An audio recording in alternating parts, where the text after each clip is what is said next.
Mineral water. Congratulations to VG for decisively sweeping LGD with a score of 2-0, achieving an impressive 11 consecutive victories in the regular season. As the match concluded with such clarity, Zeyuan let out a sigh of relief. In the LPL commentary scene, casters earn their salaries regardless of whether they complete the full BO3, making teams like VG, which swiftly conclude their matches, particularly favored by commentators. They clock out on time, seldom face prolonged matches, and can work without excessive strain while earning the same amount. The live broadcast displayed a significant piece of information. The previous LPL regular season winning streak record held by EDG has been shattered. With VG now the proud owner of this record, Shen Guanshan vigorously struck his cheering stick, joining fellow VG supporters in a chorus of encouragement for the team and its players. During the mid-season transfer period, VG made substantial gains, seamlessly integrating several new players into their existing tactical framework. With their harmonious coordination, they now appear to have no weaknesses. Over the past 2 years, VG's heavy spending on acquisitions has often been criticized as reckless, disregarding their own lineup while making hasty purchases. The belief that buying the right players is less important than buying expensive ones has characterized VG's recruitment philosophy. However, the mid-season transfer period took an unexpected turn, with reports suggesting that VG spent surprisingly little, merely covering the additional salary of IMP compared to Dandy, as well as signing Gu Hang and Yu Wenba. The results, however, have proven VG to be immensely successful. VG not only set a record for the best winning streak in LPL history with 11 consecutive victories, but their sweep of LGD also secured them the top position in Group B with 2 rounds remaining. Currently, RNG ranks second in Group B. Given that RNG has already lost 3 major matches, even if VG were to lose the next 2 rounds, they could only be equaled by RNG. The mid-season winning streak has allowed VG to accumulate a substantial number of points. The LPL's regular season ranking rules are quite clear. If 2 teams have the same number of major victories, their ranking is determined by comparing their total points. If those are also equal, then the head-to-head results are considered. Regardless of the method, RNG cannot surpass VG. The camera panned to the VG player bench, where the team members clearly understood the significance of their victory, celebrating with high fives in their seats. Gu Hang beamed with joy, pleased with his contribution to the team's success. Only Ho Yi remained calm, a seasoned player who had previously witnessed great triumphs, including last year when he helped SKT achieve a historic 14 consecutive victories in the regular season. For Zeyuan, claiming first place in the LPL regular season is not an extraordinary feat, however. Seeing the radiant smiles on his teammates' faces prompted him to join in the celebration. Jack glanced at the post-match damage statistics and realized his output was inferior to Gu Hang's. For a marksman like Jin, who excels at dealing damage, falling short of Lee Sin's output felt utterly disgraceful. Fortunately, the output from the Duke, who shares the same dual C rank, is not particularly high, which brings Jack a sense of relief. Yu Wenba attributes all of this to Marin. If it weren't for the numerous defeats while playing Rambo, how could Gushing possibly achieve such high damage? As the VG players departed to shake hands with their opponents, the scene shifted towards the LGD players' bench. The 5 team members appeared despondent and sullen. Zeyuan did not forget to clarify that for LGD, losing this match slowly closed the door to their post-season aspirations. The optimistic team currently holds a record of 5 wins and 9 losses, leaving only a theoretical chance of advancing to the playoffs. They must win all their upcoming matches while also depending on the outcomes of other teams in Group B to have any hope of securing a postseason ticket. For a team that had once harbored ambitious dreams of returning to the World Championship to exact revenge, this was undoubtedly a grievous blow. Currently, there are 3 pathways for LPL teams to enter the World Championship. The first is to secure the Summer Split Championship, thereby becoming the top seed of the region by rule. The second route is through the cumulative performance in both the spring and summer splits, allowing the team with the highest points in the region to qualify automatically as the second seed. The final method involves selecting from the remaining teams with the highest points through a qualification tournament, where the victors advance to the global finals.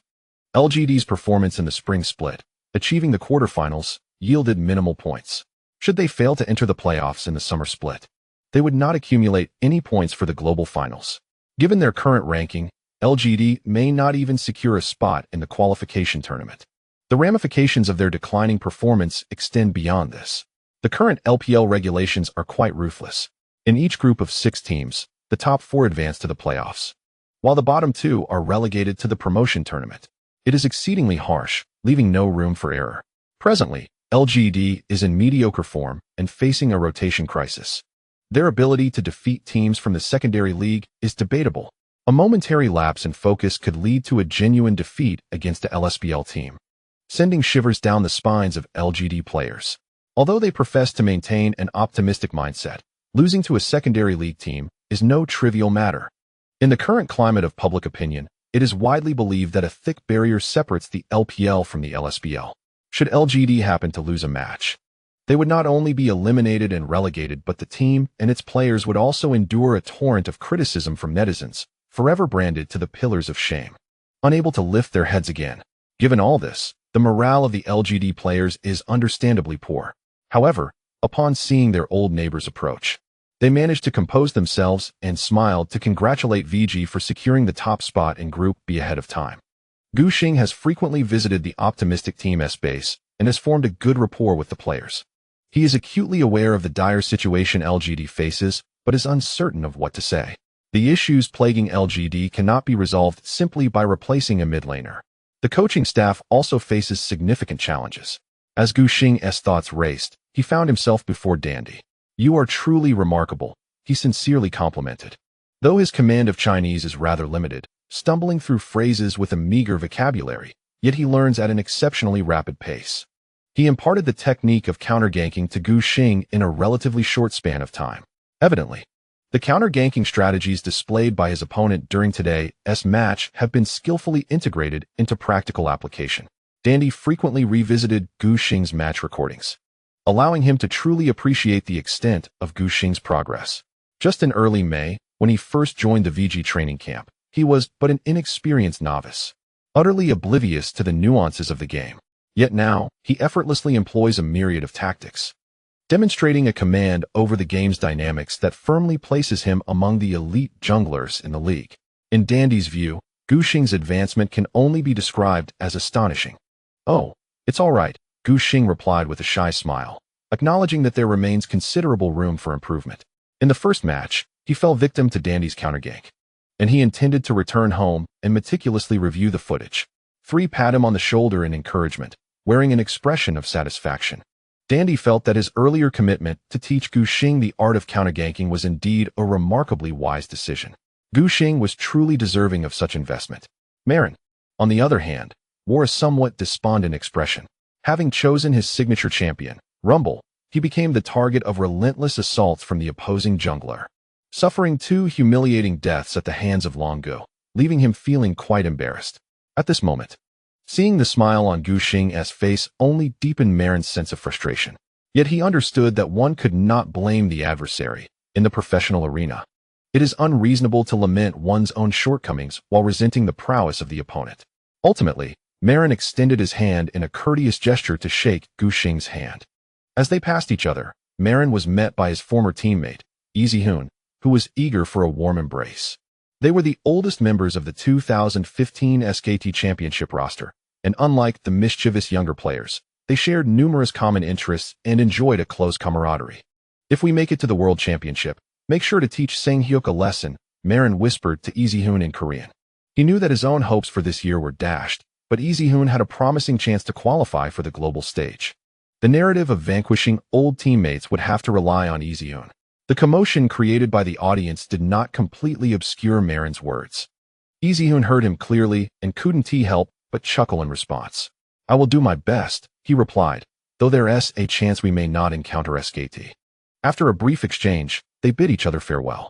Gushing and his teammates made their way to the center of the stage, linking arms and bowing to the audience in gratitude, greeted by a wave of enthusiastic cheers. "Good evening, everyone. I am your host, Yushuang. For today's post-match interview, we are joined by Virtue, the jungler for the VG team." Yushuang turned to Gushing, "Please greet everyone." Gushing had now grasped the general flow of post-match interviews in the LPL. He introduced himself, followed by the host's inquiry about his feelings on the victory, followed by questions regarding specific game details, concluding with a forward-looking segment. As expected, Yushuang began by asking him how it felt to win against LGD. "I'm very happy," Gushing candidly replied, as securing this victory means we have confirmed our position at the top of Group B in advance, allowing us to prepare thoroughly for the playoffs. Unlike the previous interview setup, the current position was situated closer to the audience, allowing Guxing to discern Shen Guanshan's expressions. The upward curve of the latter's lips and the radiant smile evoked an inexplicable tingle within him, spreading from his chest upward to his throat. Guxing cleared his throat softly to alleviate the sensation and redirected his focus to Yu Shuang's inquiry, subtly shifting a step away from the host. Virtue player. Yu Shuang glanced at her cue card. In the second game today, Marin has chosen his signature champion, Rumble. How did the team strategize in response? She lifted her gaze, only to realize that the distance between herself and Guxing had slightly increased. Yu Shuang was momentarily taken aback.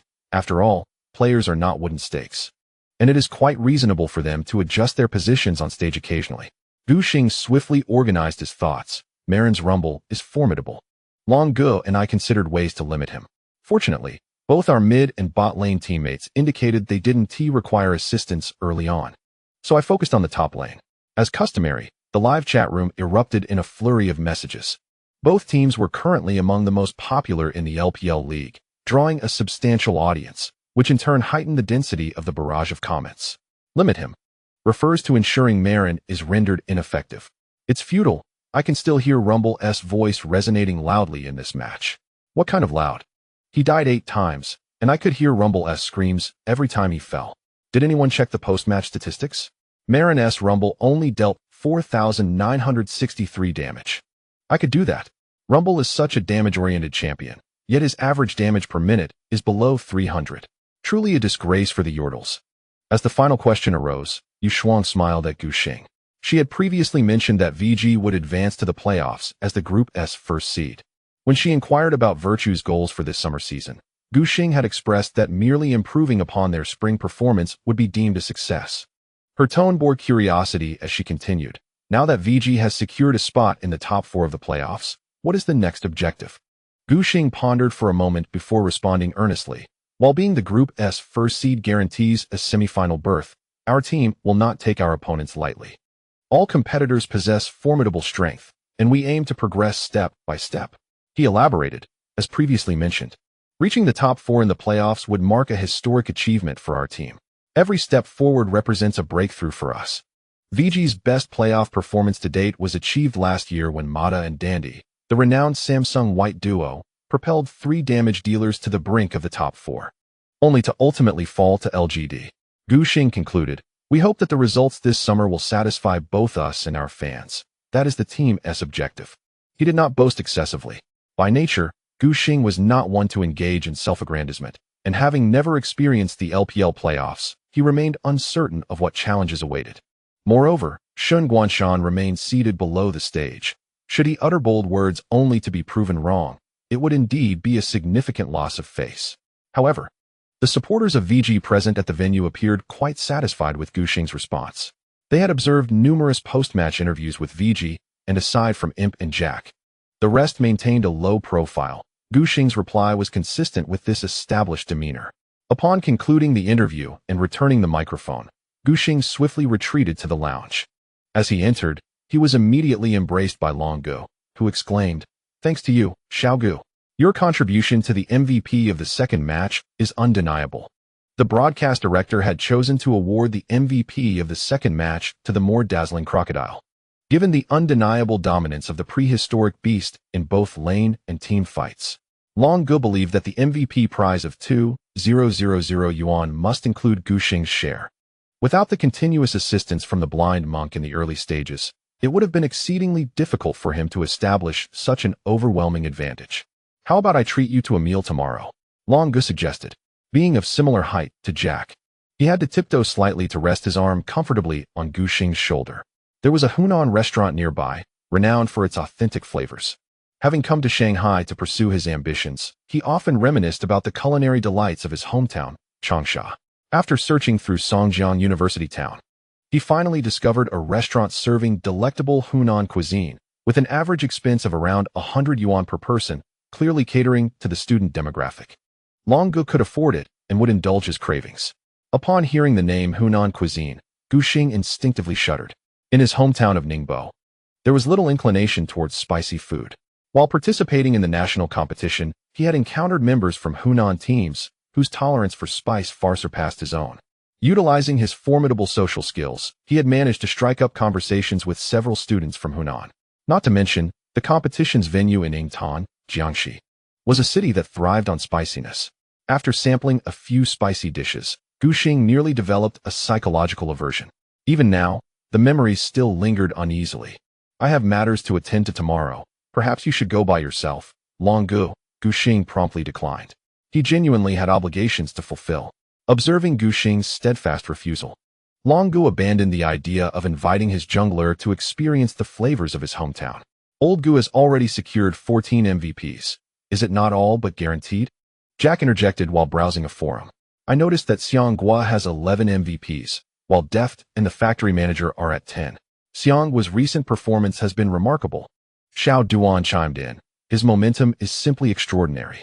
With Mata joining RNG, the team has undergone a significant transformation. He not only imparts knowledge on warding details, but also guides Shen Guanshan. Originally a formidable player, Shen Guanshan has been further empowered, erupting in full force during the latter stages of this summer's competition. Initially overshadowed in MVP counts by the EDG jungler and ADC, he swiftly turned the tide. However, surpassing Gu Xing for the top position seemed quite improbable. With only 2 remaining best-of-3 matches, there were merely 4 potential victories left. For Shen Guanshan to eclipse Gu Xing, he would need to ensure his team's triumph and secure for consecutive MVPs. The difficulty of this task is self-evident. Gu Xing refrained from introducing the topic of his teammates. He changed into his casual attire and opened his phone to chat with Shen Guanshan, asking her to wait outside the venue for a moment. After a considerable wait, Jin Wenha, who had accompanied Hongmi for an interview with the esports media, finally returned to the lounge. Gu Xing quickly informed him of his departure.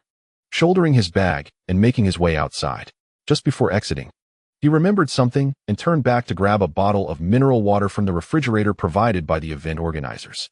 Goodness, are you this opportunistic? Worldmay exclaimed, wide-eyed. Yet, he was not idle either, as he also reached for a bottle of water. After all, these were gifts from the event organizers. One would be remiss not to take advantage of such generosity. Gu Xing was about to explain himself when he noticed the time and lost his train of thought. Perhaps it was futile to elaborate. Those who understood would, and those who did not, simply would not. He waved goodbye to his teammate and exited the venue through the backstage corridor. Upon stepping outside, he spotted Shen Guanshan pacing back and forth with her back to him. The girl was slender and tall, her athletic pants slightly loose, the fabric billowing gently with her movements, occasionally accentuating the straight lines of her legs. A SpongeBob keychain dangled from the zipper of her canvas backpack, swaying in time with her steps. Gu Xing took a few steps closer, positioning himself just behind her right side. In that moment, he could perceive the most noticeable change in her after a month. Her hair had grown significantly longer. Her previously ear-length student haircut was now nearing her shoulders, with the ends just shy of concealing her neck, her skin appearing even fairer against her dark hair. He gently tapped her left shoulder. Long time no see. Upon hearing Gu Xing's voice, Shen Guanshan spun around, their eyes meeting. It seemed she was delighted to have guessed the correct direction, her voice tinged with excitement. You always play this game. It was unclear who initiated this playful banter during their middle school days, but when classmates called out to someone from behind, they often enjoyed tapping the opposite shoulder, leading the unsuspecting individual to glance in the wrong direction, resulting in amusing blunders. While trends and playful antics among students frequently evolved, Gu Xing had held on to this one, primarily because it elicited delightful reactions from Gu Pan. However, he did not employ this tactic indiscriminately. He reserved it for those with whom he shared a close bond, or in appropriate circumstances, demonstrating a keen sense of propriety. We expedited the match schedule today, Gu Xing explained to Shen Guanshan, but even after the match, there are numerous protocols to follow, which delayed us a bit. He retrieved the bottle of mineral water from his bag, twisting off the cap and offering it to her. Shen Guanshan's surprise was unmistakable, her voice softening as she expressed her gratitude. Thank you. I was just feeling thirsty. Water and food aren't permitted inside the venue.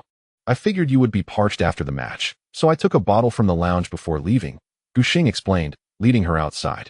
I'm not particularly thirsty. I was planning to drink water during dinner, Shen Guanshan initially remarked as she took a long swig from the bottle. Then, Her fingers paused, and she suddenly altered her drinking style, opting for delicate sips, exuding an air of elegance and modesty. By the way, why is water not allowed inside the venue? Shen Guanshan's eyes sparkled with curiosity. I see that the contestants on stage can drink beverages. If outside water is prohibited and one must purchase drinks from the venue's small shop, she can certainly comprehend the rationale.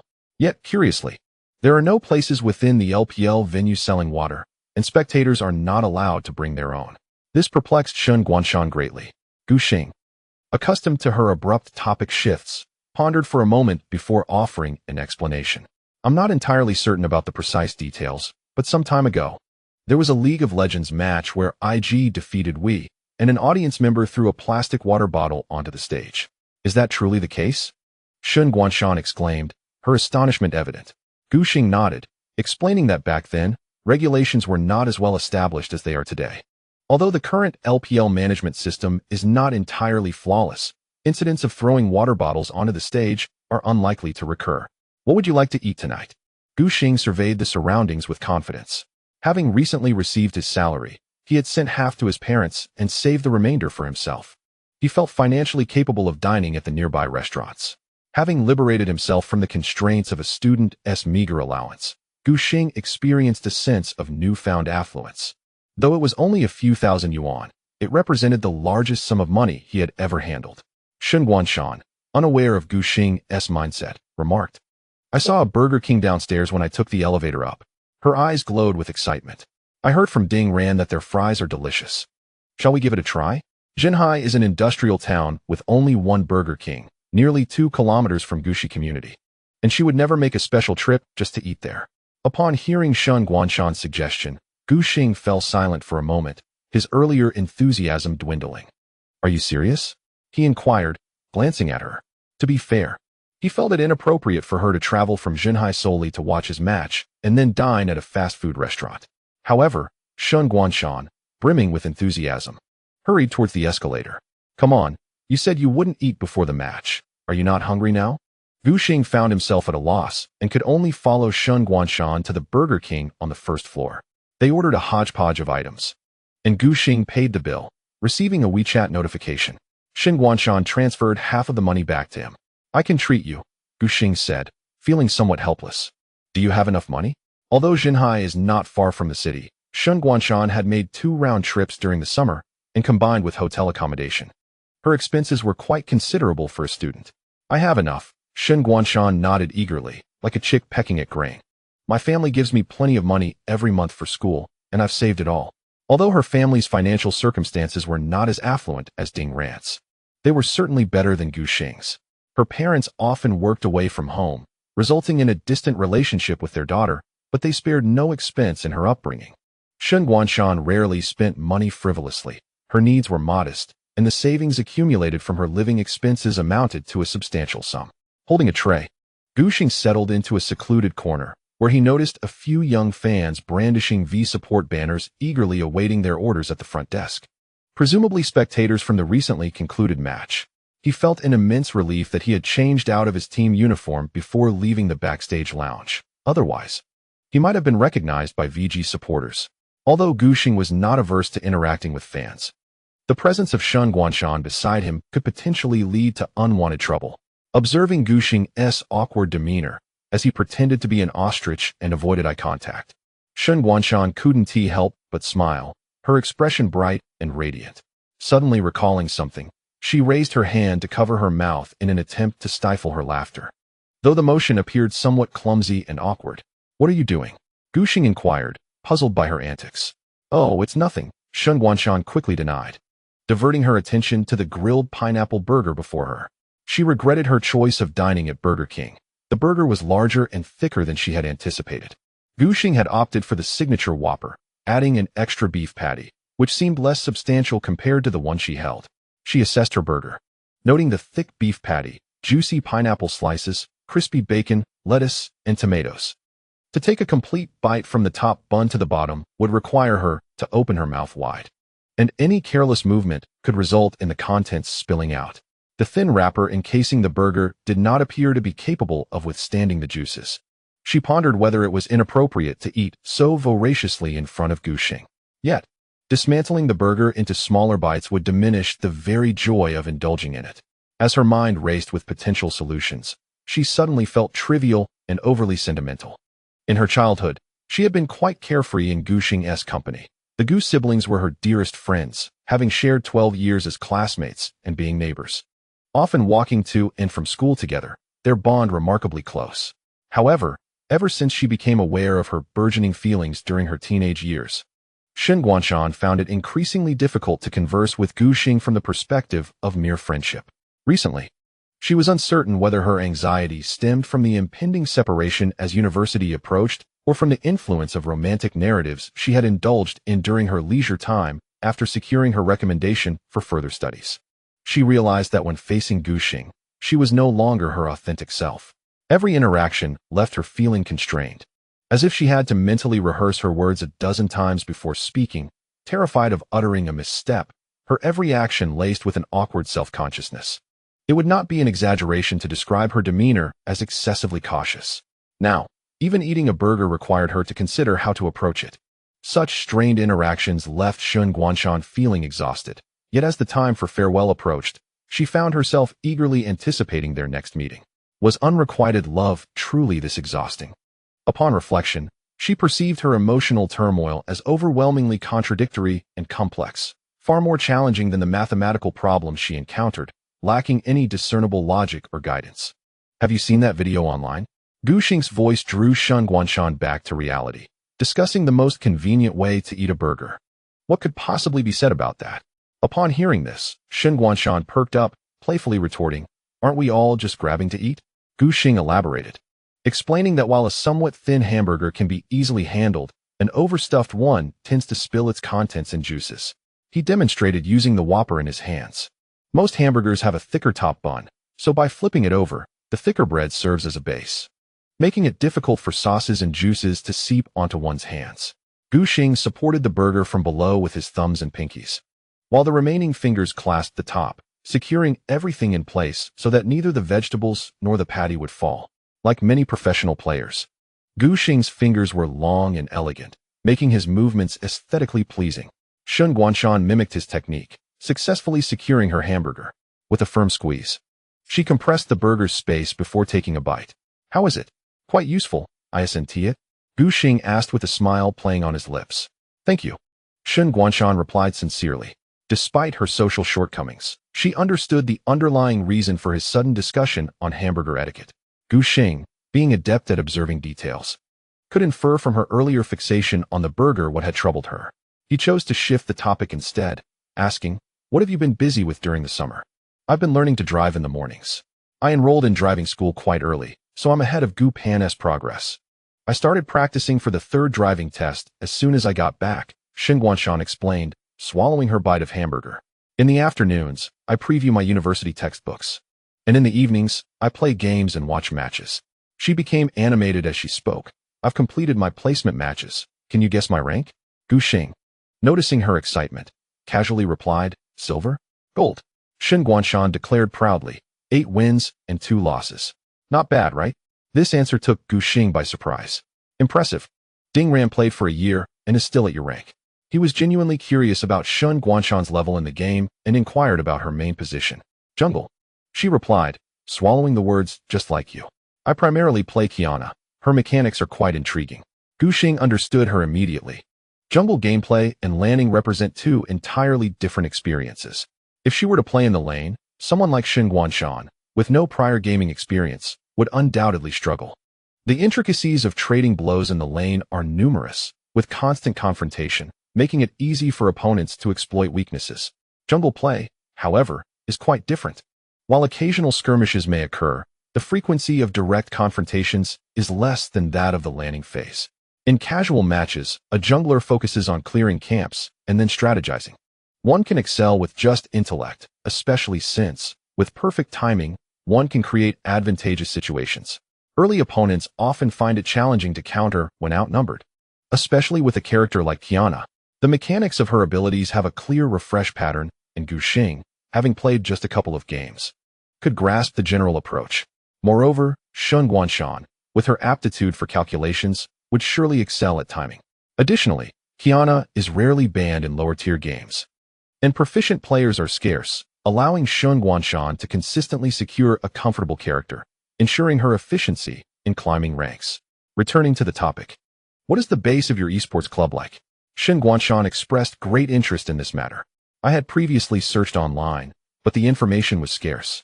The sporadic photos and videos that surfaced were from a few years ago, as most clubs currently lack independent promotional departments. The training department constitutes the entirety of these clubs. For instance, a leading esports club in the country, has only a small business negotiation team interfacing with Jin Wenhe and Lu Wenjun. Aside from the training department where Gu Xing is located, primarily responsible for matters related to live streaming, the absence of a promotional department creates a significant information gap between the team and the audience. Fans often remain unaware of the daily activities of professional teams, nor do they know about the training and accommodation conditions of the players.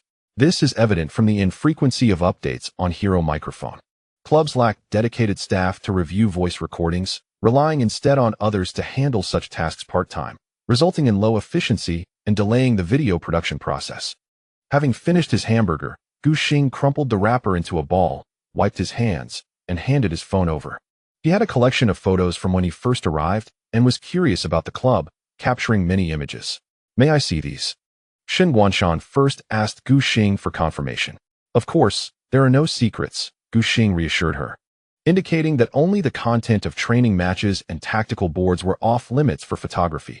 Everything else was permissible. In fact, during live broadcasts, the camera often reveals parts of the training room. Shen Guanshan lowered her head, scrolling through the images on the phone, which included several pictures of Gu Xing with his teammates, and even a humorous shot of a tipsy imp holding a bottle and striking a pose reminiscent of a fiery celebration. After a thorough glance, she finally grasped the internal structure of the VG club. Is this the seat of Coach Hongmi? Shen Guanshan pointed to the central table and chairs in the training room. Yes, Gu Xing replied, pulling a chicken strip from the box and teasing. He is the emperor of Team V, with his own table. Is he quite capable? Shen Guanshan inquired, noting that many netizens claimed LPL coaches merely ordered takeout, though opinions on Hongmi were somewhat favorable. Gu Xing chuckled in response. We don't often order takeout. Even if we do, it's the team leader's responsibility. As for Hongmi's capabilities, I have trialed with VG, EDG, and IG, 3 LPL teams, and had limited contact with coaches. Nonetheless, I must say, Hongmi is indeed somewhat stronger than them. However, comparing him across the entire LPL league, I am not yet qualified to judge. Having played in the LPL for only a month and a half, Gu Xing's understanding of other teams was still vague, preventing him from drawing firm conclusions. He had participated in practice matches with EDG and IG and had listened to the coach's analyses, giving him a rough understanding of the two head coaches' abilities, allowing for clearer judgments. EDG's head coach, Quickstar, had transitioned from player to coach not long ago and evidently had yet to establish his coaching philosophy, while IG is one of the few clubs in the LPL with dual coaches, one of whom is Guanxia Menki, the coach from the Royal Club during S3 and S4, boasting 2 runner-up finishes at the World Championship. However, during those 2 years, the coaches in the LPL truly proved to be of little utility, exhibiting a significant disparity in systems compared to Ojian. In Season 5, LGD recruited him as a mere puppet, while the real coaching was conducted by Hongmi, clearly indicating his minimal impact. This year, he arrived to oversee Song Yijin's intensity training, testing the mid laner's resilience under pressure, and attempting to uncover the instigator behind the bottom lane's internal sabotage. Ultimately, he led the team into a perilous descent towards relegation. His most notable contribution to IG may have been unearthing Jackie Love from the ranks of solo queue, only for him to be seamlessly transferred to VG through a well-coordinated effort by Su Xiaoluo and Gu Xing. Given his past performances, it is challenging to associate Chris with any notion of strength. Another coach at IG is the Korean Mafa, a former support for KTB who later joined the club alongside the duo of Meat Chicken and Kaka, the coal-digging brothers. Gu Xing has had limited interaction with him, but he comes across as humble and composed, executing drafts with a steady hand. However, if faced with a choice between him and the head coach, Gu Xing would unhesitatingly choose Hongmi. Try this chicken strip, it's quite delectable, he remarked, pushing the paper box towards her, though it does have a bit of spice. Shen Guanshan promptly took a bite, inquiring, Are those gaming chairs in your training room truly effective? They seem not much different from regular chairs. Gu Xing accepted the phone from her, noting that prolonged sitting could indeed be uncomfortable. With a smile, Shen Guanshan advised, "You sit there for over 10 hours each day. A normal person would surely struggle. You could take breaks to stretch while waiting in line." She finished her last bite of the burger, feeling quite satisfied, all the while chatting with Gu Xing as she munched on fries. "The fries here do seem particularly tasty," she observed, lifting one to compare its width to those from other establishments. "It's just a matter of preference. Jack prefers McDonald's fries," Gu Xing noted, casting a glance at the logo on his cup of cola. "I think I'm beginning to understand him." He found it hard to accept that Burger King still served Pepsi, much to Shen Guanshan's amusement. Fortunately, Gu Xing was not thirsty and could resist the temptation, planning to bring drinks back for his teammates. Upon exiting, they hailed a cab headed straight for Songjiang University Town. Shen Guanshan had booked the same hotel she had stayed in with Gu Pan before. It was reasonably priced and offered a clean, hygienic environment. Gu Xing engaged her in conversation to avoid any awkwardness in the atmosphere. They chatted about various topics until the conversation eventually steered towards their impending university life. "You have military training before your second year, right?" Gu Xing recalled hearing his sister mention that Tsinghua had theirs in the first year. "Yes," Shen Guanshan replied softly. "But the previous cohort said our training will be in Huairou, while Tsinghua conducts theirs on campus, enjoying air conditioning in the dorms and dining hall." Hearing this made Gu Xing smile. "That sounds relatively easy for us. Military training before the second year, and on campus no less." Having participated in competitions, he knew some upperclassmen from Zhenzhou, who also enrolled in Fudan, and thus acquired some information regarding the military training. This timing arrangement suited Gu Xing perfectly. The summer split concludes at the end of August, and if military training were to commence immediately after the new student's registration, he feared his erratic day-night cycle would take time to adjust, potentially leading to physical strain. Upon arriving near Table Mountain, the two disembarked and walked side by side along the pavement. Gu Xing's conversational prowess was indeed formidable, effortlessly steering the dialogue towards topics that invited Shen Guanshan to elaborate. With this, Shen Guanshan's reticence dissipated, and as they delved into mathematical discussions, her demeanor transformed, revealing a newfound confidence. As dusk enveloped the surroundings, the bright streetlights cast elongated shadows upon the ground. Shen Guanshan continued to expound on the intricacies of series. Gu Xing turned to gaze at her, the warm, humid evening breeze mingling with the shimmering light of the stars and moon, illuminating the girl's vibrant spirit. Her naturally graceful features melded with the enchanting scenery, her eyes shining with clarity and a unique charm. Eventually, immersed in the realm of mathematics, Shen Guanshan sensed Gu Xing's prolonged silence and instinctively turned to face him. Their eyes met. "Why are you looking at me? Did you not understand what I just explained about the Abel's criterion?" She had yet to extricate herself from the captivating world of series, her aura strikingly different from her usual self, radiating strength with a hint of sharpness, yet not overly assertive. Suddenly, she realized something amiss. Her animated expression swiftly transformed, completing a rapid emotional shift, her voice lowering. "I forgot you haven't reached that part in your textbook." Gu Xing furrowed his brow. "What you were doing just now was quite good." "Huh." Shen Guanshan's unconventional thought process struggled to keep pace with his words. "The way you were explaining the series to me was quite lovely," Gu Xing stated without hesitation. Shen Guanshan took a moment to digest his compliment, a blush creeping onto her cheeks, stark against her fair complexion. "Really?" she asked, her voice trembling slightly, her steps becoming somewhat unsteady. Gu Xing replied with earnestness, "Indeed." Shen Guanshan released a breath she hadn't realized she was holding, a weight lifting from her heart, as a radiant smile blossomed on her lips. 113, Rock Tiger. Gu Xing accompanied her to the entrance of the hotel. "Do you have any plans for tomorrow?" he inquired before parting ways. "I happen to be on holiday, so if you need anything, I can assist." Shen Guanshan quickly waved her hands. "No? I'll just stroll around the Bund in the morning and return to Jinhai in the afternoon." She understood that professional players were often night owls, frequently training late into the night and rising only around noon. It wouldn't be fair to disrupt Gu Xing's schedule by waking him up early tomorrow. Gu Xing acknowledged her response and fell silent. A palpable quiet enveloped them for the first time that evening. Shen Guanshan felt compelled to break the silence. Gu Xing's earlier words had emboldened her. Fidgeting with the strap of her backpack, the SpongeBob keychain dangled playfully. After a moment's contemplation, Shen Guanshan looked up into Gu Xing's eyes. How about I come to Guangzhou to watch your match? Recently, the LPL officials announced the venue for this year's summer finals, the Guangzhou International Sports and Performing Arts Center. Why are you already planning ahead? Gu Xing chuckled. Do you have such faith in me? VG's first place in the group stage only guarantees a spot in the top 4. They must win a best of 5 to reach the finals. The training department, from top to bottom, lacks unwavering confidence in victory. Without hesitation, Shen Guanshan responded. I have always believed in you since childhood. Now, in the face of Gu Xing, she no longer treads cautiously. She candidly expressed her true thoughts. The unexpected directness nearly left Gu Xing momentarily speechless.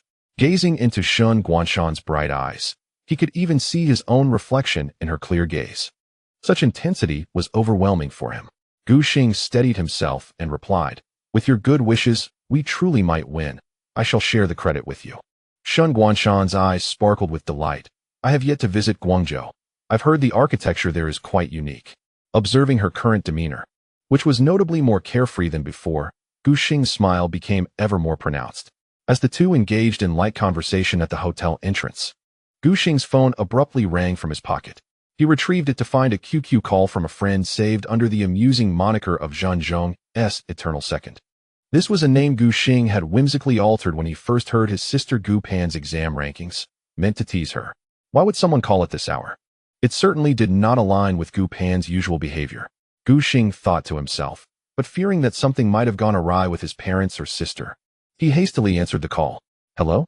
Gu Pan's voice came through the receiver. Where are you? Although they were not face to face, Gu Xing could still discern the emotions underlying her words. Whenever she adopted that deliberately calm tone, it signaled the calm before the storm. What happened? Gu Xing wondered, perplexed. He had not had any recent conflicts with Gu Pan, so it shouldn't be an issue. It was only when his gaze shifted back to Shen Guanshan's innocent expression that he realized the source of his sister's distress. What is going on by the street? Gu Xing pondered, then switched to speakerphone mode so Shen Guanshan could also hear. Just finished dinner and headed to the base. Gu Pan laughed in disbelief. Are you joking? Gu Xing, do you think I don't know that Guanshan came looking for you? Shen Guanshan suddenly appeared flustered. She hadn't anticipated being discovered by Gu Pan. Gu Xing was about to protest that this matter had nothing to do with her when Gu Pan's barrage of questions interrupted him. So you two have formed a little clique and left me out, right? After 18 years as siblings and 12 years as neighbors and close friends, this is truly disheartening.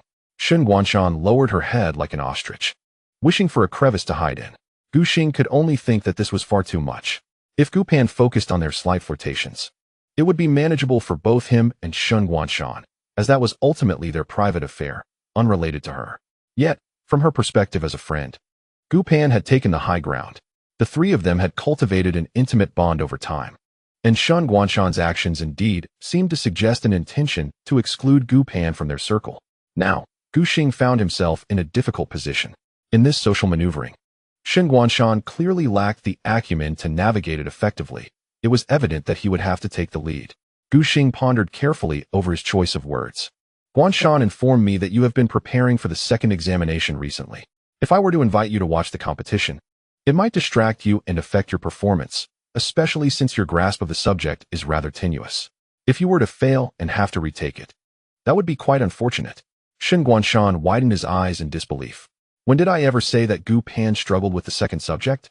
However, on the other end of the line, Gu Pan's voice suddenly escalated by an octave. How about we make a wager? If I pass the second subject on my first attempt, you owe me a bottle of Pepsi. In her agitation, Gu Xing couldn't help but chuckle. Did I strike a nerve? This remark successfully incensed Gu Pan. She had completely forgotten the reason for her call and instead engaged in a serious debate about the second subject with Gu Xing. The siblings bickered for 5 minutes, and ultimately, Gu Xing hung up the phone with a triumphant smile. How impressive am I? He boasted to Shen Guanshan, claiming to have resolved the matter effortlessly. Shen Guanshan was astonished that such a method existed. Gu Xing shared his technique for arguing with Gu Pan. That girl is quite articulate, and if she is in the wrong, you cannot hope to gain the upper hand by merely arguing. Instead, shift the conversation to another topic that possesses a point of contention, and her focus will follow suit. This could be considered the accumulated wisdom of Gu Xing from years of sparring with his sister. Shen Guanshan appeared to grasp it only partially. Noticing that it was getting late, Gu Xing kindly suggested she retire for the night. Upon returning, remember to inform me of your safe arrival back in Jinhai. Gu Xing reminded her. Shen Guanshan gazed at him with a hint of delight, momentarily forgetting his words, simply nodding in agreement.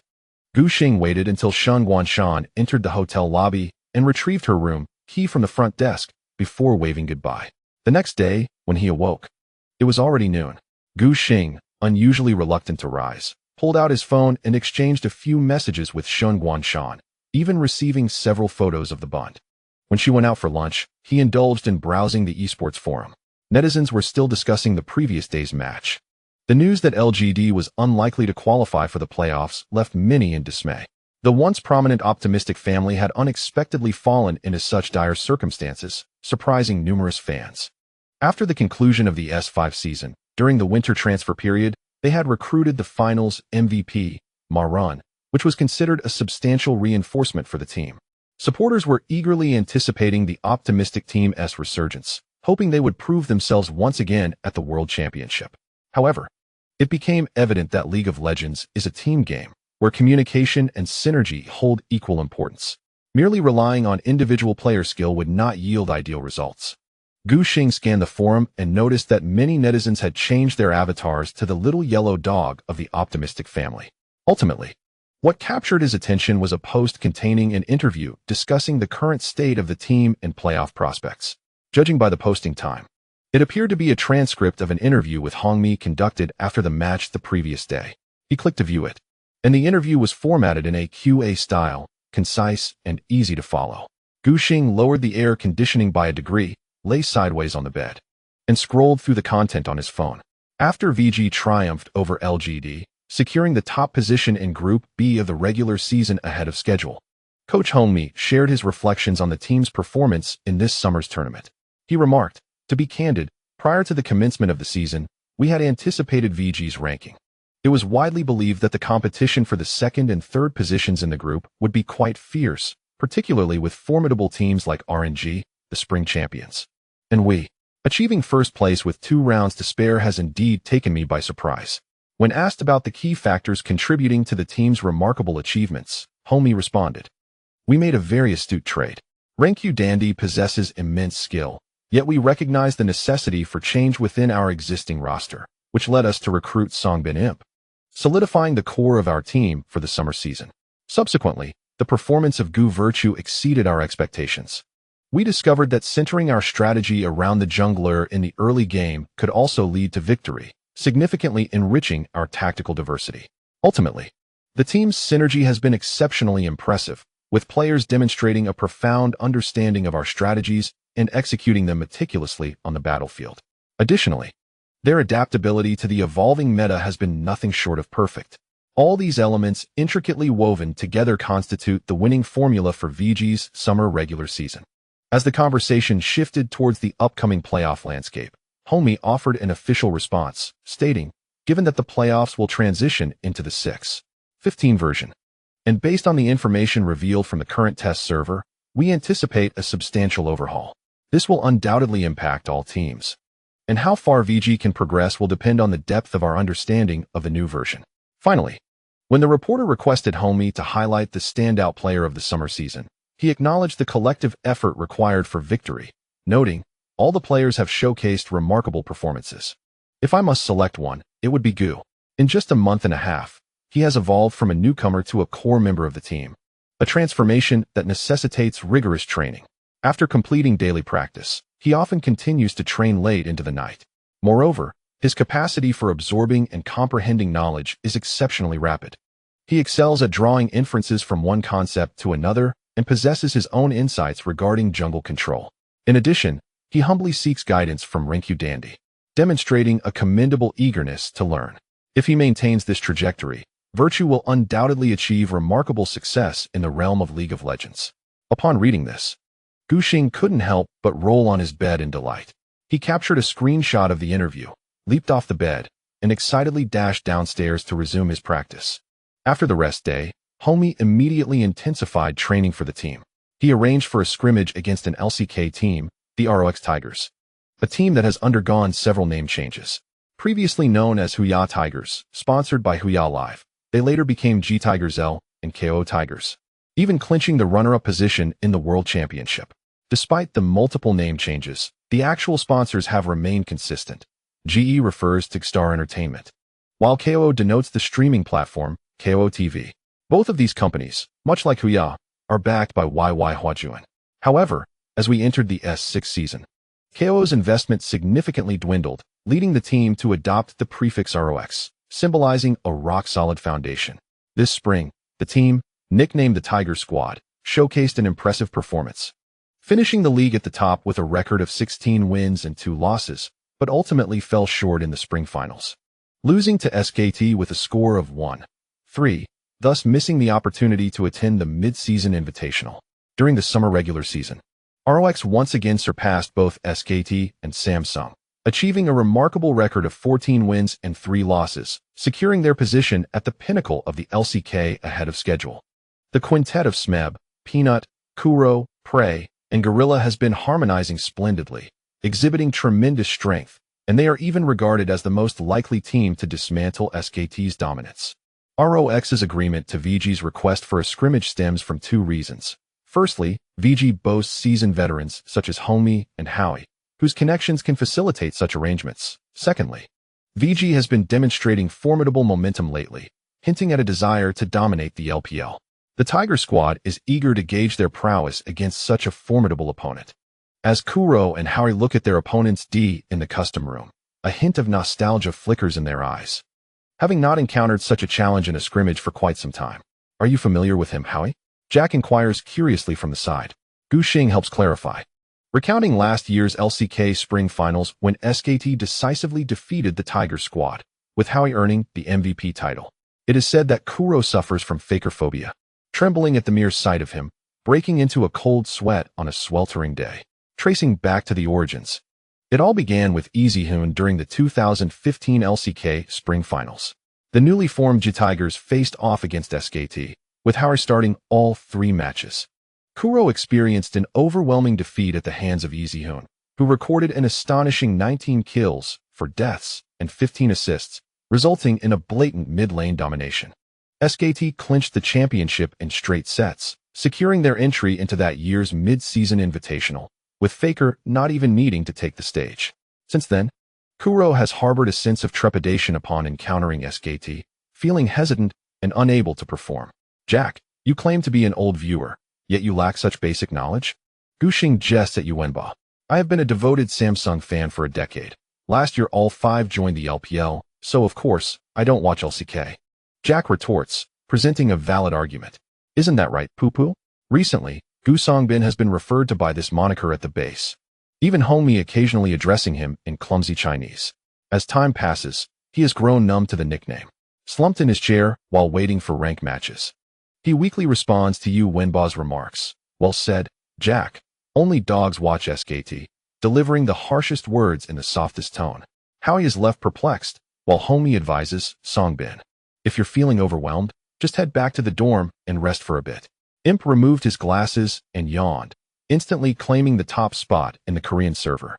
Intending to secure his position before retiring for the night, he had been engaged in gameplay since 10 o'clock the previous evening, without a moment of rest. His eyes subtly tinged with bloodshot hues, since Ju Songbin resolved to dedicate himself to rigorous training. He had remarkably ascended from Master Rank 77 to the top 10 in the Korean server within a mere fortnight. Currently, Imp's ranking score surpassed Gu Xing's, trailing only behind the leader, Peanut, by a mere 7 victory points. He planned to seize the opportunity during the break between VG and ROX's training matches to stealthily ascend to the pinnacle of the Korean server. Since the disarray following the S5 World Championship, Ju Songbin had not achieved such a high score in the Korean server for quite some time, evoking a wave of nostalgia within him. Is it truly feasible? Hongmei currently held a keen interest in Imp, a sentiment inextricably linked to Ju Songbin's recent fervent endeavors. He could perceive the transformation in his former colleague. A couple more matches should pose no challenge. Imp rubbed his waist, which had thickened since his youth, grimacing in pain. Ultimately resigned, he slumped back into his chair, recalling the adage about accepting the passage of time. The repercussions of excessive drinking and a lackadaisical attitude were glaringly evident. As Ju Songbin aspired to regroup and make another push, his body signaled a warning. The relentless late nights and high-intensity training sessions, often lasting up to 15 hours a day, were beginning to take their toll. Observing that his mental state was not particularly dire, Hongmei felt reassured and sought to communicate with other team members. Gu Xing adjusted his headphones, brimming with confidence as he began the training match. However, 3 hours later, he and his 4 teammates found themselves questioning their existence. Behind them, on the whiteboard, the day's training match results were marked in bold with a marker: 2 wins and 5 losses. How could they be so formidable? Yuanbao expressed disbelief. Unlike Samsung's sluggish strategies, this ROX team thrived on aggressive offense. They dominated the lanes and jungle, with the top and jungle duo of Smeb and Peanut breaching VG's defenses entirely. In some matches, once the landing phase concluded, it was deemed unnecessary to continue, prompting the swift initiation of the next game. In just 3 hours, they had played 7 matches, including the BP phase. Hongmei gestured for everyone to turn their chairs around, indicating that further play was unnecessary, and suggested they review their performance. He activated the projector, using the massive screen on the wall to replay the recordings of the training matches. In the first match, the defensive ward placement was executed flawlessly. As Hongmei sat in his chair, pausing with the spacebar, he illuminated the screen with a laser pointer, highlighting the issues for the players. However, pay attention to this moment. At the 3-minute mark, when your second trinket ward is ready, if this minion wave can be pushed out, you must head down the river to place another defensive ward. Xiao Duan removed his shoes and sat cross-legged in his gaming chair, but at that juncture, Jack was pushing the minion wave alone towards the enemy, which could potentially expose him to a gank from ROX's Alistar. Therefore, you must ensure proper communication. Hongmei spoke gently. If you're going to place a ward, inform Jack to take a step back and let go of the 2 low-health minions. Once you have completed your eye line, we shall proceed together to push the lane. The most he could lose is 40 gold, which is entirely acceptable. Hongmei does not exert pressure on the team constantly. If the players enjoy a streak of victories, their mindset may become inflated, prompting him to adopt a stern demeanor to caution the team. Currently, as V faces the Tiger team and is subjected to such a defeat, Hongmei understands that relentless pressure will be difficult for the players to bear. Hence, he opts for a more gentle approach in reviewing the match. Xiao Gu, you should also take note.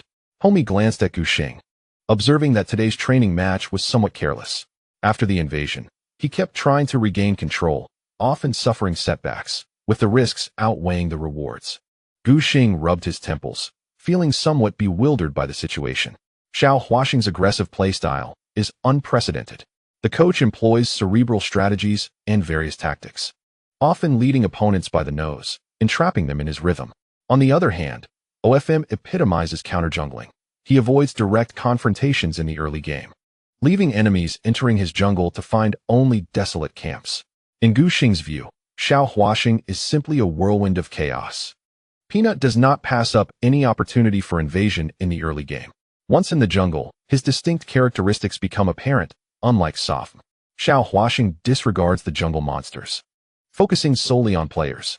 He consistently engages with aggressive champions like Elise or Lee Sin, exploiting his combat prowess to plunge into the jungle. He either severely damages Gu Xing, crippling his ability to continue ganking or farming, or he collaborates with arriving ROX teammates to secure a kill. This frenetic playstyle caused Gu Xing considerable trouble in the initial matches. Later, he attempted to counter with Graves. The champion's E ability, Quick Draw, enhances his defenses, allowing him to amass considerable stacks in his jungle. When Peanut invades again, Gu Xing can retaliate. However, upon seeing Gu Xing select Graves, Peanut began to play defensively, applying pressure on the 3 lanes instead, frequently and effectively ganking to create advantages for his teammates. In truth, Gu Xing's performance in the subsequent matches was commendable. He focused on his own development, disregarding his teammates, and emerged in the mid-game to take charge of the match, managing to turn the tide, even while initially at a disadvantage. The victories in the training matches were secured through this method. Yet, overall, facing the formidable Xiao Huaxing, Gu Xing found it challenging to gain the upper hand. To confront Xiao Huaxing, one must prioritize defense. Guarding the jungle is not solely your responsibility, Hongmei elaborated, waving a laser pointer across the screen. For instance, after you finish this round of jungle monsters, there remains ample time before the next camp respawns, allowing you the option to assist in the bot lane. He imparted wisdom to Gu Xing, advising him not to fear revealing his position. Even if Xiao Huasheng knows your subsequent movements, what of it? By clearing the minion wave in the bot lane, Xiao Duan can free himself to help guard the jungle. And even if Xiao Huasheng is aware of your whereabouts, he would think twice before invading, knowing your support can arrive sooner than he can. Gu Xing rested his chin on his hand, signaling his understanding. Would it not be prudent to bring along a couple of extra control wards? Upon stepping out, I aim to place vision within the river, striving to foresee the movements of the opposing team, thereby granting my teammates ample time to respond. Indeed, Homie cast a look of approval towards me. The pressure in the jungle was immense. Starting with a green jungle knife, I prioritized vision to deter invasions, reserving the true sight for ganks. Addressed his concerns, subsequently communicating with the other players, in a bid to save time and not miss the scheduled practice match. They brought their meals into the training room, reviewing strategies while dining. As the review of the final practice match concluded, Homie took a moment to summarize. The unfortunate news was that a palpable gap remained between us and the world's top teams. He spoke slowly, ensuring Jean Wonha conveyed this sentiment to all team members. The good news was that our team's fundamental strength was not weak, allowing us to at least contend with the stronger squads. Next week, we would face ROX, and it was imperative that everyone cherish this opportunity. Upon hearing this, Gu Xing felt a surge of competitive spirit within him. His fervent desire to win ignited a determination to reclaim his honor. With a bowl in hand, Gu Xing mixed the scrambled eggs with tomatoes and rice, devouring it hastily, eager to finish before the evening practice. However, when the scheduled training match time of 7 o'clock arrived, Ji had yet to gather the team. With no option to commence a ranked match, Gu Xing found himself idly wandering around the training room, attempting to digest his meal. Is this how it's going to be, guys? Jack grumbled, typing away on his keyboard and conversing with the opposing team. Must dinner take this long? Do you feast on a banquet every day? His frustration with tardiness was palpable, especially when he had made the effort to arrive on time. Yu Wenba, increasingly agitated, decided to call Song Yijin. What's the situation over there? He expressed his discontent. With Jack on speakerphone, everyone in the VG training room could hear the unmistakable voice of Ro Ji. How would I know? Song Yijin replied, his Mandarin still tinged with a hint of barbecue flavor. As for Zeta, he tricked me into eating a salted duck egg that nearly choked me. It was undeniable that Ro Ji's vocabulary had expanded significantly. Gu Xing interjected, did you really take a big bite? Of course. One must eat heartily. Song Yijin responded matter-of-factly. But that salted duck egg ruined my appetite. I only managed to take a couple of bites of the sour and spicy potato shreds before returning to my seat. They should be arriving shortly. Upon hearing this, laughter erupted in the VG lounge. Who bites into a salted duck egg that way? The world-weary May couldn't help but exclaim, slapping her thigh in amusement. After waiting an additional quarter hour, IG finally assembled, ready to commence the evening's training match. Having endured a crushing defeat against ROX, the VG players intended to relieve their pressure by taking it out on IG. However, the practice match with IG was tinged with a sense of lethargy. The indulgence from management, including Su Xiaoluo, had failed to steer the players in the right direction, allowing them to act with impunity. In training matches, the level of rigor often falls short compared to that of ranked games, where the esports player Yuan Xiao exhibits an unparalleled dedication, consistently eschewing a lackadaisical attitude. In the initial game, Gu Xing emulated the strategy of Xiao Huasheng, commencing by targeting the top lane twice in hopes of nurturing Long Go, thus enabling him to assist in the jungle. However, once Zeta found himself at a disadvantage in the top lane, he resorted to typing in the public chat, unfair, unfair. Why is the top lane like a conjoined twin? I demand a rematch. Otherwise, I won't play. He even added an exclamation mark to emphasize his frustration. This compelled Gu Xing to refrain from frequently targeting the top lane, for if the opposing team truly conceded defeat, the training match would be interrupted, rendering his imitation strategy ineffective. In the bottom lane, Jack and Xiao Duan maintained a steady dominance over IG's duo, while IG's lineup still struggled to discover what they perceived as the correct approach. This training match saw Yu Huangtae take the stage once more. Gu Xing could not fathom the reasoning behind replacing Margul, who had previously performed admirably with Bao Lan, as a slight adjustment in synergy would not hinder the team. While Tabe had indeed showcased commendable skills during his time with the Royal Club, he was now 25 years old and had been retired from active competition for over 2 years, resulting in a noticeable decline in his performance. His former teammate Chris insistently brought him back to play support, leaving one to wonder what the rationale was. The bottom lane quickly erupted into chaos, with Jack failing to pressure Yu Huang by even 30 minions, which was tantamount to being overwhelmed. To prevent Zeta from continuing his tirade, Gu Xing was reluctantly compelled to abandon his pursuit of the top lane and instead sought to trouble the opposing jungler. The position of the young jungler was exceedingly predictable. Within a 10-step radius of the meat chicken, Kid would undoubtedly be present. The young player was indeed dutiful, yet he had little alternative. In Gu Xing's view, the young jungler, having transitioned to this role only 6 months prior, lacked the inherent protective instincts that the seasoned leader possessed. Faced with such an opponent, Gu Xing maintained a remarkably clear strategy, often ambushing in the mid lane. Each time the meat chicken attempted to engage aggressively with Hou Yi, Gu Xing was nearby, rendering the young jungler's efforts futile, allowing VG to retreat unscathed. With both side lanes at a disadvantage and the mid lane failing to capitalize on Gu Xing's efforts, IG began to spiral as VG snowballed their lead. The team members of IG, sensing the urgency, commenced frequent skirmishes, attempting to seize opportunities through chaotic brawls against seasoned opponents. Why are they coming again? Xiao Duan pondered, baffled by their reckless approach. Such disorganized fighting was not suited for every team, as different squads possess varying capabilities. If ROX were to employ such tactics, VG would likely struggle, given the Tiger team's penchant for chaos and their adeptness at seizing neutral resources. For instance, in the 2 minutes leading up to the arrival of Baron Nashor, the Tiger team would concentrate their forces to exploit any vulnerabilities, striving to exchange key flashes from VG's primary carries with minimal losses. When the Baron emerged, VG would find themselves hampered in team fights, as their carries' flashes would still be on cooldown, rendering them susceptible to targeted assaults from the enemy, easily succumbing to a combination of crowd control abilities followed by substantial damage, thus being dispatched back to their fountain. In this manner, VG finds itself in a rather passive position against ROX, fearing that their players may fall victim to the relentless onslaught of the Tiger team. It is evident that ROX approaches each team fight with a deliberate intent, laying ambushes at every turn. Conversely, IG opts for a more straightforward strategy, engaging in skirmishes merely to secure economic advantages, lacking any profound strategy or plan. They exhibit a sheer, reckless bravado. This approach comes with its advantages and disadvantages. The drawback lies in their disorganized engagements, lacking the intricate, interlocking tactics that ROX employs. The benefits, however, are apparent. Sheer strength can overwhelm the adversary, leading to rapid disintegration under a tempestuous assault. In League of Legends, securing kills is invariably the most effective means of gaining momentum in the early game.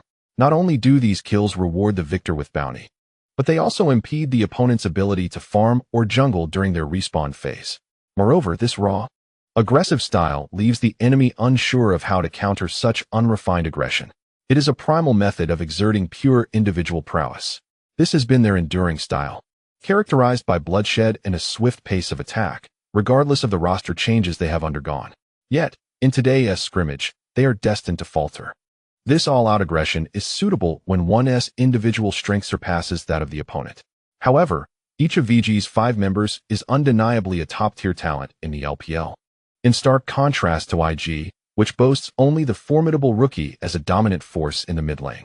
The disparity in raw strength means that a reckless style merely gifts the opponent kills, inadvertently accelerating their snowballing advantage, a phenomenon often referred to as reverse acceleration. It is indeed a struggle for Song Yijin, who finds it increasingly difficult to sustain against teammates in the bot lane who are overly prone to giving away kills. By the 20-minute mark, the kill count had reached an astonishing 22-8 in favor of ROX.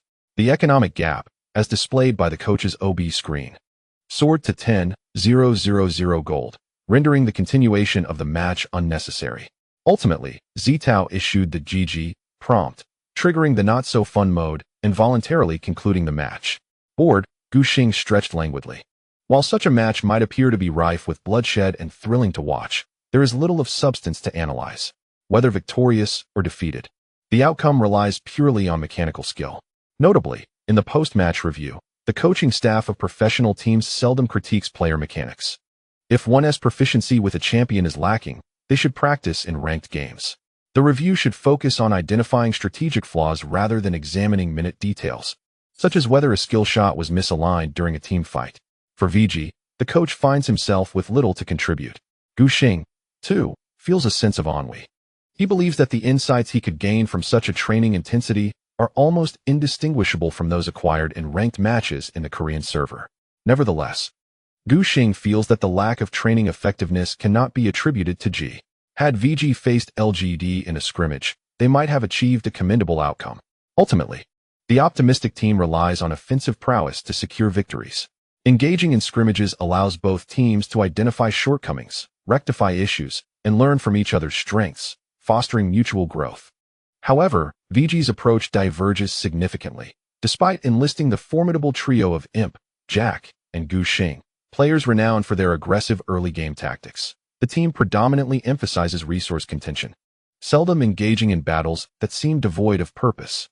This strategic mindset is a key factor behind VG's ability to seize substantial advantages following each kill. The contrasting styles of the two teams create a volatile atmosphere.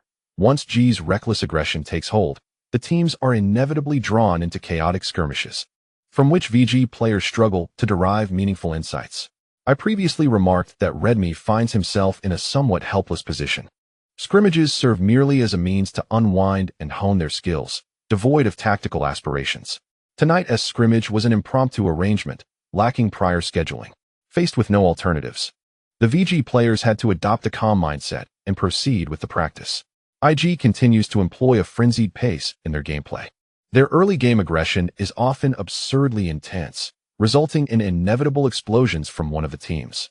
Given the evident disparity in raw strength displayed, it is highly likely that IG will emerge as the losing side.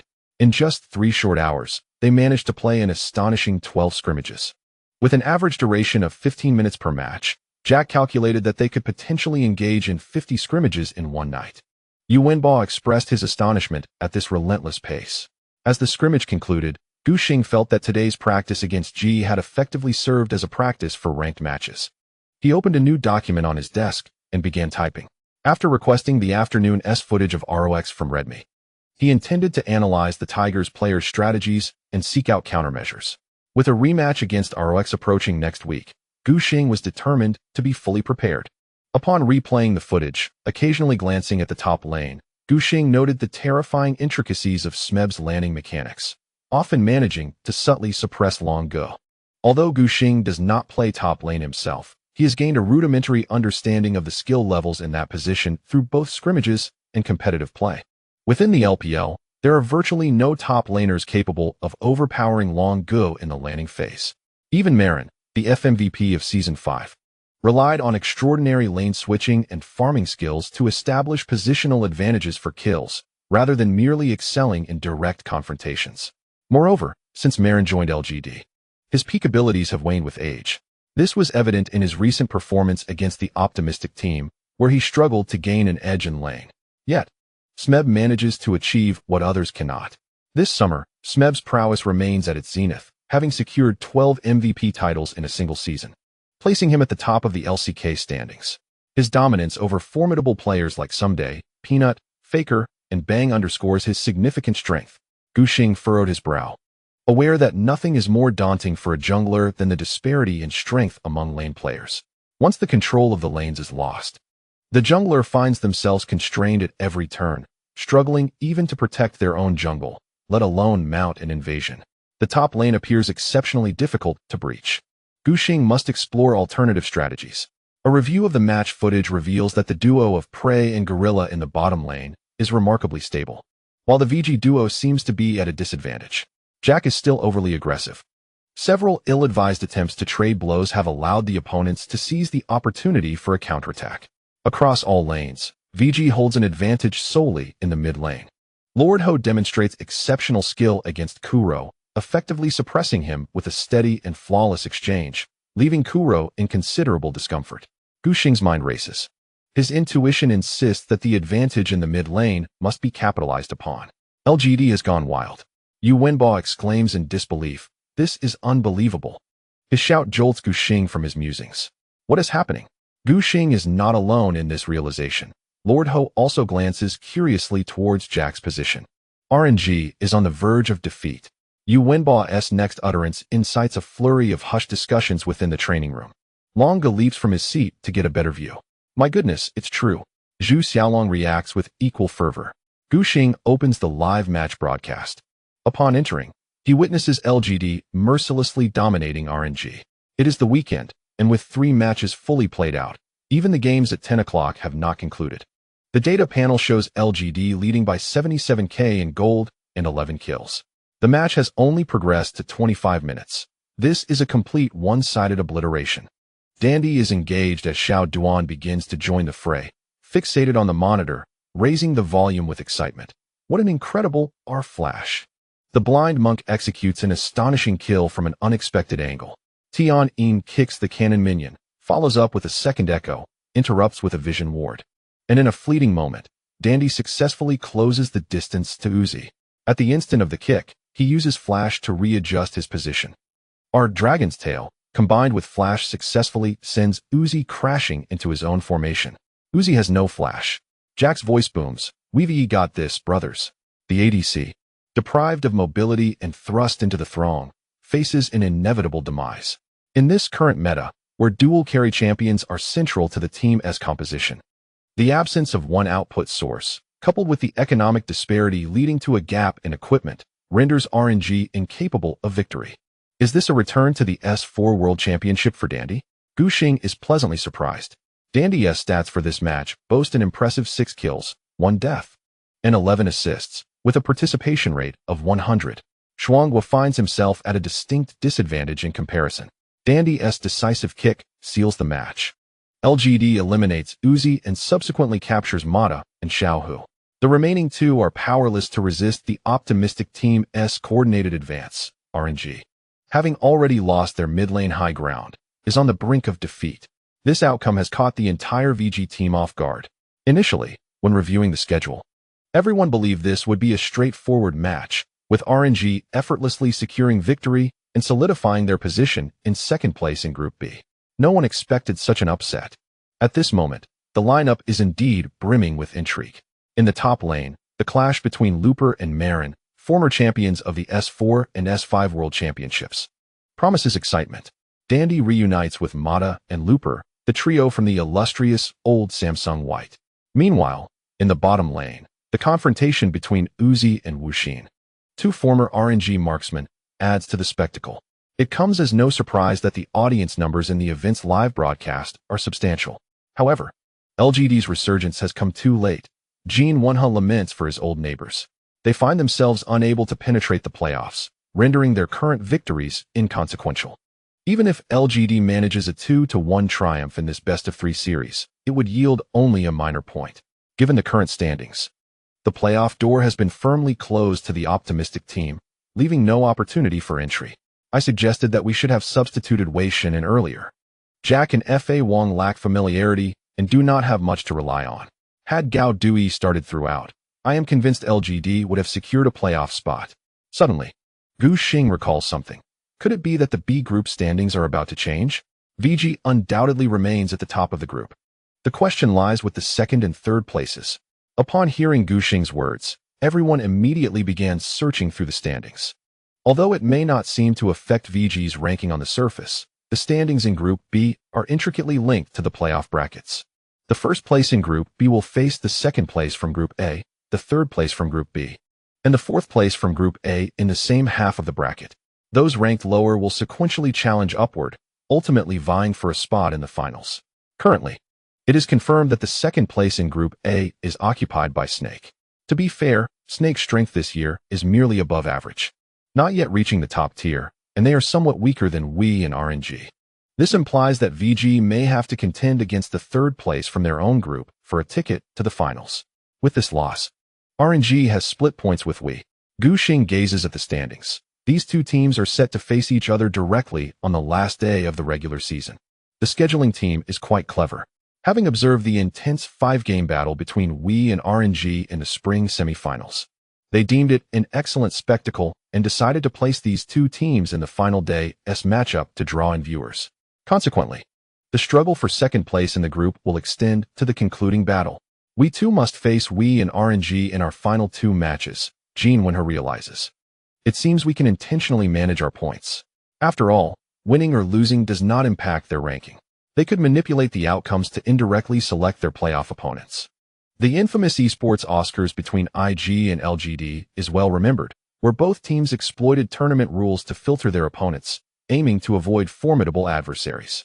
However, the significance of such tactics is limited. Gu Xing shakes his head. The ultimate rankings can only be determined by the last match. Moreover, there is no need to deliberately avoid anyone. Although he feels uncertain about the playoffs, it does not imply that Gu Xing fears other teams. They will face anyone head-on. Old Gu is right. Jack immediately concurs. After all, these teams have lost to us during the regular season. Haven't they? Even if they are not at their best. The odds remain 50-50, don't they? Jean Wenhe contemplated deeply, acknowledging that he had strayed in his thoughts. Having spent over a year at V, where they had suffered numerous defeats in the playoffs, this was the first time they found themselves in such a prosperous battle, having misjudged their own strength. The metamorphosed specter of LGD dragged RNG into the depths, successfully transforming the previously stable playoff scenario into a tempest of uncertainty. Gu Xing chose not to dwell on this dilemma any longer. He outlined several strategies to counter ROX. With 4 pieces of Damori chocolate at his disposal, he could initiate a virtual duel. However, Gu Xing had no immediate plans to utilize them, as he sensed that his abilities were adequate for handling the regular season at the LPL level. Moreover, the remaining 2 matches would not impact VG's ranking. Even if he consumed the chocolate to enhance his skills, it would not yield any benefits for the team in the short term. There was also a risk that revealing a new style could make them vulnerable to scrutiny from playoff opponents. It seemed wiser to hone his skills in reality. He decided to wait until the training match against ROX a week later. If the results were unsatisfactory, he could then resort to the chocolate. By that time, he would be well prepared for the playoffs, concealing a trump card. A week slipped by in the blink of an eye, and soon it was July 28th. Welcome to the live broadcast of the 2016 LPL Summer Split. I am the commentator, Wawa, his naturally resonant voice amplified through the venue's sound system, effortlessly filling every corner of the arena. After introducing himself, his co-commentator shifted the focus to the match at hand, which was set to feature VG against Wii. Although the outcome would not alter V's ranking, Wawa remarked that this was one of their few opportunities for practice, and the team needed to maintain their form in anticipation of the playoffs. Indeed, his co-commentator nodded in agreement, noting that while advancing directly to the semifinals as the group leader might seem advantageous, lacking match readiness could easily lead to a loss of momentum on the stage. Therefore, this match was of paramount importance to VG. Wawa then turned his attention to Wii. We undoubtedly sought to secure victory in this match last week. LGD's unexpected triumph over RNG had granted them a chance to vie for second place in the group. Securing second place would mean that the team would face the first seed from Group A, EDG, in the same half of the playoff bracket. Given the tumultuous history between Wii and EDG, marked by incidents such as the infamous fishnet break and the pig rider's dance taunting smile, they could be considered bitter rivals. As WE's wings grew stronger, they would surely yearn for revenge in the playoffs. The director's camera focused on Candy, who was clenching his knuckles, his gaze profoundly intense. VG had previously triumphed over Wii during the early stages of the regular season, a feat that had established Gu Xing's formidable reputation with Qiyana, demonstrating to all spectators the terrifying precision of a Qiyana who could calculate marks with such accuracy. Candy found this hard to accept, feeling like a mere backdrop to Gu Xing's brilliance, an uncomfortable sensation indeed. Should we secure second place, they would not share the same half of the playoff bracket with VG. This regular season match could be his best opportunity to reclaim his footing. He turned his head to glance at the VG players' bench on the opposite side of the stage. Candy discovered that Gu Xing was still engaged in conversation with his teammates, his smile radiating an unsettling brightness. He took a deep breath to compose himself. The players confirmed their readiness and equipment checks, allowing the blue side top laner to commence the match as the referee issued the command from behind. 957 exhibited remarkable composure, waiting for his teammates to sequentially report and signal that all was in order before entering the custom draft mode. With a crisp sound, the BP panel appeared before the audience. In an instant, the fully occupied performance center erupted with chatter. 115, a flawless plan. We secured the blue side and promptly banned Shen. The current patch remains 614, where support champions like Shen continue to dominate the top lane, qualifying as formidable heroes. As Wawa analyzed the situation, it was well known that 957's proficiency with Shen was exceptional. By banning him on the blue side, we demonstrated their intention to prevent their own top laner from seizing him. In facing VG, I believe the jungler position is paramount. Remember to articulate this with a hint of dialect, as one must not allow Virtue to obtain his preferred champions. Otherwise, we would struggle to withstand the pressure. We must either impose restrictions in the ban phase or assist Candy in acquiring a powerful champion to indirectly suppress VG's jungle. While the two conversed, VG opted to ban Twisted Fate. In the 614 patch, which weakened teleportation in favor of support, Twisted Fate's priority does not rival Shen's. Currently, the mid laner is expected to deal damage. Compared to other mid lane champions, Twisted Fate inherently lacks a game-changing ultimate in team fights. Although he may currently trend towards Abyssal and Lich Bane for damage-oriented builds, his output still pales in comparison to other dominant mid lane champions. Nonetheless, Twisted Fate possesses unparalleled advantages with his remarkably stable crowd control abilities. The yellow card, being a basic attack form, is inescapable for conventional champions. As long as one is within the attack range, the yellow card can be thrown to stun opponents. It is noteworthy that a fully leveled yellow card has a stun duration of 2 seconds, complemented by a short cooldown. The W, pick a card, has a fixed cooldown of merely 6 seconds, and items that reduce cooldown can bring it down to approximately 4 seconds. These attributes earn the yellow card a fearsome reputation, elevating Twisted Fate to the pinnacle of functional mid laners within the league. This implies that once Twisted Fate is in play, the jungler's champion selection need not emphasize crowd control excessively. Damage suffices. Consequently, Twisted Fate can synergize with the primary jungle champions, Graves, Nidalee, and Qiyana, often appearing in tandem in the professional arena. After all, jungle champions inherently lack control, making Twisted Fate a perfect complement. By banning Twisted Fate, Homie subtly aimed to restrict Candy's access to jungle powerhouses. Moreover, this champion is intrinsically associated with Xia, warranting a degree of respect. We also banned Ho Ye's signature champion, Vladimir, to prevent the opposing team from acquiring a top-tier mage capable of sustaining in the late game. In terms of pick rate, Vladimir does not rank particularly high. Only appearing 46 times in the summer split, he stands fourth among mid-lane champions. However, another piece of data is truly alarming. There have been 185 bans, with an average of 23 matches in which the vampire was restricted. This is akin to monopolizing the ban positions in the LPL League throughout an entire summer. The ban position is as valuable as real estate. In the current meta of 3 bans, a ban rate of 667 is indicative of substantial respect, especially when confronting the formidable strength of V's vampire, which instills fear in opponents, leaving them reluctant to allow it to be drafted. V's decision to ban Talia was strategically aimed at stifling Xia, as noted by Doimb, with the intention of neutralizing the opponent's support-centric mid laner. W's final ban was executed with precision, Frost Queen. If you deny me the chance to play, then you shall not play it either. Everyone is wielding their brushes, ensnaring the mid lane locally. VG ultimately opted to ban Zero's Bard, one of his most proficient champions, still regarded as a formidable pick in the current version. Classified as a T2 support, the inherent passive, Traveler's Call, allows for the collection of harmonious sounds across the map, enhancing movement speed and mana, while Magical Journey facilitates wall traversal. This champion is indeed born for roaming. With a light sigh, Redmi discerned the strategy, dedicating all 3 bans to roaming characters, intending to compel both sides' laners to focus on farming, purely relying on the jungler to dictate the tempo. By banning the currently dominant support champions, even the most skilled players may find it challenging to execute effective roams. In this context, the significance of the jungler is increasingly highlighted. They traverse the jungle, serving as the sole key to breaking the stalemate in the lanes.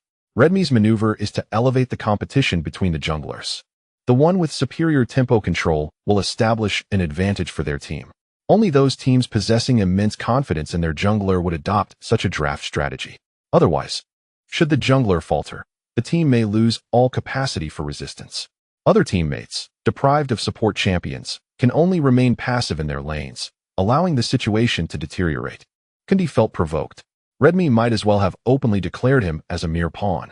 This infuriated Kundi. Despite his inner turmoil, he found himself devoid of any counterarguments.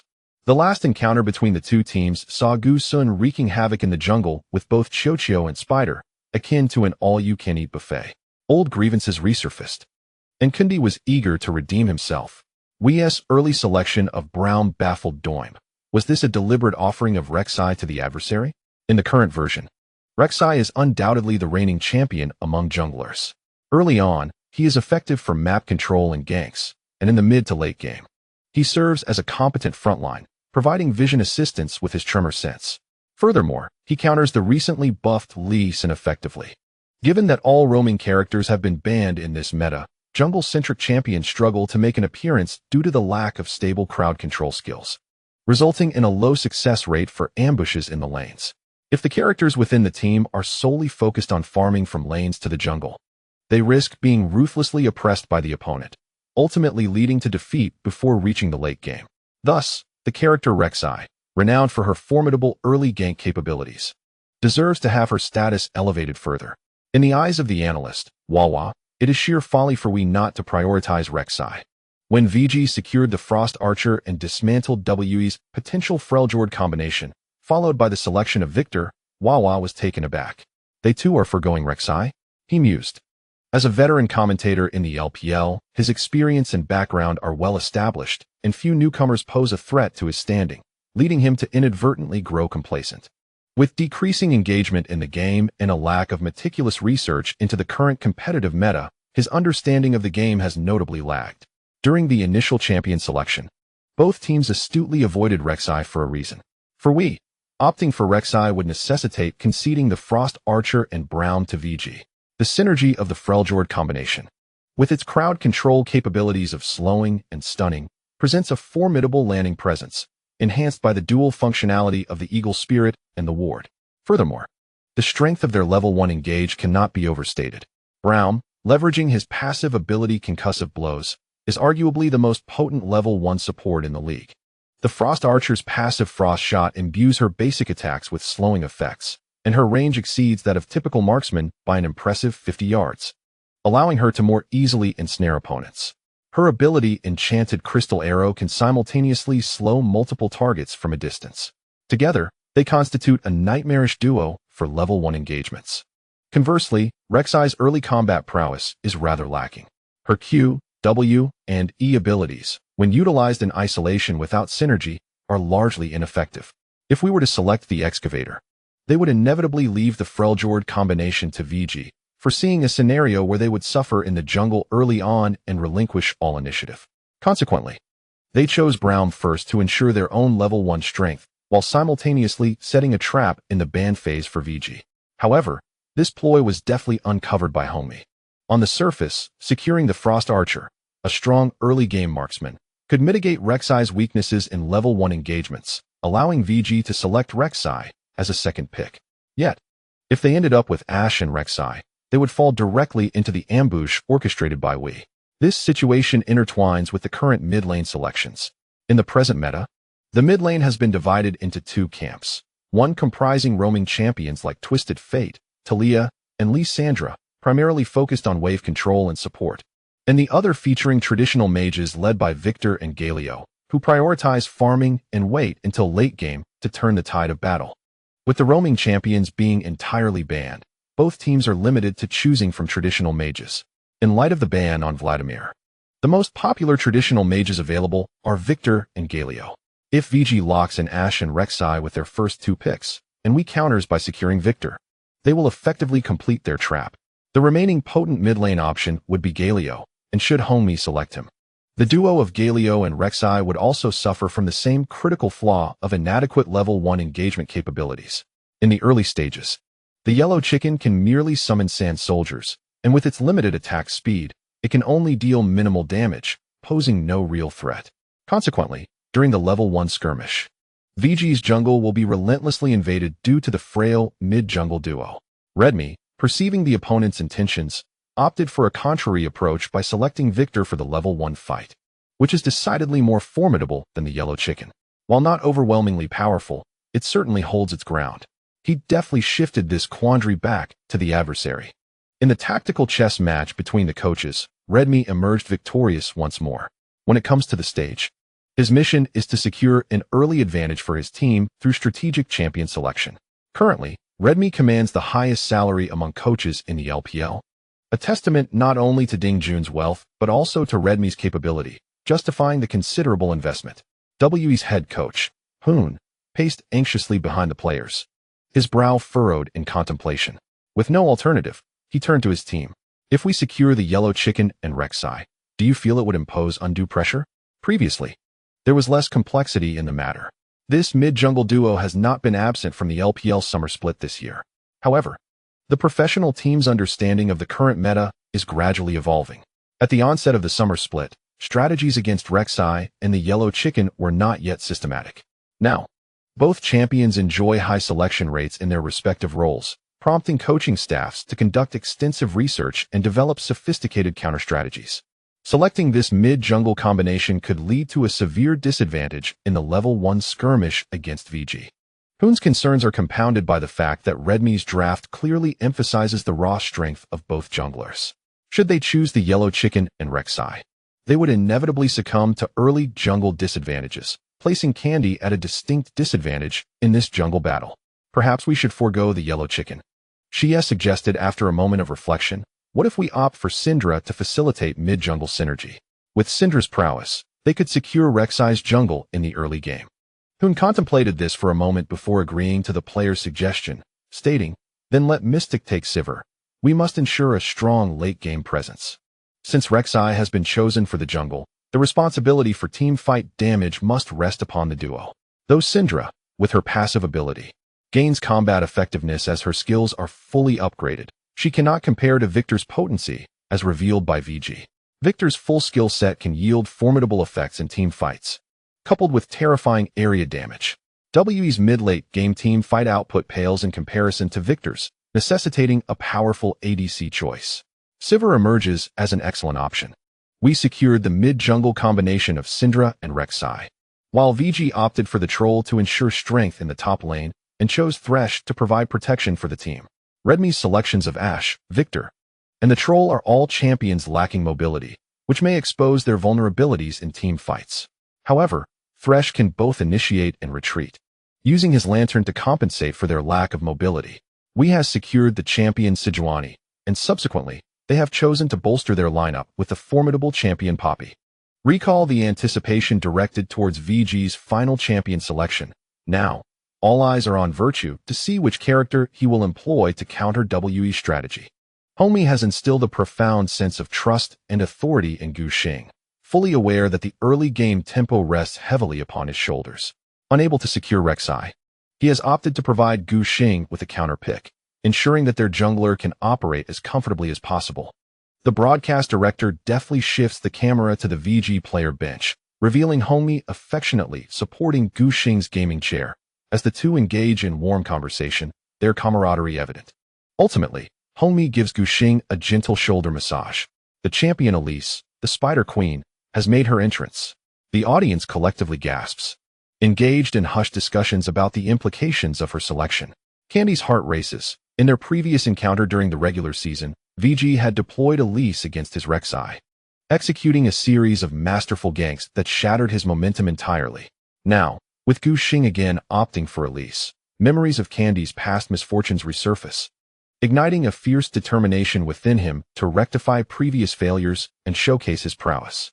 This time, give it your all, Rinjia, Xia murmurs in the team voice chat. Having made personal sacrifices during the draft phase to ensure the jungler's strength, Xia hopes that Candy will not let him down. Upon hearing his real name, Candy immediately reassures his teammates, "Don't worry, we will win." The teams exchange champions, and the final lane assignments are confirmed. The blue side features Poppy in the top lane, Rek'Sai in the jungle, Syndra in the mid lane, and Sivir with Braum in the bot lane. On the red side, VG fields Trundle in the top lane, Elise in the jungle, Victor in the mid lane, and Ashe with Thresh in the bot lane. Judging by the compositions, VG appears to hold an advantage in both the top and bot lanes, while we seems to have a slight upper hand in mid-jungle synergy. Analyzing the junglers specifically, Candy seems to have the upper hand in champion selection. Rek'Sai is undeniably dominant in the current jungle meta, he confidently asserts. Elise can only contend with Rek'Sai to a degree. Thus, gaining an advantage in this matchup is not an easy feat. Dada interjects, noting that while Elise is certainly strong, she ranks in the second tier among jungle champions, and few players can wield her effectively. He mentions the renowned Peanut from the LCK's Tiger team, whose prowess with Elise is legendary, suggesting that he can carry games effortlessly. Remembering this, he adds that even Virtue has only selected her once during the summer split. Peanut's reputation with Elise is well established. He has dominated the LCK this year, boasting an impressive record of 10 wins and only 1 loss out of 11 games played with her, resulting in a staggering win rate exceeding 90. The reason for Elise's moderate selection rate lies in her dependency on early game momentum. If her initial ambushes fail to yield results, she becomes significantly less effective. Caught yet unable to seize, striving yet failing to triumph, the spider finds itself in an exceedingly awkward predicament. The outcome of this match hinges upon Virtue's performance. As the playful banter of the commentator suggests, if they can suppress Candy, victory will be half assured. Amidst laughter, the summoner's rift materializes upon the grand screen. The arena resonates with the fervent cheers of supporters. The Wii fans in attendance eagerly await this day of retribution. Just days prior, the water ghosts of LGD had dragged RNG down, rekindling their hopes of securing second place in the group. If they can conquer this match, although it may not fundamentally alter WE's final standings, the points accrued could prove invaluable in the concluding battle. Both teams line up along the river in a long, serpentine formation, harboring no intentions of invading the enemy's jungle. Wii has made concessions regarding their late-game teamfight strength to achieve a balanced early skirmishing capability upon acquiring Rek'Sai, thereby avoiding being forcefully countered in their jungle, and thus they have no thoughts of a reverse invasion. As for VG, their strategy is even simpler, selecting Ashe. With Hawkshot at their disposal, there is no need to place wards in the opposing jungle, as they can easily observe Candy's jungle route. Jack and Xiao Duan plan to secure the jungle at the outset, so Gu Xing opts to venture to the upper half, farming downwards from the stone golem. Should I learn E at level 2? Yu Wenbao inquires within the team, seeking Gu Xing's guidance. Gu Xing ponders thoughtfully. You should save a skill point for level 2. If the bottom lane engages, learn Q. If not, then allocate your point to E, and I will draw the Hawk Spirit route for you. Okay, Jack readily agrees. After farming the jungle, he understands the need to offer some contribution. Dragon Brother, controlling the troll, arrives at the stone golem camp, assisting Gu Xing in striking the monsters while the minion waves have yet to collide. Do not use skills, lest we reveal our position, Gu Xing advises. The troll's Q, Rupture, would consume mana, and returning to the top lane would indeed expose this fact, leading Wii to deduce his movements. Dragon Brother agrees, proceeding to assist solely with auto attacks to diminish the stone golem's health, before the monsters can be fully vanquished. 957's Poppy appears in the top lane, positioning herself near the VG turret to attract the enmity of the enemy minions. After absorbing a volley of attacks from the minions, she retreats into the brush to redirect their ire. The broadcast captures this moment beautifully. 957's early presence creates a wave of minion push. Due to her physical presence as bait, the VG minions, before reaching the midline of the top lane, focus their fire upon her. During this time, the minion wave remains stationary, while Wii's minions advance unobstructed. The two sides of minions collide at the VG turret, implying that when the next wave arrives, VG's minions will undoubtedly join the fray ahead of time, altering the dynamics of the battlefield. Moreover, 957 has already endured an initial round of attacks, transforming the VG minion line from a straight line into a staggered formation. Without any champions interfering, the minions would naturally distribute their damage evenly upon the enemy's melee minions. However, 957's physical presence has prompted the VG minion line to assume its new formation ahead of WE's, which remains a straight line advancing towards the battlefield. In this manner, the VG minions will naturally focus their fire on the frontline melee soldier of Wii, and before long, the initial wave of VG's troops will present a numerical advantage of 6-5, with the convergence of these two factors. As long as 957 refrains from deliberately clearing the minion wave, the minions will undoubtedly shift their position towards Wii. Gu Xing took note of 957's actions, his mind racing as he simulated various possibilities. If the opponent insisted on concealing their jungle movements, 957's control of Poppy would indeed be of little assistance. In hammer form, Poppy possesses a passive shield. Should she trigger it during jungle engagement with a basic attack, her position would be revealed, and using skills would incur mana costs, similarly exposing her intentions. Merely from 957's premature positioning to manipulate the minions, it remains indeterminate where Candy's jungle camp lies. Gu Xing dispatched the stone beetle and proceeded to consume his red buff while simultaneously directing his teammates. Jack, wait another 5 seconds. Shoot an eagle spirit into the opposing jungle. We must illuminate the F4 camp. Yu Wenba, having just reached level 2, held on to his skill points. Upon hearing Gu Xing's command, he calculated the timing and adeptly learned Eagle Strike, sending it soaring towards the Wii jungle. The broadcast camera followed the eagle spirit throughout, showcasing its majestic flight.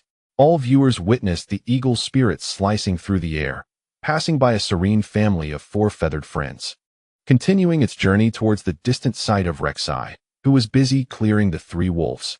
Splendid, a direct location lock, exclaimed Wawa, praising Jackie Love for his competent use of Frost Archer. Gu Xing pressed the data panel. By assessing Rek'Sai's minion count, he inferred that the opponent followed a route from top to bottom, akin to his own. The deliberate illumination of the Feathered Friends camp was primarily due to their mid lane being at a disadvantage. Lord Ho's Victor faced off against Shiye's Syndra, and the disparity in hero matchups was evident, until the 3 hands upgraded E-Death Ray. Pushing the minion wave was virtually impossible, with control over the waves lost. Lord Ho could not establish vision at the opposing F4 camp. Gu Xing desperately needed the fleeting vision near F4 to ascertain whether Candy had cleared that camp. The Feathered Friends lay in close proximity to the mid lane. If Candy had just finished clearing F4, he might very well seize the opportunity to ambush Zeyuan, placing Lord Ho in a perilous situation, especially since he had not brought Cleanse. Among We's quintet, only Syndra's weakness repulsion, Poppy's wall slam, and Braum's passive concussive blows could effectively dispel control effects. None posed a significant threat to Lord Ho. Zeyuan was unlikely to carry Cleanse solely for those 3 abilities. The advantage of bearing barrier lies in enhanced damage absorption during team fights, yet the drawback is an increased vulnerability to ganks. Should We's mid-jungle duo forcefully attempt to capture Lord Ho, his chances of survival would be slim, particularly before he reaches level 3. As the yellow chicken lacks the mobility of shifting sands, rendering survival nearly impossible. Observing that Candy was still engaged with the 3 wolves, Gu Xing confirmed Lord Ho's continued safety and thus turned his attention to consuming his own F4. Shi pushed the wave across the river, placing vision at VG's Feathered Friends camp, successfully detecting Virtual's position. The advantage in mid-lane control was effectively leveraged by Shi, as he accurately tracked Gu Xing's movements. This prompted a sigh of relief from the Wii fans in the audience. As long as the team could evade the formidable level 3 node of the spider, we would be able to maintain a stable landing phase. Gu Xing understood that initiating a gank would be quite challenging, so he opted to continue farming in the lower jungle.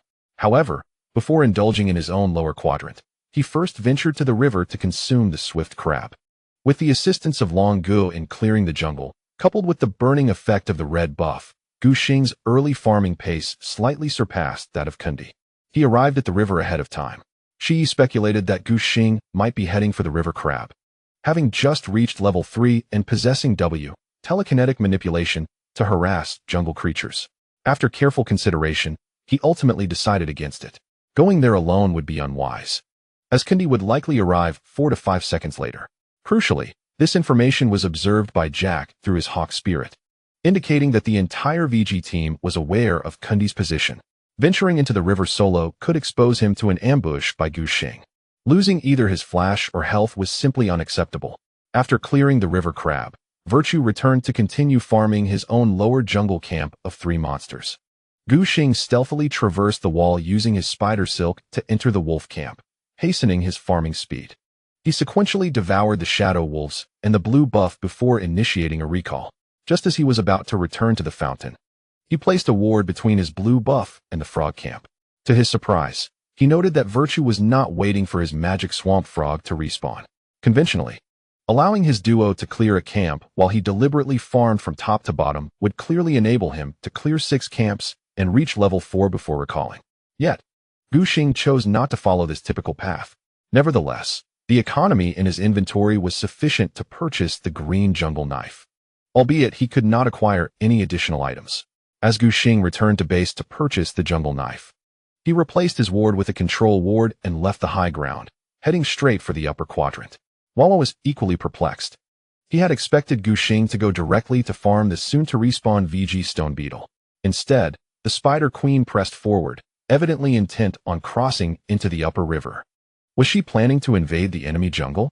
Finally discerning Gu Xing's intentions, he raised his voice, declaring that his target was We's magic swamp frog.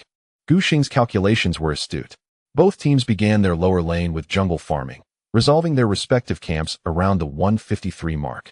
The timing of both junglers using their smite to clear the first group of upper jungle monsters was nearly identical, considering the current version's 100-second reset time for jungle monsters. It signified that both the Stone Beetle and Magic Swamp Frog camps would refresh at 3:33. Gu Xing was well aware that Kundi would likely wait for We's Stone Beetle camp to respawn, reaching level 4 before returning to base for supplies, particularly since Kundi had not consumed the river crab. If Kundi adhered to the principle of avoiding losses, he would have to clear the upper jungle before heading to the river crab, which would consume considerable time. By the time Kundi cleared the red buff, it would be nearly 3:33, at which point the Stone Beetle would respawn, making it tempting for him to farm. If Kundi were to forsake the initial river crabs and venture downward, he would continue until he finished the red buff without returning to base. Gu Xing, utilizing the economic advantage from an additional set of river crabs, had just managed to craft the green jungle knife. Kundi, having only cleared 5 camps in his own jungle, would be unable to gather the 650 gold necessary to upgrade his jungle knife until the Stone Beetle respawned. In the current rhythm of jungle play, it is quite rare for junglers to return for supplies when their economy does not suffice for a Tier 2 jungle knife. In other words, regardless of whether Kundi farms the upper river crabs, he would inevitably consume the Stone Beetle in the lower quadrant at the 3:33 mark. At this very moment, not only would the Stone Beetle respawn in the Wee jungle, but also the Frog Queen. While Gu Xing was clearing his initial jungle camps, he rapidly calculated Kundi's various possible choices in his mind, systematically judging and filtering through them, ultimately concluding that he could indeed steal We's magic swamp frog. Gu Xing traversed past the upper lane's triangular brush towards the river. Due to 957's early control of the lane with Poppy at We's tower, there was no chance to place vision in the triangular brush, allowing him to pass through without issue. Upon entering the upper river, the presence of the enemy's river crab altar further validated his judgment. Moving along the wall, he avoided the enemy's detection and successfully infiltrated We's upper jungle. Kundi was on the verge of finishing the Stone Beetle, completely unaware of Virtual's counter-jungle maneuver. The atmosphere in the venue was filled with an urgent tone. Echoing throughout, there was no vision for Wei in the entire upper quadrant. All Wei members believed that Gu Xing was currently farming VG's magic swamp frog in the lower area. They had no intention of placing vision in the upper jungle. The heist was successful. Wawa was elated, as Virtue had inexplicably stolen a set of magic swamp frogs from Kundi. Gu Xing's scheme was far from over. After consuming the Frog Queen, he hurried towards the mid lane without pause. He set his sights on Xia. As the Spider Queen drew closer to the mid lane, We's supporters could no longer contain their anxiety, whispering frantically in the audience. Xia was caught off guard, and his positioning was dangerously close to the upper lane. From Xia's perspective, Kundi had just finished the Stone Beetle and returned to base for supplies. Thus, Gu Xing would have only just completed VG's lower magic swamp frog. If the enemy were to launch an assault on him, they would come from the lower side. Therefore, his positioning towards the upper lane seemed logical. Xia calculated that once Gu Xing returned to base and made his way back towards the upper quadrant, he would simply adjust his positioning downward. However, this misjudgment led to his vulnerability. Lord Ho commanded the yellow chicken, using Q, Sandstorm Assault, to strike at Syndra, while the spider arrived from above, cutting off Xia's escape route. The moment he laid eyes on the Spider Queen, Xia froze for an instant, instinctively wanting to retreat. Yet Elise, empowered by the Arcane Affinity talent, extended the duration of the 15 buff, and the red buff on her was still active. Her basic attacks in human form, imbued with the burning effect of the red buff, successfully landed. In a bid to suppress the Lord, Xia advanced too far forward, leaving no escape from this position. The Wii supporters emitted a collective sigh of resignation. Gu Xing flashed forward, closing in on Xie, aiming to intimidate the opponent. As he unleashed the self-destructing spider, Xie was compelled to use his own flash and fright. At that moment, Gu Xing activated his E-cocoon. The slowed Syndra was unable to evade, helplessly watching as she was ensnared in a web. The Spider Queen transformed, delivering a vicious bite, and alongside the output from the yellow chicken, snuffed out Syndra's life. First blood was drawn. The atmosphere surged with a wave of exuberant cheers from the VG supporters. Virtue seized the initiative, successfully tearing a gap open in Xie's defenses. The commentator, Dafa, bellowed with elation. After dispatching a group of jungle monsters and forcing out Syndra's flash, he was visibly delighted. As VG reaped a bountiful reward from this exchange, he glanced at the minion wave. The Lord and Xiao Gu showed no intention of pushing, leaving the mid-lane minions amassed before the VG tower. Without teleportation, Xie could only return on foot to farm, inevitably losing a significant number of minions. Xie furrowed his brow in contemplation. This death had considerably weakened him. Yet, as a non-jungler, he could not fathom why Gu Xing had appeared in the upper half of the map so early. It defied logic. Only when Candy, after resupplying equipment, ventured into his own upper jungle and fired a Q, primal surge, towards the Frog Queen's camp from behind the wall, failing to hit any jungle monsters. Did he sense something amiss? My frog is gone. Candy checked the scoreboard and noted Gu Xing's last hits, 17.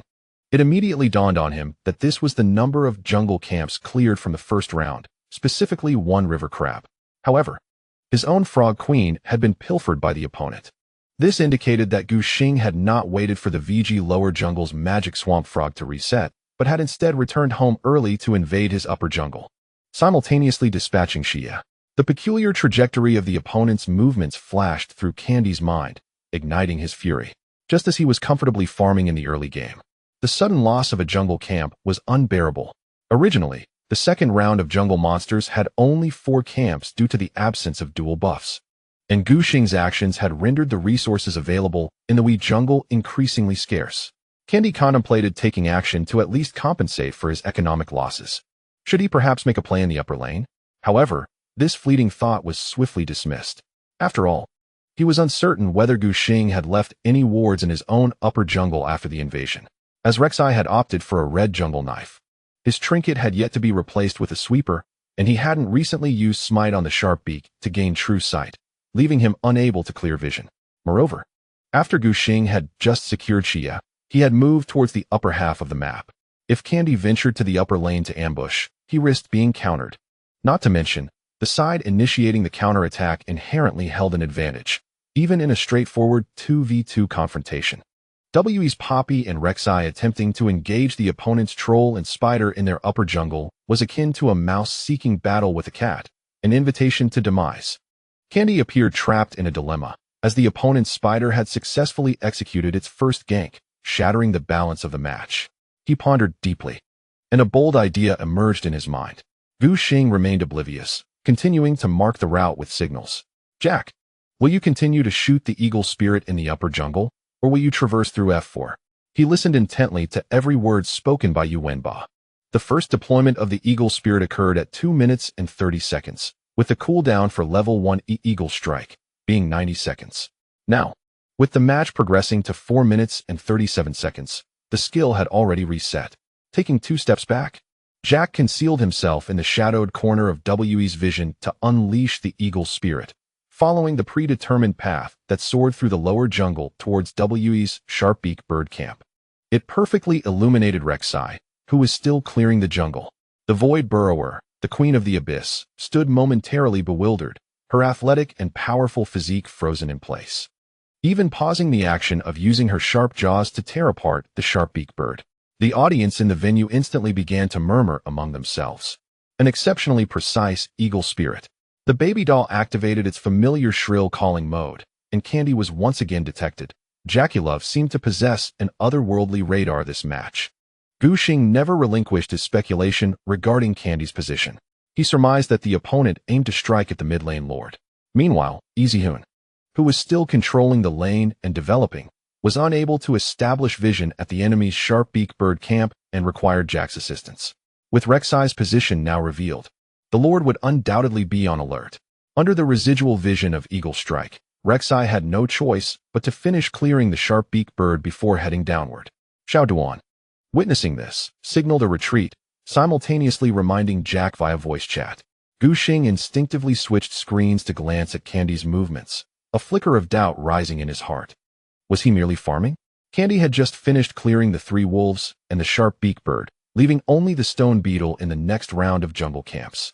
However, it was known that the stone beetle at the bottom of We's jungle had respawned roughly around 3 minutes and 33 seconds prior. By the time Candy finished clearing the jungle monsters, it would have taken approximately until 3 minutes and 50 seconds.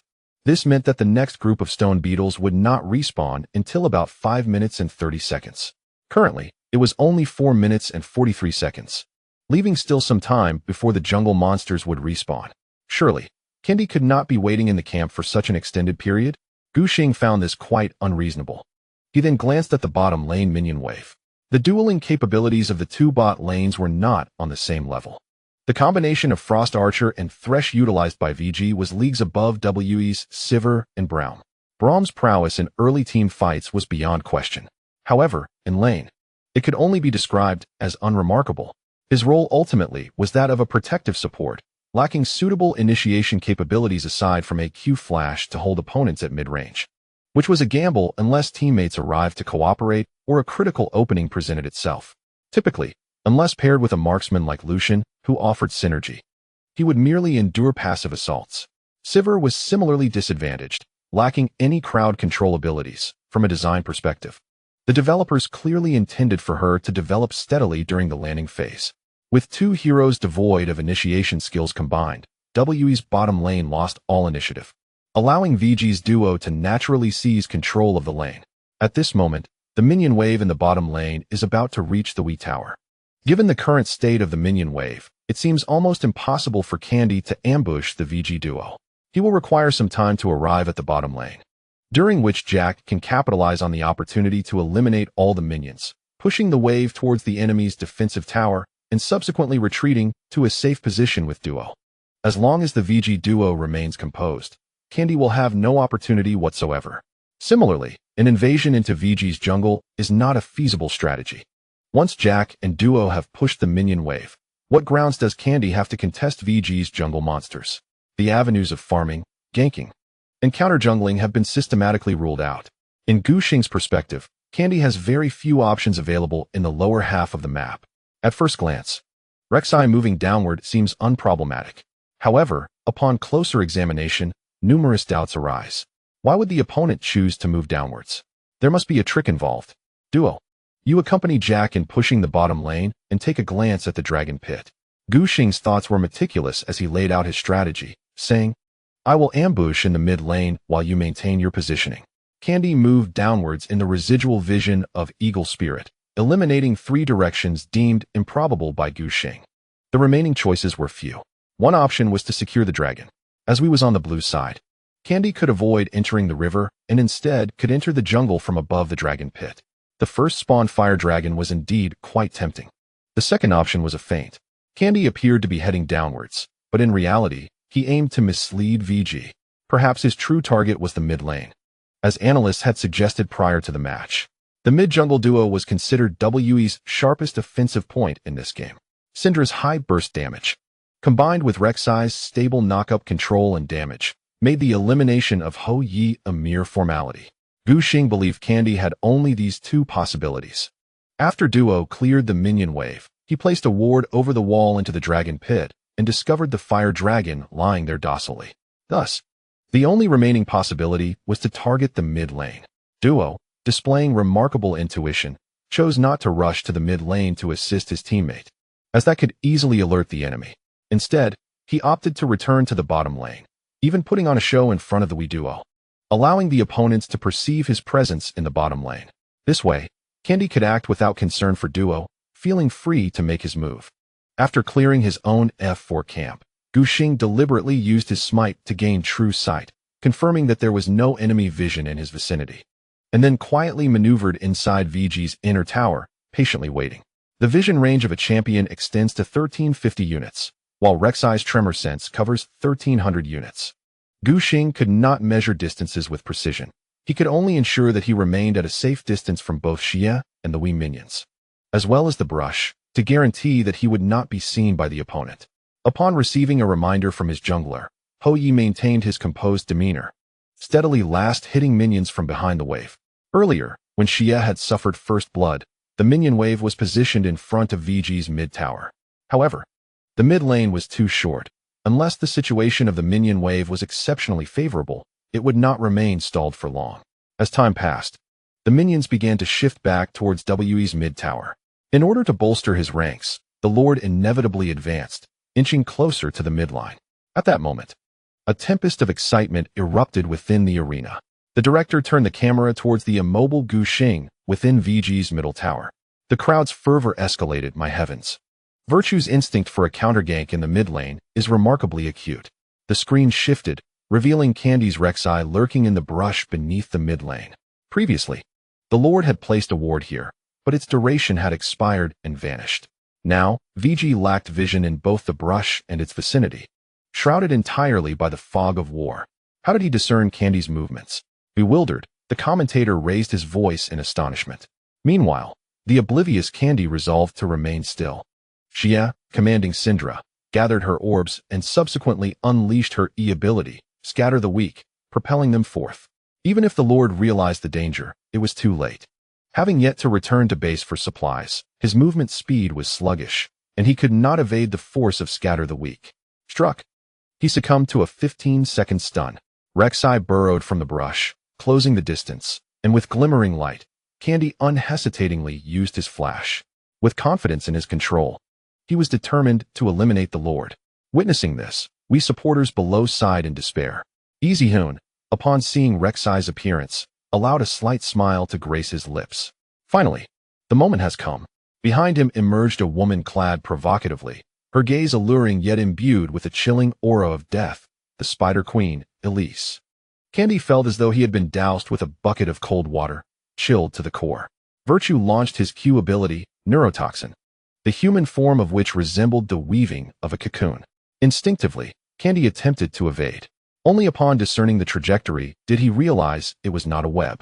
At that moment, the true cocoon was unleashed, sealing Candy's escape. Rek'Sai sought to evade as well, yet its speed was lacking. With only a red jungle item and a control ward, Rek'Sai had no speed-enhancing items to aid its escape, and despite a desperate turn, it could not elude its fate of being ensnared by the cocoon. A viscous liquid splattered across the face of the void burrower, leaving it stunned and immobile. The early-game dominance of the spider was starkly evident. At level 1, Cocoon boasted a staggering 16-second stun duration. This rendered Elise unstoppable, as she clearly regarded Rek'Sai as her prey.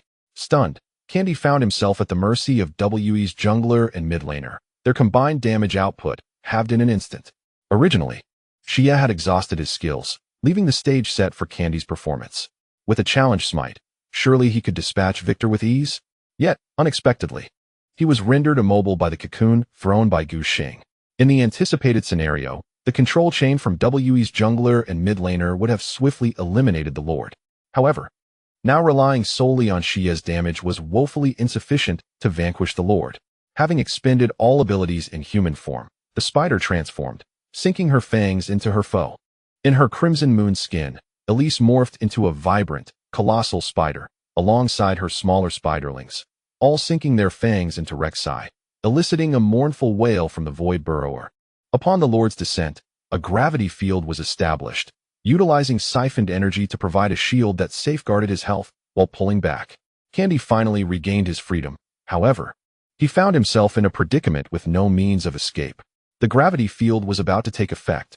Rexer, having expended all his displacement abilities, was utterly incapable of evading the impending gravity field.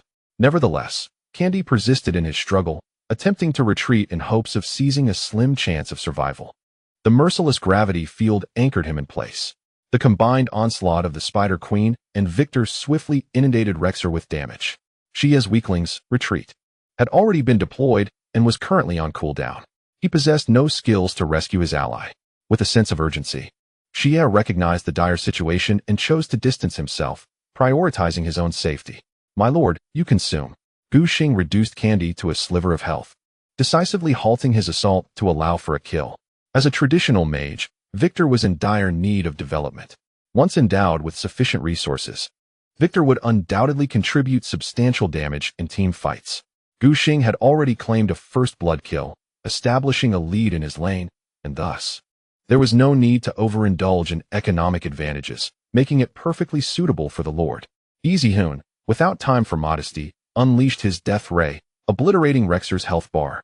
Candy's attempt to strike back proved futile, resulting not only in a failure to secure a kill, but also in the forfeiture of his own life. He boldly proclaimed that virtue was akin to a mantis stalking a cicada, with a yellow sparrow lurking behind. The audience erupted in deafening cheers. The chat in the live broadcast room was inundated with messages. Spicy is truly impressive. Is there really such a counterplay? Surely no one believes that Xiao Gu learned nothing from Dandy. Even the bank card password was revealed. I can only say that there is a significant jungle gap. Xie is utterly bewildered, first ganked and killed, and just when he finally received jungle support, he inadvertently disrupted his own rhythm and gifted a kill to the Lord. Su Hanwei was undeniably facing considerable pressure. Although Victor, his opponent, was a dominant force in the current version, he had faced a nerf in version 6.14. The cost of the initial upgrade for the Hextech core increased from 1,000 to 1,250 gold, while the total cost to upgrade to the perfect core remained unchanged at 3,000 gold. The nerf significantly impacted Victor. Whether he could upgrade his passive evolution of Death Ray upon his first return to base was a crucial indicator of his developmental success. If he could evolve Death Ray, Victor with a blue buff could effortlessly and swiftly clear minion waves, enhancing his gold farming efficiency. The version changes imposed an additional 250 gold for Victor's initial upgrade, which would delay the evolution speed by 3 hands, consequently postponing his developmental milestones. Faced with the weakened Victor, Xie still aspired to showcase his prowess during the landing phase by pressuring the Lord. However, by the 5th minute of the match, Zeyuan had already secured a kill and an assist. The extra gold was sufficient for the Lord to return to base and upgrade his Hextech core directly.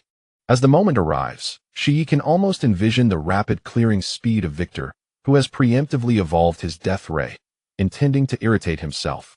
To assert that he bears no resentment towards Candy would be rather unrealistic. A typical individual subjected to 2 waves of relentless pressure, causing the opposing mid laner to effortlessly secure a positional advantage, would undoubtedly harbor some discontent. However, professional players must master their emotions. Having not heard Candy's voice in the team communication for quite some time, Xie hastily offered words of comfort. "It's all right, let's stabilize and focus on our development," he reassured. "Once I reach level 6, I can take down Victor." Candy, with a somewhat subdued tone, acquiesced, his demeanor akin to having consumed bitter medicine. He was acutely aware that his proactive engagement had led to the mid laner's downfall. To this day, Candy still struggled to comprehend Gu Xing's counter-ambush strategy. Earlier, hidden in the brush, he had relied on Rek'Sai's tremor sense, only to find no enemy units moving behind the Lord. Reflecting on it now, Candy realized that Gu Xing had anticipated his move to counter-ambush and remained motionless within the tower. How could he have known that Candy would venture to the mid lane? Was there a flaw in his approach?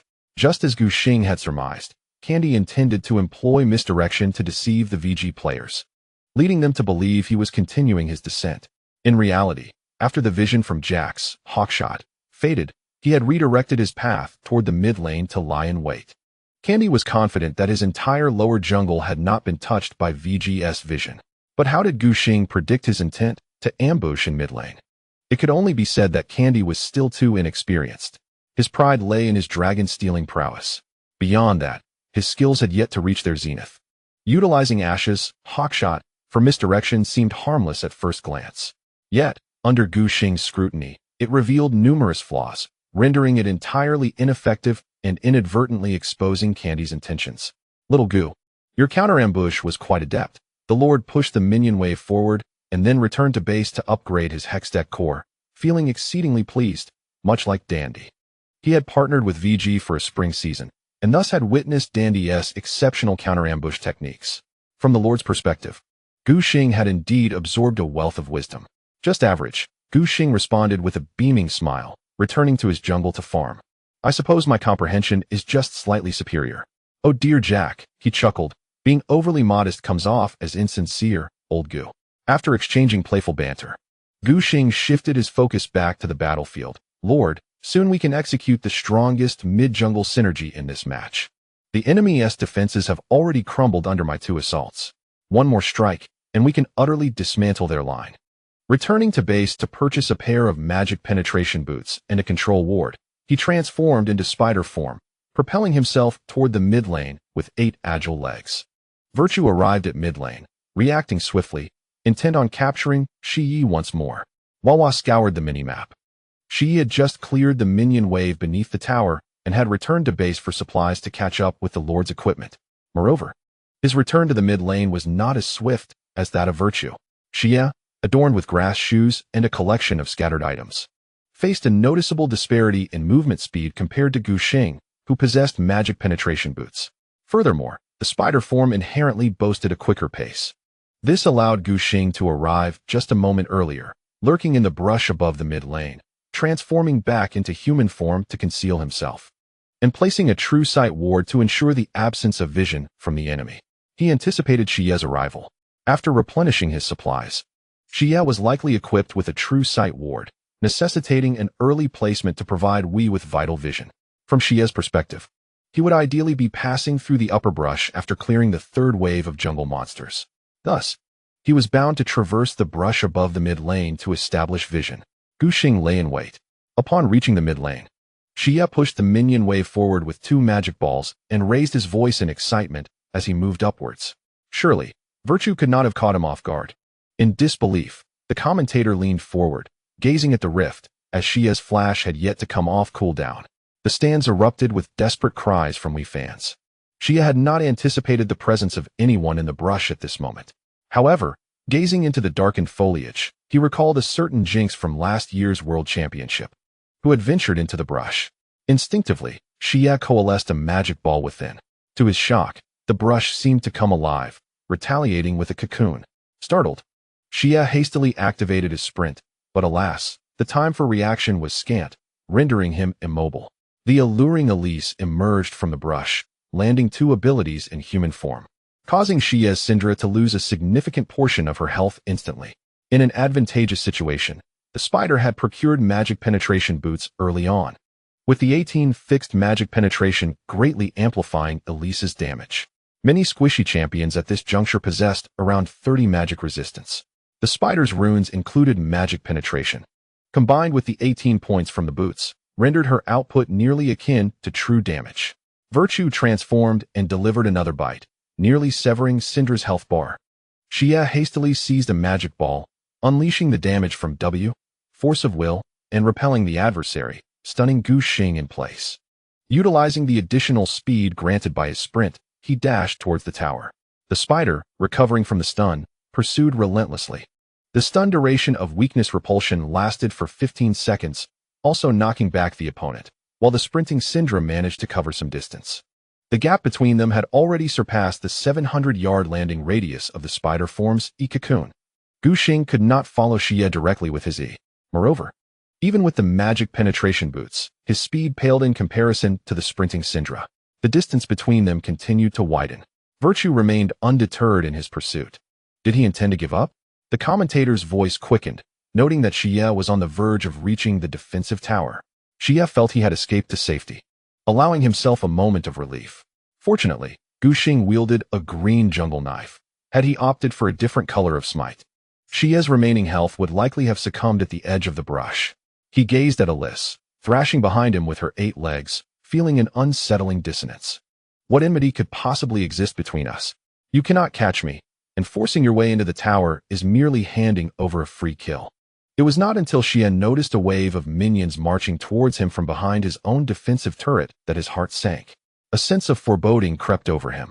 Gu Xing, upon seeing the wee minions rushing towards him, revealed a triumphant grin. He soared into the air. Spider form, the Spider Queen suspended in midair, descended upon the frontline melee minion of Wei from an extreme distance. In the next instant, Gu Xing unleashed his freshly charged Q, Venomous Bite, viciously striking at the ranged minion. Just before his mandibles clamped shut, a bolt of lightning struck the sky. Smite. The level 5 smite dealt a staggering 480 damage. while this wave of ranged minions had a maximum health of only 314. A successful kill. The Spider Queen executed a swift maneuver through the venomous bite, arriving beside the corpse of the ranged minion. At last, she re-established her hunting ground on Syndra, due to the mechanics of skill judgment. If the target is killed before the damage from Alyssa's spider form Q is dealt, the Q skill does not go on cooldown. In other words, the Q in the spider's skill set remained illuminated. She lifted her mandibles once more, sinking them down ferociously, infusing her venom with lethal potency. With a horrified cry, Syndra's already diminished health bar was obliterated. The spider withstood a couple of hits from the turret, retreating with less than half health intact. The audience erupted in cheers. Q smite Q. Remember to attempt to quell the tumult with your voice, as Virtue perfectly harnessed the spider's mechanics to execute a solo kill. Aside today marked my return to work, and I was quite busy with various tasks. Tomorrow, a grand chapter awaits. 117. Bow before my design. This spider is played with remarkable finesse. The audience was astonished, lavishing praise upon Virtue, who had established a commanding presence in the early stages of the match. Alyssa achieved 2 quick displacements using Q smite Q to pursue her enemies.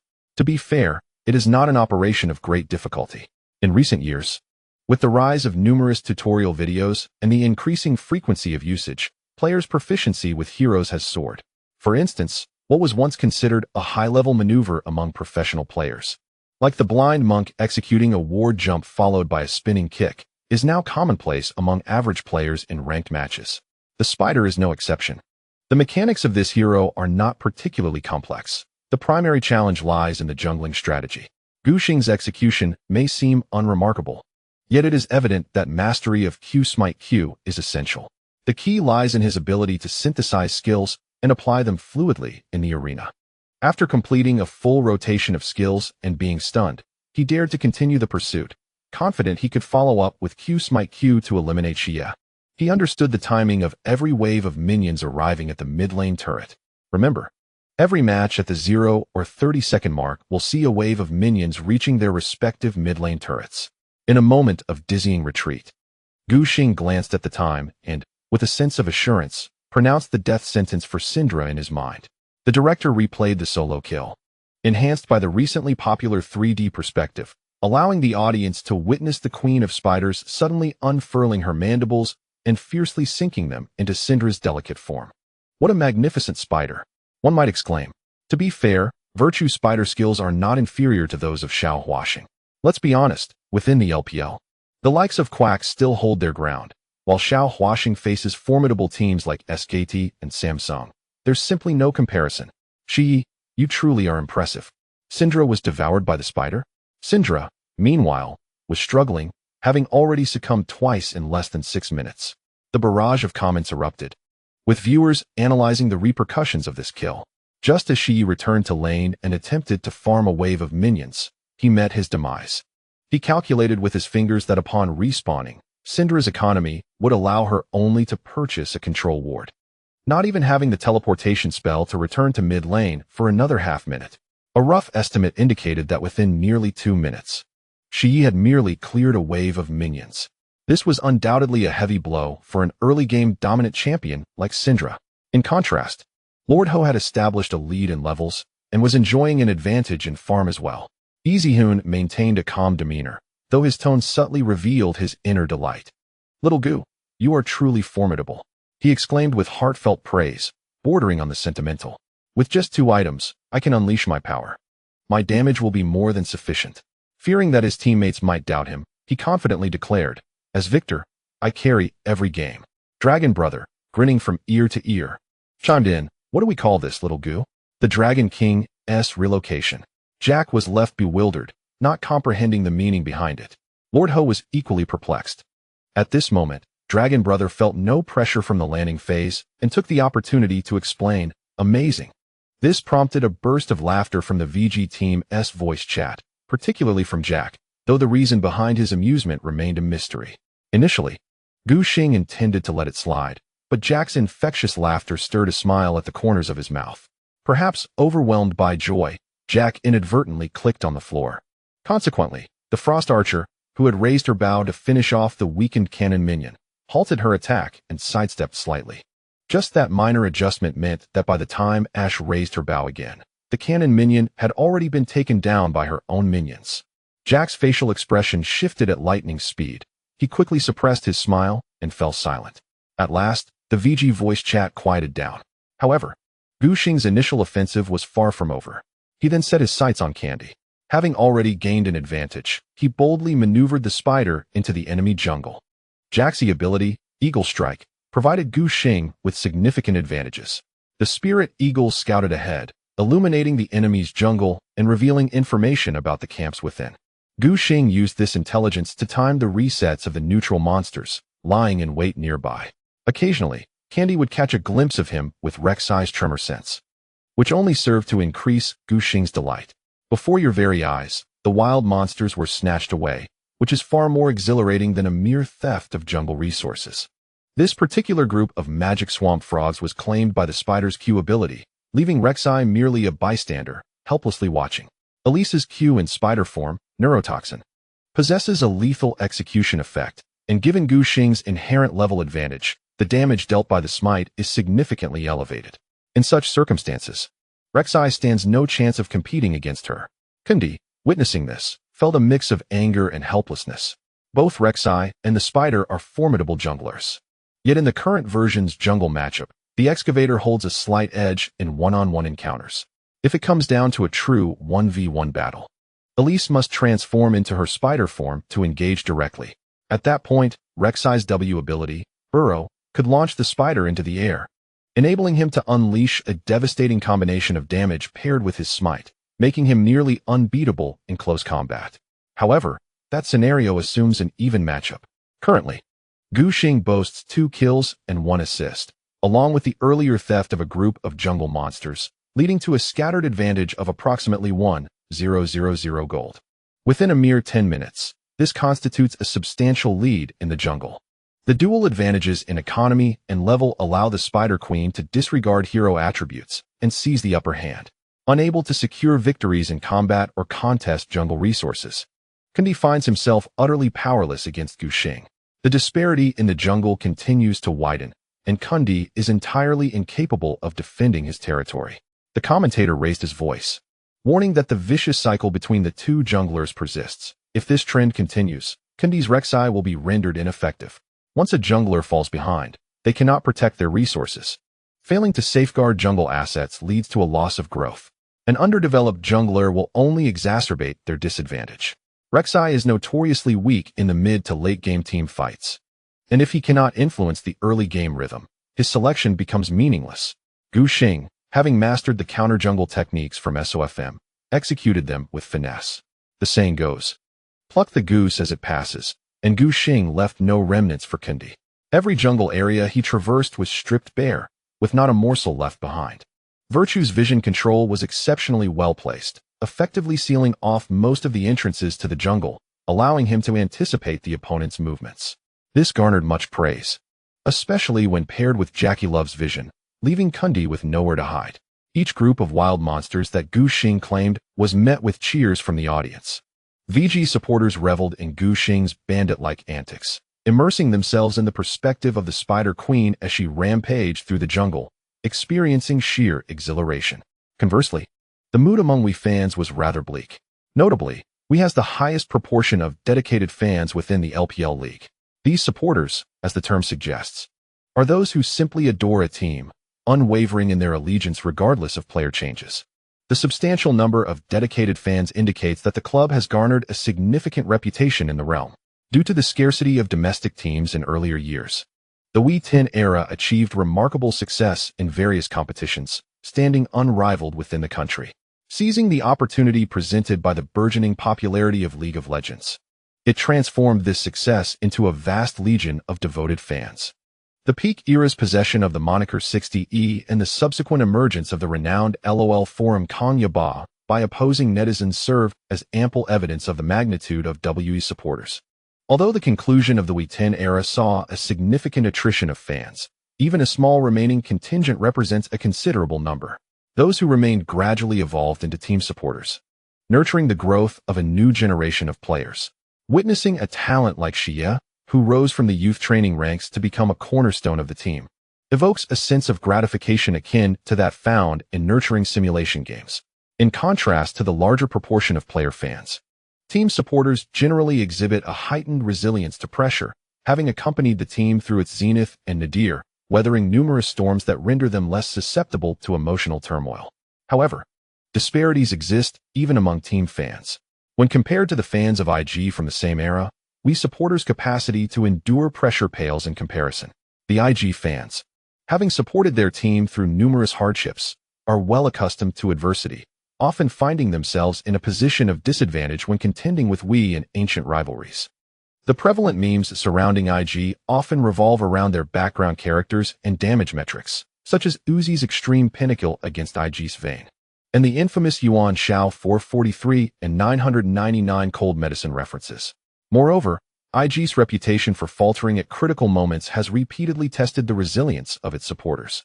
After each setback, IG fans still proclaim their optimism for the next season, showcasing an unwavering spirit that rivals even that of LGD fans. It can be said that, when considering the entire league, we supporters exhibit a surprisingly fragile threshold for pressure. Presently, witnessing their team in a dire predicament inevitably stirs feelings of distress and urgency among we fans. However, such sentiments prove futile. One cannot simply leap onto the stage and take matters into their own hands. Kundi, donning noise-canceling headphones and focusing intently on the match, can barely perceive the commotion from the audience, remaining oblivious to the fans' emotions. As he glances at the scoreboard and notices the jungle minion difference approaching 20, his agitation mounts. What is to be done? Kundi finds himself at a loss. He hesitates to initiate ganks, as his flash is still on cooldown. Should he fall prey to Gu Xing's ambush, it could cost him his life. Furthermore, with VG's vision supplemented by the Hawk Spirit, it becomes exceedingly challenging for Kundi to execute a successful ambush unnoticed. Yet, without engaging opponents, he cannot farm jungle monsters. What options remain? Let us play it safe. We'll try to drag it out, suggests 957, who remains unflinchingly calm, focused on clearing waves and surviving under the tower until Shyvana can join them. It would be disingenuous to claim he feels no frustration. While he is still in lane, the mid-jungle duo has already imploded, leaving him to grapple with an insurmountable disadvantage. Nevertheless, such scenarios are par for the course for a top laner. In a renowned one-on-one duel, confronted by a formidable version of the adversary, the director hesitated to even grant a fleeting glimpse of the action, as the outcome largely hinged on the teammates' performance. 957 could only implore his allies to remain composed, focusing on replenishing their economic resources. 2. Kundi found himself in a state of despair, with minion waves available for development online. As long as Gu Xing refrained from tower diving, farming should present little obstruction. Yet, what recourse did he have? In the jungle, there were no defensive towers to shelter him. The opposing spider wreaked havoc in the jungle. Furthermore, Gu Xing intentionally set traps for Kundi between the various camps. Treading on these tunnels provided Gu Xing with a modest sum of gold. Even the smallest gain was too tempting to overlook. Additionally, it served to vex Kundi further. Even if Rek'Sai managed to reclaim the jungle, it would be a considerable time before he could regain the liberty of traversing freely between the monster camps. At this moment, the flaws in the Wii composition were glaringly evident. The voice of the doll resonated powerfully. The jungler was the pivotal factor in this match, while the other players lacked supportive heroes, rendering it arduous to safeguard the jungle. They could only stand by as Virtue wreaked havoc. The trap set by Redmi during the draft phase was now bearing fruit. Once Gu Xing gained the upper hand, he could exponentially amplify the economic advantage over his jungler counterpart. The zero-sum philosophy of the jungle was expertly exploited by Virtue, by reclaiming Kundi's jungle. He effectively bolstered his own strength while diminishing that of his opponent, leading to an expansive disparity between the two junglers. The director further stirred the pot, showcasing the economic standings of the players for all to see. The economic gap between the two junglers was starkly apparent. Gu Xing led by 557 gold. Such a disparity during the landing phase rendered it nearly impossible for Kundi to breathe. 3. Just as Kundi was fraught with how to defend his jungle, a glimmer of good news finally arrived. Gu Xing had ceased his oppressive tactics in Kundi's jungle and redirected his focus to the 3 lanes of Wii. At the 11-minute mark, Gu Xing advanced towards the bottom lane. Led by Jack, the battle commenced with the firing of the magical crystal arrow. Mystic Sivir had just deployed her E-spell shield and was now on cooldown. All that remained was for the level 0 Braum to leap beside her, attempting to block the arrow. It was only then that Gu Xing became visible within We's sight, seizing the opportunity while Braum was momentarily stunned. He unleashed his cocoon to follow up with crowd control. Zero sensed the impending danger. He had initially assumed Gu Xing was absent. Merely a simple 2v2 in the bottom lane, which emboldened him to assist in blocking the arrow. Now, he found himself regretting this decision, unable to turn back time. A brief maneuver from Thresh, using the fake clock to pull himself back, also allowed him to follow up with a hook. Gu Xing closed the distance, unleashing a flurry of abilities and synergy with his teammates, swiftly diminishing Zero's health. Zero was astonished by the rapidity with which his health was depleting. Although his shield could mitigate 30 damage, it was of little solace. After being mercilessly bitten by the spider, his life was hanging by a thread. When Zero finally glimpsed Gu Xing's equipment, he realized just how oblivious he had been to Gu Xing's true power. The echo of Rune's blade and the boots of speed. At the 11-minute mark, what can the spider accomplish with such equipment? Witnessing his teammates' health plummet, the elder brother, adhering to the principle of early healing for swift cooldowns, replenishes Zero's vitality. Concurrently, he activates his ultimate, Hunt, to augment both his and the support's movement speed. With all his supportive skills utilized, the elder brother signifies that he has exerted himself to the utmost and retreats towards the second tower without a backward glance. Zero, still yearning to unleash his ultimate, Glacial Rift, to knock up the trio from VG's jungle, seeks a sliver of hope for survival. In a critical moment, Virtue deftly evades the oncoming Brox's ultimate, soaring into the air with a flick of his silk. The crowd gasps in admiration at such a rapid response.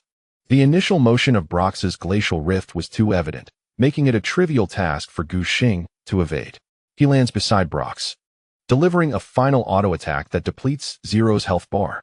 Leave a kill for your buddy, old Gu. Jack is nearly frantic. He had farmed on the lane for 10 minutes, leveraging the combination advantage to chip away at We's tower health, while also suppressing the elder brother with 7 minion kills. Mystic's disadvantage in landing truly stands out, with Sivir's blade artistry being a sight to behold. Yu Wenba initially assumed that Gu Xing would assist and hoped to secure a kill. Little did he expect that his own jungler would seize the kill without hesitation. I gave you the opportunity, yet you were ineffectual. Gu Xing, looking innocent, countered. Who told you to be unable to dodge Brox's ultimate? He intended to let it be. However, Jack was caught in Zero's Glacial Rift, leaving Gu Xing with no recourse. Yu Wenba was at a loss for words. As a champion without mobility, even if he could react to Brox's ultimate, the only means of evasion would be to flash away. Surely, one cannot sacrifice a crucial summoner spell for a mere kill, can they? VG managed to demolish the bottom tower while also claiming a fire dragon, subsequently initiating a lane switch. The Spider Queen's display of slaughter was far from over.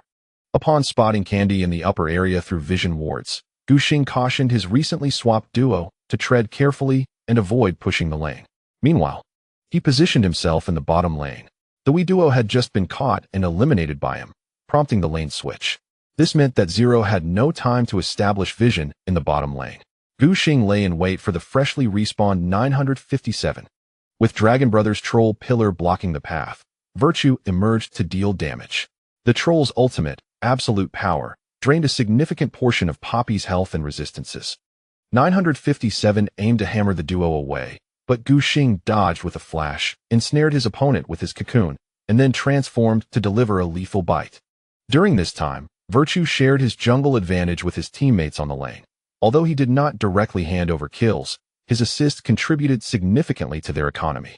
Furthermore, eliminating the enemy's lane heroes also stifled their development, effectively providing his own teammates with economic benefit. Candy, aware that Dragon Brother possessed teleport, chose to avoid trouble with VG's duo and instead opted for a counter jungle. As a jungler, the first thought when it comes to invading the enemy camps is invariably F4. This may be an obsession for many jungle players, and Kundi is no exception. However, upon his arrival at the VG's Horned Bird camp, he witnessed the Lord using the Death Ray to annihilate the F4 camp with subsequent explosive damage, leaving Kundi with nothing but a barren campsite. Kundi could only take a deep breath to calm his nerves. Could he be granted a chance to survive? After enduring a long wait for Gu Xing to engage in lane, Kandi hoped to reclaim some jungle resources to bolster his development. Yet, all was consumed by the Lord. Zeyuan's growth was nothing short of formidable, with his minion count approaching 150 by the 13th minute, and he had not perished even once. The evolution of the Death Ray occurred remarkably early, significantly accelerating Victor's development. Now, a single Death Ray from the Lord could obliterate the entire backline of minions. And with a couple of auto attacks on the melee minions, he could clear the wave, leaving him free to farm jungle monsters for gold while Guxing occupied the bottom lane, adhering to the principle of not letting the fat water flow to outsiders. The Lord casually claimed the nearby F4 camp, inadvertently thwarting Kandi's plans. Shi was now utterly silenced, forced to remain in lane. Victor persistently pushed the minion wave, leaving Shi overwhelmed. After finally clearing the minions, Shi dared not stray far from mid lane, for the nearby jungle was shrouded in darkness. Should VG lay in ambush, he would face certain doom again. The economic snowball for VG continued to grow, and gazing at the ever-widening gold differential on the data panel, we could not muster an effective counterattack, leading to a slow demise. The synergy between VG's jungle and support effectively controlled the enemy jungle, with Guxing constantly expanding the team's advantage through counter-jungle ganks. By the 18th minute, all outer towers of Wii had fallen, with VG's economic lead reaching 7k. The Wii fans in the audience had lost hope for a comeback, merely wishing that their team could avoid a humiliating defeat and at least apply some pressure on VG. Wii players, observing the staggering kill score, realized that if the enemy merely waited until the 20th minute to turn to the Baron pit, they would be utterly incapable of preventing their opponents from securing the Nashor. While Sivir's wave clear speed was undeniably swift, devouring the empowered minions bolstered by the Baron buff was utterly unrealistic. Moreover, considering that the Big Brother was currently underwhelming in development, he was ill-equipped to face the Baron-empowered minions. Furthermore, with VG's late-game potential featuring the powerful duo of Victor and Ashe, along with the split-pushing troll, they appeared significantly stronger than Wii. It could be said that allowing VG to secure the Baron was tantamount to conceding the game. We had no choice but to initiate a counteroffensive, attempting to claim some kills from their opponents to alleviate their embarrassing situation of having 0 kills. Jack was always willing to provide opportunities even in such a dominant scenario. His positioning was consistently aggressive, eager to unleash Ashe's arrows into the enemy's face. As the match reached the 20th minute, 957 dashed out from a secluded corner, flashing and charging in bravely to slam the Iceborne into the wall. Bobby initiated the team fight, and with Shia's timely retreat of the week, we finally uncovered an opportunity to counterattack, much to the delight of their supporters. At the 20-minute mark, a victory in this skirmish could lead to a potential Baron capture, granting them a glimmer of hope to prolong the match. Jack did not bring cleanse. He had yet to free himself from Syndra's retreat of the week when Candice burrowed forward, flashing in to emerge from the ground and knock him skyward. W's focus fire was impeccable, targeting Jackie Love. However, the team's overall development was still lacking, and their damage output was insufficient. Xiao Duan's lantern and bird shield provided dual protections, coupled with Jack's self-healing spell, allowing Yu Wenba to survive against all odds. Jack flashed to create distance, unleashing a volley of arrows accompanied by magical crystal arrows. He continued to draw his bow, utilizing basic attacks to harass the opponents. Although he ultimately succumbed to Candy's challenge and execution damage, the two-piece Iceborne gauntlet still managed to deliver significant output. After accomplishing all this, Yu Wenba lifted his hands from the keyboard, exclaiming in voice chat, "We can fight." This wave seemed to spell Jack's demise. However, he had indeed contributed to the team, inflicting substantial damage before his end and forcing W's jungler and top laner to expend their flashes and control abilities. In their eagerness to eliminate Jack, W's members stood densely and aggressively positioned. Unbeknownst to them, VG had already formed a surrounding encirclement. "Bow before my design." A deep and magnetic voice resonated throughout the canyon. Above, the ID Vigizihun, Victor, activated his sprint and rushed in, unleashing his Death Ray, in conjunction with our Chaos Storm. Victor, having accumulated 240 minion kills in a mere 20 minutes, now boasted 2.5 items thanks to his farming and team economy, unleashing a tremendous burst of damage. The combination of rays and storms instantly produced a massive area of effect damage. The audience gasped in astonishment. The Wii fans, who initially believed that eliminating Jack would secure their victory in the team fight, found their spirits plummeting. A single wave of damage left Xie and his allies severely battered. Lord Ho's previous assurances to Gu Xing were not mere boasts. He truly excelled with such traditional mages. As long as he could ensure his development, the damage he dealt in team fights would undoubtedly meet the team's expectations. Observing the dire situation, WE's members hastily planned to retreat and preserve their lives. However, the Troll's ice pillar rose up, blocking their escape route. Long Gu galloped in, using his ultimate to snatch Bobby and joining the fray with his mighty club. Gu Xing's spider maintained its human form, having merely struck the enemy front line with Q, while W, the self-destructing spider, targeted the clustered Wii members to inflict high area damage. 957 and Candy, knowing their flashes had already been used and their escape route blocked by the Troll's pillar, resigned themselves to seek Lord Ho in hopes of restraining VG's final carry. Alas, Gu Xing ensured his positioning remained close to Lord Ho, acting as his bodyguard. The spider's role in team fights necessitated a clear strategic approach. Gu Xing was acutely aware that charging into the Wii formation to eliminate the backline was far from prudent. His strategy was simple: protect the Lord and victory would follow. He ensnared Rek'Sai with his web, swiftly shifting forms to savage the already weakened Bobby, and then positioned himself to block the advance of the excavator, preventing any threat to his mid laner from Kundi. Xiao Duan also provided support, and the synergy between VG's jungle and support was remarkably aligned. Only Long Gu was wreaking havoc in the front lines, bravely facing WE's dual carries and support, Braum, alone. Yet, he would not fall easily. Without armor penetration or a critical strike item, he could hardly make a dent in the Troll. Victor's chaotic storm decimated WE's jungler and support, highlighting the staggering disparity in combat prowess. Gu Xing soared into WE's backline, emboldened by his superior equipment, and unleashed a flurry of ferocious bites. The Lord's swift movements had yet to fade, and he advanced, utilizing the short cooldown of his Q to siphon energy, followed by a freshly charged death ray, instantly obliterating the opposing backline. Was there a pentakill? Jack had taken on the role of the Fountain Commander, and as he observed the imminent victory of his team, his voice grew louder, urging the Lord to secure a personal kill. The system's notifications could scarcely keep pace with the Lord's rapid slaying. No one could ascertain the exact number of enemies he had dispatched in succession. Gu Xing, with no time to ponder, deliberately entrusted the final blow on Braum to Zeyuan. A mere 3 seconds after Zero fell, the cold, unfeeling voice broadcast echoed throughout the summoner's rift. Pentakill. Victor's frenzied display of slaughter ignited the arena. VG supporters waved their flags and cheered in jubilation. Zeyuan. His voice resonated with piercing clarity, dominating this team fight. The director presented real-time damage statistics, revealing that Zeyuan had unleashed an astonishing 7,334 damage in this skirmish alone. The Lord had farmed for 20 minutes, and upon emerging from the jungle, he claimed a pentakill.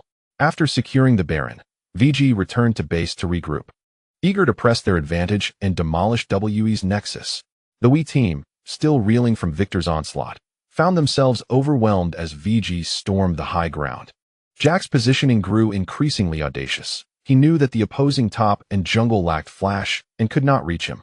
Meanwhile, the Lord's Victor had completed his hat, with his spell power soaring. A death ray seamlessly intertwined with Chaos Storm, instantly annihilating the half-health Shi. The explosive damage left everyone in attendance momentarily stunned. After a brief pause, the final team fight erupted. It was a complete rout. VG steamrolled through, with Jack claiming a triple kill, culminating in a total team wipe that concluded the match. Without timely updates, it was 118. The dragon was imminent. Witnessing the shattering of the enemy's nexus, Gu Xing removed his headset. The sounds of the venue flooded into his ears without obstruction. The cheers and applause of VG supporters drowned out the dull thuds of cheering sticks, illuminating Gu Xing's smile even further.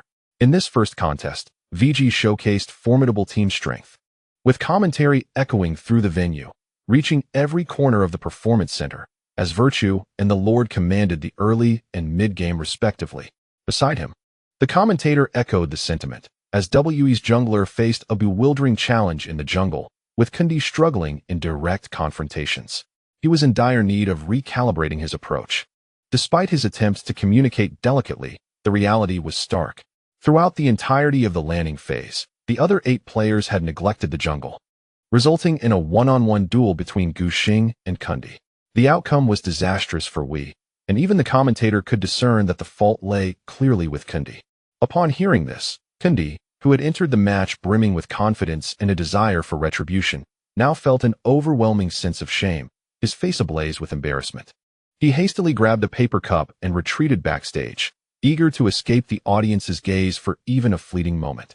Meanwhile, the commentator continued to articulate strategies from the perspective of the beleaguered Wei team, suggesting that they must revise their ban pick strategy in the next match.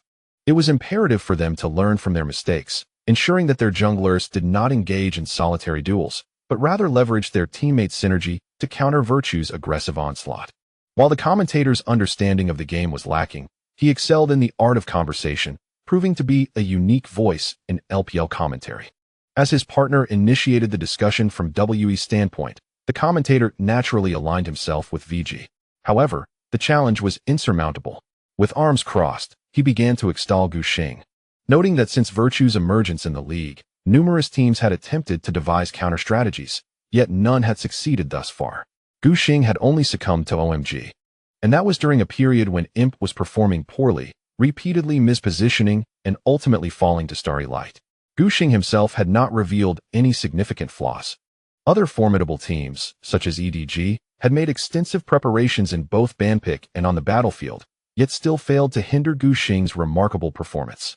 The two commentators exchanged banter, further intensifying the already charged atmosphere of the match. The director, as per usual, presented the post-match statistics, momentarily interrupting their dialogue. Ordinary output statistics would inevitably fail to dampen the spirits of the commentators, but the damage report from this match was nothing short of captivating. The reason lay in the astounding performances of two players. Zeyuan, in a mere 24 minutes and 43 seconds, dealt a staggering 22,080 points of damage, achieving an average output close to 1,000. In the final two team fights, he generated nearly 150,000 damage, significantly elevating his statistics. Conversely, WE's jungler, Kundi, operating as Rek'Sai, managed a paltry 1,634 points of damage throughout the entire match, eliciting gasps from the audience. It is well known that champions across the three lanes often accumulate substantial damage due to the nature of laning, which involves trading blows. In contrast, junglers engage in a battle of wits with jungle monsters for extended periods, typically generating less damage unless they can find opportunities to duel the opposing jungler or participate in ganks or team fights. However, the rationale behind this was overshadowed by the fact that such a low damage output was simply unacceptable. The statistics panel seemed to mock him, as if it were raising an obscene gesture in defiance. In his shadow, Candy's output column appears utterly insignificant. The live stream is abuzz with discussion. Viewers lament the heavy-handedness of Gu Xing, as the MVP of this match has been determined. Lord Ho, with a damage contribution of 366 and a positional economic lead of 4,473, has rightfully claimed the title of MVP. It must be noted that the LPL broadcasters tend to favor data when selecting the MVP. Despite Gu Xing's extraordinary contributions during the landing phase, he ultimately could not compete with Lord Ho, who achieved a pentakill. However, no one can deny his impressive performance in the early game, not even his opponents. The ban phase clearly reflects the respect afforded to Gu Xing. As the next match commences, Wei, situated in the red side, has banned both Graves and the formidable Elise from the previous game, clearly aiming to target Gu Xing.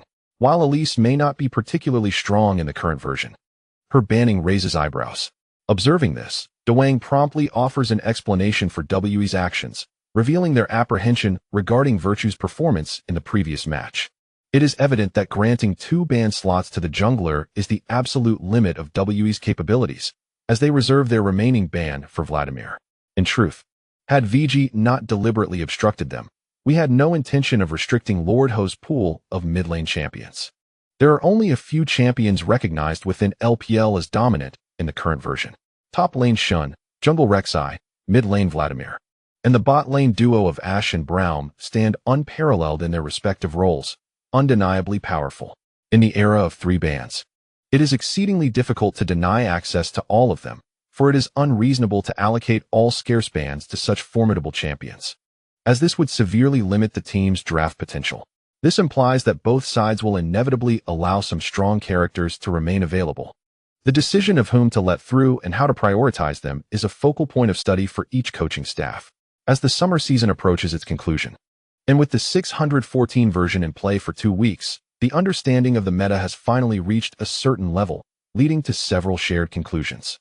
It is advisable not to concede the entire Freljord duo to the opponents. The partnership of Ashe and Braum in the bot lane is both offensively and defensively formidable, capable of adapting to any composition. The selection and prioritization of the remaining 3 strong champions depend on each team's strategy, style, and players' champion pools.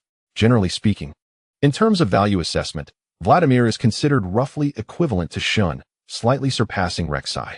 In this match, VG occupies the blue side, and, as in the previous game, bans Card, Talia, and Bard without any alterations. It appears that due to their previous victory, Redmi has not modified their ban phase. However, it must be noted that VG has switched sides. WE's head coach Hoon has grasped the implications of this situation and is feeling quite vexed. In the earlier ban phase, none of the 5 dominant champions of the version were restricted. If we does not impose limitations with their final ban, the teams will soon begin to divide the spoils. VG, as the blue side, will secure 1 strong champion, while we can choose 2. The remaining champions from the current version will be seized by VG in their 2nd and 3rd picks. The division has concluded, with VG securing 3 versions of heroes while we is limited to 2, placing them at a disadvantage. Hoon, with no other recourse, is compelled to allocate the remaining ban slots to the vampire champion. Consequently, the remaining 4 formidable heroes are evenly divided between the 2 teams, ensuring fairness. VG opts to seize Ashe, as her selection is imperative. Otherwise, the red side we could secure both her and Braum in the first 2 picks. We, in turn, acquires Braum and Shen. Braum is chosen to dismantle the Freljord synergy, while Shen is a champion that 957 excels with in the top lane, allowing him to participate more effectively in the unfolding battle.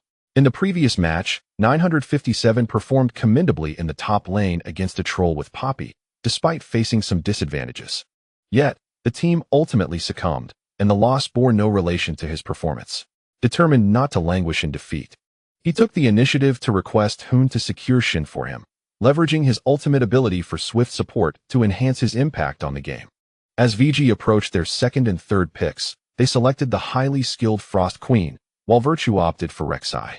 The excitement was palpable among the audience, with whispers of anticipation echoing through the venue. However, Kundi's expression was far from favorable. Although Rek'Sai remains a top-tier jungler, the memories of the previous match's disastrous experience with the excavator loomed large for both Kundi and the spectators. We proceeded to reveal Syndra, as Xie aimed to showcase his prowess with the champion. The last match had been particularly frustrating for him, as he faced relentless ganks from both junglers, leaving him with little opportunity to contribute. This time, Hoon allowed him to select Syndra once again, and Xie felt compelled to demonstrate VG's strength. The big brother locked in Varus, a choice that did not surprise the observers, as it is indeed a commendable selection. Previously, Yu Wenba had showcased an attack speed-oriented Varus in a match against Tong Luguan, and others followed suit, leading to a resurgence of Varus in the professional scene due to his impressive win rates. Varus possesses significant range advantages and can provide crowd control with his ultimate ability, while his percentage damage on W can yield tremendous damage once equipped. While the overall character prioritization may not favor Jhin, the selection of Braum as WE's support made Jin's choice less viable, as it would be challenging to trigger Braum's passive effectively, thereby diminishing their combo's potency. Consequently, the big brother settled for Varus, leaving the final counterpick for jungler Kundi. Coach Hoon demonstrated unwavering trust in Kundi, despite his lackluster performance with the formidable Rek'Sai in the last match. Hoon was keen to provide his player with another opportunity, especially at this critical juncture leading to the playoffs, not wishing to undermine Kundi's confidence. VG revealed Thresh and Troll, and after a brief moment of hesitation, spoke up, noting that compared to the lineup in the first match, only the mid and jungle duo had changed. Wawa explained VG's reasoning, asserting that since they had emerged victorious in the previous match, there was no need for a significant overhaul of their roster. At the VG player bench, Long Gu stifled a yawn and slumped into his gaming chair. Another troll? I'm about to be sick of it, he expressed his frustration. He was indeed rather disheartened. Alternating between the characters of Shun, Troll, and Poppy. Even though Long Gu understood that this was his job, he could not help but feel a sense of monotony. Observing the other 4 positions, he pondered how many heroes could be selected. The top lane was limited to a handful of characters to play around with. Long Gu could foresee the script for this game. A solo push down a single lane. What can we do? Gu Xing teased. The top lane was so popular at last year's World Championship that it exhausted its future potential. Isn't it natural for the tides of fortune to shift? Long Gu, dissatisfied with this claim, retorted, who said that? Smeb also chose Gangplank, didn't he? This was a new discovery he made after training matches with ROX. The opposing team had a strong preference for carry-type characters. Amidst his busy training schedule, Long Gu had taken the time to scour the internet for recordings of the Tiger team's matches and had reviewed relevant statistics. In the 30 or so games of the summer split, Smeb had only selected the top 3 legendary champions twice, and those were exclusively on Makai. The majority of his picks leaned towards Troll, Gangplank, and Katarina. This left Long Gu feeling quite envious. Gu Xing encouraged him. Why not have Hong Mi select a Rumble for you? Rumble was a carry-type hero in which Long Gu excelled, showcasing a high level of proficiency. Long Gu shook his head vehemently. Don't fool me. Rumble is absolutely off the table. He recalled vividly how the last player who forcibly picked Rumble, Maran, had ended up being utterly defeated. Behind the players, Hong Mi was engaged in a murmured discussion with Jin Wenha. Long Gu, their team leader, patted his chair. And Hong Mi suddenly remembered, during this time, you should practice Rumble more in the Korean server rankings. Huh. Long Gu was taken aback. What do you mean? Jin Wenha clarified his confusion, stating that Hong Mi had recently been analyzing the playoff opponents. Furthermore, the upcoming patch might bring changes to the top lane environment. Currently, top laners largely struggled to control the game, which was dictated by the patch. However, not all teams adhered strictly to this philosophy. There were always teams that dared to innovate in order to counter top lane tanks. Among them, certain LCK teams stood out, led by Nbeb and Someday. The Korean top laners introduced new strategies, employing characters like Katarina and Gangplank, shifting resources towards themselves, and using brute force to dismantle the top 3 legendary champions. This initiative proved remarkably effective. The 2 top laners ranked 1st and 2nd on the LCK Summer Season's overall MVP leaderboard, demonstrating their exceptional prowess. This was truly a masterclass in defying the prevailing trends of the top lane. The prevailing philosophy within the LPL region diverges significantly from that of the LCK. The consensus advocates adherence to the current meta, with top laners primarily assuming the role of frontline tanks. Historically, LPL has treated the top lane as a blue-collar position, focusing predominantly on tank champions. The impactful rework of the tank archetype prior to the S5 World Championship profoundly affected several representative teams, as the LPL favored an overwhelming presence of tanky champions. When the meta shifted, top laners, often unversed in the newly favored champions, found their teams reluctant to build strategies around them. This entrenched mindset remains resilient. Despite the LPL's disheartening performance at the S5 World Championship, the stylistic approach of LPL teams has largely remained unchanged. The painful defeats at the World Championship have not gone unnoticed, yet there exists a palpable inability to adapt. Across the entire LPL, only Looper, who once claimed the World Championship with his team, continues to wield carry-type champions. Aside from him, no top laner in the league is capable of embodying the pivotal role within their respective teams. Since the retirement of figures like PDD and Gogoing, the domestic top lane talent has gradually diminished, no longer serving as the cornerstone of victory that commands substantial resources. Koro 1, who shone brightly during the S5 mid-season invitational, does not fit the mold of a typical carry top laner. It is evident that in the EDG of that era, the team could hardly afford to allocate resources towards the top lane. Among the limited viable domestic top laners, we find 957, Saint, Long, and AJ. Some have yet to reach their peak, while others have already established their limits. Currently, these 3 can make a significant impact within the league. But when juxtaposed with the likes of Smeb and Someday, they still fall short. Their skill levels do not reach the point of overwhelming their peers. And in pursuit of stable results, teams are naturally hesitant to grant their top laners the strategic prominence akin to that of Smeb. fearing that tactical shifts could lead to fluctuating performance, an outcome no one wishes to bear the burden of. After VG secured their advancement to the semifinals as the top seed, they began to meticulously analyze their opponents in the 615 patch. In an effort to establish a stable competitive environment, Riot Games has been gradually rolling out updates for the professional scene at a slower pace than that of the standard client. This allows them to gather information from ranked matches across servers and monitor for any imbalances in champion power or gameplay styles. Presently, the LPL is still operating on patch 614, while patch 615 has already been deployed on the Korean server as of yesterday. It is anticipated that this version will be utilized during the playoffs. Having conducted preliminary research, VG's coach has sensed a notable shift with the 615 patch, which promises to revolutionize the current competitive landscape. A significant transformation is imminent. Upon hearing his coach's advice, Long was instantly invigorated with enthusiasm, eager to secure victory and return to base for a few exhilarating matches with Rumble. Ultimately, VG maintained their support choice without alteration and turned their attention to WE's final champion selection. The focus now shifted to what role Candy would opt for. As the broadcast director timely transitioned the camera to the Wii player's bench, Candy turned to converse with his teammates, and even the typically reserved 957 engaged in dialogue with him. Ultimately, as the countdown to selection was nearing its conclusion, we locked in their champion, Panther Woman. The astonishment on Dahl's face was palpable, as he pondered whether Candy aimed to replicate VG's jungle confrontation against EDG. In a recent pivotal clash, Gu Xing had previously utilized Panther Woman to counter Rek'Sai, achieving a notable solo kill in the jungle. Now, with Candy's choice, Dahl perceived a deeper significance. The audience, prompted by Dahl, engaged in lively discussions on the barrage of comments. WE's supporters brimmed with confidence in Candy, erupting in fervent cheers from the stands. The players exchanged their champions, finalizing their lineups. On the blue side, VG, top lane Troll, jungle Rek'Sai, mid lane Ice Maiden, bot lane Frost Archer and Thresh. On the red side, we, top lane Shun, jungle Panther Woman, mid lane Syndra, bot lane Varus and Braum.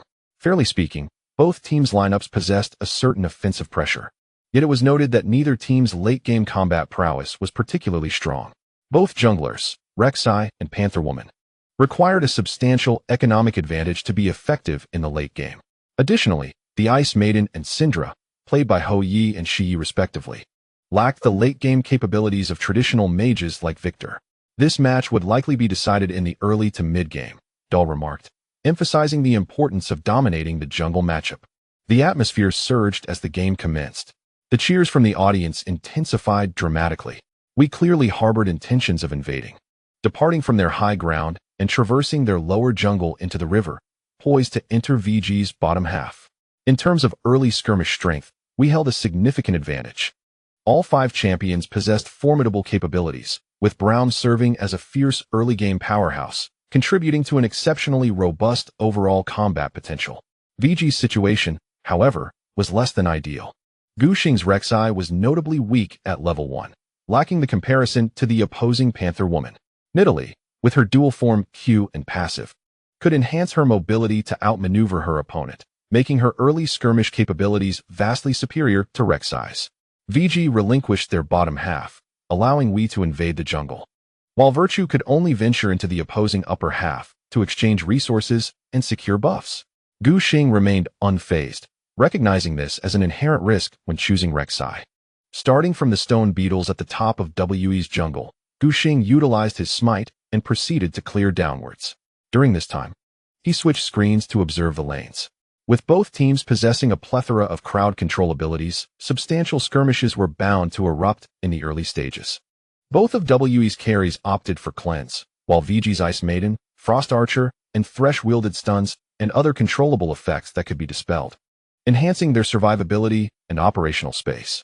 After all, Syndra and Varus lacked any mobility skills. If caught in control effects, they could easily find themselves immobilized, unable to escape. While Cleanse could indeed remove various controls, it would not negate Rek'Sai's knock-up. This indicated that Gu Xing had ample room to maneuver in this match. Jack at level 2. Don't learn E, just level Q and you'll be fine in lane, Gu Xing advised his teammate.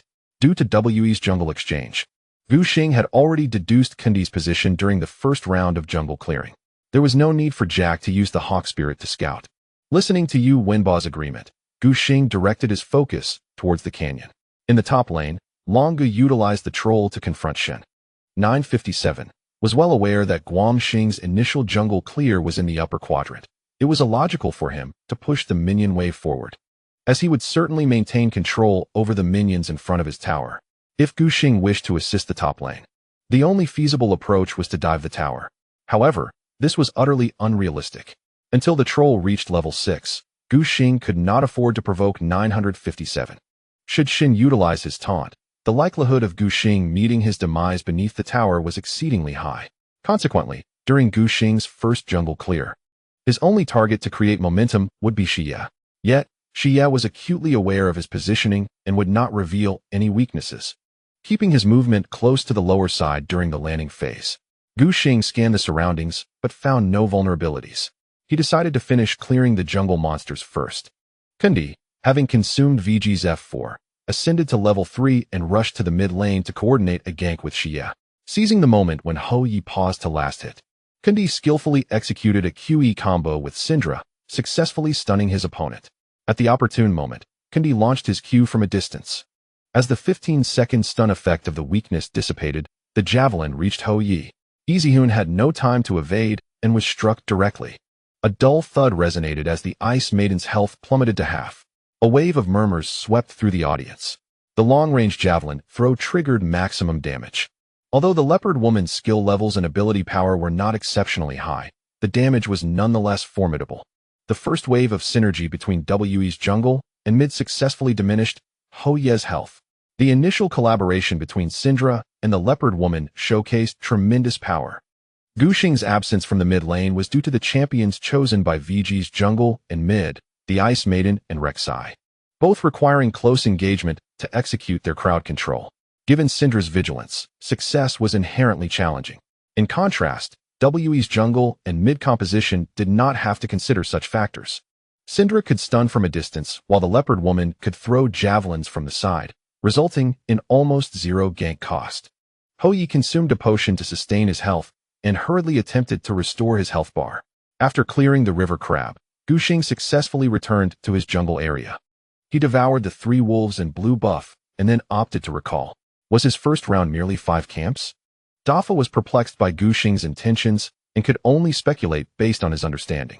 Did he intend to replicate the early gank strategy from the previous match? This seemed futile, as he remembered shaking his head. We would undoubtedly be on guard. Upon returning to the fountain, the 5 camps, along with the river crab and the system's automatic gold gain, were just sufficient for him to purchase a level 2 jungle knife. Oh, he wasn't opting for the challenging smite. Dafa noted the anomaly in the equipment bar. Virtue had chosen a different path. The deep cold smite. Attacking champions dealt true damage and could reduce movement speed. In a meta where most players were utilizing red smite Rek'Sai, Gu Xing's choice of build was distinctly unconventional. Was Little Gu's intention to avoid being kite by the leopard woman? Dafa also found it difficult to grasp Gu Xing's mindset. Virtue ventured into the upper jungle, intent on farming the magical swamp frog, without executing any other strategy. Observing this, Wawa furrowed his brow even more deeply. He perceived Gu Xing's route as peculiar and utterly unscientific, reminiscent of his own chaotic monster farming during jungle play. After consuming the magical swamp frog, Gu Xing crossed the river path, placing a ward in the enemy's F4 camp. Wawa, perplexed, grew increasingly curious about Gu Xing's movements and intentions. He intently scrutinized Rek'Sai's path, hoping to glean some insight from the minutiae, yet alas, he found nothing. With a heart full of questions, Wawa continued to watch. In contrast, Candy's jungle route appeared far more conventional. After clearing the initial 6 camps and the river crab, he returned to base for supplies. Crafting a green jungle knife and acquiring a true sight ward, he immediately moved towards the upper area, aware that their subsequent jungle spawn order would reset from top to bottom. Having meticulously planned his optimal route, he intended to initiate a snowball effect shortly. After dispatching the freshly spawned stone beetle, Candy continued his descent. Approaching his own feathered bird camp, he threw a javelin, striking the majestic bird squarely. Meanwhile, the ward placed by Gu Xing captured Candy's movements. As he switched screens to see the Panther woman battling the monsters, a smile crept onto Gu Xing's lips. The plan was about to unfold. Thanks to Lightskin for the generous 5,000 starting coin donation. In the midst of the game, Gu Xing was farming in his own stone beetle camp at the lowest point of the map, due to his unconventional initial jungle route. His return time between camps was significantly prolonged, as he had taken a moment to place a ward in the enemy's F4 camp, causing his farming progress to lag considerably behind Candy's. The ward in the wee feathered bird camp diligently provided information on the Panther woman's movements. Candy, evidently lacking a smite, benefited from the stone beetle's gift of the heavy hand buff. A quick calculation revealed that Candy had previously used his smite on the stone beetle to enhance his farming efficiency, thus rendering him unable to smite the F4 for true sight. He simply finished off the monsters and then turned back towards the upper river. Before long, he returned, exposed beneath the F4 ward. The cougar, agile and graceful, leaped over the wall, dashing towards the lower jungle. Witnessing this, Gu Xing let out a sigh of relief. His long journey to place the ward in the enemy's feathered bird camp was intended to capture similar vision information. His mind raced, rapidly calculating. Gu Xing assessed how far Candy could have advanced during the Panther woman's brief disappearance from sight, by considering the resource situation in the nearby areas. He speculated on Candy's actions. With the Swift Crab altar still intact and the upper river devoid of activity, Candy's swift entry and immediate exit from the upper river strongly indicated he was likely placing a ward. Ultimately, Gu Xing signaled from the nearby bushes in the upper river, indicating that the opponent had likely established vision in that location. Exercise caution in the bot lane. The leopard lady will likely pursue you once she completes her jungle clearing. He simultaneously reminded his teammates, his hands never ceasing their movements as he maneuvered Rek'Sai to burrow into the earth and ascend, drawing the jungle creatures from their lair. As the cooldowns reset, he unleashed a shockwave to vanquish the wounded stone beetle, striving to expedite his jungle farming.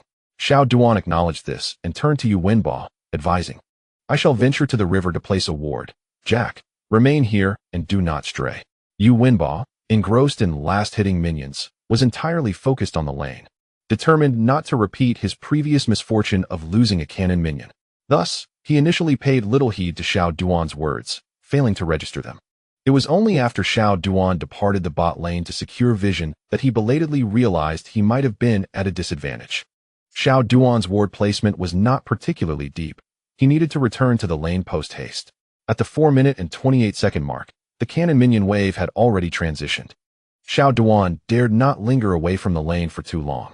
The opposing player, equipped with the passive from the relic shield, could effortlessly dispatch the cannon minion and assist his ally in pushing a significant wave towards the turret. Should Xiao Duan delay his return, he would miss the entire wave. Furthermore, WE's composition of Varus and Brown boasted both crowd control and burst damage, evidently possessing formidable tower diving potential. With the cannon minions approaching the turret, it was the prime opportunity for them to strike. Xiao Duan felt compelled to hasten back to the lane, fearing for Jack's safety. Therefore, he merely placed a ward outside the dragon pit, which could only illuminate half of the river's expanse. Kundi, however, was not lacking in wit. He received the alert about Xiao Duan's absence from the bot lane from his teammates, and, through a simple deduction based on his movements and timing, discerned the approximate location of the opposing support's ward. After finishing off the magic toad at the bottom, the leopard lady scaled the wall of the blue buff camp and once again headed towards the mid lane. From the observer's vantage point, it was evident to the audience that Kundi had deliberately evaded Xiao Duan's line of sight. This left Lord Ho unprepared. He was stifled by Xia Syndra with her E-ability, Disperse the Weak. From the brush below, a javelin was launched. Lord Ho watched helplessly as the javelin struck him squarely in the face. The familiar thud resonated, and his already meager health plummeted to a mere 13. Reluctantly, Lord Ho was compelled to use his flash.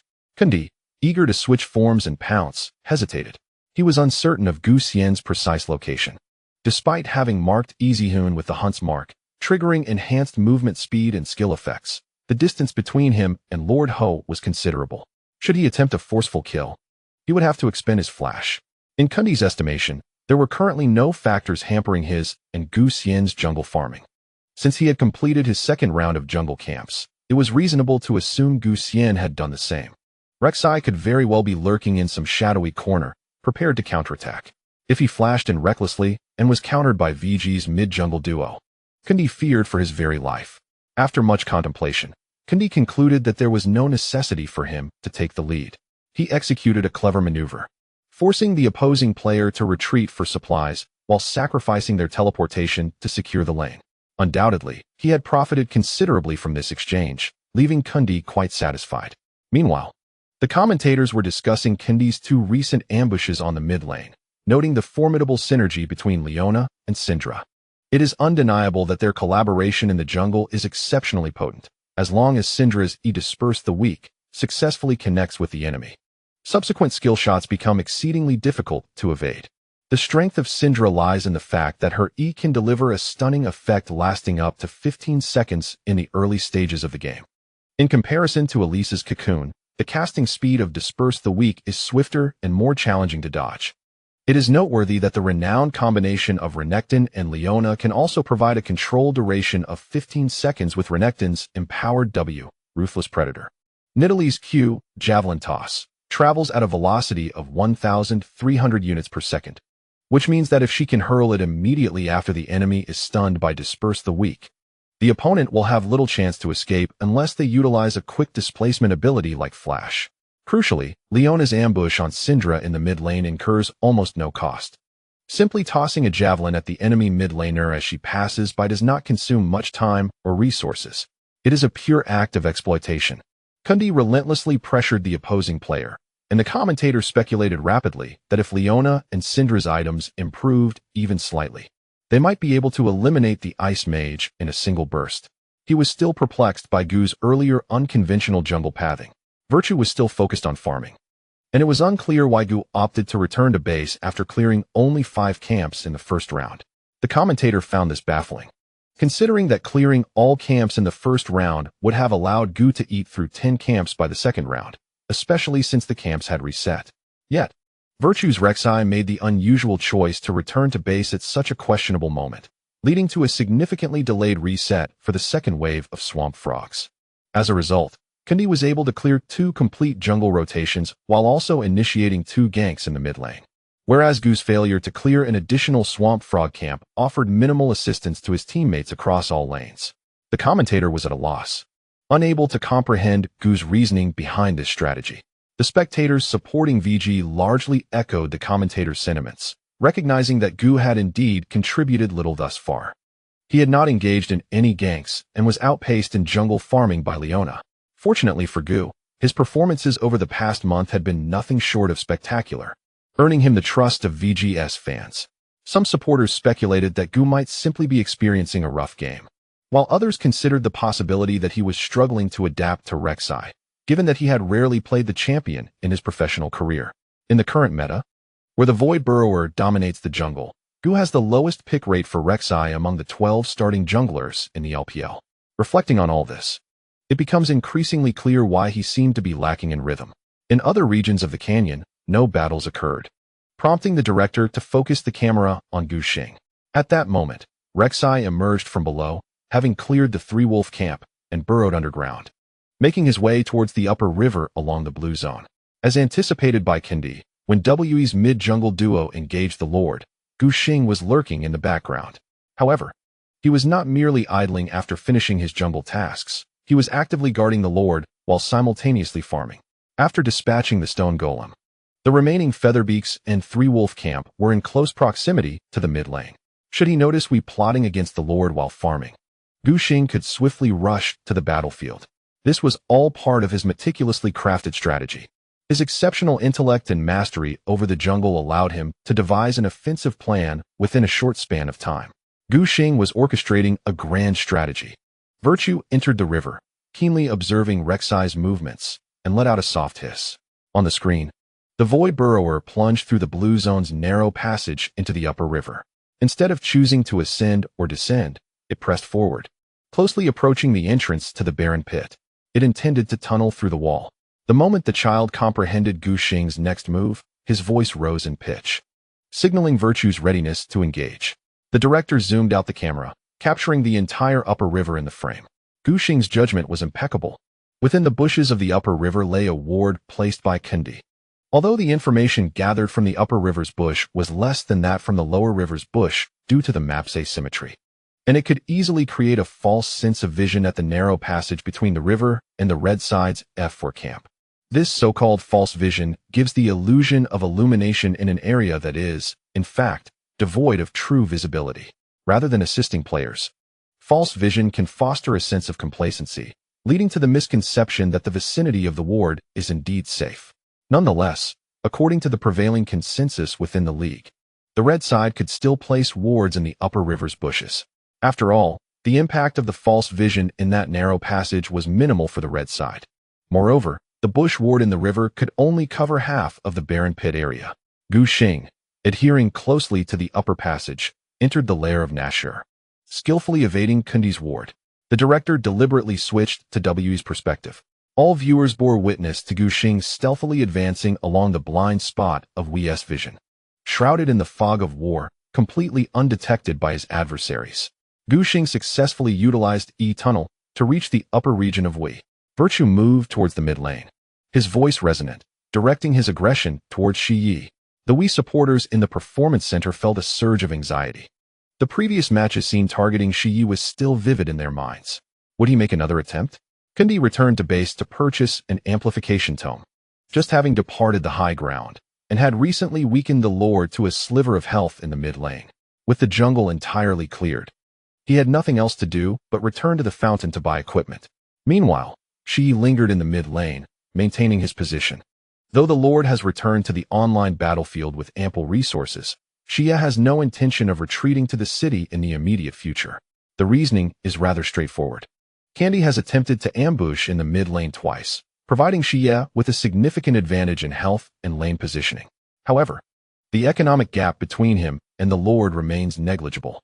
Should Xia return to the city in sync with the lord, he would only be able to acquire equipment of equivalent value, resulting in a nearly identical combat capability. If Candy does not come to the mid lane, their economies would remain equal. If he does, their economies would still be on par. Hence, Candy's efforts would be in vain. Based on this rationale, Xia opts to delay his return. He plans to wait for the cannon minion wave to reach the mid lane at 5 minutes and 38 seconds, allowing him to accelerate his push and create a window for his return. This way, Xia's first trip back to the city would enable him to purchase superior equipment compared to the lord, thus establishing an advantage for the subsequent landing phase. Until he returns, Xia may very well become the focal point of VG's mid-jungle synergy. Suddenly, Gu Xing emerges from behind, flanking Xia alongside the lord, effectively encircling him. Xia, taken aback by Rek'Sai's unexpected maneuver that severed his escape route, wonders where this individual has come from, despite the vision placed by Candy in the river. A sense of panic inevitably wells up within him, albeit only for an instant. Accepting the reality, Xia quickly begins to contemplate his escape strategy. Prior to the match, in an effort to avoid being targeted by VG's mid-jungle duo, he deliberately equipped himself with Cleanse. However, he feels that relying solely on Cleanse will make it exceedingly difficult to break free from their encirclement. Virtue unleashes the chilling punishment. A bolt of azure lightning descends from the heavens, striking Syndra. When applied to enemy champions, the chilling punishment siphons away 20 of their movement speed. Syndra slows down while Rek'Sai accelerates. The resulting disparity in movement speed is quite significant. Nonetheless, Gu Xing does not seize this opportunity to close the distance to Xia. He remains wary of Syndra's flash and the potential for a weakness to retreat. If they were to draw too close, Xia could use flash to bypass Gu Xing, potentially chaining into weakness and employing Q, Dark Sphere, to stun both and facilitate an escape. Consequently, Gu Xing maintains an unpredictable distance from Xia, preventing him from retreating safely. The efficacy of the blue punishment is remarkable. It appears that Xia has grasped the implications of Gu Xing's blue punishment, rendering his escape increasingly difficult. The Lord continues to draw nearer. The slow effect of the chilling punishment lasts for 2 seconds, with no boots to enhance her speed. Syndra now moves at a glacial pace. In contrast, the Lord has returned to the city with both boots and a magic resistance cloak in hand, securing a distinct advantage in movement speed. He refrains from using glacial path, and instead walks forward, exacerbating Xia's predicament. Alas, no one can come to his aid. Top laner 957 remains engaged in a fierce brawl with Long Go, and should Shen attempt to teleport before reaching level 6, he would be instantly interrupted. Meanwhile, Candy's Leona has just crossed the upper lane as Tribrush, leaving a considerable distance to the mid lane. Xia must rely solely on himself. Although Cleanse can alleviate the slow effect of the blue punishment, once it is used, should the Lord follow up with his crowd control, Xia will be left defenseless. As the Ice Maiden drew ever closer, he could no longer contain himself. Xia skillfully maneuvered Syndra, executing a seamless EQ combination to push back and stun the Ice Maiden, then hastily retreated. Observing this, Gu Xing surged forward with audacity. After using Weakness Begone, Syndra found herself incapable of obstructing Rek'Sai's advance. Gu Xing, emboldened, unleashed Virtue at the maximum range of W, burrowing, propelling Shi Yi into the air. Just before the knock-up, Gu Xing connected the Q, Prey Seeker, shockwave from below. The strike sent Syndra soaring, followed immediately by a basic attack that melded with Q, Queen's Wrath, mercilessly tearing into her form. Subsequently, Void Rush unleashed true damage, swiftly diminishing Syndra's health. As the Ice Maiden regained her freedom from the stun inflicted by Weakness Begone, she aimed her ice claws at Syndra. The Lord pressed E once more, materializing right before Shi Yi. W Frost Ring. The chilling power of Lysandra encased Syndra in place. Shi Yi readied his countermeasure, purging the control and instantly flashing backward to escape. The clamor from the audience swelled in intensity. A small faction of Wii supporters, witnessing Shi Ye's dwindling health as he sought refuge beneath the tower, fervently rallied from their seats. Yet Virtue refused to relent, persisting in the chase, making escape for Shi Yi exceedingly difficult. Gu Xing's cooldowns from burrowing reset, allowing him to once again delve into the earth. He awaited the cooldown of his E-Tunnel to conclude. In the current version, Rek'Sai's E-Tunnel possesses an initial cooldown of merely 20 seconds. Thanks to the Adaptive Tides talent, which extended the duration of his buffs by 15 seconds, and with the blue buff still active, he enjoyed a 10-second cooldown reduction. His last usage had been across the wall at the Barren Pit. Having lingered for this long, only 3 to 4 seconds remained until it reset. Rek'Sai charged into We's first tower, his speed overwhelming, and Virtue was relentless. Shi felt a wave of regret as he sensed Rek'Sai's tunnel drawing near. Had he known, he would have refrained from using his flash. Rek'Sai emerged from the ground, and although the innate cooldown from burrowing precluded a swift repeat knock-up, Syndra had no chance of escape. Gu Xing ultimately finished with a basic attack, following up with Queen's Wrath, obliterating Syndra's health bar. First blood was drawn. The atmosphere electrified as the audience erupted in jubilation for their beloved player, Virtue. Had Gu Xing truly orchestrated this? The speculation was rife. Reflecting for a moment, the commentator noted that this play, crafted around vision to create a kill opportunity, was indeed remarkable, though it bore no relation to Virtue's initial clearing of only 5 camps. The director shifted the camera to Candy. Upon witnessing Gu Xing's assault on Shi Yi in the mid lane, Candy promptly pressed the scoreboard to scrutinize the opponent's last hits. Earlier, during his warding in the upper river, he had spotted the swift crab altar and deduced that the river crab had been consumed by Gu Xing. With this information, Candy easily inferred that the adversary had not fully cleared 2 rounds of jungle camps, missing 1. In an era where the number of minions provided by each camp has not been mandated to be 4, Candy effortlessly located the group of monsters that Gu Xing was neglecting, the magic swamp frog. VG, situated on the blue side, had the Frog Queen camp conveniently positioned in the upper quadrant. Candy, having returned to base for replenishment, intended to clear the 3rd round of jungle monsters from top to bottom. Recognizing a lucrative opportunity, he promptly resolved to alter his course of action, choosing to invade Gu Xing's jungle instead of clearing his own. The essence of the champion Nidalee, particularly in her leopard form, lies in the efficiency of counter-jungling, a strategy Candy understood profoundly. Although his mid-laner sacrificed his life in the process, Candy felt a sense of detached amusement, as if his teammate were caught while he continued farming. Successfully countering a group of monsters equated to depriving Gu Xing of a segment of resources. With both camps considered, the total value rounded off could be approximated to 200 gold.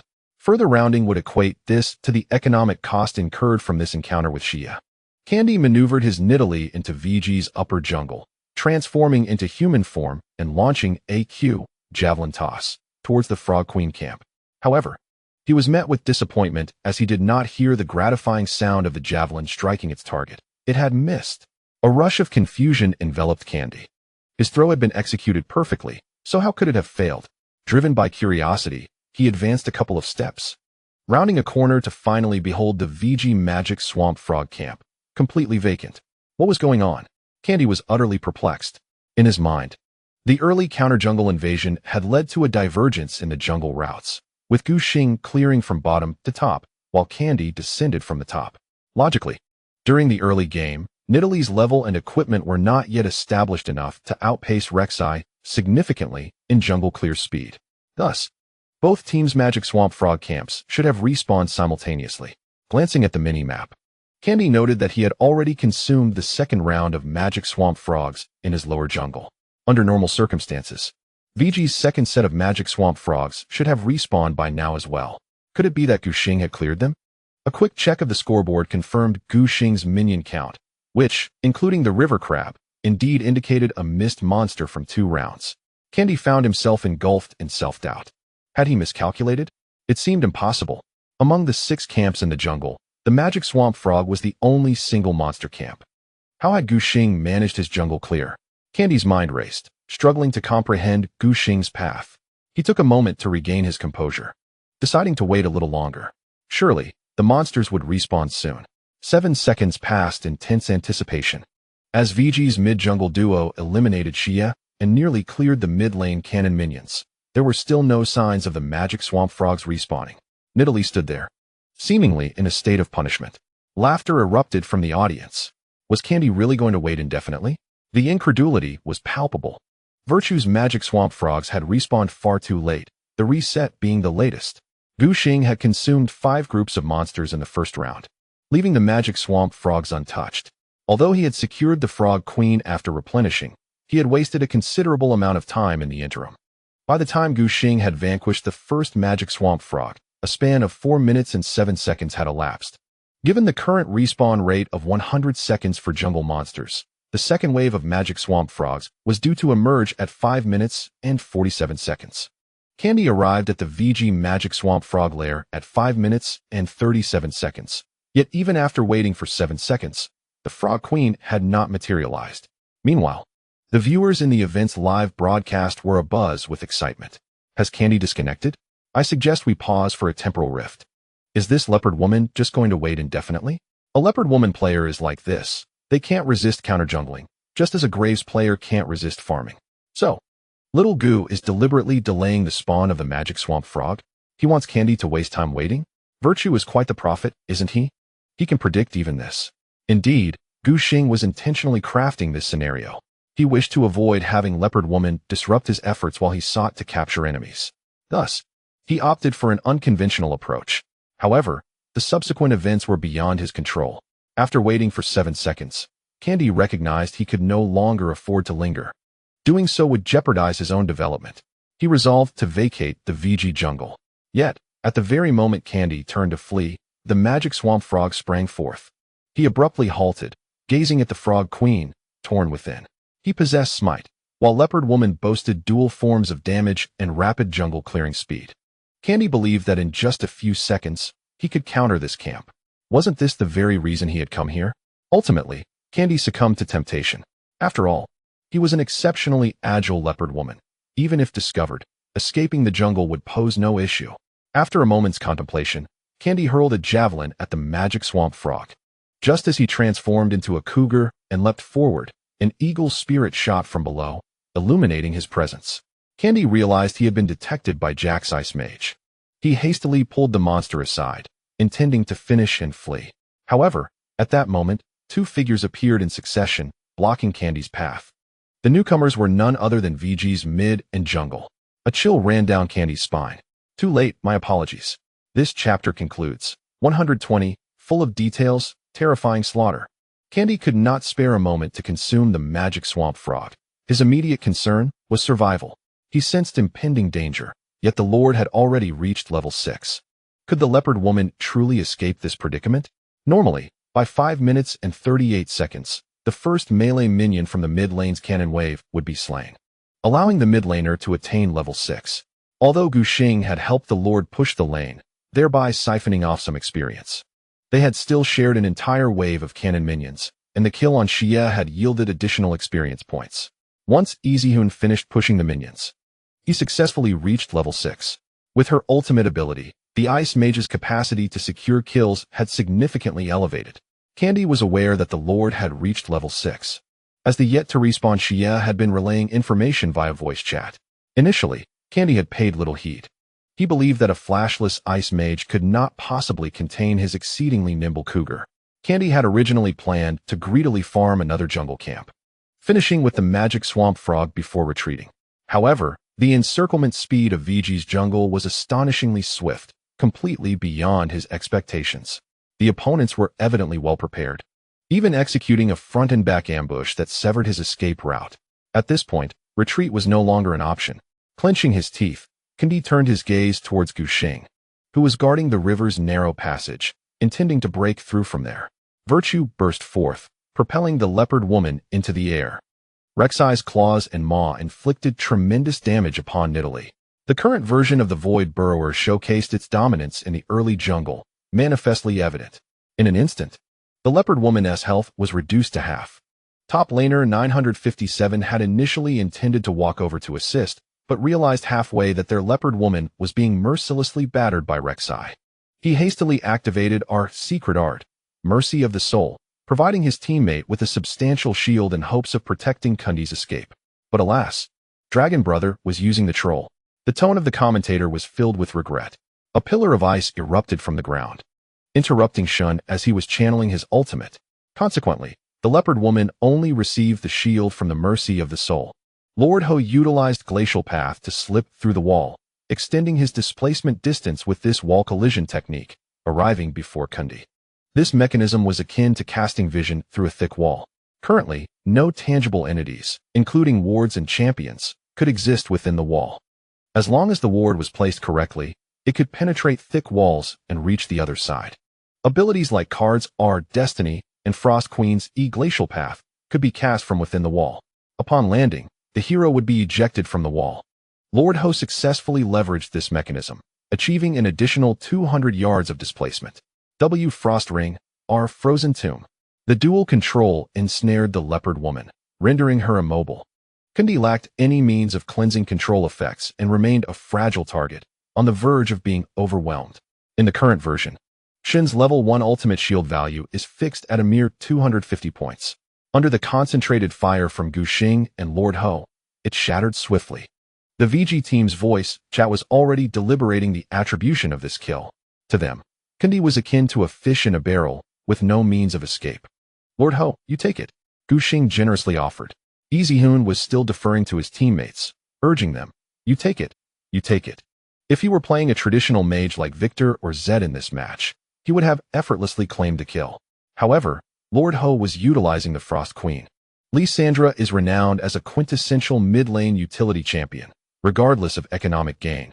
The requisite control remains unchanged, dictated by the mechanics of the skills, independent of item quality. Therefore, Zeyuan wished to concede the kill to his teammates. Can you two manage it? Dragon Brother grumbled in dissatisfaction, dragging 957's Shen to prevent him from supporting Kundi. Hearing his teammates deliberating over the kill, he could hardly contain himself, wanting to shout, you don't want this kill? I do. Yet, Dragon Brother was far from his team's blue zone, and as a troll with no displacement abilities, he clearly could not arrive swiftly. Gushing urged Lord Ho, come on. Don't fuss, just take it quickly. He was eager to feed the enemy's head to Zeyuan. Whenever Gushing utilized non-jungle heroes, he played with exceptional teamwork. Upholding the principle that the collective good is the true good, he willingly relinquished kills to ensure his teammates benefited. Although the Ice Queen, controlled by Lord Ho, did not rely on equipment to exert her crowd control in team fights, it was undeniable that the damage inflicted by Lissandra surpassed that of his Rek'Sai. Moreover, the Ice Queen, having secured kills, gained a positional advantage, empowering her to suppress Xie's Syndra in the mid lane, thus providing the team with a crucial lane control advantage. It was these considerations that led Gushing to decide to cede the kill. In the midst of VG's jungler and mid laner sparring, Candy was on the verge of exploding with frustration. He had just experienced a devastating combo that left him with scant health, and the thought of using his flash had not even crossed his mind. He was ready to surrender and await his demise. To his astonishment, the opposing Ice Queen and Rek'Sai suddenly halted their assault, merely encircling him, as if to toy with him like a monkey. It was utterly outrageous. Unaware that the VG duo was deliberately letting him have the kill, Candy felt an overwhelming sense of humiliation. He struggled to resist, commanding his leaping cat to latch onto the half-health Rek'Sai. However, without a hunting mark, the damage dealt by the ordinarily equipped Nidalee was, to say the least, rather underwhelming. Upon hearing Gu Xing's urging, Lord Ho realized that continuing this way would yield no results. With a final cue, Frostbolt, he obliterated the last remnants of the leopard woman's health. Candy not only failed to reclaim the jungle monster, but also forfeited his own life. He remembered to shout in protest. Everything had its reason. Virtue's peculiar jungle path in the early game had, at that moment, granted VG a valuable kill. The excitement was palpable on the face of the commentator, as the answer to the dilemma that had plagued him for nearly 2 minutes became clear. He couldn't help but marvel at how astute little Gu was, having completely outmaneuvered Candy.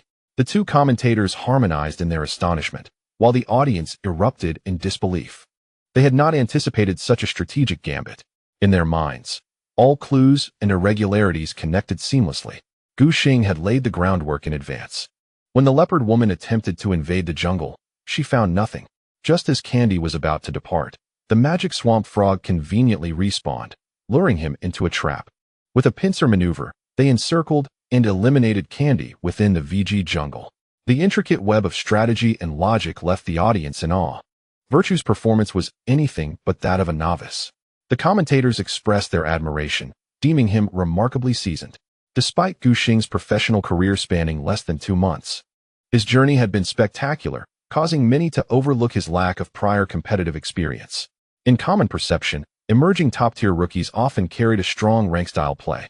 Their gameplay was typically aggressive and reckless, marked by fluid mechanics but muddled thinking, often requiring them to pay tuition against seasoned veterans. However, it appeared that Gu Xing faced no such issues.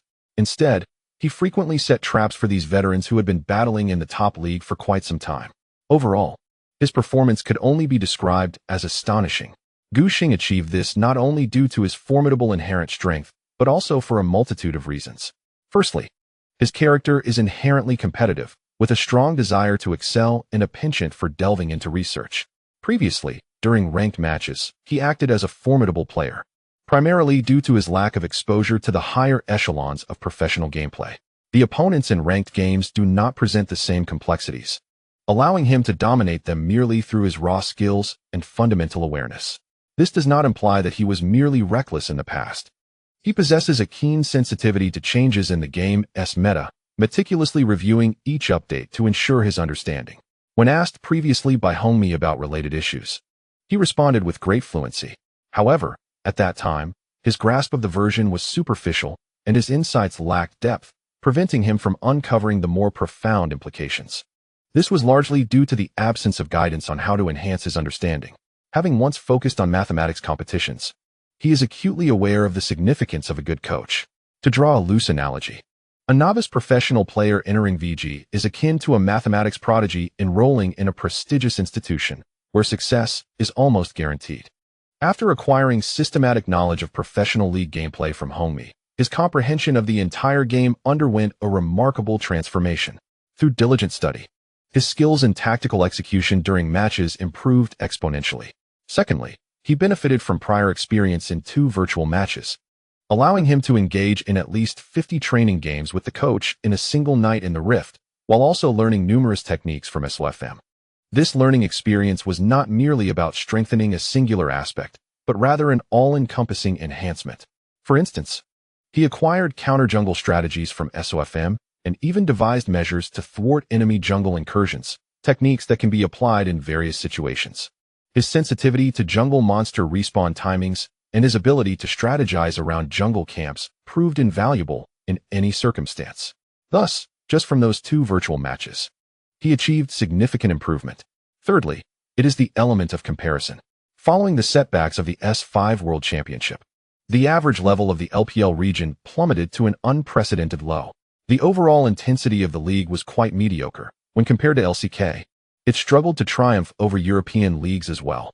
In such a context, Gu Xing found himself battling in a relatively undemanding environment, with few opponents capable of providing him with genuine pressure. Witnessing Hou Yi secure a kill on the Leona, Jack was vocally claiming credit in the voice chat. "How about that play? Wasn't he at me?" His voice boomed. Had his teammate not deployed an ability, the opposing jungler might have escaped. It must be noted that Yuanba's use of the ability, Eagle Strike, was crucial. Gu Xing deliberately delayed the clearing of the magic toad, intending to catch enemies in the mid lane without allowing the toad to reset and be countered by Kandi.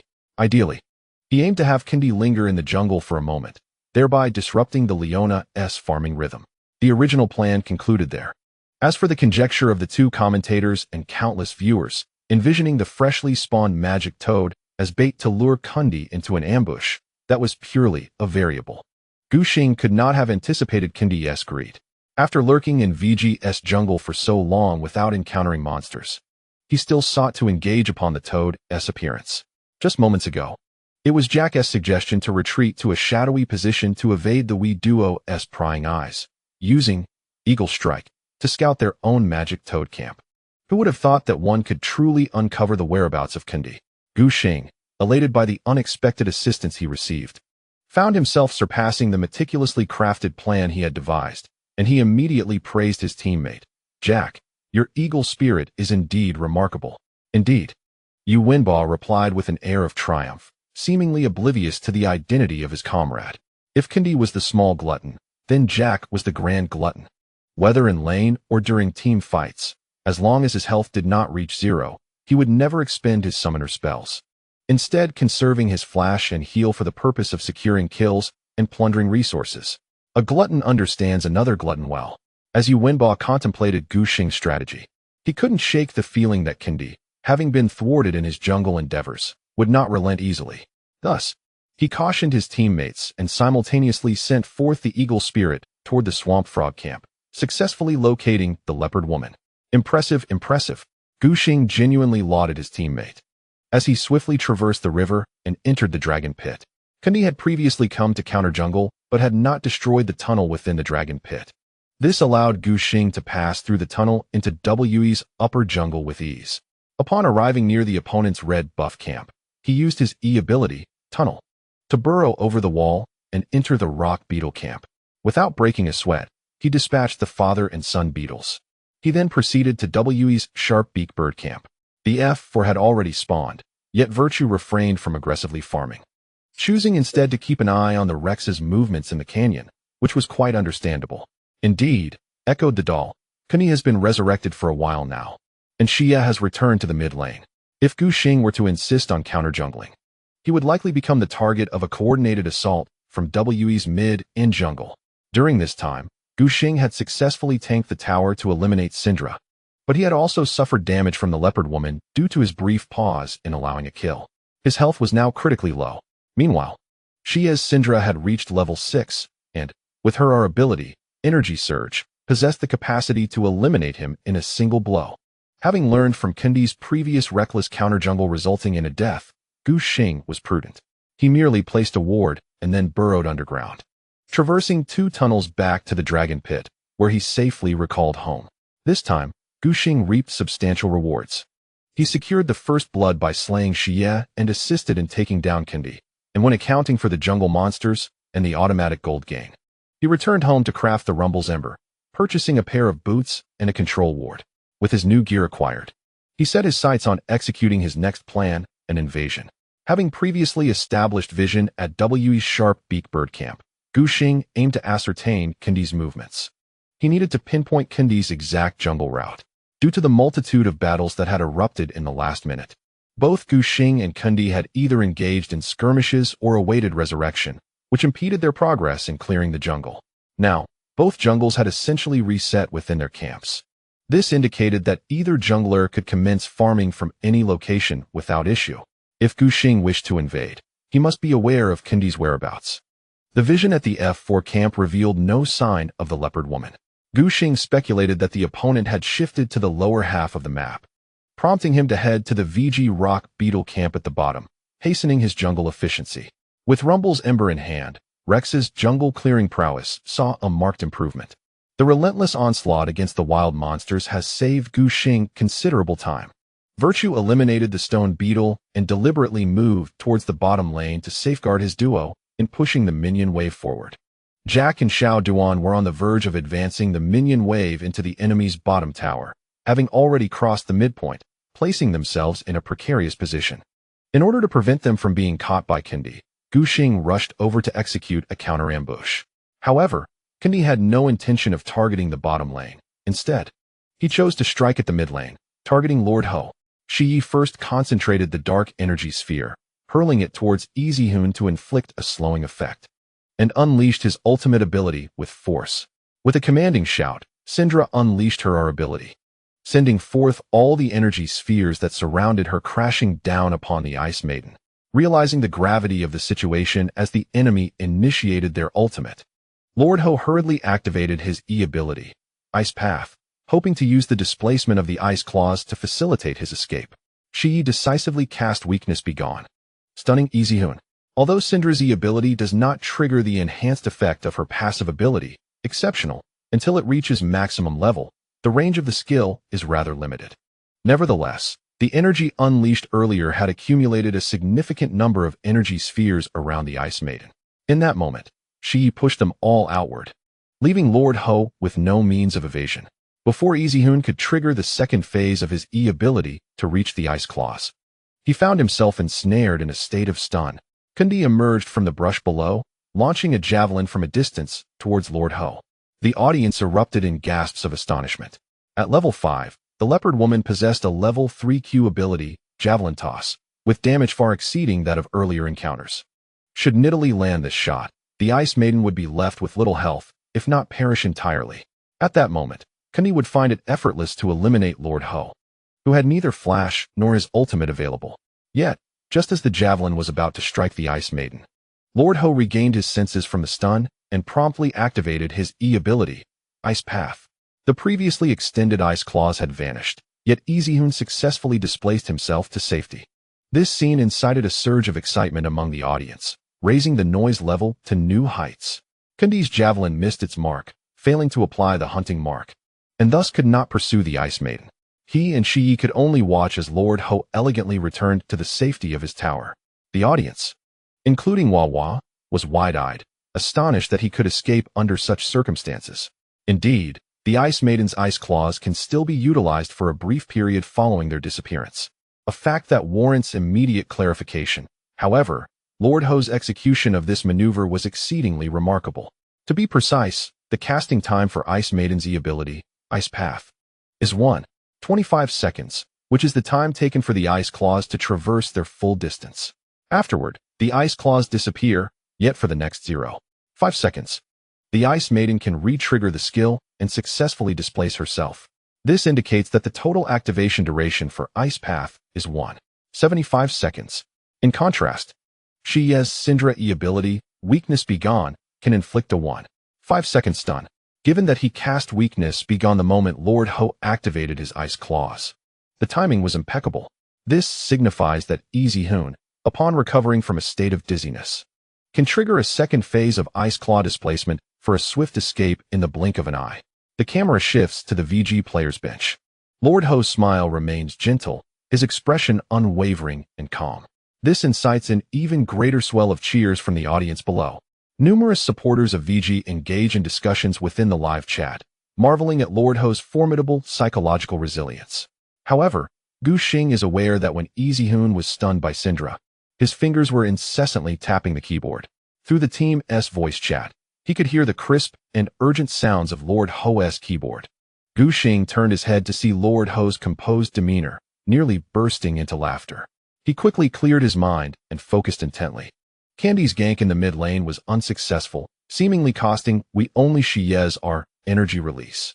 Yet for Gu Xing, this presented an exceptional opportunity. Virtue raced upwards with remarkable speed.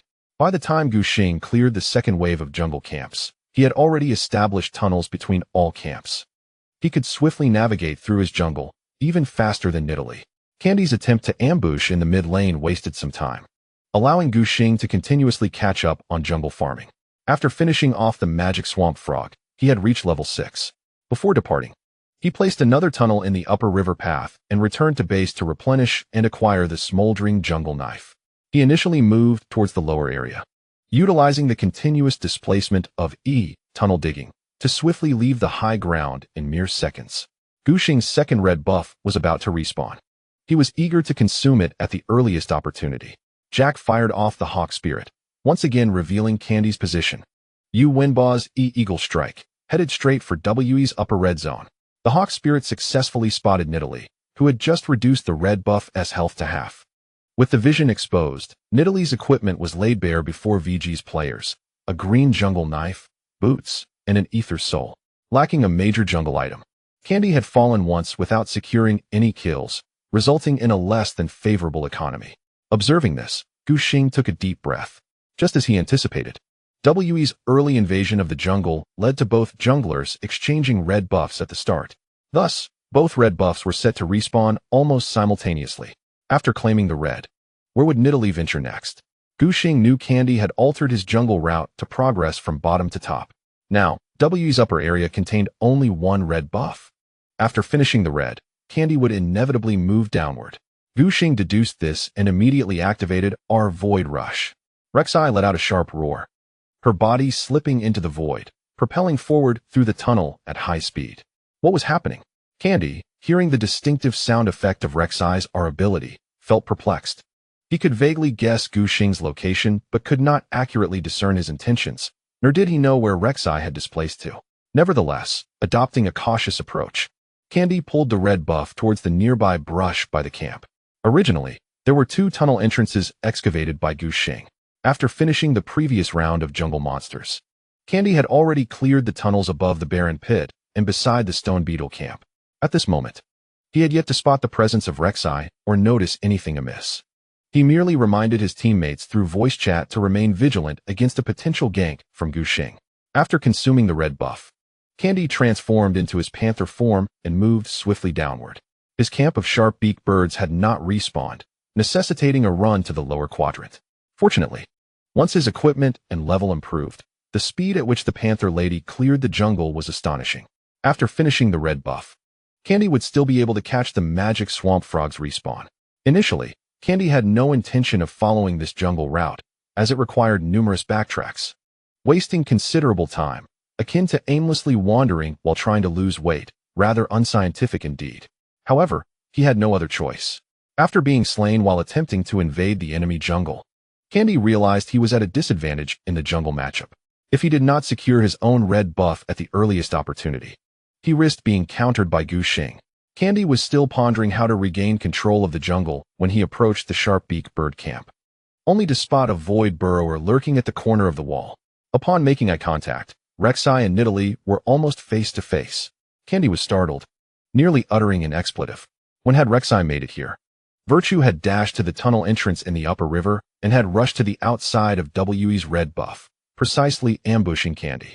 Gu Xing had been lying in wait underground, using his seismic senses to track the Panther Lady's movements.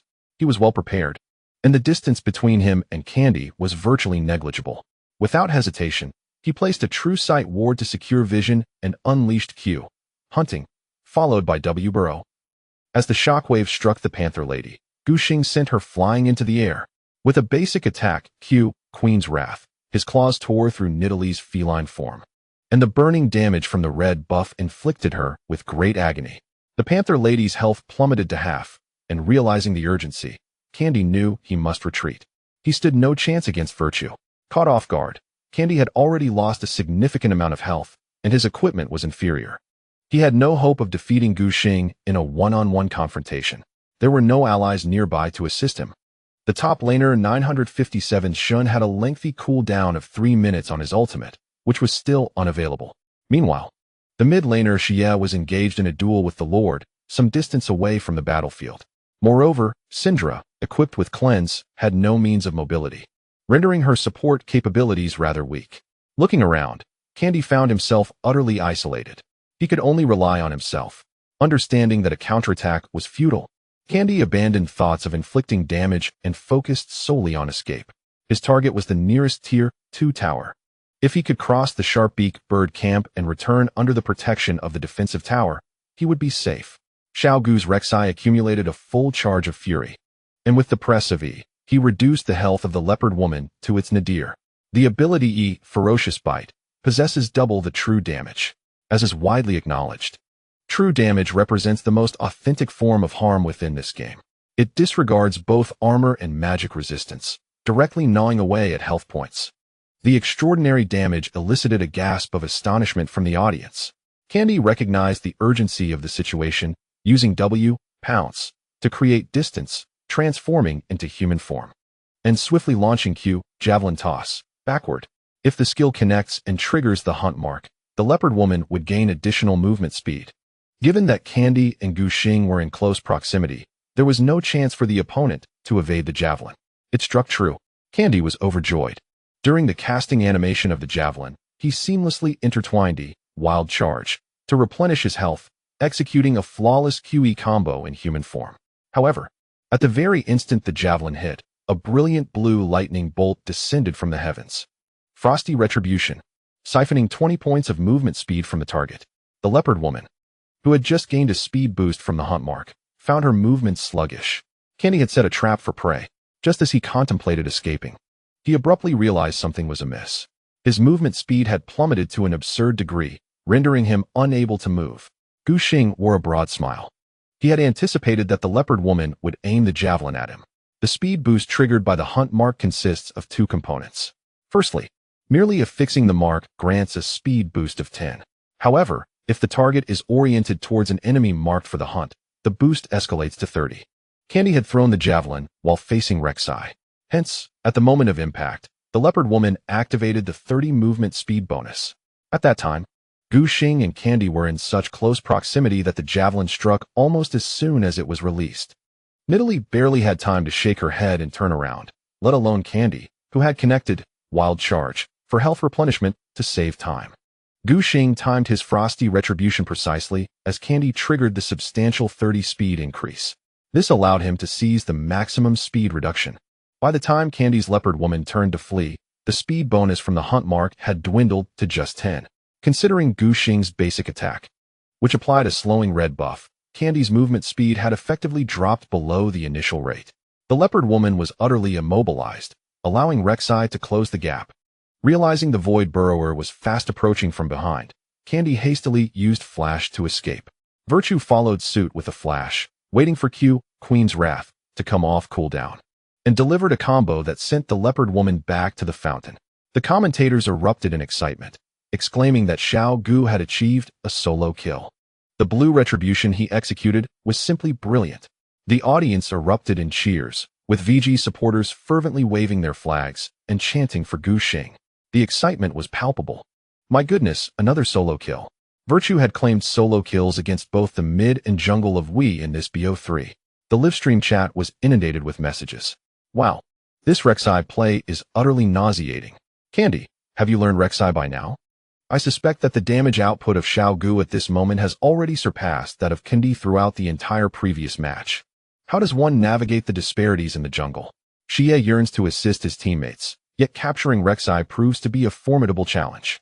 Gu Xing, equipped with boots and bolstered by the speed enhancement from lurking underground, alongside the wall-jumping mobility provided by his E ability, Burrow, feels no trepidation about the enemy mid-laner attempting to ambush. Seizing this opportunity, the Marquis pushes through the mid-lane minions and ventures downwards to create an opening. The arrival of Ice Maiden instantly tips the long stalemated situation in the bot lane into chaos. Just as Jack reaches level 6, in coordination with his mid-laner, he successfully annihilates the Wii duo. A 0-for-2 exchange leads VG to contemplate demolishing the bot lane's defensive tower. Jackie Love even ventures into WE's lower quadrant, devouring the newly respawned frog and the three wolves with ravenous hunger. Upon Candy's revival, he finds himself confronting an utterly vacant jungle. In a swift offensive, the economic gap between both teams widens to 3K. VG's snowballing capability is terrifyingly potent, establishing a significant early lead. Subsequently, both teams transition into a lane swap. 957 aims to leverage Shen's ultimate to assist his teammates in recovering from their disadvantage. However, he inadvertently eliminates Xiao Duan while offline. After the lane swap, the lower second tower, which he was guarding, nearly falls to the onslaught of Long Ji's troll. Xia, in the mid lane, treads carefully, ever wary of the lurking Rek'Sai. Kundi, at a loss for words, finds himself utterly helpless in such a dire situation. For the leopard woman, reaching parity in development during the mid-game equates to falling behind. Not to mention the overwhelming pressure in the jungle matchup. What utility does the disadvantaged leopard woman possess? Despite her swift farming, she cannot even secure the jungle monsters. Virtue wreaks havoc in WE's jungle, continuously amplifying his economic lead. The snowball continues to roll. By the 23rd minute, the fatigue of WE's composition becomes evident. During the standoff, the leopard woman can only linger at a distance, hurling Q abilities. Yet, Gu Xing boldly stands at the forefront. With merely the magic resistance from his Mercury treads, he withstands the leopard woman's ranged harassment. The audience is left in awe of Rek'Sai's resilience. The leopard woman trails behind by 2 levels. How does one contend with that? In an exaggerated tone, Wawa announces that VG is preparing to rush for the Baron. WE's composition lacks the capacity to prolong the game. They have no choice but to engage in the team fight. The old uncle's ability, Corrupting Chains, is intercepted by Long Ge. The troll stands like an impenetrable wall, firmly blocking their passage. We, left with no alternative, can only unleash a barrage of firepower upon the troll. However, just as they are on the verge of securing the kill, Gu Xing's decisive smite claims the Baron. Thanks to the passive ability, King's Tribute, the troll's health skyrockets as he voraciously consumes the spoils. The healing of Trundle is contingent upon the maximum health of the fallen target. Undeniably, the Baron Nashor, being the mightiest entity in the Rift just 20 minutes prior, possesses an exceedingly exorbitant health pool. Upon its demise, the health restoration provided to the troll is remarkably substantial. We fails to achieve an initial reduction in numbers, allowing the remaining VG players to surge forward and initiate the team fight. Gu Xing, relying on his formidable durability combined with the low damage output of the Wii lineup, skillfully maneuvered within the formation, drawing sufficient fire from the enemy to protect his teammates. Under these circumstances, Jack was able to deliver damage without any pressure. Beneath the rain of frost arrows, the enemy formation crumbled entirely. Only Nidalee remained alive for Wii. While VG aimed to demolish the enemy's 2 high grounds, the economic disparity reached a staggering 10,000 gold. The gap in equipment led to an insurmountable difference in combat capabilities. After regrouping and replenishing supplies, VG returned with renewed vigor, dismantling WE's main crystal at the 26-minute mark. 121, the ace commentator. VG decisively swept Wii with a clean 2-0 victory. The spotlight illuminated the dome, and the gigantic team emblem of VG flashed across the venue's large screen. The audience erupted into a deafening cheer, celebrating the remarkable 12-match winning streak of VG, further extending their record in the LPL. The focus shifted to Gu Xing, with Virtue undoubtedly emerging as the victor in today's jungle duel. Having dominated Candy throughout both matches, showcasing an exceptional performance that ignited anticipation for VG's impending playoff journey. With VG already achieving the best record in the team's history, their ability to advance further is closely tied to Virtue's form. Compared to the regular season, the playoffs are of paramount importance, directly determining the final standings of each team for the summer season, as well as securing tickets to the Global Championship. Although Gu Xing has excelled in the regular season, no one can guarantee that he will maintain this fiery form into the playoffs. It is well known that the dynamics of League of Legends in a best-of-3 or best-of-5 format are entirely different. As the playoffs commence, strategies and mind games become significantly more complex than in the regular season. Moreover, players must confront immense pressure. The regular season consists of 16 matches, where a single loss bears little consequence. However, in the playoffs, each match is do or die. A loss equates to elimination. Many players struggle with their mental fortitude, often faltering under pressure, leading to distorted gameplay. The classic example is the esports player Yuan Xiao, who performs effortlessly in ranked matches but falters during crucial competitions due to nervousness. Nonetheless, this does not diminish VG supporters' high hopes for Gu Xing. In less than 2 months this summer, he has already delivered numerous surprises. The rising star has directly propelled VG to the pinnacle of the regular season, instilling boundless possibilities in the eyes of fans. The camera captured VG's players engaging in a brief celebration, their expressions not overly exuberant, as they had already secured first place in their group. This victory, while affirming their solid current form, did not yield any substantial progress in terms of achievements, leaving them with little cause for celebration. Noticing the team's somewhat subdued reaction, the director shifted the focus to the Wii player bench. Candy stared blankly at the monitor, still reeling from the blow of defeat. Before the match, he had been brimming with confidence, eager to exact revenge on Gu Xing. Instead, he found himself overwhelmingly outmatched in both games, unable to put up any resistance. For Candy, this was indeed a bitter pill to swallow. During the spring split, he fought valiantly alongside his team against the champions RNG, ultimately succumbing after a fierce 5-game series. In one match, he managed to secure 3 dragons from the legendary jungler, earning the title of Dragon Child in full measure. The team ultimately claimed 3rd place, a commendable achievement, particularly considering it was Candy's inaugural season with Wii since joining from M3. Riding the wave of success, Candy was inevitably filled with ambition, eager to showcase his prowess in the summer split, with aspirations of reaching the World Championship to solidify his legacy. Unfortunately, he faced the formidable Gu Xing. Over the summer, he suffered 2 consecutive defeats to VG in best-of-3 matches, a setback he could not excuse. Being so thoroughly bested by a rookie left him feeling utterly humiliated, while the other Wii players also displayed signs of distress. Unlike VG, who had already secured 1st place in their group, the season's end was a critical time for the teams vying for points. The consecutive losses to VG had a significant demoralizing effect on the team's morale. Shi, with a displeased expression, felt frustrated. He had hoped to demonstrate his mastery of Syndra, yet in this match, he remained unremarkable.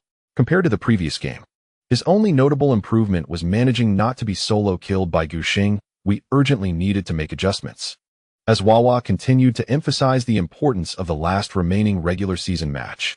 Despite being swept by VG in this game, they still retained hope of advancing to the playoffs as the 2nd seed from their group.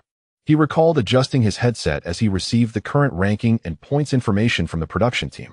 To secure 2nd place in the group, we needed to achieve a decisive 2-0 victory over RNG in their final match. There was still one more encounter between VG and RNG.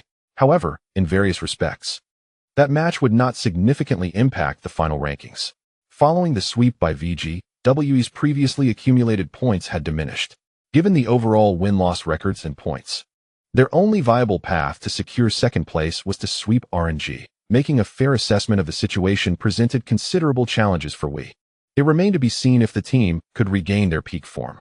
Although RNG had previously lost to LGD, exposing several vulnerabilities, they undeniably ranked among the elite in the LPL based on sheer talent.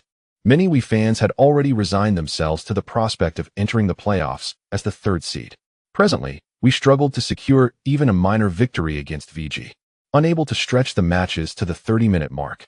The notion of sweeping RNG seemed increasingly improbable. Yet, if we did manage to enter the playoffs as the 3rd seed, even if they triumphed over the 2nd team from Group A, they would face VG in the semifinals. In the regular season, we had faced VG, suffering a disheartening 0-4 record, consistently torn apart by Gu Xing in the jungle. Even if they were to clash again in the playoffs, how much chance would they truly have? Many spectators viewed WE's playoff prospects as bleak. Should they fail to achieve a commendable outcome, they would be relegated to the grueling bubble matches. During a lull in the commentary, VG players approached the Wii bench, extending a handshake in a gesture of sportsmanship. As he bowed in the center of the stage, Gu Xing noticed a supporter in the front row of the audience holding up a cheering item, smiling and waving in gratitude. Upon returning to his seat and beginning to organize his equipment, he overheard Jack and Xiao Duan discussing their dinner plans for the evening, occasionally chiming in with his own suggestions. The atmosphere was exceedingly joyful. Currently, the team felt no pressure regarding their performance, allowing everyone to relax. The conversation inadvertently veered off course, with Xiao Duan introducing his teammates to the culinary delights of his hometown, Jining. "Have you ever heard of braised pork in an earthen pot?"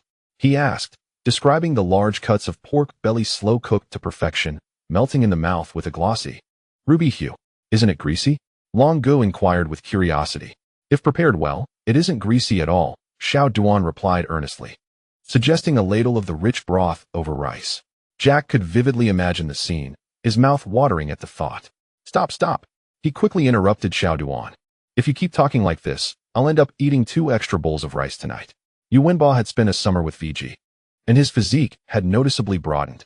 When he initially lived alone while streaming, he hadn't paid much attention to his diet, merely eating enough to satisfy his hunger. However, upon joining the club, a dedicated staff ensured the meals were delectable, and he even indulged in late-night takeout.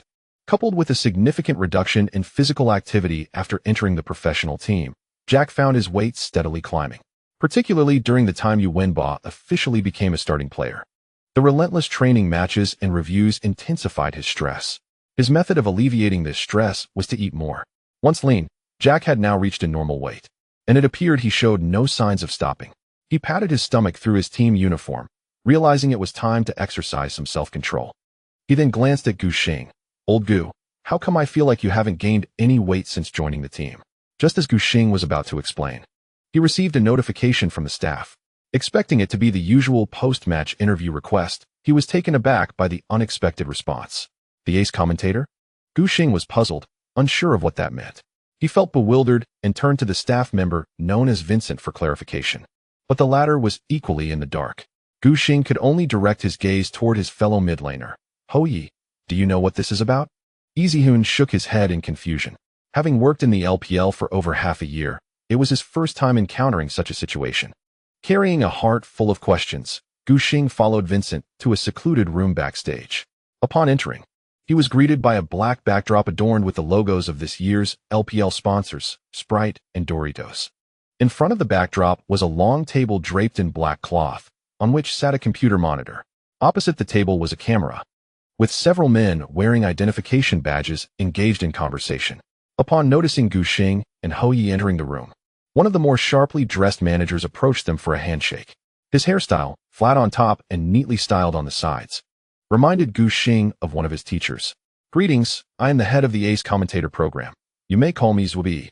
Zui perceptively detected the doubts lingering in the minds of the two contestants and proceeded to elucidate the origins of the Ace Commentator initiative. Currently, within the LPL League, there exists only one formal program, the Hero Microphone. However, due to the rapid expansion of esports over the past 2 years, it has become evident that the slow-paced updates of the microphone are insufficient to satisfy the audience's demands. The officials have seized this opportunity to launch a new program, which has led to the birth of the Ace Commentator. The creative concept for this program recently passed upper management's review and is now being implemented. VG's mid-jungle duo has been invited as the inaugural guests of the program. They aim to conduct a pilot episode and will refine the format based on audience feedback. Should the viewership and comments meet the expected standards, we plan to make this program a staple in the next season. Gu Xing nodded in acknowledgement, steering the conversation back on track. "What exactly do we need to do?" he inquired. Zui explained that, as the name implies, the essence of the program lies in commentary, with the unique twist being that the participants are professional players like themselves. Upon hearing this, Gu Xing and Ho Yi furrowed their brows in concern. Zui, aware of their apprehensions, quickly added that the commentary would focus solely on the matches of their own team. He assured them that they only needed to provide commentary from their team's perspective, free from other considerations. Gu Xing felt a wave of relief wash over him. Unlike conventional commentary, professional players must navigate a career within the esports scene. It would be inappropriate for them to casually critique the matches of other teams unless they had established a close rapport with those players or held a significantly high status. Unfortunately, Gu Xing did not meet either of those criteria. However, if the commentary were restricted to their own team, there would be no need for excessive caution, as it is quite normal for teammates to banter with one another. Gu Xing then grasped the essence of the Ace Commentator program, observing how professional players evaluate their teammates and their own gameplay. To date, the audience's understanding of professional teams and players remains superficial. Such a program format is relatively novel within the LPL, allowing fans to glimpse the lives of professional players beyond the arena. This is where the appeal lies. Gu Xing believed that if the Ace Commentator program was executed well, it could very well become a permanent fixture in the next season. He and Ho Yi sat in front of the backdrop, facing the monitor, while the staff began retrieving clips from the previous match between LGD and VG. "Feel free to relax. There's no need to be overly formal," Zui reminded them. "We will edit the footage later." Having worked in the LPL for some time and interacted with numerous players, Zui understood that many professional players possess introverted personalities. Even when interviewers prompt them with questions post-match, there is a potential for awkward silence. Letting them sit down in front of a camera and engage in casual banter seemed far-fetched, which is why many internal staff members were skeptical about the ACE commentator program. After all, how could one expect professional players to engage in idle chatter? It would be somewhat easier if the players had prior experience as streamers, as they would possess the necessary skills. However, there are only a few to be found throughout the entire league. One cannot simply seize every opportunity presented. Upon receiving a prompt from Zeyuan, Lord Ho glanced at Gu Xing beside him, who was already ingratiating himself with the cameraman and had successfully procured a bag of Doritos, preparing to indulge himself. After spending 2 months with his jungler, Lord Ho felt the term reserved had never been exemplified in Gu Xing. Would you like some? Gu Xing pushed the snack bag towards Zeyuan, revealing corn chips that were quite palatable. Lord Ho, showing courtesy to the sponsor, picked up a piece to taste. He observed his jungler shove a handful into his mouth, cheeks bulging like a hamster. And after a moment of contemplation, he remarked, "This brand belongs to Pepsi." Gu Xing coughed a couple of times, and thankfully, Zeyuan handed him a bottle of water, allowing him to finally swallow the food in his mouth. The match recording officially began to play. The staff intentionally skipped the BP segment, recognizing that while professional players possess strong understanding, it would be unwise to allow them to analyze the draft selection too closely. After all, if they became too insightful, it could inadvertently expose the team's BP strategies and tactics, potentially leading to unforeseen mishaps. The recording commenced with both coaches shaking hands, swiftly fast-forwarding to the first encounter between LGD and VG. Gu Xing found this rather novel. After each official match, regardless of victory or defeat, Hongmi would conduct a review. However, this particular match dated back a week, and many details had been forgotten, with only a few key moments remaining in memory. Upon viewing the footage, Gu Xing realized, I was ambushed by Dandy, and Brother Zeyuan sacrificed himself, allowing me and Jack to retreat safely. Lord Ho interjected. You seemed quite flustered at that time. Gu Xing candidly admitted, Dandy had discerned my early strategy. It was my first encounter with such a situation. He then shifted the conversation, but I retaliated in that wave. In the recording, Gu Xing was seen lying in wait within the LGD jungle, successfully vanquishing Dandy with Lord Ho's exquisite cooperation. That was my command. Gu Xing beamed with joy. What do you think? Am I strong? He eagerly sought praise to enhance the showmanship. Lord Ho, always supportive, cheered for Gu Xing's decision-making, recalling, I remember during the review, you articulated your thought process, and it left everyone bewildered. Indeed, Gu Xing boasted, my skills have always been commendable. He then queried Lord Ho, who do you think is stronger, Dandy or me? Zeyuan, observing from behind the camera, was taken aback. He hadn't anticipated Gu Xing would be so playful and directly divert the topic. Lord Ho was momentarily at a loss for words. It was a perilous question, regardless of which side he leaned towards. It would ultimately lead to controversy. Zeyuan, well-versed in emotional intelligence, after a brief pause, responded, you both have distinctly different styles. He even employed an idiom. I find both of you quite formidable, but Xiaogu, you are more suited to my approach. This was Lord Ho's heartfelt sentiment. Having partnered with Dandy for a spring, it had indeed been quite challenging for him. The contrasting styles of play between them were glaringly apparent, creating a palpable sense of disconnection within VG's jungler and mid laner dynamic. Upon the arrival of Gu Xing, Zeyuan found himself thoroughly enjoying the game. He spent the majority of his time online, developing his character, occasionally wandering to assist his teammates, all while ensuring his own gains. Lord Ho could distinctly sense that his influence over the game's dynamics was stronger than ever before. Furthermore, the current advantageous record of VG served as ample proof that the team's synergy had vastly improved compared to the past. Gu Xing was exceedingly pleased with his teammates' responses, redirecting his focus back to the recording. However, Lord Ho felt as though he had been outmaneuvered by Gu Xing and promptly retaliated. He pointed at the screen, where Gu Xing was establishing an advantage for VG's bottom lane, and inquired, Little Gu, whom do you think is more suitable for the starting lineup, Jack or Chungbin? Lord Ho had cleverly set a trap. Gu Xing reacted swiftly, without a hint of hesitation. Jack plays in a more conservative manner. He is exceedingly steady, comparable to the electric stick. Gu Xing began to jest, speaking in jest. Lord Ho was momentarily taken aback. Who is the electric stick? Otto, the mid laner for SAT. Gu Xing clarified.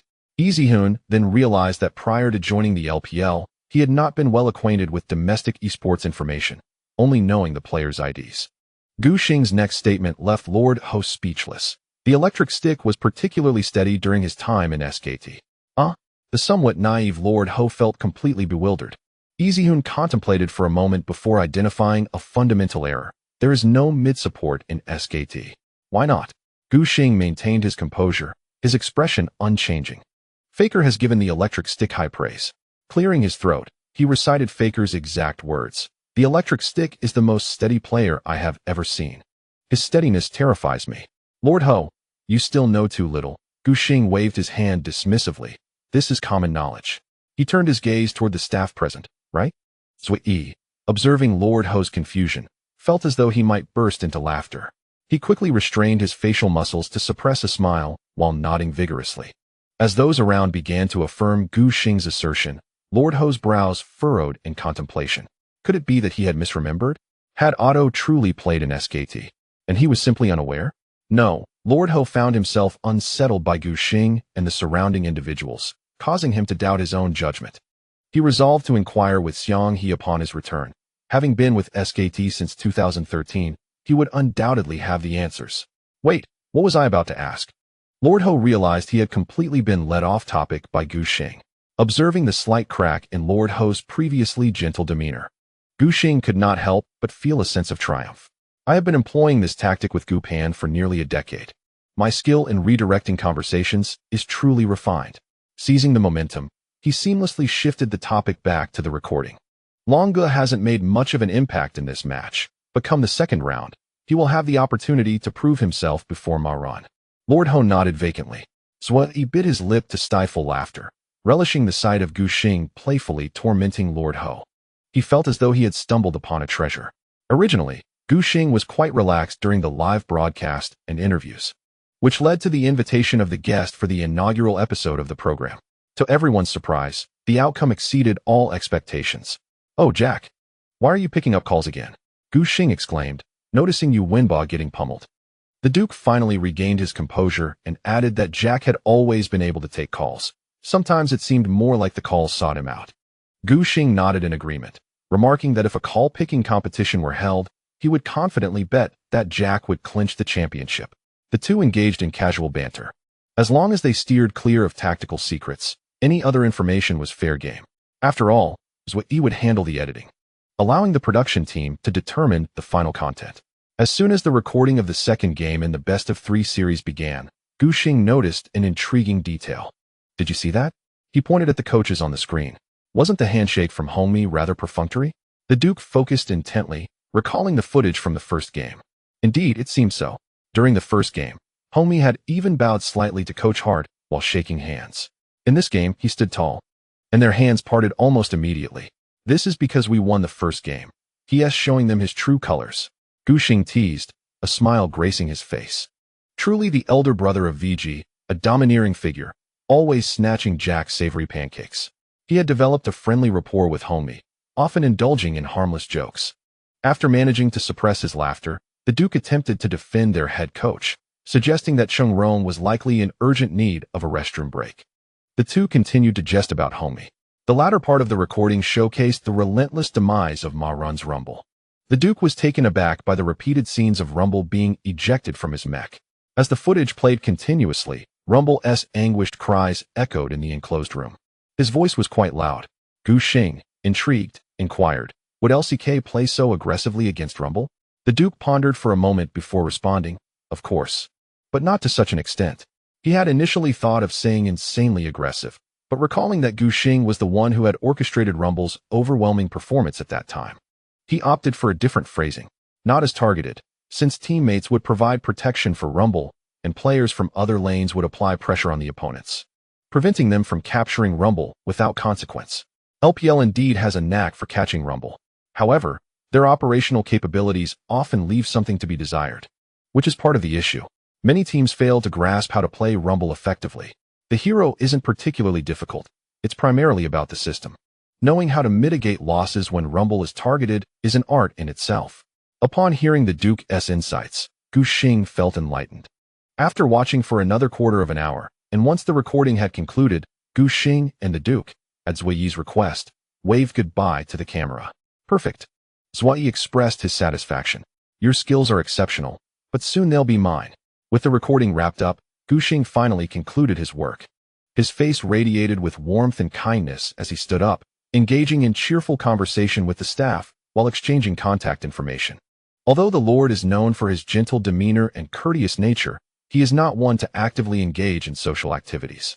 At this moment, he quietly stands in place, observing Gushing's performance.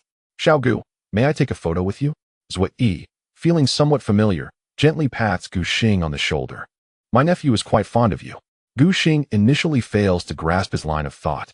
If my nephew likes me, shouldn't he be asking for an autograph? Taking a picture together doesn't provide a gift.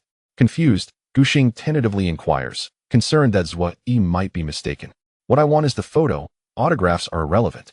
Zeyuan gestures for Gushing to look at the camera while softly muttering, once I get home, I'll show off to my nephew. I wonder if he'll be envious? Gushing had originally thought it was about giving something to his nephew, but it turns out it was purely for bragging rights. Is it really necessary? I am hardly a celebrity. He mutters to himself, but still smiles for the camera. Other staff members, seeing Gushing occupied by the program's leader, quickly sought out the Lord, who was tucked away in a corner. A quarter of an hour later, VG's jungler and mid laner bade farewell to the crowd and made their way towards the team's lounge. Brother Long, who had returned from the post-stage interview, had been waiting for some time. Only Gushing and one other remained. Why are you two so slow? Jack complained. I've waited so long that the flowers have wilted. Having barely eaten during lunch, and after being tempted by Xiao Duan's hometown delicacies post-match, Yu Wenba now felt an overwhelming hunger. What do you mean the flowers have wilted? Sounds like you've played too much do di zhu, Gushing retorted without mercy. But Jack, your card skills aren't that impressive either. Are you hoping to become the king of leisure beans? He noticed that Jack had been playing a couple of rounds of do di zhu in between ranked matches at night, often sending money to the penguin for leisure beans. A clear indication of his addiction despite his lack of skill. Yu Wenba hesitated, feeling quite discontent yet unable to find a valid rebuttal. In his eyes, Gushing's do di zhu skills were indeed formidable. Although not on par with the top-tier players, within the realm of professional players, Gushing's prowess was unmatched. I wonder just how far above me he truly is. Yu Wenba, shouldering his backpack, stubbornly countered, what can I say? I always win at League of Legends. It's only reasonable to seek a challenge in a game that brings me a sense of defeat. Jin Wenhe was inquiring about everyone's dining preferences. Is it really necessary to celebrate? Brother Long suggested, let us just head back to the base for a meal. In his view, winning against we did not signify a substantial achievement for their team, so an outing to celebrate seemed unwarranted. Imp concurred with Brother Long, stating, I agree. Let us resolve it at the base. We can even squeeze in a few more ranked matches. Last week, he had aimed to climb to the top of the Korean server during the training match between ROX and VG, but suffered a devastating defeat. Given that Ju Songbin's score was exceedingly high, even with the system's balancing, his opponents were generally several hundred points lower. This resulted in Imp gaining minimal points for a victory, while losing nearly 30 victory points for a defeat, causing his rank to plummet after 2 consecutive losses. In recent days, Imp has diligently clawed his way back to the second position in the Korean server, eyeing the top spot held by Xiao Huaxing with an eager determination to launch another assault. Gushing grasped the round shoulders of Zhu Qingbin, inquiring about his recent sobriety, a topic that piqued his curiosity. Upon his arrival at the training base, he had observed Zhu Qingbin indulging in a couple of drinks during dinner on training days. Imp, often entering the training room with the lingering scent of alcohol, would face the coach's reprimands, which had nearly become a nightly spectacle at VG. However, since his discussions with Hongmi, Zhu Qingbin has resolutely abstained from alcohol. Not only that, in a bid to prevent the liquor he had stored at the base from clouding his mind, he disposed of all of it. Presently, there is not a single bottle of alcohol within the VG base, which left Gushing astounded. The mere mention of alcohol stirred Imp's cravings, and he struggled to suppress his inner yearning, resolutely shaking his head in denial. Drinking was out of the question, impossible for the next 6 months. If this continues, you'll soon shed the nickname of esports drunkard, Jack chuckled, patting his shoulder. Only smoking and no drinking? That's simply one to-do. Imp sighed. He had thoroughly experienced the detrimental effects of excessive drinking during this period. Initially, with a manageable training intensity, he could cope. However, upon resuming rigorous practice, Zhu Qingbin found his focus severely waning. After training all day into the early hours, he occasionally drifted into a daze. For a professional player, such a state was a devastating blow. Zhu Qingbin could only strive to alleviate his symptoms, unable to cure them entirely. Gu Xing and his teammates navigated through less crowded areas, hastening toward the parking lot. The plum rain season in Shanghai had just concluded, and the weather was no longer oppressively humid as it had been in mid-July. Yet, it was still far from cool. As they emerged from the air-conditioned competition venue, the heat quickly made their foreheads glisten with sweat. This weather is perfect for sipping ice-cold cola at home, and perhaps enjoying a large watermelon, Jack said, pushing his hair back to facilitate cooling. The sweltering heat hastened the player's pace towards the vehicle, with Imp's previously rotund figure displaying an unprecedented agility, bounding up the steps into the bus in 2 swift strides. Gu Xing, equally eager, rushed aboard, relishing the blast of cold air as he settled into a seat and began scrolling through his phone. As per usual, Shen Guanshan sent her congratulatory message following the match. Their previous conversation during her last visit to Shanghai had made her interactions with Gu Xing much more relaxed. Although she still remained the ultimate conversation finisher online, Gu Xing could clearly sense a shift. She was no longer as reserved as before. At the very least, her responses came more swiftly than in times past, likely due to a lack of overthinking her words. This mode of interaction not only eased Shen Guanshan, but also brought Gu Xing a distinct sense of comfort. His exceptional social skills were not innate, but had been honed and refined through countless experiences. As Gu Xing observed Shen Guanshan's cautious demeanor during their conversation, he was reminded of his own childhood efforts to forge connections with others. However, those were not particularly joyous times, often fraught with awkwardness and helplessness. Thus, Gu Xing could empathize with Shen Guanshan's evident tension and unease. In contrast, he now detected a more vibrant and lively emotional undertone in Shen Guanshan's words. A thought crossed his mind, and he sifted through his photo gallery to send an image, his slender fingers dancing across the phone's keyboard. In his room back home, Shen Guanshan opened the picture. It featured a signature in black letters on a white background. The word virtue was slightly tilted, elegantly intertwined in a simplistic yet ethereal manner. Compared to the previous signature, which resembled the meticulous strokes of an English composition, this image struck Shen Guanshan as far more aesthetically pleasing. She saved the image and inquired about its cost. Gu Xing candidly replied that it was 5 yuan, enough for 2 cans of Coca-Cola. To him, that was the utmost he would spend for a signature. He was not a celebrity, and were it not for the frequent requests for his autograph, he would have hesitated to part with that 5 yuan. A more attractive signature might spare him from future embarrassment. Shen Guanshan then sent a voice message. Gu Xing retrieved his earphones from his bag, ensured they were properly connected, and began to listen. "It's quite beautiful," she earnestly remarked. "If I were to rate it objectively, I would give it a score of 70 or 80 out of 100. However, if we factor in subjective interpretation, the score would differ."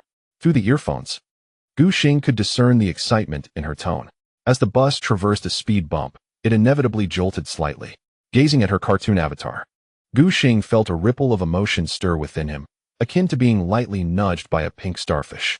On occasion, Shen Guanshan's straightforwardness left him in a rare state of bewilderment. He typed a response, but, after a moment of calm reflection, chose to delete it instead. Shen Guanshan remained focused on her computer, and the QQ chat interface displayed a message indicating that Gu Xing was typing. Her heart involuntarily leaped in anticipation. However, after waiting for a spell, no message arrived. Her gaze fell, and a sense of melancholy enveloped her. After a brief moment, Shen Guanshan took the initiative to send a message. Observing this, Gu Xing switched his chat application to the VG Training Department group chat, where players and coaches were present. Team leader Zeyuan had sent out a schedule detailing key information regarding the holiday and upcoming matches. This document was updated in real time, and the latest version reflected the final schedule for the regular season. VG's last regular season match was set for August 4th against RNG. Following that, the team would enter a 3-day break from August 5th to August 8th. After the holiday, the team would regroup to prepare for the semifinals on August 14th. 3 days may not seem long, but it was certainly not negligible. Gu Xing returned to Zhenhai from the Shanghai stock market, and with the time spent on the round trip to the train station, he had ample time in the morning. He intended to visit his parents, whom he had not seen for 2 months. His previous departure had been hasty, and he had not properly bid farewell to many classmates. so he felt the need to maintain those friendships. As for Shen Guanshan, after a moment's contemplation, Gu Xing decided to inform him that he would be resting in Jinhai during the holiday. Upon receiving this confirmation, Shen Guanshan's previously dejected mood inexplicably brightened, and he rolled excitedly on his bed, his gaze fixated on Gu Xing's QQ nickname, which meant Pythagoras in Greek, a renowned mathematician and the first to prove the Pythagorean theorem. Shen Guanshan had previously inquired why Gu Xing had chosen this name for his QQ account. Gu Xing had replied that a name in Greek would be difficult to duplicate and would highlight his uniqueness. At that time, during their youthful exuberance, many children sought various ways to express their individuality, and Shen Guanshan could vividly recall the pretentious manner in which Gu Xing had delivered this statement. In retrospect, it seemed somewhat childish. Yet, it was uncertain whether Gu Xing had forgotten about this nickname or simply did not care, allowing Pythagoras's Greek ID to persist until today. She pondered carefully while holding her phone, and then cautiously modified Gu Xing's contact note. After concluding the chat, Gu Xing shifted his attention to the pressure relief forum to browse posts. He had been awarded the MVP for the second game against Wei. When the MVP results were announced, he was busy recording commentary alongside Lord Ho and was unaware of his statistics. Fortunately, a forum member had shared a screenshot of the live stream. Gu Xing's performance showcased a kill-death-assist ratio of 4 kills, 0 deaths, and 10 assists, with a team participation rate of 87.5, and he had absorbed 34.4 of the damage, leading an economic advantage by a staggering 2,977. This meant that his MVP count for the summer season had risen to 15, placing him at the top of the leaderboard. Trailing behind, Malatang had failed to secure an MVP in the match against RNG, widening the gap between them. Gu Xing felt secretly pleased with his accomplishments. He contemplated writing a book after his retirement. The ongoing match featured IG battling against NB. Although the former had supporters like Dog Sun and Meaty Chicken, the audience prioritized results, and there was widespread disappointment regarding IG's dismal performance this year, leading to a low viewership. The situation was even graver for NB, as the mid-jungle duo had parted ways, with Doimb leaving the team and Uzi transferring to RNG. These two players had sparked considerable debate across various forums. Whether fans wished to see them win or lose, the matches attracted attention. Now that both popular players had departed, NB had faded into obscurity. There was little discussion about this match in the forums, as most were focused on the clash between Wei and VG. Gu Xing had not anticipated such a turn of events. He blocked the javelin, intending to protect his teammates in the rear.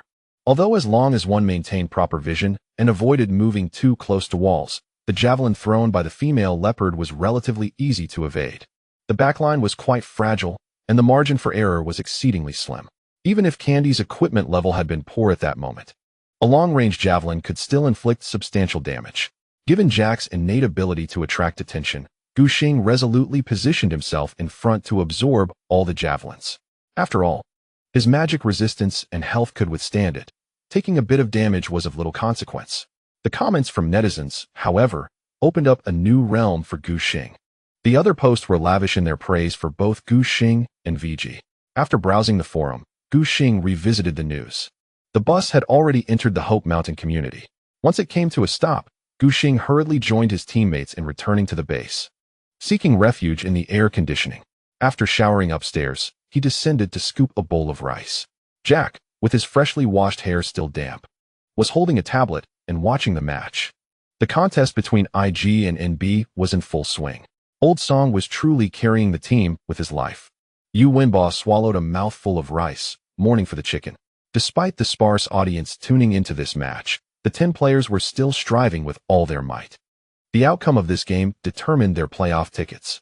IG had been lingering on the edge of the playoffs throughout the first half of the summer season, and Chris's bottom lane composition still had not found the optimal solution, leading to a dismal team performance.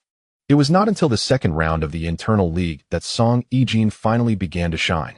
In the past 3 weeks of matches, the chicken had averaged a damage share of 35, with per minute output soaring to 700 points and a damage conversion rate reaching 162. A truly dominant performance. During this time, he could no longer bear to watch his own ADC's ineptitude, and even stepped into play marksman for 3 games, achieving maximum damage in every match. For the sake of IG's playoff aspirations, one could only describe Song Yijin's efforts as selfless dedication. If they won this game, IG would secure the 4th spot in Group A. TSK. The bottom lane truly seemed like an insurmountable challenge, as Sister World shook her head in disapproval. Jack remained silent, focused on his rice. He felt immensely grateful that he had not joined IG, regardless of whether he could successfully register as an LPL player there. Even if he could take the stage, partnering with the aging Tabe in the bottom lane would be torturous, wouldn't it? Jack understood that the intensity of the landing phase heavily relied on the support. Otherwise, he wouldn't have needed to nurture a harem of supports during his ranked matches, pairing with each one for duo queues. In a professional team, an ADC must follow the support during the early landing phase. Relying solely on individual prowess to turn the tide was utterly futile. In contrast, at VG, with Zeyuan, Imp, and Hongmi, he had learned a great deal. There were also formidable newcomers like Gu Xing in the jungle, serving as exemplary peers, and stable players like Long Gu and Ho Yi, the team's anchors. Moreover, the mascot, Sister World, had a knack for enhancing the atmosphere. In every respect, VG resembled a mature team. Jack had originally planned to follow Imp to the water cooler and learn a thing or two. Little did he know that plans often change. How could a small streamer like me become the starting ADC for VG? Even if his starting position was not guaranteed, Jack felt utterly content. He was merely 15, with boundless possibilities ahead. In the matches he played, replacing Imp, Yuanba was quite pleased with his performance. This year's playoff opener was a top 4 finish, which was certainly an improvement over IG. Gu Xing gazed at the chicken-like player wreaking havoc in the canyon, then turned his attention to Song Yijin's 4 teammates, who were still recklessly giving away kills, and couldn't help but feel a twinge of regret. The chicken was racking up kills, but not as swiftly as his teammates were losing them. It seemed that IG was destined for defeat in this match. Gu Xing picked up a couple of chopsticks filled with stir-fried meat from his plate. Before he could utter a word, a hand came down sharply on his head. Neither too gentle nor too forceful. Turning around, he discovered it was Lord Ho. "What is the matter?" Gu Xing asked, utterly perplexed. "Oh, really?" Lord Ho replied, gritting his teeth, his expression uncharacteristically fraught. "I even went to ask Xiang He about this. What a disgrace." Gu Xing couldn't contain his amusement, leaping to his feet and dashing outside, not forgetting to grab his bowl and chopsticks as he sprinted into the training room. Lord Ho, in a fit of anger, felt the urge to throw a punch at him. "What is going on?" Jack inquired, his curiosity piqued. The other teammates also cast inquisitive glances in their direction. Naturally, Lord Ho would not voluntarily divulge his embarrassing predicament. Before long, Gu Xing emerged from the training room, beaming with delight. He had just glimpsed the chat history between Zeyuan and Lee Sang-hyuk on Lord Ho's Korean server client, although most of it was in Korean, which he did not understand. A few scattered English words stood out, terms like SKT, auto, and SAT. The final question mark from Lee Sang-hyuk struck Gu Xing as the piece de resistance. He hurriedly recounted the entire story to his teammates. In an instant, the VG base was filled with a joyous atmosphere. Long Gu was laughing heartily, slapping his thigh. "Little Gu, this is too hilarious. How was I to know Lord Ho would take it seriously?" Gu Xing had initially been speaking off the cuff, never expecting Zeyuan to actually bite the bait. Jack struggled to regain his composure. "Lord Ho, do you know Shan and Iroa?" Zeyuan instinctively shook his head. He is also a celebrated member of SKT, the mentor to Wolf, and even developed the Pantheon support. At last, Lord Ho could no longer contain himself, stepping forward to exert some physical reprimand on Jack. The two began to tussle, while Gu Xing egged them on, hoping they would fight even more fiercely. It was only when Jin Wonha returned from outside that the two were finally separated. "Watermelon is here," Jin Wonha announced, carrying a melon to the small kitchen, where he swiftly sliced it open. The rind cracked crisply, revealing the succulent interior. Bright red juice spilled forth, and judging by the color and texture of the flesh, the quality seemed impeccable. "Come, taste how it is." Jin Wonha offered the slices to the players. Gu Xing took a piece, bit into it, and declared with fairness, "It is indeed sweet, but why are there no seeds?" "Convenient, right?" Jin Wonha explained as if it were a matter of course. "Seedless ones are more expensive." It was undeniably convenient, Gu Xing mused, though it lacked soul. As a child, he relished taking a big bite of watermelon, spitting seeds into the trash like a pea shooter. Jack nodded in agreement, wholeheartedly endorsing Gu Xing's sentiment. Old Gu is right. Watermelon without seeds is unacceptable. Upon hearing this, Imp burst into uncontrollable laughter, a sound so infectious it raised suspicions of a sudden malady. Hongmi, having taken a leisurely bath, finally descended the stairs, ready to join in the meal. Upon witnessing the vibrant red watermelons clutched by the crowd, his eyes widened with desire. "Leave some for me," Redmi exclaimed, bounding down the stairs in his slippers, causing onlookers to feel a twinge of anxiety, fearing he might stumble. He obtained a slice of watermelon from Zeyuan, taking a gentle bite that rendered his expression blissful. Gu Xing, having finished the stir-fried pork in his bowl, observed Redmi still nibbling on the watermelon and exclaimed, "Is it really necessary? Eating watermelon should be as satisfying as drinking cola. One must take a hearty bite to truly relish it." Zeyuan did not translate, and Redmi, oblivious to Gu Xing's sentiments, continued to savor the fruit. It was the Marquis who spoke next. "Watermelons are rather expensive where we come from. I seldom had the chance to enjoy them during my childhood, despite their salaries being considered quite generous anywhere in the world, and the ability to indulge in as much watermelon as they desired. The habits of yesteryears lingered. No worries, I bought plenty. There's another one right here." Zeyuan reassured them, promising an ample supply of watermelon. On the tablet, the match between IG and NB had progressed to the second round. After a disheartening defeat in the first round, IG rallied under Song Yijin's leadership, launching a series of counterattacks. The fiercely aggressive IG secured 18 kills in a mere 20 minutes, the carnage reaching its peak, as IG appeared poised to win the second round with overwhelming momentum. Gu Xing recalled another team with a similar style, ROX, their adversary in tomorrow's training match. Their previous training encounter had ended in a dismal defeat for VG, marking ROX as the most formidable opponent Gu Xing had faced in his 2 months as a professional player. To be fair, while ROX's offensive style lacked the sheer purity of IG's, their strength lay in exceptional operational capabilities and a more structured approach to gameplay. Moreover, apart from the mid laner Kuro, who clearly lagged behind, the other players were either on par with or surpassed VG in individual skill. Gu Xing had prepared extensively, crafting a meticulous strategy intent on revenge. Unfortunately, ROX's prowess was unexpectedly formidable. Despite VG exerting their utmost efforts, they struggled to gain any advantage against the Tiger team. The mid lane strategy devised by Gu Xing had indeed shown some initial promise. However, as Kuro gradually adapted to Gu Xing's tactics, he became adept at reading his opponent's intentions, opting to farm minions under the mid lane tower instead of engaging in a blood trade with the Marquis. This development posed a significant challenge for Gu Xing, who also faced ROX's relentless aggression in the jungle. With the mid lane stagnating and the jungle under siege, Gu Xing was left with no choice but to resort to more straightforward and forceful countermeasures. As the saying goes, one should master the enemy's skills to counter them. He could defeat Peanut with Peanut's own style. Gu Xing endeavored to emulate his opponent's approach, and to his delight, his first attempt yielded remarkable success. He ambushed Peanut in the jungle and executed a solo kill, leaving Peanut astounded. Known for his audacious playstyle in the LCK, reputed to be invincible in the league, he was taken aback by his unexpected defeat at the hands of Gu Xing, a player from the LPL. This unexpectedly caught Peanut, who initially thought of LPL as a mere gathering of amateurs, off guard. The young player even took a moment to commend his opponent in the public chat. Gu Xing indeed posed a significant challenge to Peanut and ROX. However, that was the extent of it. In the following encounters against the fully unleashed and synergized Tiger team, VG found themselves relegated to a position of passive defense, watching helplessly as their opponents steadily accumulated advantages. By the end of the afternoon training matches, VG's win rate lingered at a meager 40%. Compared to their first encounter last week, VG had indeed evolved considerably.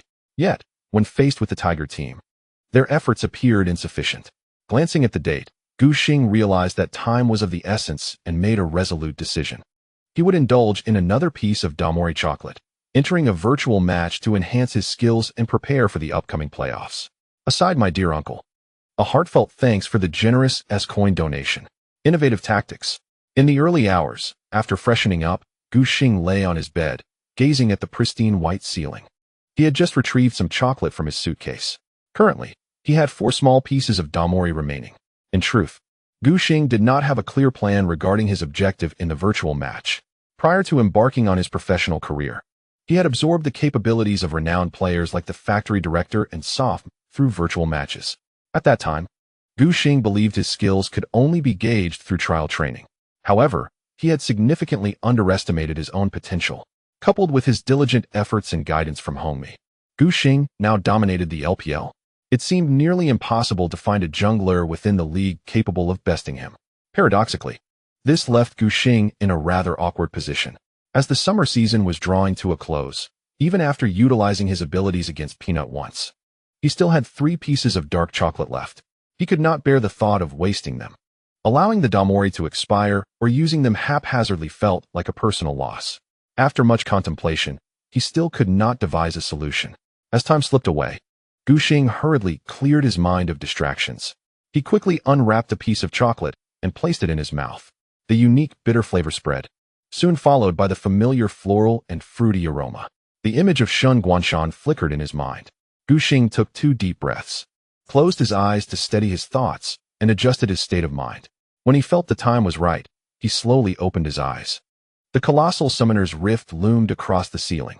As his thoughts coalesced, the previously motionless rift sprang to life. Heroes and minion waves began to move, and the clash of armies was imminent. Gu Xing maintained a godlike perspective as he observed his match against ROX. That evening, Hongmi meticulously reviewed every detail of the training matches with the players.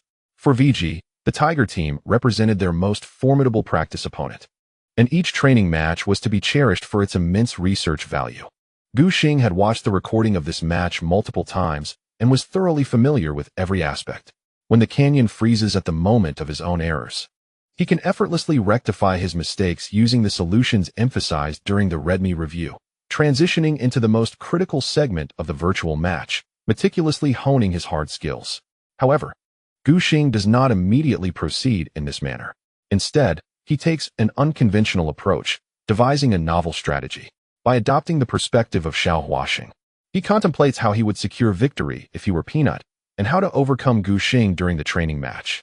He revels in this imaginative exercise, deriving a certain joy from the experience of competing against himself. From this vantage point, Gu Xing is able to identify the flaws he exposed during the training match. Based on these vulnerabilities, he can conceive various strategies and countermeasures. What Xiao Huaxing employed in the actual training match was merely one of these approaches. This aspect was notably absent in the Redmi review. Coaches typically correct players' techniques based on established facts. Gu Xing's method of simulating a match against himself, oscillating between offense and defense, proves to be excessively time-consuming and labor-intensive, often perceived as a frivolous endeavor. However, Gu Xing, in his current state, remains unconcerned. Once he enters the summoning canyon in his mind, time flows at a relatively slow pace, allowing him ample opportunity for contemplation. After resolving these matters, Gu Xing feels a profound sense of fulfillment as he addresses the mistakes made during the training match. In an instant, he shifts perspectives, returning to his first-person view, officially commencing the virtual match. As per his usual practice, Gu Xing deliberately loses a few rounds, aiming to analyze the key points of Xiao Huaxing's playstyle from his defeats. The synchronization of the opposing team is astonishing. He furrows his brow, gazing at the ceiling of the canyon, lost in thought. Gu Xing had recognized this issue during the afternoon training match. The ROX team, having ascended to the pinnacle of the vibrant and competitive LCK League, undoubtedly ranks among the elite in global competitions.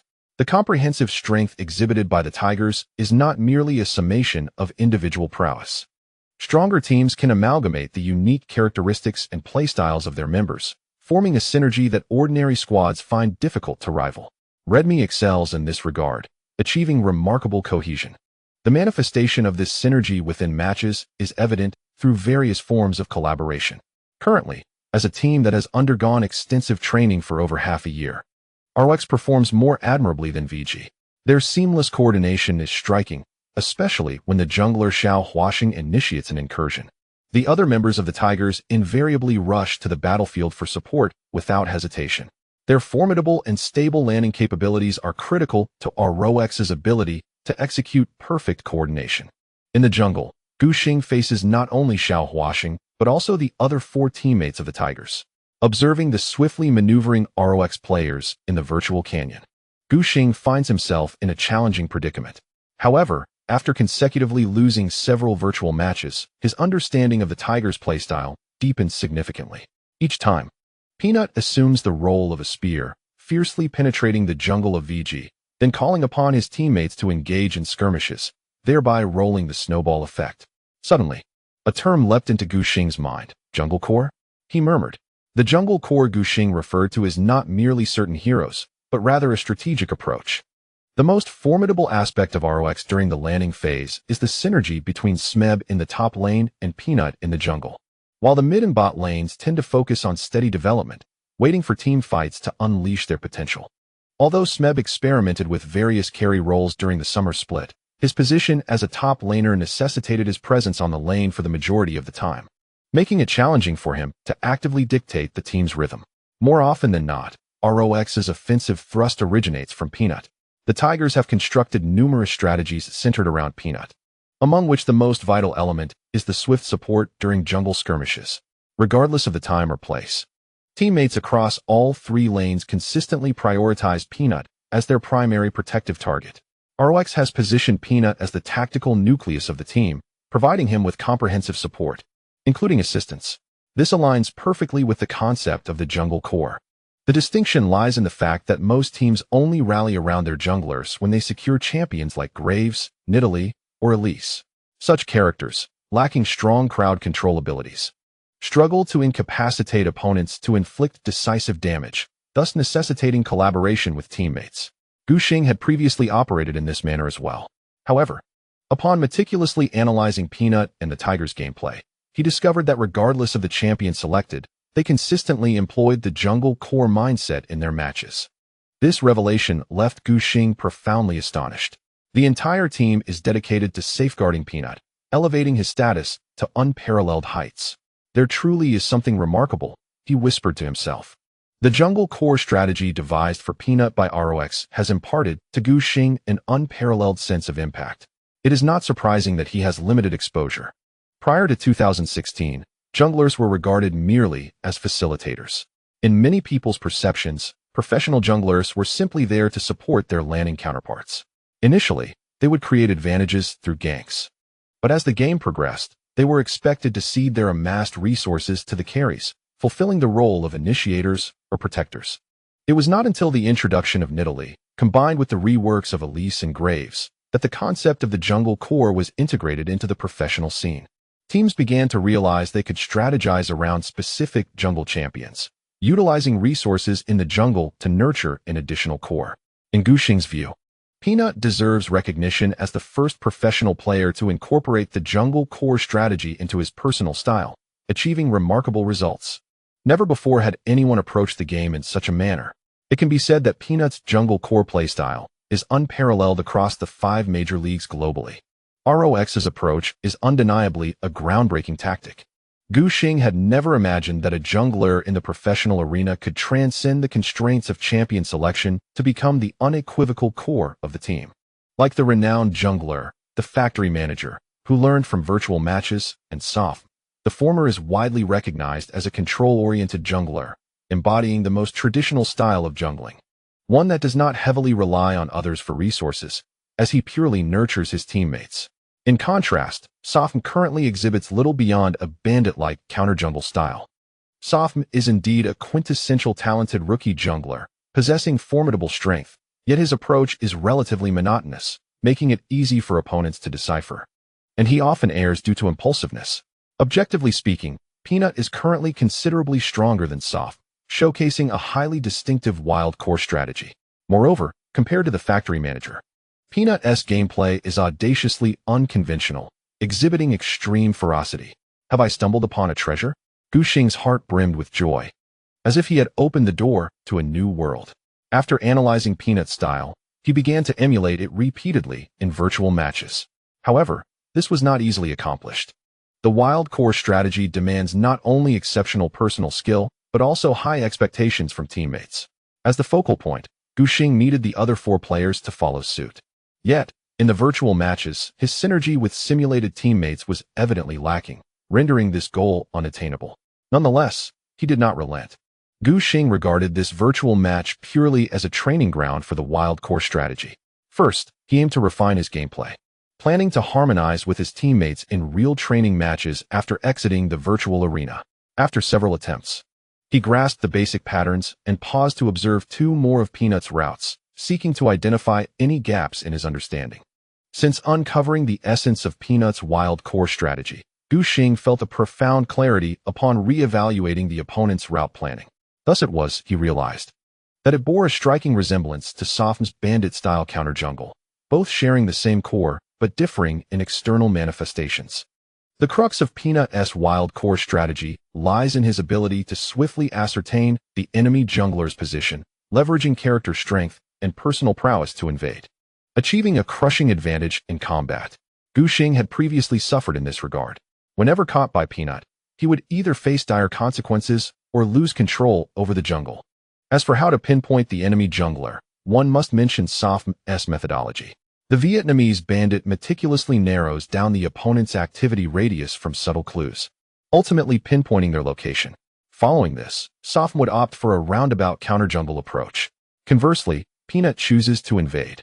This is why Gu Xing believes the core of both strategies is identical. Both require exceptional jungle planning capabilities, albeit with differing subsequent decisions.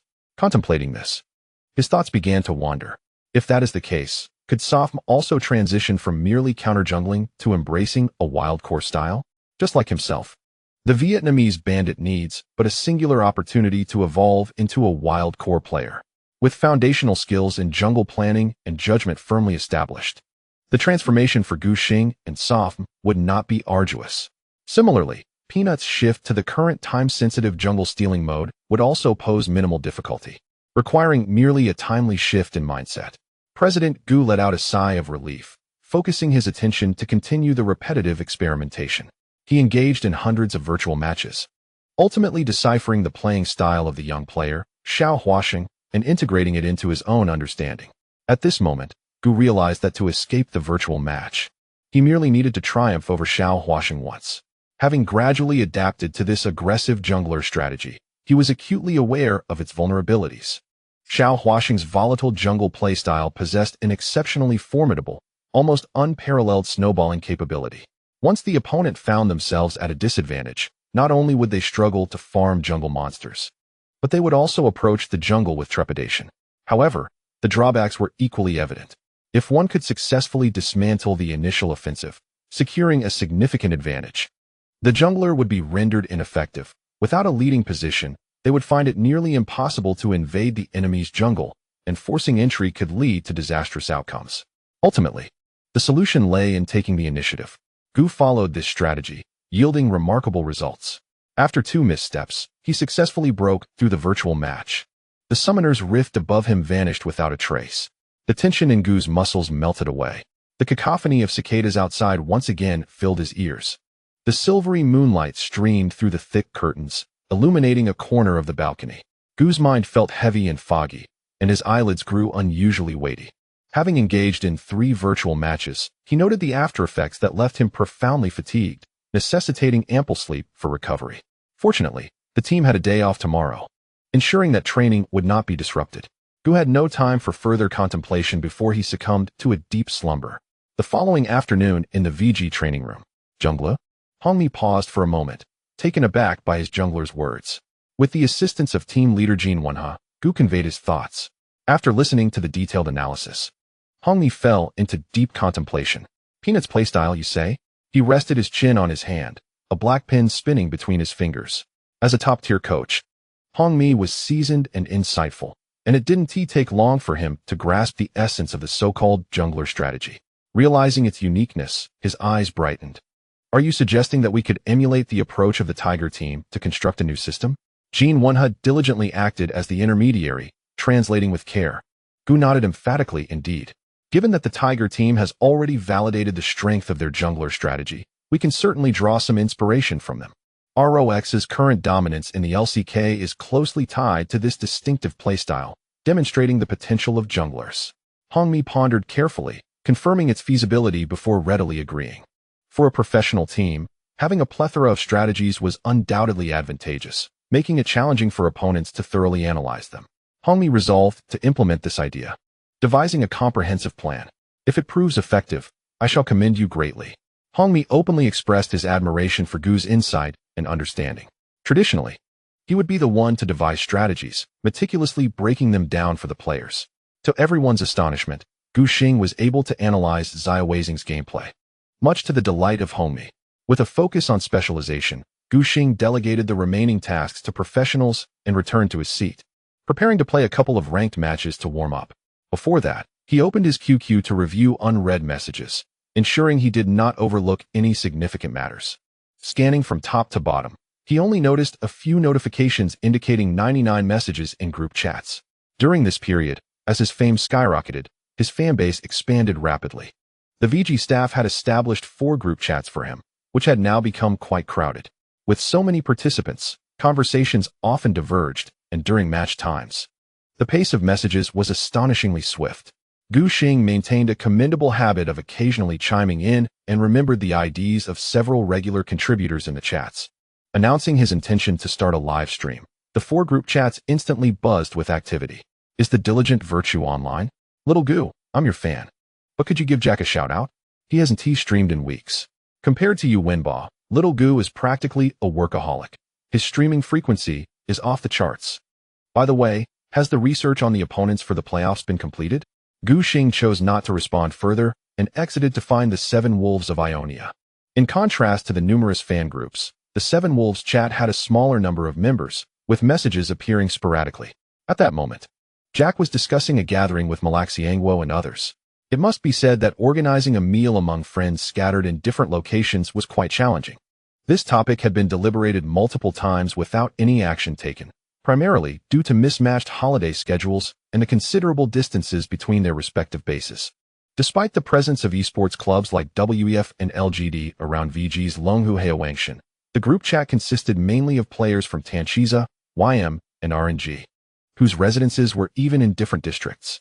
If clubs like IM, EDG, and Snake were all situated on Lingshi Road, organizing a gathering would be significantly easier, allowing them to conveniently enjoy late-night snacks together.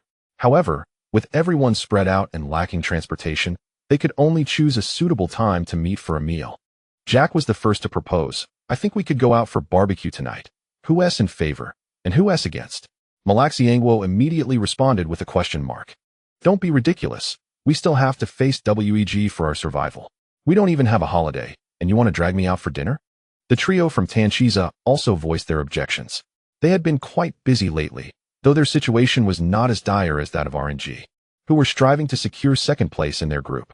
In contrast, Tanchiza faced a more tragic plight, having performed poorly in the recently concluded LSBL regular season, where they ranked at the bottom, forcing them into relegation matches.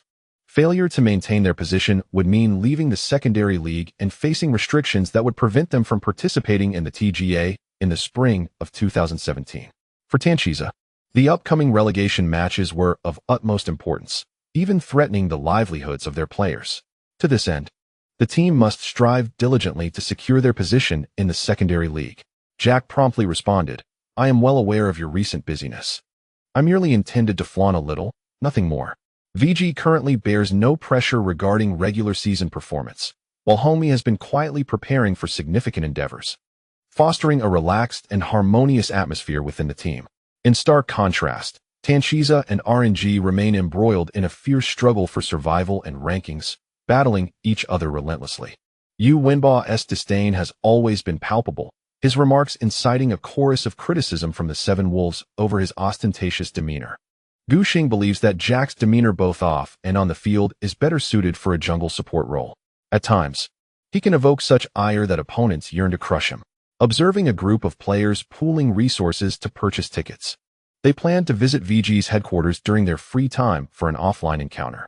Jack swiftly countered, stating that upon their arrival at Good Hope Mountain, he would simply close the door, ensuring that the others would not be allowed entry. Gu Xing interjected, how about we gather for a meal before the LPL playoffs commence? By then, Tanchiza's relegation matches would have concluded, allowing them to set aside their burdens, regardless of the outcome. Everyone unanimously agreed. And Shi Senming also intended to join the gathering. Noticing that they were still engaged in their group chat, Gu Xing chose not to intervene and instead began a live stream. Thanks to prior announcements, a substantial audience poured in the moment the stream commenced. Good afternoon, everyone. Gu Xing greeted the viewers. his fingers deftly dancing across the keyboard as he logged into the Korean server client. Today promised to be an auspicious day for ranking up.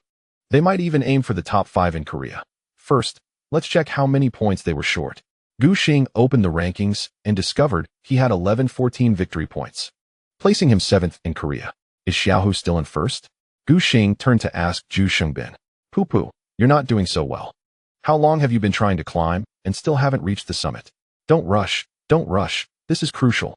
Imp was intensely focused on his gameplay, muttering to himself, with this significant advantage, we'll secure first place. He was brimming with confidence. Gu Xing continued to scroll through the rankings. It became evident that climbing the ranks as an ADC was quite challenging. Among the top 50 players, only 3 primarily played ADC: Imp, Jack, and Bang. The remaining positions were predominantly occupied by junglers and mid laners, with a few top laners and supports, but still outnumbered by marksmen. A moment's reflection made the situation clear. ADCs are notoriously reliant on their teammates. Most ADCs in professional teams find it relatively easy to reach the rank of master or score around 800 points. But advancing further proves arduous due to their limited influence during the early to mid-game. In contrast, junglers find it much easier to climb as they can control the game's flow themselves. Zhu Xingbin had recently devoted himself to rigorous training, successfully elevating his score. Meanwhile, Bang consistently maintained a high-intensity ranking regimen, playing 7 matches daily without fail. Including scrims, his working hours totaled at least 14 hours. Day in and day out, tirelessly. Gu Xing began to suspect that Bang might just be a robot. Jack possesses exceptional talent, effortlessly climbing the ranks as if quenching his thirst. At his peak, he held 3 accounts within the top 10 of the national server. Had it not been for the premature awarding of the 3 major titles, Yu Wenbao would undoubtedly have claimed the position of the 4th leg. For him, ascending the ranks is devoid of challenge. Simply wielding Draven suffices. This champion, among ADCs, is one of the rare heroes capable of fundamentally influencing the course of battle. Were it not for the fact that most players treat ranked matches as a means to practice their champions, Yu Wenbao could have consistently utilized Draven to ascend to the pinnacle of the Korean server without difficulty. Our team's score remains commendable, with Gu Xing holding the 77th position on the Korean server, having located Lord Ho. Moreover, both Long Ge and Xiao Duan rank favorably as well, including the world-class players. All 7 members of VG are masters, although the level of ranked matches often fails to accurately reflect competitive states. It is generally observed that players with higher ranks exhibit commendable performance in matches. Today, we shall endeavor to reach 1,200 points. Gu Xing, eager and ready, prepared to showcase his skills. However, upon entering the BP interface to select a champion, he found the screen unresponsive. What is happening? Gu Xing panicked and quickly checked his live stream, only to see the comments scrolling by. He immediately grasped the crux of the issue. The Korean server accelerator was malfunctioning. Before he could react, a loud bang resonated. Damn it! Zhu Chongbin slammed his hand on the table, successfully reducing its health by a notch, his face flushed with frustration. I cannot accept this. As a side note, TS should not be dreaming about that, Victor. Tomorrow, the Grand Chapter 124, an unexpected encounter. What transpired? Upon hearing Zhu Qingbin's complaints, the team leader, Jin Wenhe, swiftly approached. Learning from Gu Xing about the disconnection of the Korean server accelerator, he found himself utterly helpless. If there were issues with the base network, Jin Wenhe could manage it. However, the accelerator was beyond his control. Could they not connect directly to the Korean server? Jin Wenhe inquired, glancing at the computers of other players. That is certainly not feasible, Long Ge interjected, having also disconnected. Fortunately, unlike Imp, who was striving for the top of the Korean server and was visibly agitated, his own emotions remained relatively stable. A direct connection would result in a ping value of at least 80 or 90, with packet loss likely. While a higher ping value is not insurmountable, stability is essential. If the ping fluctuates erratically like an EKG, leading to lag during team fights, even the most composed individual would struggle. Gu Xing glanced at Imp's monitor. Just as Zhu Qingbin had previously mentioned, they were indeed at a significant disadvantage. The kill count stood at 22-13, with Imp's Ezreal boasting an impressive 9 kills and no deaths, achieving a godlike status. As the match progressed to the 22-minute mark, Zhu Qingbin wielded the Trinity Force, Blade of the Ruined King, and the King S Slayer, dominating the battlefield. However, the predicament lay in the fact that the entire team's economy was concentrated on him. Now, with Imp disconnected, the screen was frozen, the Korean version displaying a dialog box attempting to reconnect, lingering at the upper part of the screen. Coincidentally, a team fight was about to unfold, and Gu Xing could still see the champions of both teams around Imp in the frozen rift. Without further ado, the utterly incapacitated Ezreal is bound to meet his demise. Zhu Xingbin's inability to engage in combat leaves his team of 4 clearly outmatched and unable to secure victory against a superior number. How unfortunate can I be? Imp's teeth ground in irritation. This unwarranted calamity descended upon him at the most inopportune moment, leading Zhu Xingbin to question whether he possessed an unfortunate streak of bad luck. Looking back at the monitor, Imp's anger deepened with every passing thought. He was on the brink of reaching the pinnacle of the Korean server, only to have it all disrupted. Although his linguistic talent was not particularly remarkable, he had certainly picked up a fair share of Chinese expletives, now intermingling them with his native tongue to create a bilingual rap. Hongmi was contemplating Gu Xing's proposed jungle core strategy when he noticed the training room in disarray and swiftly rose to calm the team's emotions. Upon seeing their head coach arrive, Zhu Xingbin's temper noticeably subsided. Among the entire VG team, Imp held a unique apprehension towards Hongmi, feeling both respect and fear in his presence, despite Zhu Xingbin's disdain for the rigid hierarchy prevalent in Korean culture. It was undeniable that he had been shaped by this system during his formative years, subtly influencing his demeanor. Naturally, he dared not overstep boundaries with someone like Hongmi, the older brother of the team. Resigned to the situation, Imp consoled himself with the thought that anger would not alter reality. Observing Zhu Xingbin manage to suppress his fury, Hongmi felt a sense of satisfaction. Last year, when the notorious Death Notice had erupted in anger and wreaked havoc at the training base, Hongmi had to tread carefully, fearing that the towering figure of nearly 200 pounds would send him to the hospital. In contrast, Imp seemed almost gentle to him. Gu Xing retreated to his seat, feeling nauseated by the accelerator issue he had just encountered. In the previous ranked match, he couldn't select a champion and had to quit, resulting in a deduction of 3 victory points. Yet, nothing is more disheartening than comparison. The thought of Imp missing out on the coveted first place on the Korean server due to the accelerator's failure filled Gu Xing with a sense of relief. Those 3 victory points paled in comparison to the prospect of being the #1 player in Korea. As he donned his headphones, intending to continue engaging with the audience, Gu Xing noticed that the chat was also buzzing with discussions about network issues, and the atmosphere grew increasingly charged. After a cursory glance, he discerned the nature of the online dispute. Just a few days prior, Uzi had faced similar network troubles during his stream, resulting in him venting his frustrations towards the staff at the RNG base. Since the camera had only focused on Uzi at the time, he had not named anyone specifically. However, based on the seating arrangement at RNG and Uzi's direction during the outburst, observers had deduced that he was criticizing Xiao Hu. This marked Gu Xing's first encounter with the sheer magnitude of influence wielded by a player of Uzi's caliber. Regardless of whether Uzi was right or wrong, discussions surrounding him remained perpetually fervent. In recent days, anytime a League of Legends streamer experienced network lag, Uzi's tirade against the network staff was resurrected, igniting a fierce battle among his ardent fans, detractors, and neutral viewers in the chat. Gu Xing's own streaming room proved no exception. After much contemplation, he resolved to take the lead in steering the conversation, aiming to dispel the chaotic atmosphere. "My lord, do you flash with D or F?" Gu Xing cast a glance at Zeyuan, who was busy entering the password for his national server account. Reacting instinctively to Gu Xing's inquiry, he replied, D. It was not just him. Apart from Xiao Duan and Imp, the entire VG team had positioned their flash on the D key. This ignited Gu Xing's enthusiasm.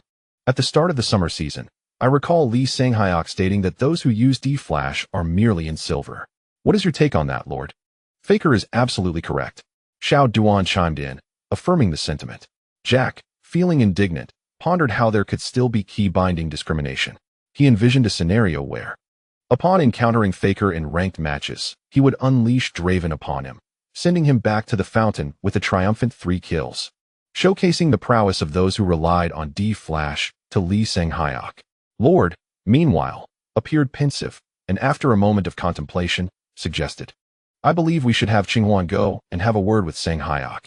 Zhang Qinghwan was Marin's real name. Within the S5 SKT lineup, Only Lord and Marin utilized D-Flash, and both possessed considerable experience, earning them the title of brother among their teammates. In 2016, both made their way to the LPL, while SKT became the realm of the 96 line, allowing Lee Sang-hyuk to speak more boldly. Gu Xing turned towards the camera, inquiring, "Are we all using D-Flash or F-Flash? How about we conduct a poll in the comments?" The discourse regarding the positioning of the Flash key had evolved from initial debates at the game's launch to a fervent discussion likely to persist until the league's cessation. Gu Xing proactively steered the conversation, instantly transforming the live chat into a heated exchange between D-Flash and F-Flash proponents.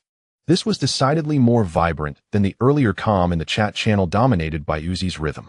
Satisfied, he mused to himself. It seems like playing on the Korean server this afternoon is out of the question. Shall we embark on an adventure on the national server instead? A spark of inspiration struck Gu Xing as he began to summon his friends. How about we all team up for a 5-man ranked match? With the base on a break, there was little else for the team to do. Among the players, only Long Gu had a partner, who remained in their hometown of Changsha, making it unlikely for Zhu Xiaolong to return unless it was the off-season. Following Imp's return to rigorous training, the players had shed any hedonistic habits, leaving everyone in the training room, though the atmosphere was notably lighter than usual. Gu Xing's suggestion was met with enthusiasm from Gu Xingbin. "Let's quickly head to the national server. I absolutely need to vent today." Imp gritted his teeth in agreement. Lord was already in the queue for the national server, but upon hearing Gu Xing's proposal, he decided to cancel his place. Only Long Gu and Xiao Duan were already engaged in ranked matches and could not extricate themselves. Nonetheless, VG successfully rallied 5 players. This move stirred a considerable commotion in Gu Xing and his companions' live stream. "Are we starting to get lively now? VG 5-man squad. Goodness, won't they dominate the national server? The show is about to unfold. Let us see which unfortunate soul encounters VG. Electricity 1, get on with your skills. Defeat the professional players and make a name for yourself." One question, though, among the 5 VG players, there is neither a support nor a top laner. How will they allocate positions? The VG players also recognized this dilemma. "Yuqian, how about you take on the support role?" Jack eagerly turned to World's sister, saying, "I'm an exceptional top laner. I can masterfully wield Renekton." "Never agree to that." Gu Xing hurriedly urged World 6 to veto the suggestion. "Yuwenba's top lane skills are inferior to mine." Although it was merely for relaxation and entertainment, he was not inclined to lose the match. Gu Xing never indulged in subpar play during ranked matches. He believed that the design of this mode was such that victory was the only source of true joy. "Yutian, you take jungle, and I will head to top lane." He proposed a division of roles, thinking that the bottom lane could sort itself out. Imp proactively expressed his desire to play ADC. "All right, let me showcase my prowess as a support." Yuwenba readily agreed. After finalizing their roles, Gu Xing noticed that his domestic client had yet to finish updating. Since acquiring his Korean server account, he had not logged into the telecommunications server. Now, with several patches accumulated, even with the base's dedicated network, it would take some time to complete the updates. Finally, once all updates were finished, Gu Xing quickly logged into the client, not wanting to keep his teammates waiting too long. Yuwenba had just finished updating the game, muttering incessantly. "The exalted Jackie-Love has now arrived in his loyal Ionia." Gu Xing chuckled at the absurdity. "Jack, have you succumbed to a mid-teen phase? Don't mock me. Today, I'm determined to take down the telecommunications servers team." Yuwenba declared emphatically. The ever-prepared Ho Yi gathered everyone into the queue. Currently, Riot had only updated the position selection mode, lacking flexible group matchmaking. Whether in solo or duo queues, all players were drawn from the same pool. To ensure fairness, Riot mandated that 5-player teams could only match with other 5-player teams, effectively safeguarding the gaming experience for casual players. "Let us switch to the same icon," Gu Xing suggested, aiming for a sense of unity, resembling a true team. Jack surveyed the options and selected a futuristic icon, proposing, "How about we use the Xiaon avatar from the Battlecast series?" This skin, released in April 2016, had caused quite a stir among players upon its debut, boasting impressive quality for its time. Without hesitation, Gu Xing voiced his dissent. "No way, that skin is too expensive. To use the Battlecast avatar, one must purchase the original skin. I don't even play Xiaon, and even if I did, I wouldn't splurge on such a costume." "Then let us switch to the dog head," Yuwenba suggested, opting for the system-provided chibi dog head avatar. This is what I use during my livestream. The dog head on the icon appeared adorably silly, even sticking out its tongue. It's quite charming, Gushing thought, recognizing the quality of this free option, and quickly changed to it. In the queue interface, the VG team displayed a synchronized array of dog head icons.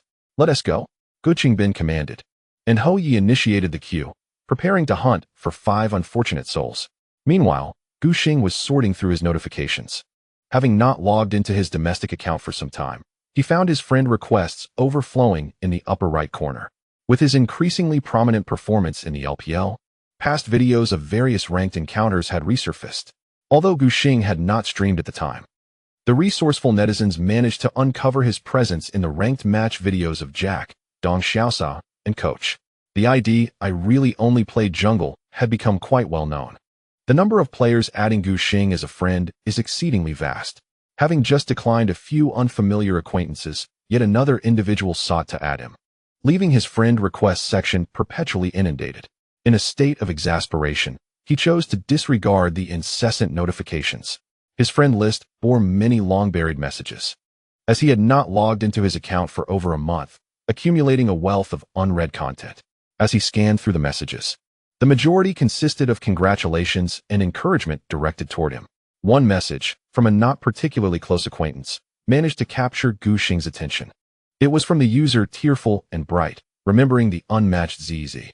Gushing recalled him, a member of the Yiji Internet Cafe team from Pingxiang, Jiangxi. Known for his notable prowess as a high-ranking player in Ionia, the individual had sent him a flurry of messages. Gushing began reading from the bottom, Tearful and Bright. Remembering the unmatched ZZ, what is going on? Why aren't you logging in? If you don't come back soon, Dopa will seize the first place in the national server. What are you up to? Our TGA team didn't make it to the finals. We only have one more chance this year. From the words, Gushing sensed a palpable frustration. He couldn't comprehend it. He considered his relationship with Unmatched to be rather ordinary. They had even had a rather one-sided encounter during a training session. Why was Unmatched reaching out to him? As the dates of the messages drew closer, the tone of the sender grew increasingly urgent. Let us have a solo match. I need to show you my skills as a mid laner. Give me a chance. I must seek revenge. Gushing felt as though he were dealing with a child. The mannerisms suggested a certain youthful exuberance. It was not until the final message that he was truly taken aback. You're actually Virtue? Bro, those 2 games against the factory manager were phenomenal. I'm your fan. Gushing was rendered speechless. He then sensed something amiss. A fan. He had often uttered that phrase himself, always following it up with a decisive victory over his opponents. He was acutely aware of the implications, but such expressions should not be taken lightly. Gushing hurried to respond, redirecting the conversation. How have you been lately? In Jiangxi, Pingxiang, Zhuading had just returned from the restroom, twisting open a bottle of mineral water to take a long sip. Why hadn't it been his turn yet? Feeling rather bored, he stretched languidly on the old sofa, his slender frame somehow exuding an unexpected grace. It was only when Zhuading spotted the long-unseen ID in his friend chat that he straightened up abruptly. He hastily began typing, eager to engage Gushing in conversation. Not great.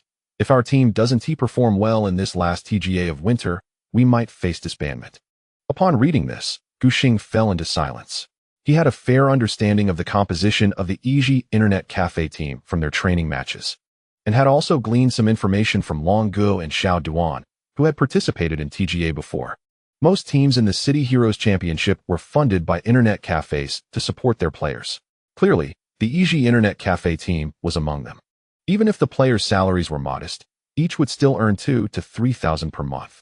In addition to the expenses for electricity, water, and meals, the total monthly expenditure for a team amounts to approximately 20,000 yuan. In the year 2016, in Pingxiang, this is certainly not a trifling sum.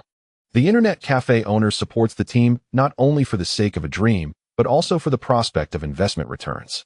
A team that triumphs in competitions serves as a prestigious banner for the Internet Cafe. Once they ascend to the secondary league, reselling the team can yield considerable profits. If the Yiji Internet Cafe fails to qualify for the LSBL through the TGA, the owner's investment would essentially be in vain.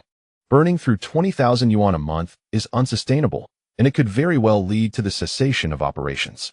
Zhuading continued typing, when suddenly the system notified him that they were matched against an equally formidable opponent. Let us go. urged the teammate beside him, known as Toothpaste. The EG Internet Cafe team typically engages in training matches against rivals of similar caliber. Today, they, like VG, were on break. However, the players understood that the winter TGA was crucial for their team, thus they chose to remain at the base to practice. The team faced instability in their internet connection, making it impossible to access the Korean server, and they could not obtain accounts. Riot Games does not grant super accounts for the Korean server to teams at this level, as they are not recognized as professional players, but merely part of Tencent's lower-tier esports scene. Zeyuan had previously invested heavily in a Korean server account with the support of the owner, intending to challenge top players. However, as soon as he reached Diamond Eye, the account was reclaimed. Not only was his money wasted, but he also inadvertently boosted someone else's account to a high Diamond Eye score. Since then, the players of the EG Internet Cafe team could only play on the domestic server. Today, they were also engaged in a 5-man queue, intending to use this method to enhance teamwork and synergy. Although the overall effectiveness of a 5-man queue does not match that of a training match, it is still considerably more reliable than ordinary ranked games. When selecting a champion, Zeyuan did not forget to chat aimlessly with Gushing. However, as the band pick phase concluded and they entered the loading screen, he was left utterly stunned. "Goodness!" exclaimed Toothpaste, wide-eyed at the monitor. "Are you serious? Who are these people on the opposing team?" Daydreaming far away, Songjiang University Town, Eddie Shi, Jakilov 3, and one more heavyweight. I really can only jungle. VG, currently hailed as the top team in the LPL. In an instant, countless grim memories flooded Toothpaste's mind. During a training match in April, although he did not directly face Gushing, the latter's ferocity was still fresh in his memory. The entire day of training had transformed Zeyuan, who was then a jungler, into a mid laner. Toothpaste was forced to switch roles to jungle, leaving the whole team with significant psychological scars. Now encountering Gushing again, would it be his turn to suffer? A sense of caution arose within Toothpaste as he then observed the champion selected by the ID, I really can only jungle. It was a Gragas, equipped with a teleport, clearly indicating it was a top lane champion. Ha! Toothpaste burst into laughter. If my friends perish, I shall not suffer. After all, the misfortune does not befall me. Moreover, Gushing was playing the top lane champion, Malphite. Perhaps he would arrange for him to shine on 2 occasions today. Far away at the VG base on Howang Mountain in Shanghai, Gushing remained oblivious to the thoughts of his opponent. Initially, he was taken aback by the presence of the Pingxiang Internet Cafe team, but upon reflection, it seemed quite reasonable. The 5 members of VG had not played much on the domestic server recently. Their accounts had entered a state of dormancy, and their ranks had plummeted. However, it was also challenging for ordinary player teams to collide with them. The scores of the EG Internet Cafe team were not particularly low, and it was likely that the system rated both teams as evenly matched, thus pairing them together. Do you know the players on the opposing team? Lord Ho observed Gushing's subtle expressions and inquired specifically. Gushing waved his hand in response, stating that he was not very familiar with them, having only played a practice match during the trial period, but he acknowledged that the mid laner on the opposing team was quite competent. He had even encountered Zeyuan during his ascent to the pinnacle of the domestic server, as a player ranked at 1,000 points in the challenger tier. The opposing mid laner indeed had impressive skills. Is that so? Lord Ho cracked his knuckles. Originally, he intended to play casually, but now, intrigued by Gushing's remarks, he wished to test the strength of their opponents. Meanwhile, Gushing remained unaware and engaged with the audience in the live stream. In this match, I'm playing Malphite. The opposing lineup gives off a somewhat meat grinder vibe, a top lane Poppy, a jungle Rek'Sai, a mid lane Syndra, and a bottom lane Ashe with Thresh. He shared his insights with the viewers, noting that the only significant magic damage on the enemy team was from Syndra, and to eliminate him, she would need to use her ultimate ability. If Syndra does that, it would actually play into my hands. If her unleashed power is wasted on a frontline champion, it would diminish her effectiveness in team fights. With this understanding, Gushing felt emboldened. We need not fear Poppy in the landing phase, he articulated confidently. Malphite requires only stable development in the early game to wield considerable influence during team fights. In terms of landing, Malphite does not quite match Poppy. However, the current version allows champions like Poppy to shine as one of the top 3 picks in the top lane due to her unique characteristics. With the shield provided by her passive ability, she can trade blows without taking damage. In contrast, Malphite's Q ability, Ground Slam, consumes too much mana, making the cost of trading hits excessively high. Gu Xing intended to play it safe. As soon as he spoke, Jack burst into laughter. "Old Gu, are you saying your landing skills are lacking?" He teased. "I've already told you, my friend, that you should have played the top lane as a bruiser. If you get soloed, wouldn't that be quite embarrassing?" Gu Xing shot him a sidelong glance. "Come on, you don't seriously believe my ID, do you? My account name on the Ionia server is I really only play jungle. In reality, that's not true. My main position is jungle, but I have dabbled in other lanes as well. Previously, during a ranked match where I teamed with the factory manager, I noticed that Zeyuan, who played Nidalee, shared my role, so I suggested that I could play mid lane. I wasn't joking, I truly have some knowledge there. The reason behind my idea I really only play jungle is quite simple. The subjugation of the players did not compel Gu Xing to assume a position he was unaccustomed to, especially considering that he had self-identified as someone proficient only in the jungle. Today, I shall demonstrate what it means to embody the essence of Malphite." Gu Xing was poised to showcase his prowess. The top laner of the opposing EG Internet Cafe team boasted a commendable score, having reached the esteemed rank of Diamond I as a solo queue player. However, he found himself unable to suppress Gu Xing. Despite exhausting all his resources, he ultimately fell prey to Gu Xing, who managed to outplay him with a remarkable 2 kills. This serves as a reminder that one cannot generalize the capabilities of individuals. While Gu Xing may not possess the intricate mechanics of a dedicated top laner, his understanding of minion waves is commendable, a fundamental skill honed during his time in the jungle, which now aids him in his landing phase. Moreover, Gu Xing's innate talent is readily apparent. During his rampage in Diamond I, he achieved a staggering win rate of nearly 80 in solo queue, without relying on the virtual match prowess of Damori Chocolate, allowing him to ascend to the rank of king in Ionia. The combination of these factors ensured that Gu Xing could withstand pressure in the top lane with little doubt. Even before he made a move, the mid lane erupted in chaos. Zhuading, despite his notable talent, appeared too youthful and inexperienced in the face of the onslaught from the formidable Hou Yi. After a flurry of exchanges, he was forced back to base in under 4 minutes. The levels and economy in the mid lane quickly diverged.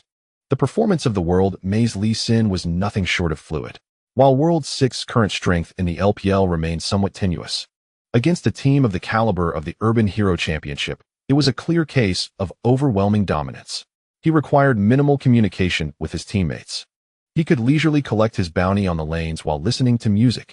Simultaneously, conflict erupted in the bot lane.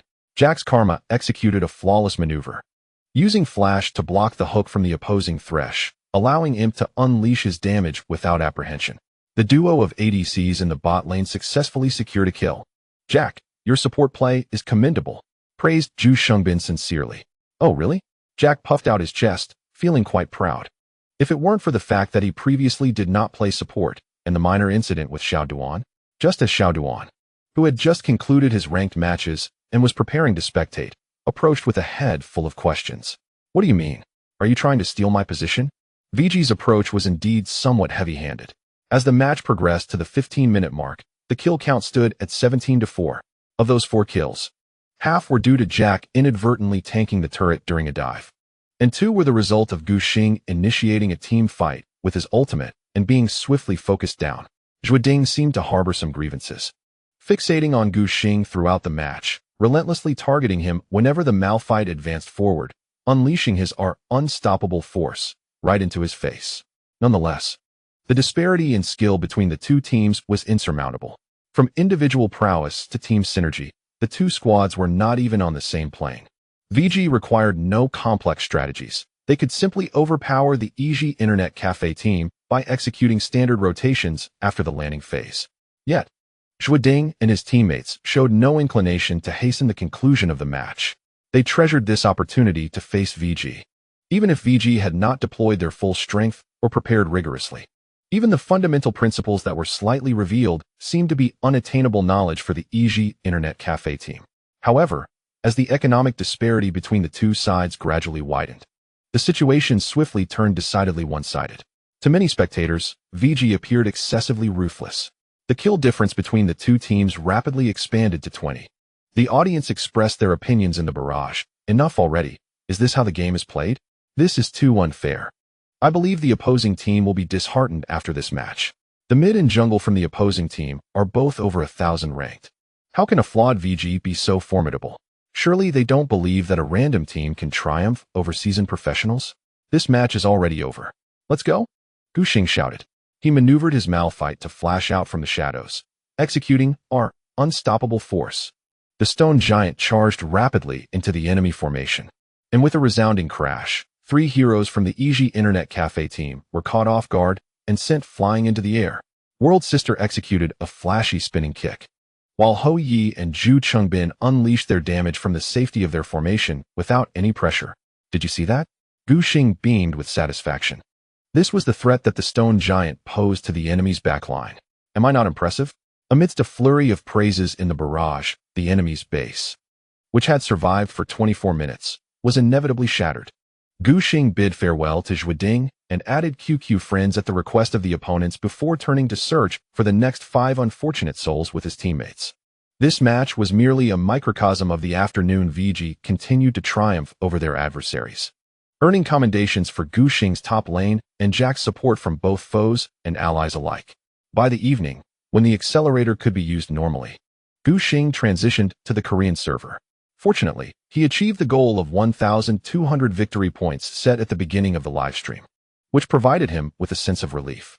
As the clock struck midnight, the 24-hour break came to an end. Hongmi immediately clapped to capture the players' attention. Let's hold a meeting to discuss the upcoming playoffs and our future strategies. It has transformed the league. Upon hearing Hongmi's words, Gu Xing promptly turned his chair. The others followed suit, directing their eager, inquisitive gazes toward their head coach. After every patch update, Hongmi would convene a meeting to discuss tactics, hero strengths, and related matters with the players. This had become a customary practice within the VG training department. Hongmi activated the projector alongside a giant screen, all the while communicating with Zeyuan and the players. Ordinarily, discussions regarding playoffs would take place after the regular season concluded. However, since the standings were already determined, the final match had lost significance. Let us prepare in advance. It will enhance our chances in the playoffs. Hongmi then looked towards several players, noting that the currently disclosed information confirmed that the LPL playoffs would utilize version 6.15. You have all experienced this version in the Korean server over the past few days. What are your impressions? The update speed of the Korean server is slightly faster than that of the Chinese server. The domestic version 615 will not be implemented until August 2nd. This has resulted in a stark contrast between the 5-man teams in Ionia that players engaged in during the afternoon and the ranked matches in the Korean server in the evening, as they are operating under 2 different versions. The pace has accelerated significantly. Gu Xing expressed his sentiments, emphasizing the increased importance of snowballing, which I presume is linked to the modifications made to the defensive towers. His teammates nodded in agreement. Xiao Duan added that the landing phase is no longer as tranquil as it once was, with a heightened frequency of skirmishes and bloodshed intensifying dramatically. Indeed, we shall bypass discussions of hero buffs and nerfs and delve directly into the essence of version 615. Hongmi retrieved the version update file and displayed it on the screen, focusing on the defensive towers. After listening to Hongmi, Zeyuan pondered for a moment before delivering a translation that resonated with clarity and elegance. It has transformed League of Legends. Gu Xing took a sip of ice water. He had perused the patch content previously while playing on the Korean server and had some understanding of it. As Hongmi mentioned, this could indeed be the most pivotal alteration in version 615. The mechanics of defensive towers pertain to map resources. Hero patches influence only one or a few characters, whereas changes to map resources directly alter the competitive environment. In version 615, a new First Blood bounty has been established for defensive towers, rewarding the team that destroys one with an additional 400 gold, with each of the 5 players across the map receiving 25 gold, while the remaining 275 gold is shared among allied champions in proximity to the destroyed tower. This is an exceedingly exaggerated change. Previously, destroying an outer defensive tower yielded a reward of 300 gold in local economy. Now, simply demolishing an outer defensive tower yields a shared local gold amount reduced to 250. However, it introduces the First Blood Tower mechanism. The side that first dismantles the initial defensive tower can claim an extra 400 gold, equivalent to a First Blood kill. In contrast, the team lagging behind in tower destruction not only misses out on the First Blood Tower bounty, but also receives 50 gold less even if they manage to destroy a defensive tower. This explains the heightened bloodiness during the landing phase that Zeyuan previously mentioned. Everyone is eager to be the first to take down a tower and reap the additional bounty. If a specific champion can independently push down the first defensive tower, they could attain an economic gain of up to 250 gold, the fixed reward for each outer tower, along with the 25 gold per team member from the first blood tower and the 275 local bounty. Altogether, this amounts to a staggering 550 gold if the core damage dealer within the team successfully takes down the first blood tower alone. Their development will experience an exponential surge. To push down towers, core elements must possess lane control. The competition for lane control is likely to incite skirmishes, making the escalation of bloodshed quite reasonable. Hongmi continued to elaborate that, aside from the first blood tower mechanism, the health of the outer defensive towers has been increased by 200 points, although the duration of their defensive effect has been reduced from 7 minutes to 5 minutes. The defensive effect is indeed quite effective, Li Jie, as it grants the outer tower a shield that mitigates damage from the enemy during the early stages of the match. Originally intended to counter the rapid push strategies, there were numerous teams that resorted to unscrupulous tactics, deploying a multitude of marksmen or clustering their forces to advance on a single lane, adversely affecting the game's ecological balance. Consequently, a protective shield was affixed to the outer defensive towers, rendering it impossible for heroes to swiftly dismantle them in the early stages of the match. The damage reduction effect provided by the defensive tower was increased from 35 to 50, marking a significant adjustment, while the defensive benefits of the lower lane's first tower were entirely abolished. Despite prior exposure to version updates, this particular alteration stirred considerable waves among VG players when mentioned by Hongmi. The removal of the fortification effect transformed the next tower into the most vulnerable defensive structure. The most notable change underscored the importance of the lower lane. In the initial 5 minutes, the outer towers in the mid and upper lanes still benefited from damage mitigation, whereas the lower lane stood completely unprotected. Typically, heroes in the mid and upper lanes encounter greater difficulty engaging with the defensive towers. Most top lane champions are short-ranged, and mid-lane champions often struggle to amass sufficient minions due to the brevity of their lane. Additionally, many mid-lane champions possess formidable wave-clear abilities, limiting the opportunities for their opponents to chip away at tower health. The lower lane, however, is distinctly different. The 2v2 landing scenario can easily disrupt equilibrium. If either player's health is compromised, it can allow the opposing side to freeze the wave, drawing nearer to the defensive tower. Furthermore, due to their inherent characteristics, marksmen serve as the primary force in tower demolitions. It can be asserted that following the 615 version update, the next tower has become the most easily breached defensive structure on the map. The alteration in the fortification mechanism, coupled with the first tower's bounty system, has significantly elevated the status of the lower lane. Securing an advantage in the lower lane enables teams to effortlessly dismantle the first blood tower, subsequently leveraging the bounty to expand their economic lead and influence the overall dynamics of the game. Another crucial point, as further elucidated by Hongmi, is that the strategy of lane swapping has effectively vanished. Lane swapping, in layman's terms, involves exchanging champions between the upper and lower lanes. The duo may advance in the upper lane while the top laner descends to the lower lane to absorb pressure or accompany the jungler for experience and development. Often, the team with the disadvantaged champion would resort to this tactic. By demolishing defensive towers and reallocating resources, they could secure an economic advantage, enabling the underperforming champion to navigate through the most challenging phase. However, such lane-swapping tactics would render the early game devoid of confrontation, significantly diminishing its entertainment value. In this year's mid-season update, designers attempted to elevate the costs associated with lane swapping by reducing the experience gained by champions following the jungler. Nevertheless, this did not eradicate the strategy entirely, as some teams continued to sacrifice their top laner to preserve the lower lane. After all, in the eyes of many LPL teams, the top laner's status is deemed inferior, merely scraping by on the remnants of resources. Now, with the first blood tower mechanism and the alterations to the fortification effects, the strategy of lane swapping will be irrevocably forced into obsolescence. The consequences of attempting a lane swap have become exceedingly severe. When the duo shifts to the upper lane, The enhanced fortification effects of the previous first tower render it impossible to demolish the defensive structure within the first 5 minutes, even under ideal conditions. Meanwhile, the opposing duo in the lower lane can effortlessly destroy the unprotected lower lane first tower, securing the first blood bounty before transitioning to the upper lane. The economic disparity between the two parties will inevitably widen. Gu Xingming comprehended the implication of Homie's words and was momentarily filled with lamentation. The line-switching tactics employed in professional arenas for years ultimately succumbed to the punitive measures of this recent patch. To be fair, this is indeed a positive development, Homie remarked calmly, reflecting on the myriad hardships faced by LPL last year. Upon hearing this, Zhu Shengbin clenched his fist tightly, the veins beneath his plump skin subtly revealing themselves. He was reminded of the painful memories from the previous year. The LPL faced a disheartening defeat at the S5 World Championship, where a lack of clarity regarding dominant champions in the meta, coupled with stubbornly selecting champions like Malphite in the draft phase, played a significant role in their downfall. At that time, the line-switching strategy was all the rage, making an appearance in nearly every match. The LPL's approach to line-switching was primarily to bolster the ADC's development.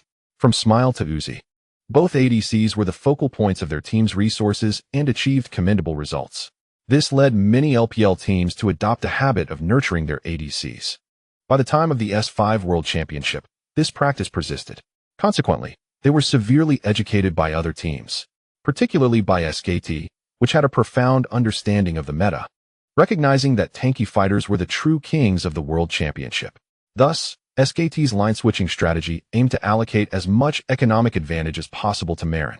Marin possessed an acute sense for development, often establishing his superiority without facing any resistance post-line switch, thanks to his team's synergy and his own prowess. Throughout the S5 World Championship, Marin averaged an economic lead of 310 gold and an experience lead of 353 in the first 10 minutes. Such statistics can only be described as terrifying. Looking at the entire tournament, Marin's average economic lead soared to an astonishing 3,311. The statistics for LPL top laners were indeed dismal. Last year, Imp's teammate, the Princess Flame, who was only brought onto the stage in the second round, was the sole LPL top laner to achieve an economic lead, which stood at 269, reflecting his proficiency with tanky champions, a key factor in his transition from substitute to starter. On the other hand, the optimistic team's top laner Acorn lagged behind by an average of 2,429 gold per match. IG's Zitao trailed by 821, while EDG's Koro 1 fell behind by 2597. The LPL top laners were utterly outclassed at the S5 World Championship. Undeniably, individual skill played a role, but the team's neglect of resources also contributed significantly. Several LPL teams failed to allocate resources towards the top lane, following the conclusion of the line switch. When the top laners faced off again, the average LPL player was behind by a level and a kill's worth of economic advantage. How could they possibly engage in a brawl with the opposing top laner? Wasn't that tantamount to courting death? This is precisely why Homie believes that the demise of line-switching tactics is a considerable boon for the LPL. At the very least, the dismal defeat at the S5 World Championship is unlikely to be repeated. The designers evidently wish to eliminate the sluggish and steady development, Homie concluded, as the disappearance of line-switching tactics and the emergence of first blood towers are measures aimed at enhancing early game confrontations. The significance of the bot lane cannot be overstated. He urged his team's bottom lane players to enhance their landing capabilities, as these skills would be pivotal in subsequent strategies. The ADC on the disadvantaged side finds it impossible to compensate for their development through lane swaps. Regardless of the situation, they must persevere and face their opponents head-on. Under the blazing sun, where everything is illuminated, players lacking in landing prowess are destined to falter and ultimately be eliminated. Jack and the others understood this well. Xiaogu, pay attention as well, Hongmi remarked. Our primary tactical strategy for the playoffs will undoubtedly focus on the lower half of the map. After all, the bot lane is the most susceptible to the destruction of the first blood tower, making it a logical target. Longgu has nearly become accustomed to this. Wasn't this our original approach? There is no distinction. VG's acquisition of IMP during the summer split clearly signified their intent to find a reliable leader. Gu Xing executed this brilliantly, often ensuring that Zhu Songbin was well fed. Even when Jack was substituted in for the latter matches, The strategy to target the bot lane against LGD, specifically against Marun, was a unique circumstance. Yes, Hongmi reassured the team. This playoff version suits us well. The first blood tower mechanism evidently favors the bot lane, which is indeed a boon for VG. This aligns perfectly with VG's bot lane strategies during the summer regular season, indicating their ability to swiftly adapt to the intensity of the playoffs. I have devised several tactical plans. Everyone, please take a look and feel free to share your thoughts. Gu Yao spoke with a gentle tone. He was grateful to this group of players, as their outstanding performances allowed for early preparations against playoff opponents. Regardless of the last regular season match, with the playoff version now revealed, Hongmi held great optimism for VG's prospects. The goal set by the training department before the summer split of reaching the World Championship is highly likely to be realized. Next came the time for everyone to express their opinions. Although the overarching tactical strategy was formulated by Hongmi, the players ultimately execute it during the matches. They can provide insights from both prioritization and feasibility perspectives. The playoff meeting, which commenced at midnight, persisted until 2 o'clock, during which the direction for the upcoming matches was firmly established. Long Gu, continue to practice Rumble, Hongmi advised his top laner, and those specific champions, while not exceptionally strong, must be available when needed. Zhu Xiaolong signaled that he was fine, just keep an eye on him. He would return to his former role, as the difficulty was manageable. During his time in LSBL, he was the team's main carry, utilizing predominantly carry-type top laners, whereas in LPL, he transformed into a tank specialist. His unique career journey has equipped Long Gu with knowledge across various hero types. Among the heroes in the recent 2-year meta, the only one he struggled to grasp was Captain. Throughout the first half of his career, he played Captain 3 times, achieving a dismal win rate of 0, purely a disaster for his teammates. Fortunately, after the rework in S5, Captain has undergone numerous adjustments, and his current strength positions him on the fringe of the T2 tier in the top lane, with a relatively low priority. At last, there was one final matter. As Redmi remarked, Xiao Gu expressed a keen interest in Peanut's gameplay strategy, from which he had derived a rather innovative tactical concept centered around the jungler. Upon hearing this, I found it to be quite creative and of high intensity. Xiao Duan appeared puzzled, wondering if this referred to champions like Graves or Nidalee. No, Gu Xing clarified. Regardless of the champion used, one must approach the gameplay as a jungler. He elaborated on Xiao Peanut's strategy to Xiao Duan, who listened with great intrigue. I believe this is feasible. Xiao Gu, with your remarkable skills, employing such a jungler-centric approach should yield excellent results. The other teammates nodded in agreement with Xiao Duan's perspective. Gu Xing's performance throughout the summer competition has been nothing short of commendable.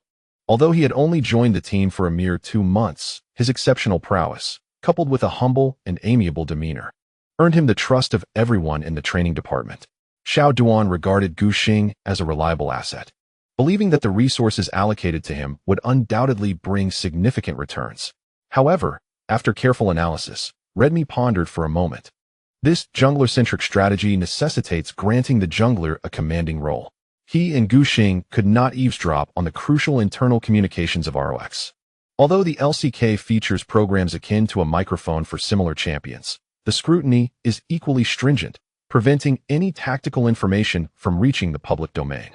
Redmi could only rely on his own explorations, studying ROX's match footage to gradually refine the jungler-centric strategy. He believed that to excel in this approach, it was imperative for the jungler to possess authority within the team.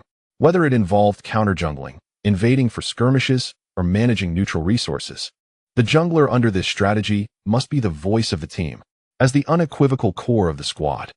The jungler can assess the situation from their perspective to determine the optimal course of action and maximize their contributions. Moreover, they should constantly evaluate the positional duels in the jungle to swiftly identify the enemy's vulnerabilities. It is often challenging for other players to truly comprehend the jungler's needs, as they frequently lack the energy to focus on all lanes, with their attention predominantly directed towards their respective lanes. Redmi felt that having Gu Xing take the lead in executing the jungler-centric strategy would provide a distinct advantage. However, VG's primary shot caller was Xiao Duan. He was doing quite well in that role. One could not simply dismiss him with a single statement, could they? Yet, upon hearing Redmi's concerns, Duan de Liang perceived the hesitation in their head coach and, after a moment of contemplation, responded, "That's fine. Xiao Gu, Are you comfortable with this? Gu Xing was taken aback by Redmi's immediate proposal regarding Xiao Duan's authority. He paused, gathering his thoughts before turning to Xiao Duan. Outside of the game, Duan de Liang possessed a rather introverted personality, and aside from his passion for gaming, he had few other interests, often speaking directly and without pretense. Gu Xing swiftly realized that Duan genuinely intended to entrust him with the command of the jungler-centric strategy. What was he thinking? Noticing Gu Xing's silence, Duan playfully punched his shoulder and teased, "I'm not one to cling tightly to authority. Whatever benefits the team is what matters." If it were another newcomer, Duan might have harbored reservations. However, since Gu Xing's arrival at VG, he had frequently participated in decision-making and demonstrated his commendable command skills through tangible results. Thus, there was no need for Duan to contest for authority. The speed at which problems are resolved has taken Homie by surprise. Therefore, tomorrow we shall endeavor to practice our tactics, striving to thoroughly comprehend the current version, so that upon returning from the holiday, we can swiftly regain our form and be ready for competition. Observing the vibrant and ambitious VG players, Homie feels a profound sense of satisfaction. By the way, Homie, Jack inquired while queuing, in the upcoming match against RNG, who will take the field, me or Poo Poo? Pondered for a moment and suggested, "Why don't you give it a try?" Shungbin seems quite determined to reach the top of the Korean server. Imp has faced several setbacks, each time narrowly missing the pinnacle of the Korean server. This feeling of being just a step away has completely ignited Zhu Xingbin's competitive spirit. He is resolute in his ambition to claim the top spot on the Korean server. If Imp participates in training matches over the next few days, consuming time that could be spent climbing to the summit, Homie anticipates he will face complaints from him. "Woohoo!" Jack exclaimed with delight, "I get to face Uzi." Before embarking on his professional career, Imp was his favorite player. However, to claim that Uzi has had no influence on him would be unrealistic. Despite Uzi's performance dipping this year, overshadowed by Deft, he remains firmly established as the top ADC in the domestic scene. Only Korean import marksmen can challenge his prowess. Jack is eager to engage in an epic duel with Uzi, testing his skills against the opponent. As for the excitement, Imp, filled with envy, reminisced, "Back in the day, I faced Uzi. A true hero does not dwell on past glories."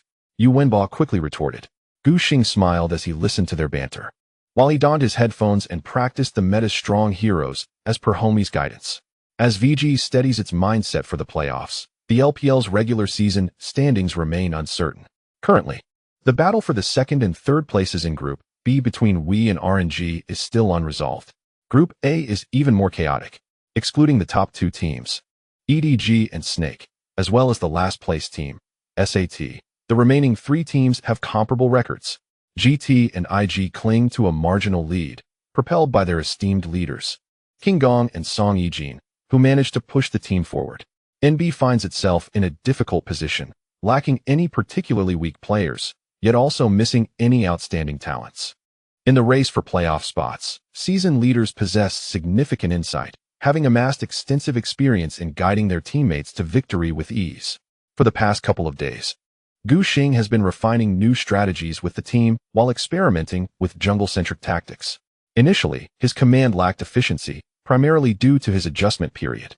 Typically, Gu Xing is not one to dominate conversations during matches. After 2 months in the professional scene, he has nearly acclimatized to brief commands. Suddenly transitioning to directing his teammates has left him somewhat bewildered.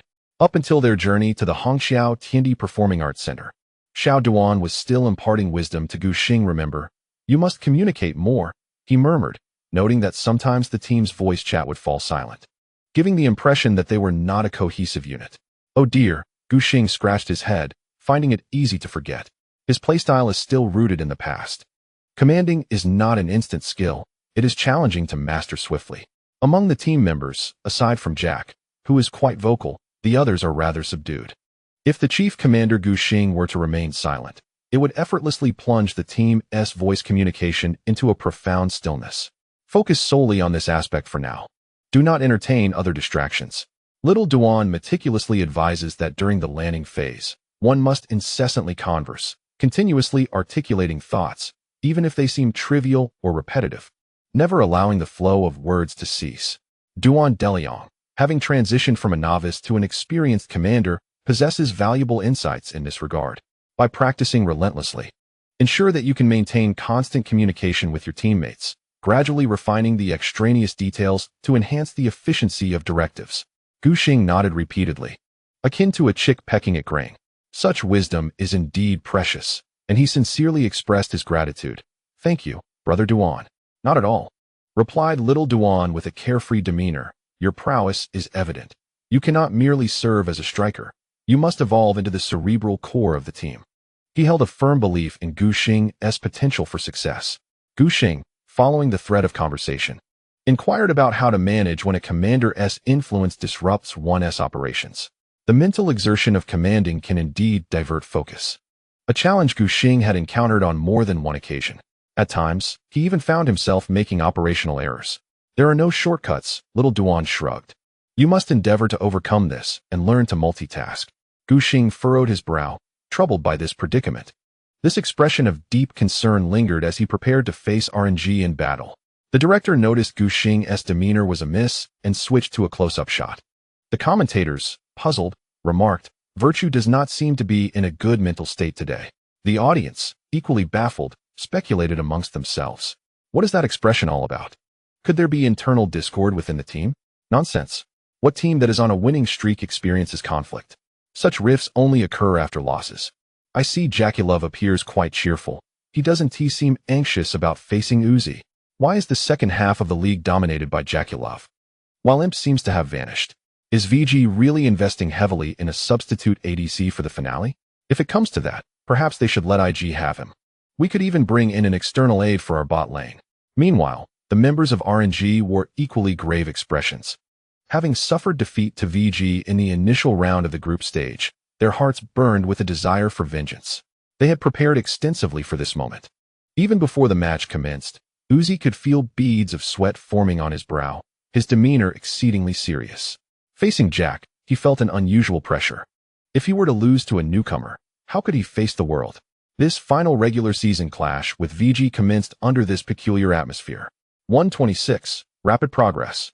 Jack queried in voice chat, "Is Gu still the commander this round?"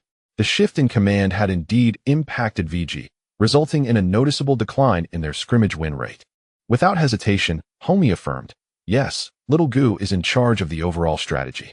Having occupied dual roles as both player and coach, he had navigated the scene for quite some time, aware that a change in command inevitably entails a period of adjustment.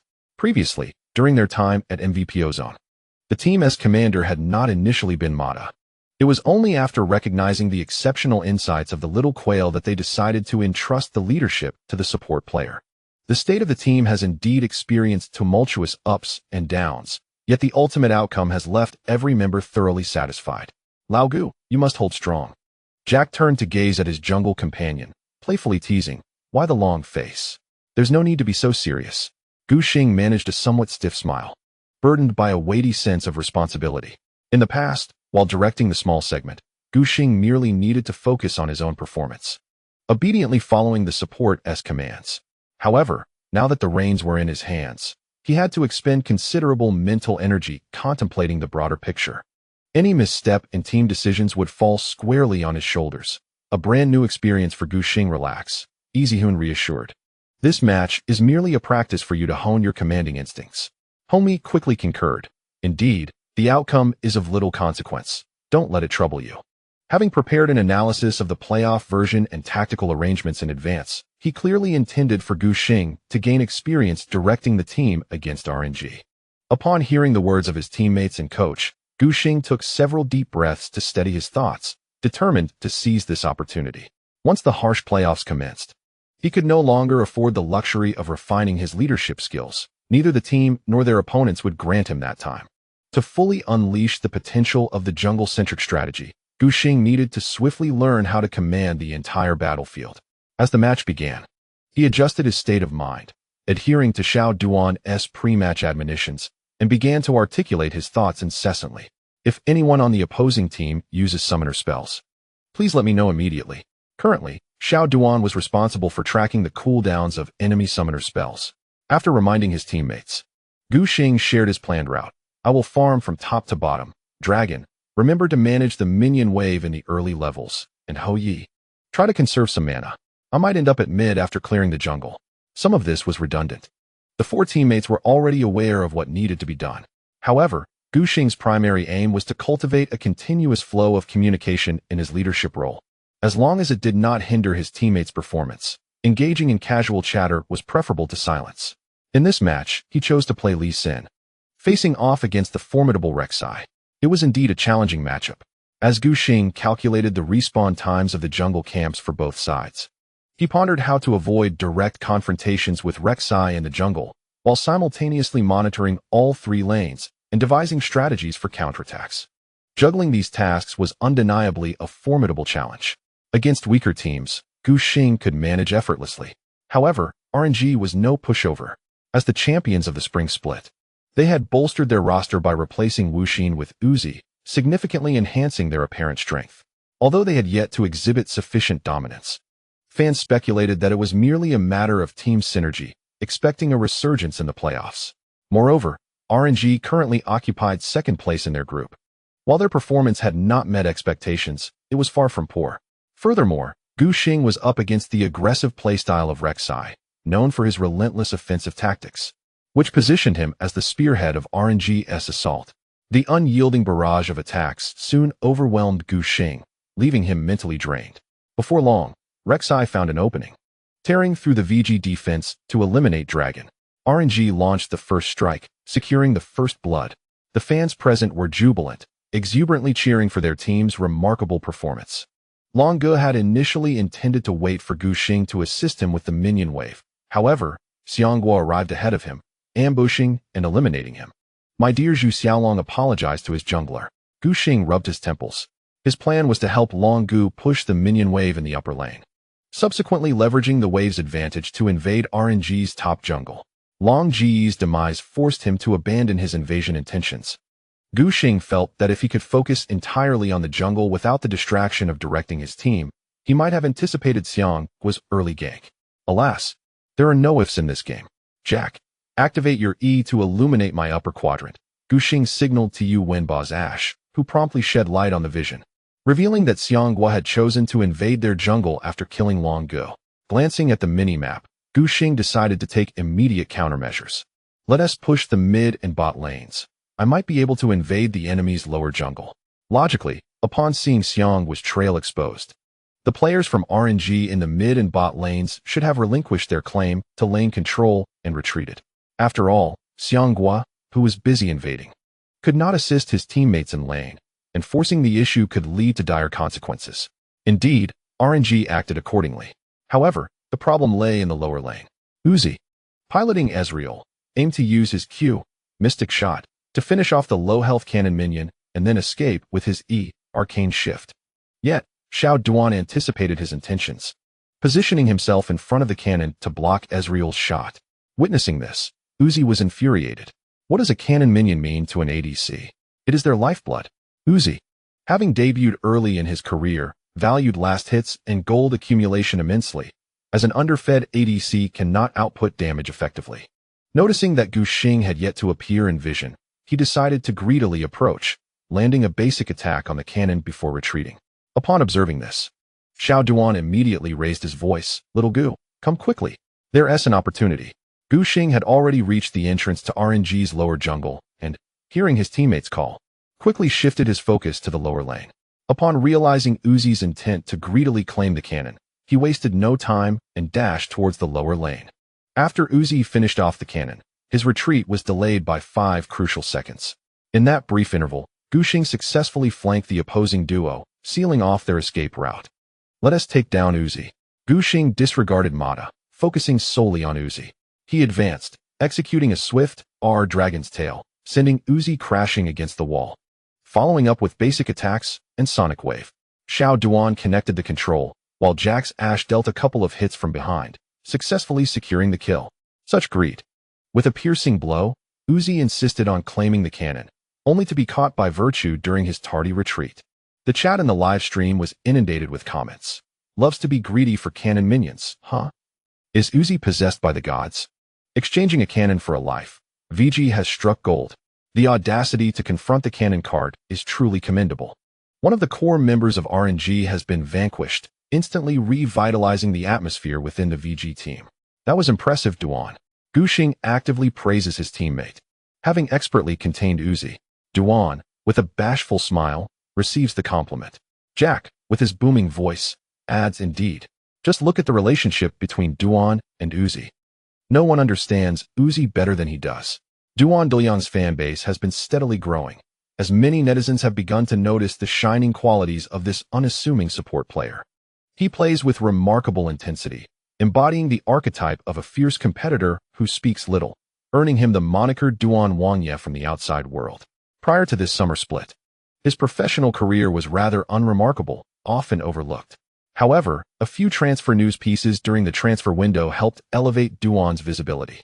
After the spring split, he and Uzi enjoyed a string of victories in duo queue, propelling each other to the pinnacle of the Korean server. Uzi himself has expressed nothing but admiration for Duan's support. Meanwhile, various esports media outlets, hungry for news as the LPL transfer window remained closed, eagerly latched onto Uzi, a prominent figure in the scene. This news sent ripples through Uzi's fan community, igniting considerable excitement. After all, Uzi's entire season with OMG and S5 was marred by internal strife and frequent changes in support, leaving his supporters disheartened. Moving to QG, he encountered further turmoil within the jungle mid duo, a situation unrelated to Uzi, leaving both him and his fans bewildered, as if beset by misfortune. Following the conclusion of the S6 spring split, many Uzi supporters were still deliberating on his next destination. Coincidentally, news of Duan's support propelling Uzi to the pinnacle of the Korean server began fueling rumors of Uzi's transfer to VG. It is well known that VG possesses substantial financial resources. Furthermore, with their previous marksman, Endless, lacking in skill, it was apparent to observers that they needed to bolster their bottom lane. Thus, this rumor appeared highly credible. However, VG's owner, Ding Jun, had no such intentions. It wasn't until Uzi's transfer to RNG that the rumors were dispelled. The duo Q partnership between Uzi and Duan came to an end, with both players finding their ideal partners. Nevertheless, having played alongside Uzi for an extended period, Duan had gained profound insights into Uzi's playstyle. Understanding that Uzi was a farming enthusiast who could not resist the allure of minions. By grasping Uzi's mentality, Duan intentionally positioned himself to block Ezreal's Q, aiming to create an opportunity for Gu Xing. Aware of this, Jack promptly commended his support. Enough of the flattery, you Wenba.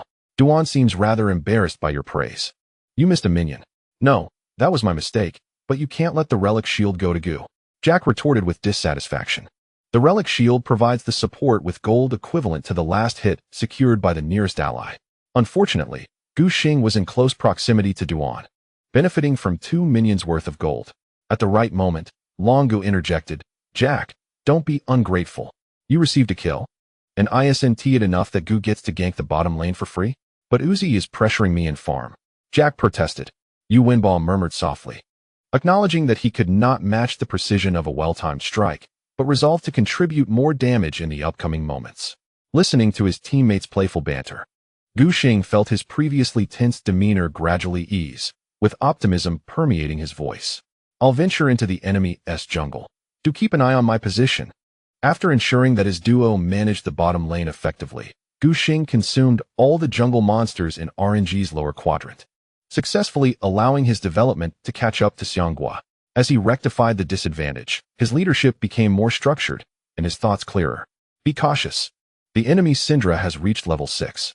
Xianghua might attempt to ambush you, Gu Xing advised, quickening his speech. Try to pull the minion wave back. I'll arrive at mid lane in half a minute. Duan Gu, you should also join me in the middle after pushing that lane. We can secure vision around the dragon pit. In this match, Gu Xing utilized Lee Sin, whose late-game team-fighting capabilities were moderate. He employed a jungle-centric strategy, but was mindful not to position himself as the sole damage dealer like Qianzhu or Gangplank. Progress would be made by leveraging his role as an offensive anchor, requiring resource management to support the team rather than merely farming relentlessly. The VG support and jungler arrived to assist Ho Yi in pushing the minion wave, while Jihuan's gaze focused intently on the mid lane. RNG recognized this shift, but found themselves powerless to intervene. Gu Xing and his duo executed a decisive strike that led to Uzi's demise, resulting in the complete collapse of RNG's bottom lane control, effectively seized by Jack and Xiao Duan. This allowed Xiao Duan to reach mid lane ahead of Mata. As the minion wave advanced toward Xiao Hu's turret, Hou Yi was liberated to assist his teammates in securing the dragon. Xiao Hu struggled to manage the minion wave beneath the turret, as VG occupied advantageous positioning around the dragon pit, leaving RNG impotent to contest. Gu Xing reliably secured the ocean dragon. The current benefit of a single ocean dragon grants a restoration of 4 health and mana every 5 seconds while out of combat, bestowing remarkable sustainability upon champions. For instance, Hou Ye's KFC, lacking any means of recovery, would have previously faced the risk of returning to base after being harassed by Xiao Hu's Syndra. Otherwise, he risked being eliminated. However, with the ocean dragon secured, as long as Hou Yi survived a burst of damage, he could maintain his health and mana. This formidable sustainability bolstered VG's control over the lane, enabling them to persistently pressure their opponents. This control further facilitated Gu Xing's continued incursions into the enemy jungle, leaving Xianghua hesitant to act recklessly. Despite being evenly matched in development, Xianghua's Rek'Sai stood a strong chance against Lee Sin in a direct duel. Yet, Gu Xing refused to engage in a one-on-one confrontation. The synergy among VG's players was swift, as they promptly provided support to their jungler, forcing Xianghua to retreat. Zeyuan, perceptive to the evolving strategy of VG, noted how constrained Xianghua felt, constantly facing 2 or 3 opponents in the jungle. The agility of Rek'Sai was evidently inferior to that of Lee Sin. Gu Xing relentlessly pursued Xianghua like a tenacious gum, impossible to shake off. Xianghua lamented his plight, but his teammates remained trapped in their lanes, akin to spirits bound to the earth, unable to offer any assistance. The RNG fans in the venue were left utterly disheartened. They initially believed that the team they supported could exact revenge on VG. Little did they anticipate being thoroughly overwhelmed instead. Virtue emerged from behind the tower side of RNG, deftly kicking Xiaohu onto the face of Howie. Howie's yellow chicken utilized our Imperial Wall to push Xiaohu beyond the tower. The exquisite synergy between the jungler and mid laner kept Xiaohu suspended in the air, never allowing him to descend. Li Yuanhao's ID transformed into that of a flying opponent. Gu Xing dealt additional damage, ultimately allowing Ezihun to claim the kill. Mata's subsequent arrival merely forced the enemy to expend a flash, causing no substantial losses. Savoring the sweet taste of victory, Gu Xing relentlessly invaded the jungle, frequently disrupting the camps of the opposing jungler. Numerous resources were generously shared with teammates. The overall economic distribution of the team was rather balanced, with each position enjoying a slight advantage. As the match progressed to the 21-minute mark, VG held a 5k economic lead, steadily advancing toward an imminent victory. Mata emerged from the shadows, flashing into the fray to initiate a forced engagement. The champion from years past, the Great Quail, possessed remarkable situational awareness. VG's vision control was commendable. Advancing without proper sight was unthinkable. Yet, Mata cleverly maneuvered through a gap in vision, executing a peculiar route to the side, eventually igniting the team fight. Although RNG initially held the advantage, VG's swift reactions ensured that their crucial carries remained unharmed, with only Xiaoduan and Long Ge being momentarily controlled. A brief moment of chaos in VG's voice comms quickly transformed into calm determination. Eliminate their frontline first. Long Ge swiftly recognized the situation, opting to counterattack due to their equipment superiority. As is customary, during team fights, decisions became collective. After all, having moved past the landing phase, the teammates possessed ample energy to alleviate Gu Xing's leadership pressure. Long Ji's thoughts aligned with Gu Xing's. He adjusted his position and, with our dragon's tail, struck Mata, sending Looper flying. The ethereal sound of victory rang out, as this decisive kick lifted RNG's crucial frontline into the air, leaving them vulnerable to punishment. Howie's yellow chicken remained unthreatened, relentlessly stabbing from the rear. The advantages accumulated in the early and mid-game allowed VG to disregard any attempts to breach RNG's backline. As long as they focused on outputting damage to the opposing tanks, a straightforward push would guarantee victory. RNG's damage output was insufficient. Uzi's Ezreal exerted all his efforts, yet his average development rendered him incapable of damaging the front line. While Ezreal excels in kiting, the circumstances did not permit Uzi such liberties. With merely Ezreal's weak projectiles, the efficiency against the front line was abysmally low. To speak candidly, RNG's composition struggled in unfavorable scenarios. Their mid-jungle ADC comprised Syndra, Rek'Sai, and Ezreal, clearly aiming to establish an advantage during the early to mid-game, relying on their dual carries' high damage output to secure victory before the 20-minute mark. However, falling behind early rendered RNG's strategy utterly ineffective. Until Mata fell, VG's frontline remained unscathed. The supporters of VG in the audience erupted in excitement, waving flags and cheering, convinced that their team was on the brink of securing a team fight victory. Jack shared similar sentiments. In his inaugural encounter with Uzi, he set his sights on his adversary. As RNG's top laner, Looper, faced imminent demise, Yuwenba could no longer contain himself, driven by a fierce desire to kill. He decisively flashed forward, unleashing a barrage of arrows from Frost Archer towards Uzi. An unforeseen disconnect. From his vantage point, Zeyuan instantly recognized the predicament. The members of RNG quickly grasped the situation as well. In his final moments, Looper unleashed his full damage onto Jack, while Xianghua flashed in to knock him airborne, prompting Uzi to retaliate in kind. The collective onslaught swiftly dispatched Jaculov. The audience erupted in astonishment. The scales of victory, once tipped, had been recalibrated by Jack's reckless advance. Numerous RNG fans cheered, barely containing their exhilaration. They believed that eliminating Jack could pave the way for their triumph. Alas, their joy was premature.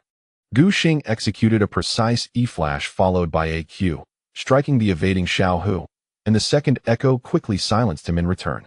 Lord Ho had already summoned 3 sand soldiers, each thrust delivering immense area damage. The accompanying surge in attack speed drastically enhanced his output efficiency. Truly, Lord Ho was a master of the yellow chicken, compensating for the damage lost due to Jack's fall. The sand soldiers wreaked havoc on the battlefield, leaving a trail of yellow dust in their wake. Gu Xing diligently played the role of protector, shielding Lord Ho from Uzi's numerous QS, Mystic Shot. Ultimately, Lord Ho's Q, Mighty Sand Assault, sent the bloodied Uzi and Xianghua packing. A team wipe. VG was left with merely the high ground and jungle. But they were unable to contest the Baron. With their health low, they could not withstand Nashor's wrath. They could only push the minion waves and clear RNG's jungle once more before retreating. The blundered Brotherhood saw Jack hastily apologizing post-battle, regretting his impulsive flash forward. His desire to impress Uzi had led to a ruthless counter from the opponent. This reckless advance was akin to delivering a free kill. Had it not been for his teammates' prowess, this team fight could have spiraled into disaster. If RNG had secured the Baron, the dynamics of the match would have drastically shifted. Steady now, let us secure the Baron, Lord Ho advised Jack. Do not overextend, none of us can follow.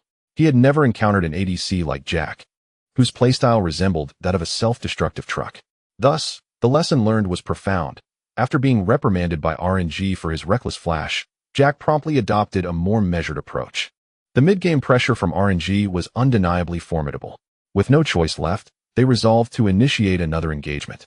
However, after the previous skirmish, Lord Ho's yellow chicken had fully developed. He and his teammates approached the Baron pit, ready to engage Nashor.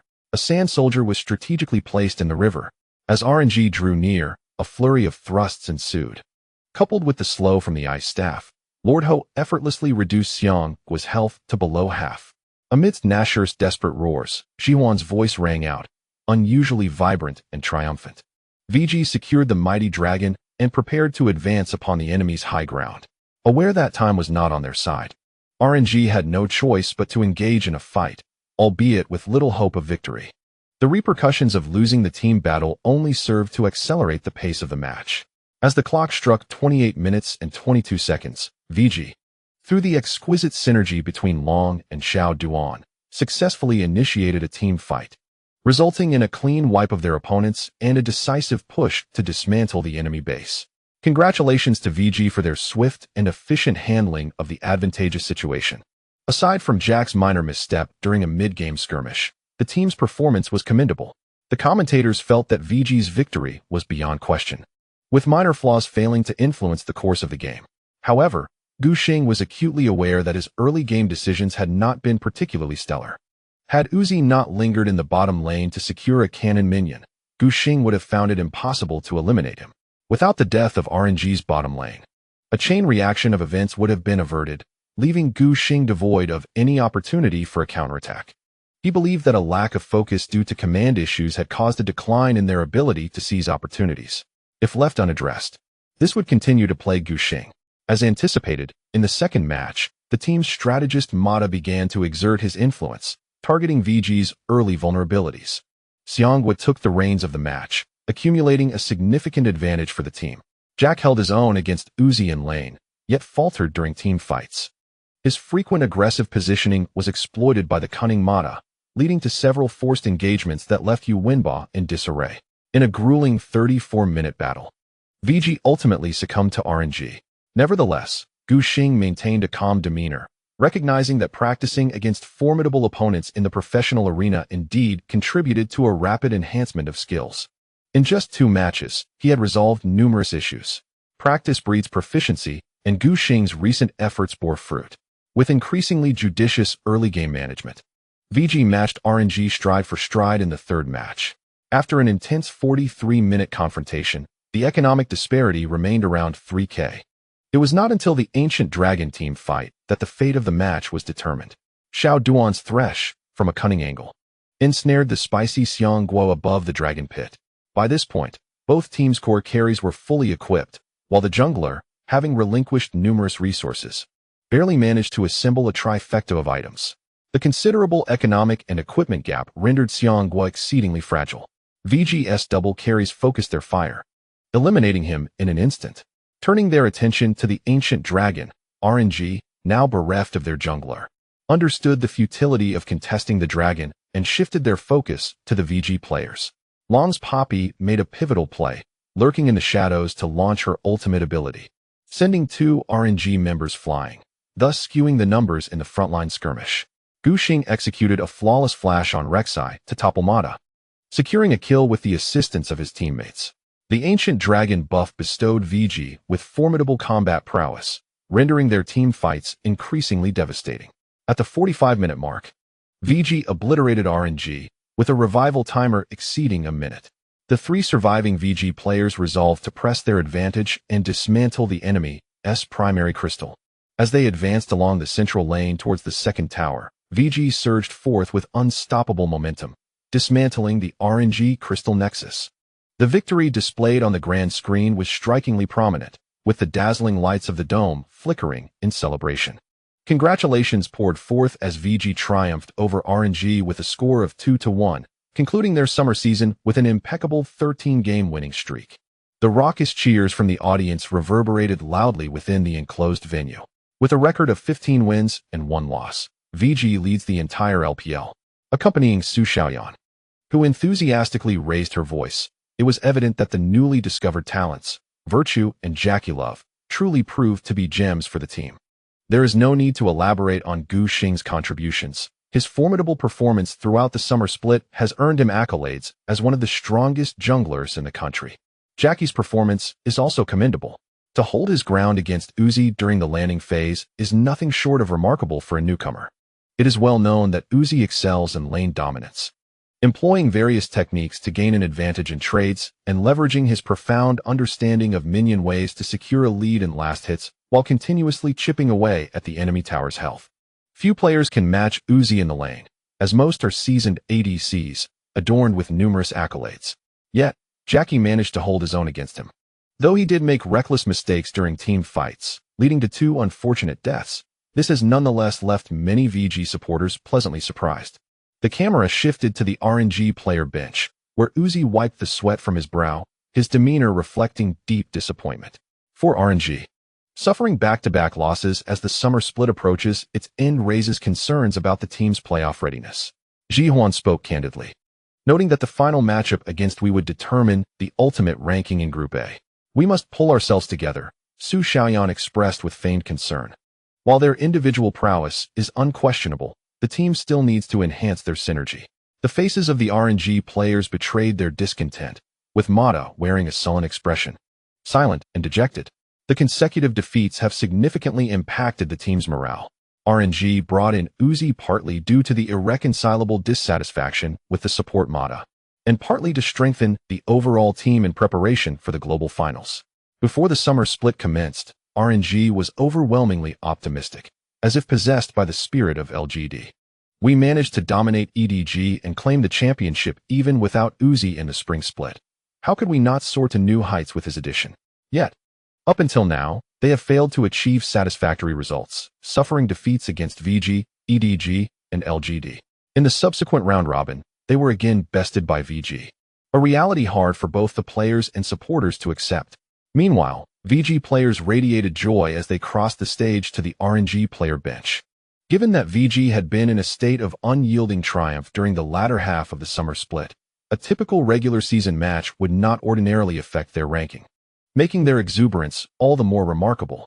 Upon the conclusion of this match, the VG training department will welcome the longest break of the summer season thus far. After 2 arduous months, the players can finally relax and unwind, unable to suppress their radiant smiles. Uzi, noticing the opposing players beaming with joy, instinctively pursed his lips. Memories of the 2 games lost today involuntarily surfaced in his mind. Suddenly, a frown creased his brow, as an unsettling feeling began to take root. Previously, RNG had faced VG in a match that marked Gu Xing's debut, and Uzi could recall certain details. In contrast, Uzi sensed a notable shift in VG's strategy when confronting RNG. Although he seldom participated in team leadership as an AD carry, he possessed a certain acumen regarding the game's dynamics. To Uzi's observation, VG seemed to exhibit more frequent coordination compared to before. However, their early game transitions and decision-making felt rather rigid, lacking the fluidity they once had. Was there something amiss? Uzi struggled to decipher it in that moment. The VG strategy appeared disjointed, and he found himself unable to pinpoint an appropriate paradigm. Ultimately, Uzi attributed the changes in their gameplay to the recent updates or the influence brought by Gu Xing and Jack's integration into the team. These were standard factors, and he dismissed the doubts lingering in his mind. Meanwhile, Gu Xing was exchanging pleasantries with Xianghua during their handshake. "Let us do our best to meet in the finals," he encouraged, giving a gentle pat on the shoulder. Xianghua was exceedingly slender, prompting Gu Xing to be cautious with his strength, wary of causing any injury with a misplaced gesture. Over the past 2 months, he had developed a decent rapport with Xianghua among the 7 Wolves, having even crossed paths backstage prior to the match, their conversation noticeably warmer than before. Xianghua straightened his posture. Gu Xing's underlying message was clear. He wished RNG success in their weekend duel against Wei. This victory would secure RNG's position as second in Group A, allowing them and VG to occupy different halves of the playoff bracket, only potentially meeting in the final showdown. "We will surely adjust, but you mustn't let others overwhelm you in the playoffs," Xianghua replied confidently.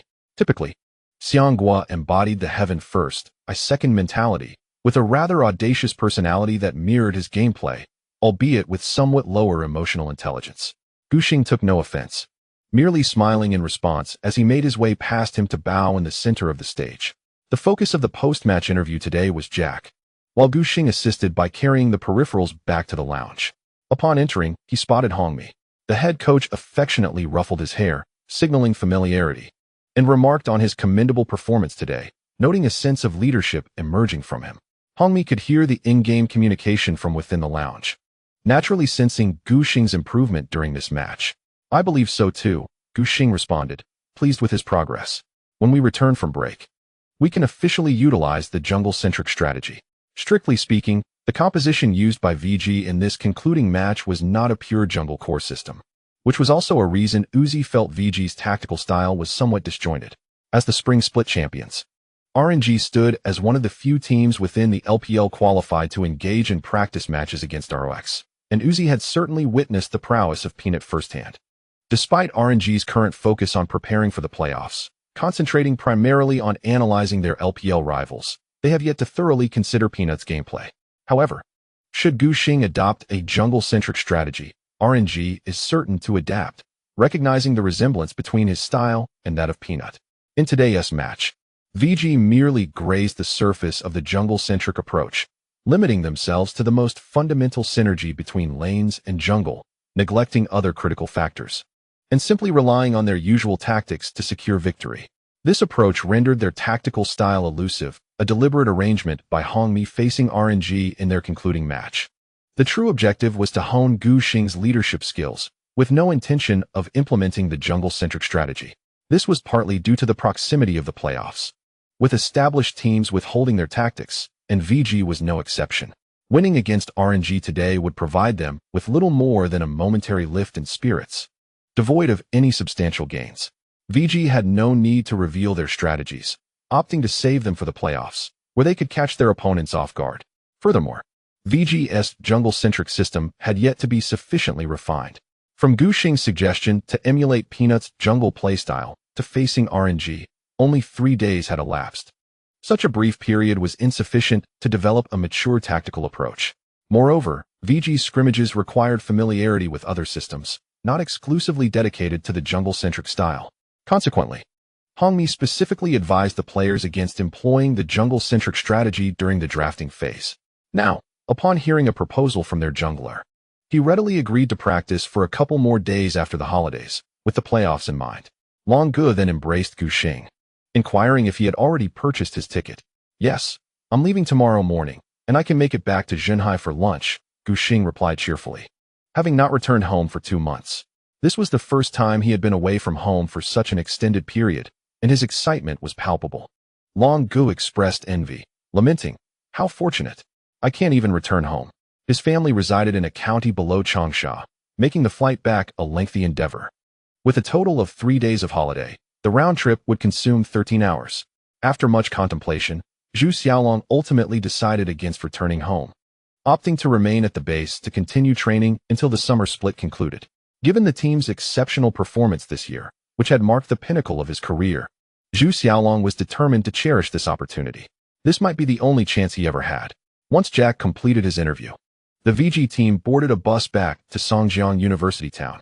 With the summer regular season concluded splendidly, the club celebrated simply at the base, where the chef prepared a sumptuous feast. Long Gu, feeling inspired, donned an apron and showcased his culinary skills. Boss Ding Jun, initially supervising the Dota 2 base next door, rushed over upon hearing that the food for LOL was particularly delightful. The staff from the training department gathered around a round table, creating a warm and joyful atmosphere.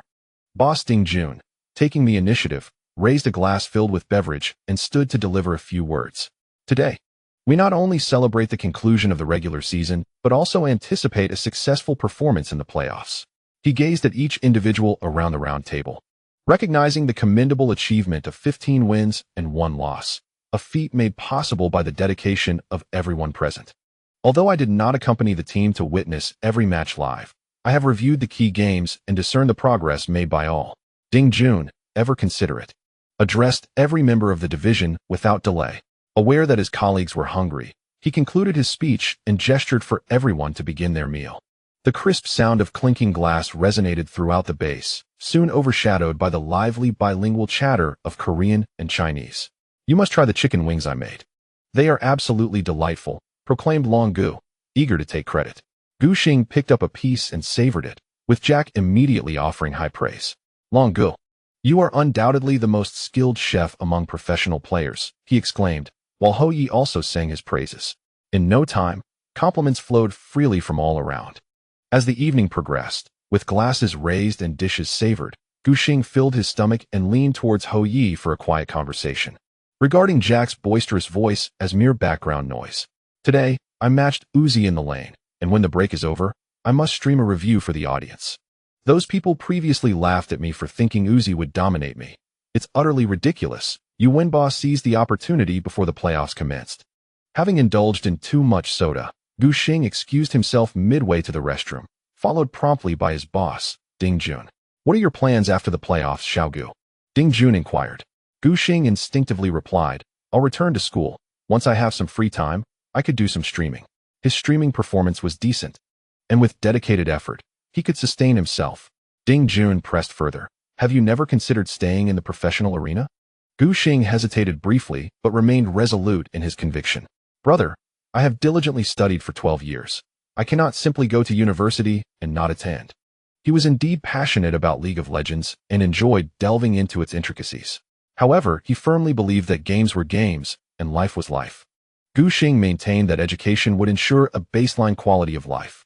Coming from a modest background, his parents relied on the income from a small supermarket to raise him and Gu Pan, leaving little in savings. Guxing understood this reality clearly. He had reached this point with little margin for error. He could not allow personal preferences to alter the course of his predetermined life path. In comparison to professional esports, education offered a far broader range of employment opportunities for the future. No one is preventing you from studying, Ding Jun remarked, turning on the faucet to wash his hands while observing Gu Xing through the mirror. You can retain your student status even if you take a break. Without waiting for Gu Xing's response, he added, to be honest, Xiao Gu, you are truly blessed. Your talent is remarkably exceptional. The VG Club, founded by Ding Jun, spans multiple projects including Dota 2, CSGO, LOL, and CF, all of which have achieved commendable success, establishing it as a prominent esports powerhouse in the country. In its 4 years of existence, Ding Jun has encountered numerous esports prodigies, each of whom has made extraordinary accomplishments in their respective fields.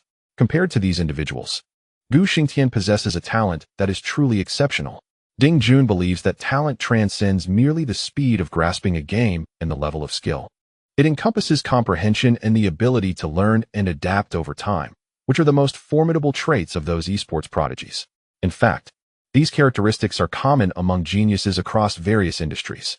Each esports discipline inevitably faces changes in versions and fluctuations in metrics. Those endowed with talent can adapt swiftly to these changes, ensuring their success in the competitive environment. Otherwise, they risk fading away like a fleeting meteor. Undoubtedly, Gu Xingtian possesses all the requisite qualities, earning Ding Jun's confidence. As Gu Xingtian wiped his hands clean, he fell into contemplation. If you remain with VG next year, I can promise you a total salary that reaches 7 figures before tax, Ding Jun declared, directly presenting an enticing offer. This figure, in the context of the 2016 LPL, represents a top-tier salary for domestic players. Currently, the optimistic leader, Gao Dui, earns between 2 to 3 million a year, a true elite player. Beyond that, the leading domestic stars, Zhu and Go, would demand at least 1 million to sign Gu Xingtian for a year, a considerable sum. Especially given that he has yet to achieve notable results, having only participated in 2 months of the regular season. However, Ding Jun is willing to invest this amount. While he is uncertain whether Gu Xingtian might falter under the pressure of major competitions like esports Yuan Shao, Ding Jun believes that even if Gu Xingtian is unreliable in high-stakes matches, his regular season performance alone would justify the investment. Moreover, Gu Xingtian's impressive social skills suggest he is not a player prone to crumble under pressure. Last year, Ding Jun allocated a budget of 10 million to the League of Legends project, signing the Samsung White support and coach, only to fall short of even reaching the playoffs, let alone the World Championship. Now, the transformation that Gu Xingtian brings to VG is evident, solely based on regular season performance. VG is on track to secure a semi-final position, achieving the best result in the team's history. What 10 million could not accomplish has been resolved with the introduction of a new talent. Ding Jun recognizes that Gu Xingtian is not solely responsible for this success, but as the team's early game offensive catalyst, his smooth rhythm is unmistakable to Ding Jun. 1 million. Ding Jun feels justified in spending this amount even if it were only to secure regular season victories. On the following morning at 11, Gu Xingtian disembarked from the vehicle, his backpack slung over his shoulder, with the Gushi community looming ahead.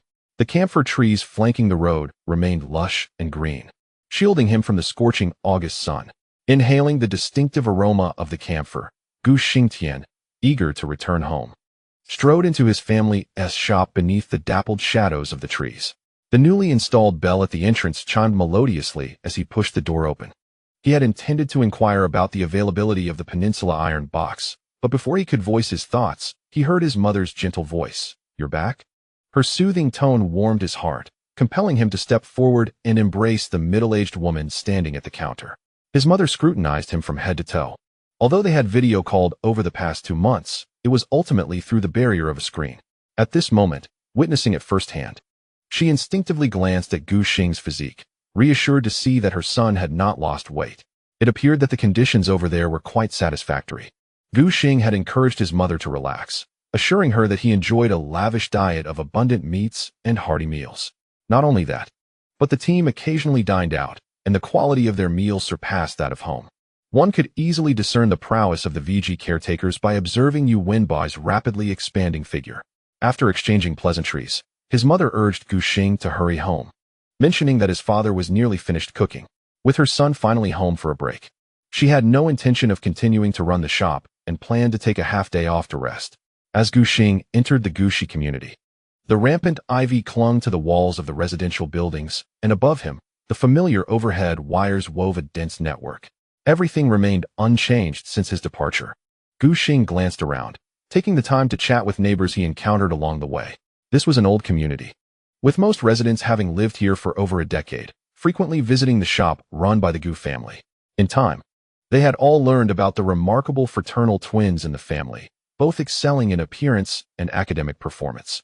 With exceptional social skills and a commendable memory, Gu Xing had spent his idle time assisting at the shop, delivering parcels, and getting to know many residents' family situations and names. When he met familiar faces, a warm and friendly smile adorned his face. "Uncle Gao, buying so much pork again today?" The elderly man, dressed in a white tank top on this hot summer day, was so portly that his neck was nearly obscured. It was said that during the bullish market in the early 2000s, Uncle Gao had made a fortune, securing his financial freedom for life, and he had wisely withdrawn before the subsequent downturn to enjoy a comfortable retirement, earning him the nickname the Buffett of Gushi community. Upon greeting Gu Xing, Uncle Gao, with a kind expression, replied, "The suckling pig looks excellent today, so I bought one to take home." He then inquired, "I heard you are a professional player in the Shanghai market. My son is quite fond of you. Could we take a picture together when you have a moment?" Gu Xing, taken aback by the request, replied, "I won't be able to stay long this holiday, but next time, definitely." Uncle Gao waved him off, unconcerned.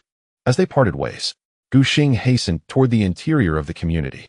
Approaching his building, he noticed a stooped figure ahead, one hand pushing a small cart used by the elderly for market trips, while the other hand clutched a bundle of fruits. He quickly moved to assist. "Grandma Li, buying so many things again." The breathless elder, seeing Gu Xing reach for the cart filled with vegetables, hurriedly expressed her gratitude. "You are too kind. My grandson has finally returned today, so I wanted to prepare something special, but I accidentally bought too much." Gu Xing, who would only be home for 2 or 3 days and had not brought any luggage, was happy to help carry her things. "It's no trouble at all. We all live on the same floor. It's just a small effort." He noticed a gleam of joy in Grandma Li's eyes. He remembered that her grandson was a few years younger than him and had always excelled in his studies, especially as he was preparing for his upcoming high school entrance exams this year. With a moment's contemplation, Gu Xing could roughly surmise the reason behind the other's delight. "Your grandson performed quite well, did he?" He initiated a conversation with Grandma Li. As anticipated, a single sentence unlocked the floodgates of her chatter. Indeed, he had excelled and secured a place in the town's high school, which, although not a special program, was a source of immense satisfaction for the family. She took great pride in this achievement. Gaining admission to the esteemed 9-year compulsory education in Zhenhai is undoubtedly a momentous occasion for an average household. Gu Xing responded with a smile, assisting in carrying the small cart up to the 3rd floor. Just before departing, with his strikingly handsome face and adept communication skills, he was graciously gifted 2 crisp peaches by Grandma Li as a token of appreciation. Watching the elderly woman close the security door, he then strode purposefully, leaping up the stairs to the rooftop. As he set foot on the 7th floor, the door of the Shen residence gently swung open. Shen Guanshan, clad in loungewear, peeked out, her clear eyes brimming with joy. Gu Xing met her gaze, momentarily taken aback before extending his hand. "Would you like a peach?" This question left Shen Guanshan momentarily bewildered. Her attention had been wholly fixated on Gu Xing's face, and only upon glancing down did she notice he was holding 2 peaches. After a brief hesitation, she replied, "You should take them back for Gu Pan. Just 2 peaches aren't enough for 3 people. Why should I care?" Gu Xing insisted on placing the peaches in Shen Guanshan's hands, dismissing any thoughts of Gu Pan. With no choice but to accept his insistence, Shen Guanshan relented. "Do you have plans this afternoon?" Gu Xing inquired as he reached the final step, making her slightly taller, standing just over 1.7 meters. Shen Guanshan could meet Gu Xing's gaze directly, etching his features into her memory with longing. Her peculiar thought process began to drift, influenced by Gu Pan. Shen Guanshan had watched several melodramatic romances over the summer. In one, the ideal male protagonist was described as having a face akin to a knife-cut noodle. Upon reading this, her first thought was of the noodle itself, which made her stomach growl, followed by a curious contemplation of who might actually possess such a face. In her reflections, it seemed only the mischievous boss from SpongeBob SquarePants could fit that description. Now, gazing at Gu Xing's face, Shen Guanshan finally understood her ideal type. He wasn't strikingly handsome to an extreme degree, but his features were distinctively refined, his appearance immaculate and tall, with a warm, sunny smile that felt like a gentle spring breeze. What are you thinking about? Gu Xing waved his hand in front of her eyes, pulling Shen Guanshan back to reality. Remembering she hadn't yet answered his question, she steadied herself and replied, Gu Pan has invited me to see Cold War II this afternoon. Gu Xing inwardly scoffed. Why wait until now to watch it? It seemed intentional that Gu Pan had chosen this time to engage Shen Guanshan in an outing. With this thought, the guilt from earlier for not sharing the peaches with her vanished entirely. Shall we go for a stroll around the drum tower after you finish your class tomorrow? Gu Xing suggested. Due to historical reasons, Ningbo is home to numerous ancient drum towers, and the name of the Gu Shi community derives from this. Quite literally meaning west of the drum tower. The nearest drum tower is located beside the Zhonghai Middle School, where, on weekends, numerous students often stroll and enjoy their leisure time. Gu Xing and his companions frequently lingered there in the past. Without a moment's hesitation, Shen Guanshan immediately agreed. Shall we meet tomorrow then? Seeing Shen Guanshan nodding repeatedly like a chick pecking at grain, a subtle smile graced Gu Xing's lips as he prepared to retrieve his keys to head home. Wait! Shen Guanshan called out, rushing back into the house without looking back.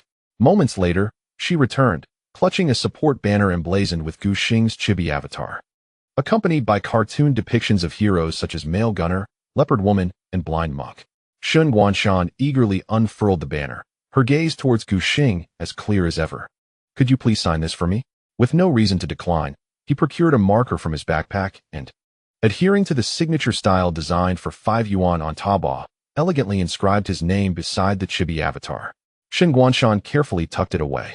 I'll take this signed banner to the finals to cheer you on. After bidding her farewell, Gu Xing opened the security door only to find his sister, Gu Pan, perched on the sofa, fiddling with the television remote. Oh, look who it is. The big star has returned. How unfortunate. Gu Xing instinctively activated his defense mechanism, scoffing. I'm a star of a different kind. Have you seen a star making so little money in a month? He then feigned a sudden realization, almost forgot. You earn even less than I do, so by your standards, I truly am a big star. Would you like me to sign something for you? A photo op is also possible. Infuriated, Gu Pan lunged at him, ready to smack his back. At that moment, their father emerged from the kitchen. Pan, don't speak to your brother like that. Dad, you're being biased. Gu Pan retorted, clearly displeased. Their father remained remarkably calm. If you hadn't instigated, would there have been an argument? Hearing this, Gu Xing nearly burst into laughter. See, even an outsider can tell you're looking for trouble. Gu Pan, noticing their father turning back to continue cooking, lowered her voice and said to Gu Xing, don't think I didn't hear what you said outside just now. Just as she had mentioned earlier, the acoustics in the house were atrocious. Moreover, the top floor rarely received visitors apart from the staff checking water meters.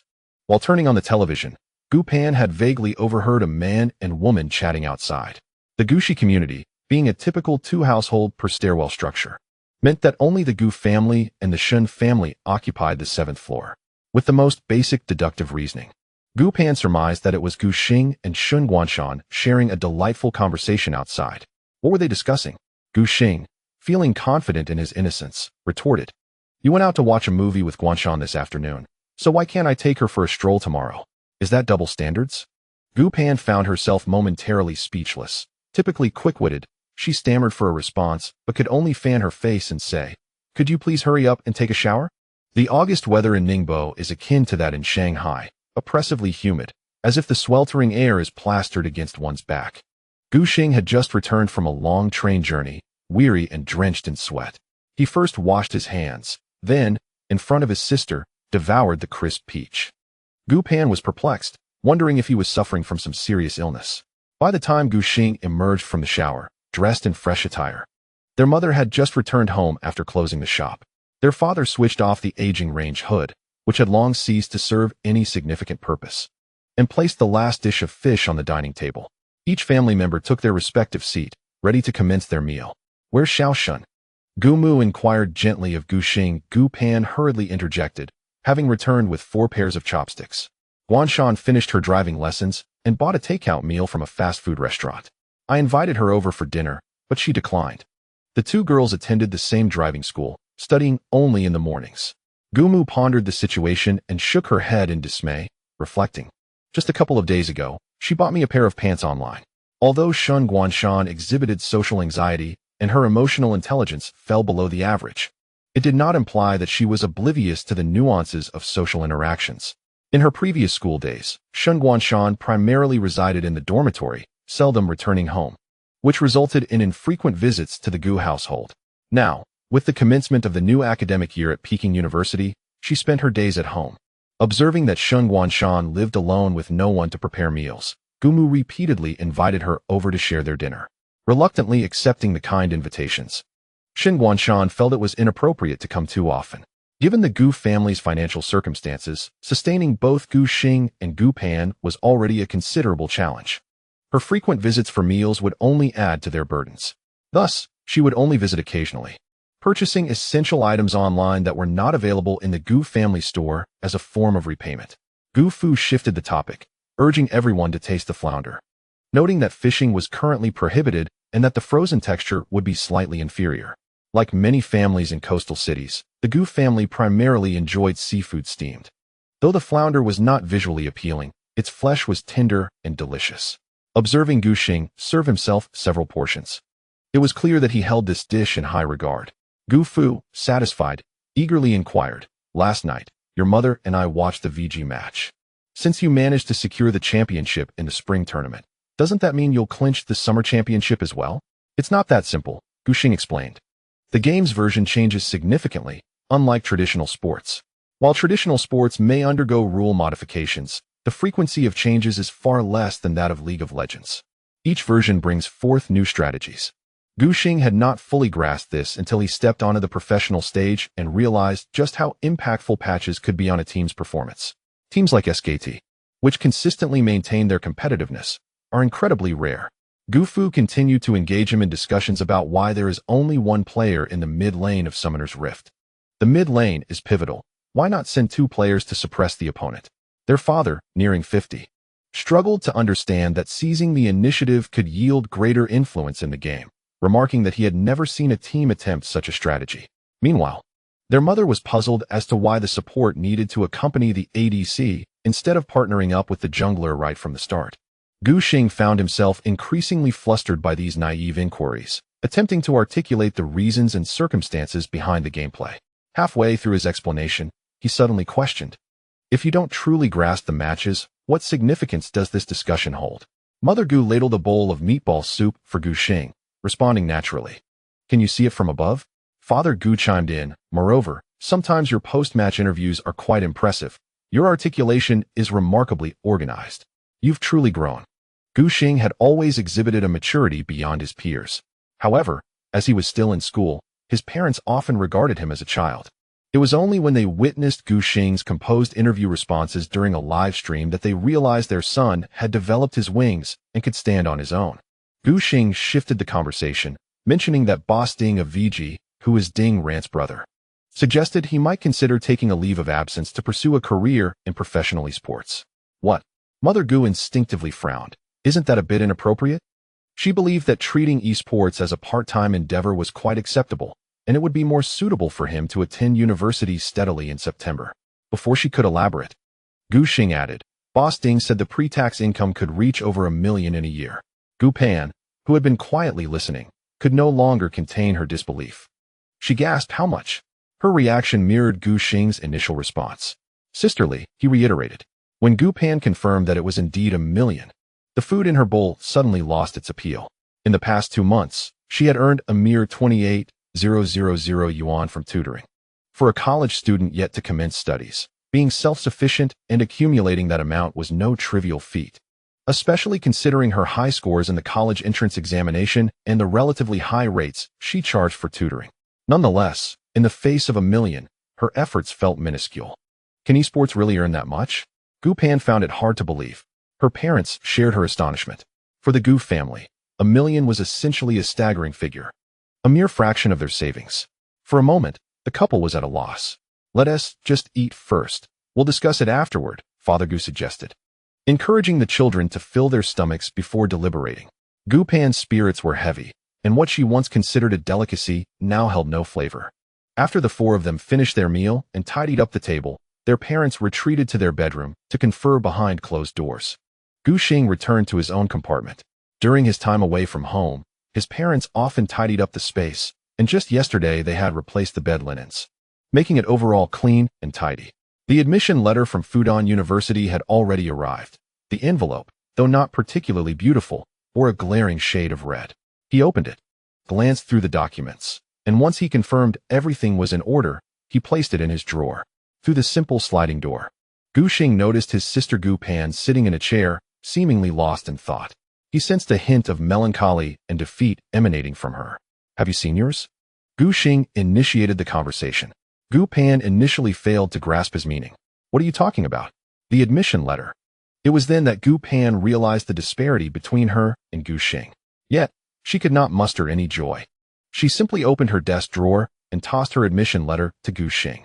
The envelope was similarly vibrant red, but theirs was adorned with illustrations of the Boya Tower and the Weiming Lake, elevating its elegance.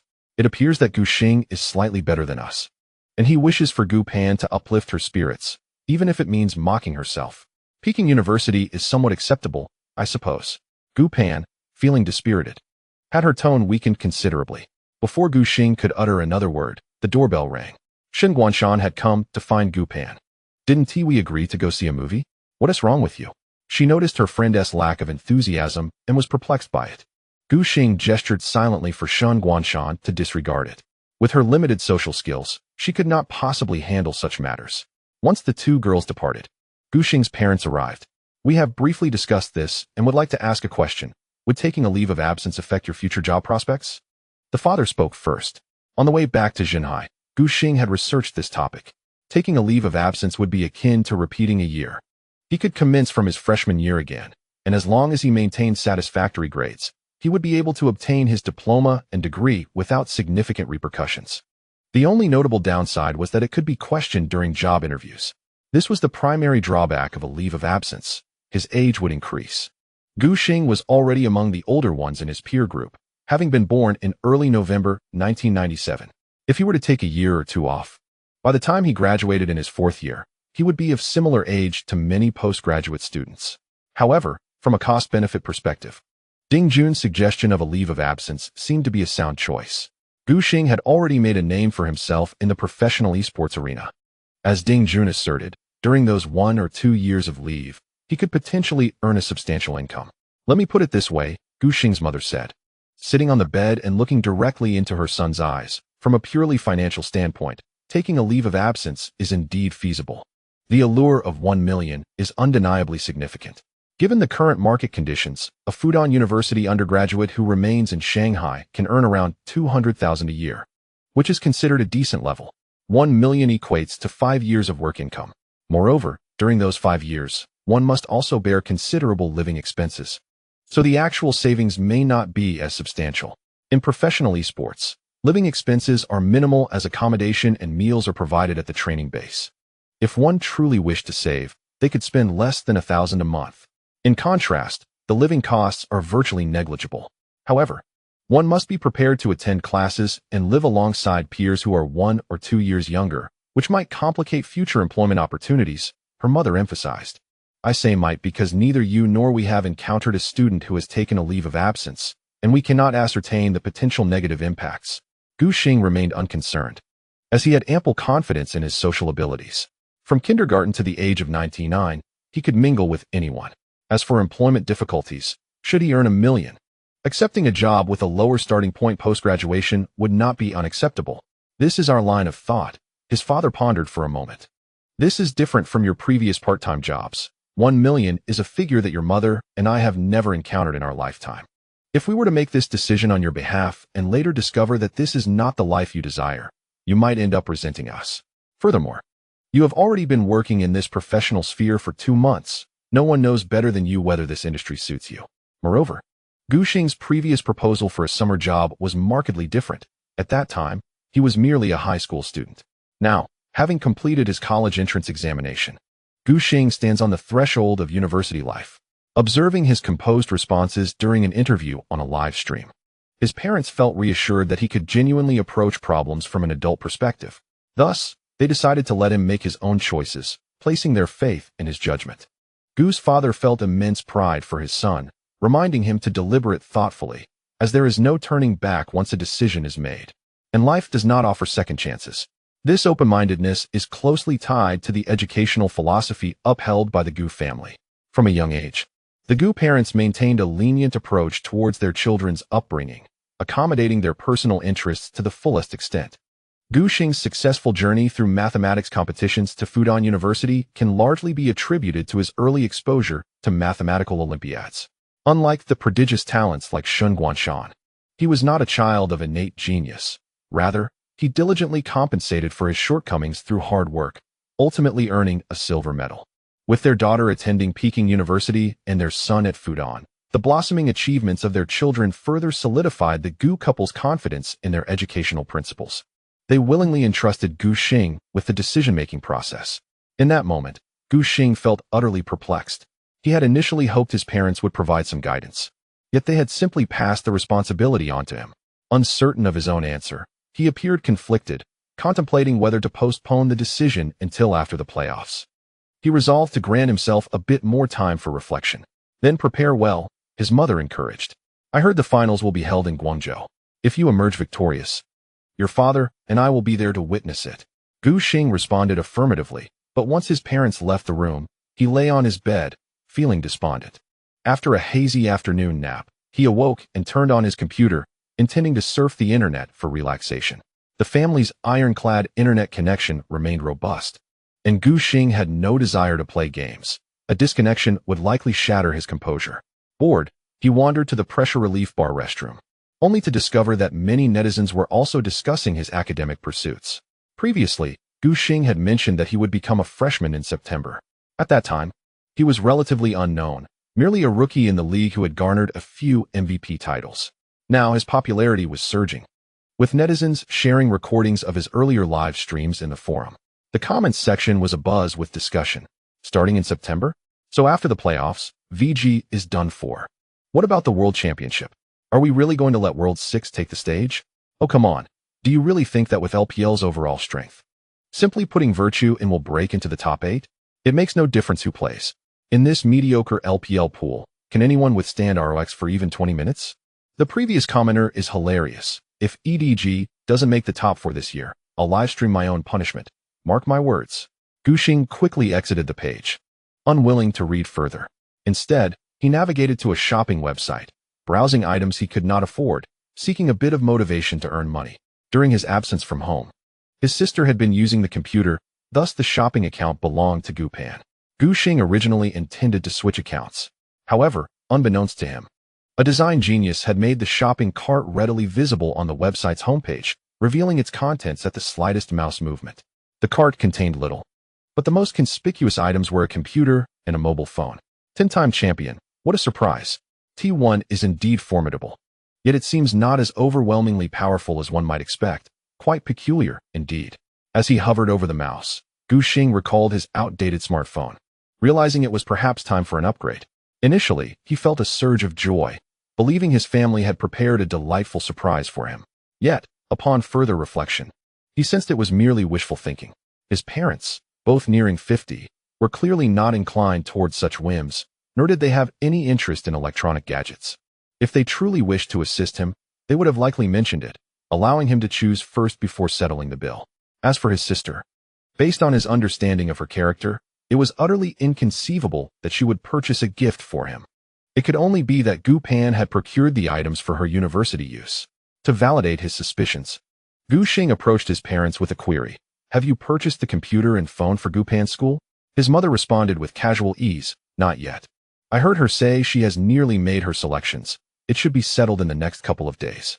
Initially, the couple intended to cover the costs, but Gu Pan insisted on using her earnings from tutoring to pay for them. Gu Xing's mother, unable to dissuade her, relented and allowed her daughter to make her choices.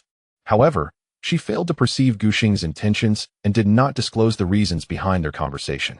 Filled with excitement, Gu Xing returned to his space, preparing to surprise Gu Pan. A quick glance at his mobile banking app revealed that his earnings for July had been credited that morning. It remained at the base salary of 22,000, supplemented by MVP bonuses and streaming income, totaling 550,000 0.007 yuan. In truth, Gu Xing's streaming earnings exceeded this figure. The meteoric rise in his popularity and recognition had resulted in a significant influx of gifts each month. However, like his compatriots in the domestic scene, Gu Xing was bound by a contract negotiated by VG with Douyu. Back then, manager Lu Wenjun had diligently advocated for the player's interests, securing a contract with a high base salary and a lower commission on gifts. In simpler terms, the foundational salary was higher than that of typical teams, albeit with a reduced percentage of paid gifts. Before the summer season commenced, this arrangement was regarded internally as a fair contract. At the time, players like Long Gu and Xiao Duan were relatively unknown, receiving few gifts. Thus, the substantial base salary provided them with a financial safety net. After the summer regular season concluded, even with lackluster streaming performance, their achievements garnered a considerable audience and traffic. Reflecting on it now, VG's decision to sign that contract has proven to be a significant miscalculation. They had never anticipated that the team's success and popularity would soar to such astonishing heights in merely one summer season. Presently, Gu Xing feels quite content. An income of 550,000 yuan appears remarkably high to him, a figure he would have scarcely dared to imagine before embarking on his professional journey. Gu Pan's computer and mobile phone were not particularly expensive models. Gu Xing glanced at them and confirmed that the remaining savings were sufficient for his own needs. He proceeded to assist in placing the order and completing the payment. The exhilarating sensation of emptying the shopping cart left Gu Xing feeling lighthearted and liberated, alleviating the earlier turmoil he felt over his decision to suspend his studies. Gu Pan, however, remained oblivious to this.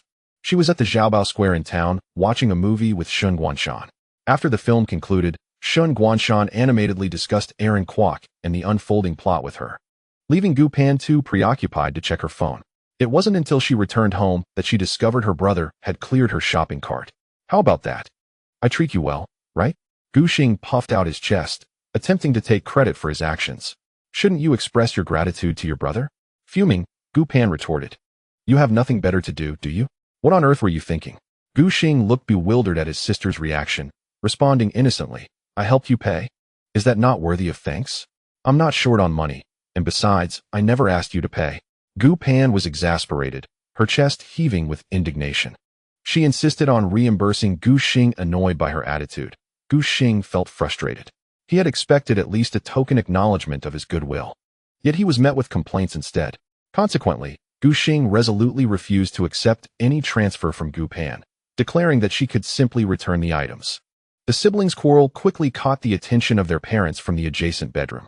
Your brother finally came home. Why must you argue upon meeting? Gu Pan immediately reported to their parents.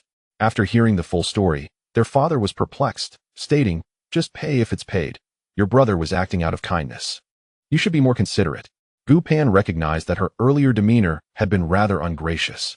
She quietly apologized, then closed the door to her room, sulking on her bed. What is going on? Gu Xing had intended to buy happiness, yet it only served to frustrate him.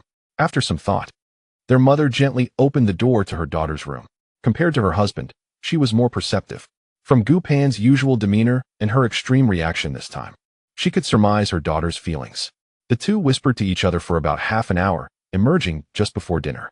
Gu Pan appeared composed, though her eyes were slightly red. A vague suspicion stirred within Gu Xing, but he quickly dismissed it. After dinner, he sat on the sofa with his parents, watching 2 episodes of A Ordinary World, casually peeling peanuts as a pastime, while discussing his teammates at the club. For instance, Zhu Xiaolong, a barber who believes that not wanting to be a chef disqualifies him from being a good player, and the ever-smiling, optimistic heir of the World family. Under the soft lighting of the living room, Gu Xing felt a long-lost warmth enveloping him. His parents were accustomed to early nights, needing to rise early the next day to stock their store, so they turned off the lights and retreated to bed by 9:30. After brushing his teeth, Gu Xing lay in bed, still able to hear the soft rustle of pen on paper from the adjacent room, where Gu Pan was preparing lessons for her tutoring the next day. He gazed up at the ceiling.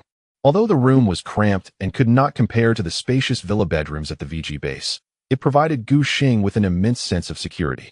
The poster of Jay Cho adorning the wall, alongside the stacked materials for college entrance examinations and Olympiads on the bookshelf, evokes a myriad of memories from his past life. At precisely 10 o'clock, the desk lamp in the partition belonging to Gu Pan finally extinguished, followed by a series of soft sounds. Despite the other party's efforts to tread lightly, the faint noise of slippers against the floor could not be entirely muffled. Gu Xing, engrossed in silently replaying tonight's LPL match on his mobile phone, turned over. "Aren't you asleep yet?" Gu Pan whispered, as Gu Xing witnessed the astonishing play of the chicken champion Syndra pulling off a miraculous comeback. He was about to cheer for Song Yijin in his mind when he heard his sister's words, turning back in confusion. "I apologize for this afternoon," Gu Pan said, her hands entwined, the darkness concealing her conflicted expression. "I spoke rather harshly, having returned to Jinhai for just a day." This was the second apology Gu Xing heard from his sister. In the past, it was a rarity for either sibling to bow their heads in acknowledgement of wrongdoing. Gu Xing even preserved a screenshot of Gu Pan's previous apology, intending it as a potential weapon for future disputes. Yet now, hearing her contrition, he found it rather unremarkable. "Go to sleep," Gu Xing said, pulling the thin blanket up. "If you want to buy your own computer and phone, you can transfer me the money. If not, consider it an early birthday gift." Thank you. I'll get you a gift in return soon," Gu Pan replied before quietly making her way to the bathroom. Gu Xing was genuinely baffled. He suspected that their mother had engaged in a deep conversation with Gu Pan earlier, perhaps imparting some miraculous ability to change her demeanor. After pondering for a moment without arriving at a conclusion, Gu Xing's attention was once again captivated by the new and reckless playstyle of Zeyuan. Playing Ezreal, he decided to recklessly jump into the fray, using Arcane Shift to leap onto the faces of the Snake team members, only to realize the peril and flash back to safety. Naturally, Snake would not let such audacity go unpunished, converging on him to secure the kill. Tape, too, was playing awkwardly. Witnessing Yu Huang's impending demise, he refused to yield and maneuvered Karma all the way to mid lane. At the moment Yu Huang's health hit 0, Tabe bravely flashed forward. Gu Xing could surmise that Tabe aimed to offer Yu Huang a shield from inspiration in an attempt to save his teammate. However, he remained astounded by Tabe's sluggish reaction. By the time Yu Huang had retreated to the fountain for recovery, Tabe's flash forward was nothing short of a death wish. Without any suspense, Tabe, having used his flash, was swiftly taken down by the enemy, joining Yu Huang in a spa retreat. Gu Xing curled up in his blanket, striving to suppress his laughter. Many teammates from the VG training department were also watching the match and witnessing the outrageous performance of IG's duo. They could hardly contain their exclamations in the group chat. In the live broadcast room, the camera captured the chicken champion with his mouth slightly agape, his face a canvas of disbelief. Although he was acutely aware of his own bot lane's limitations, he still found it incomprehensible. Is this truly the caliber of play that a normal professional can achieve? Fortunately, IG's Gemini stars shone brightly. The young player, known as Meat Chicken, found it challenging to lead the team to victory alone.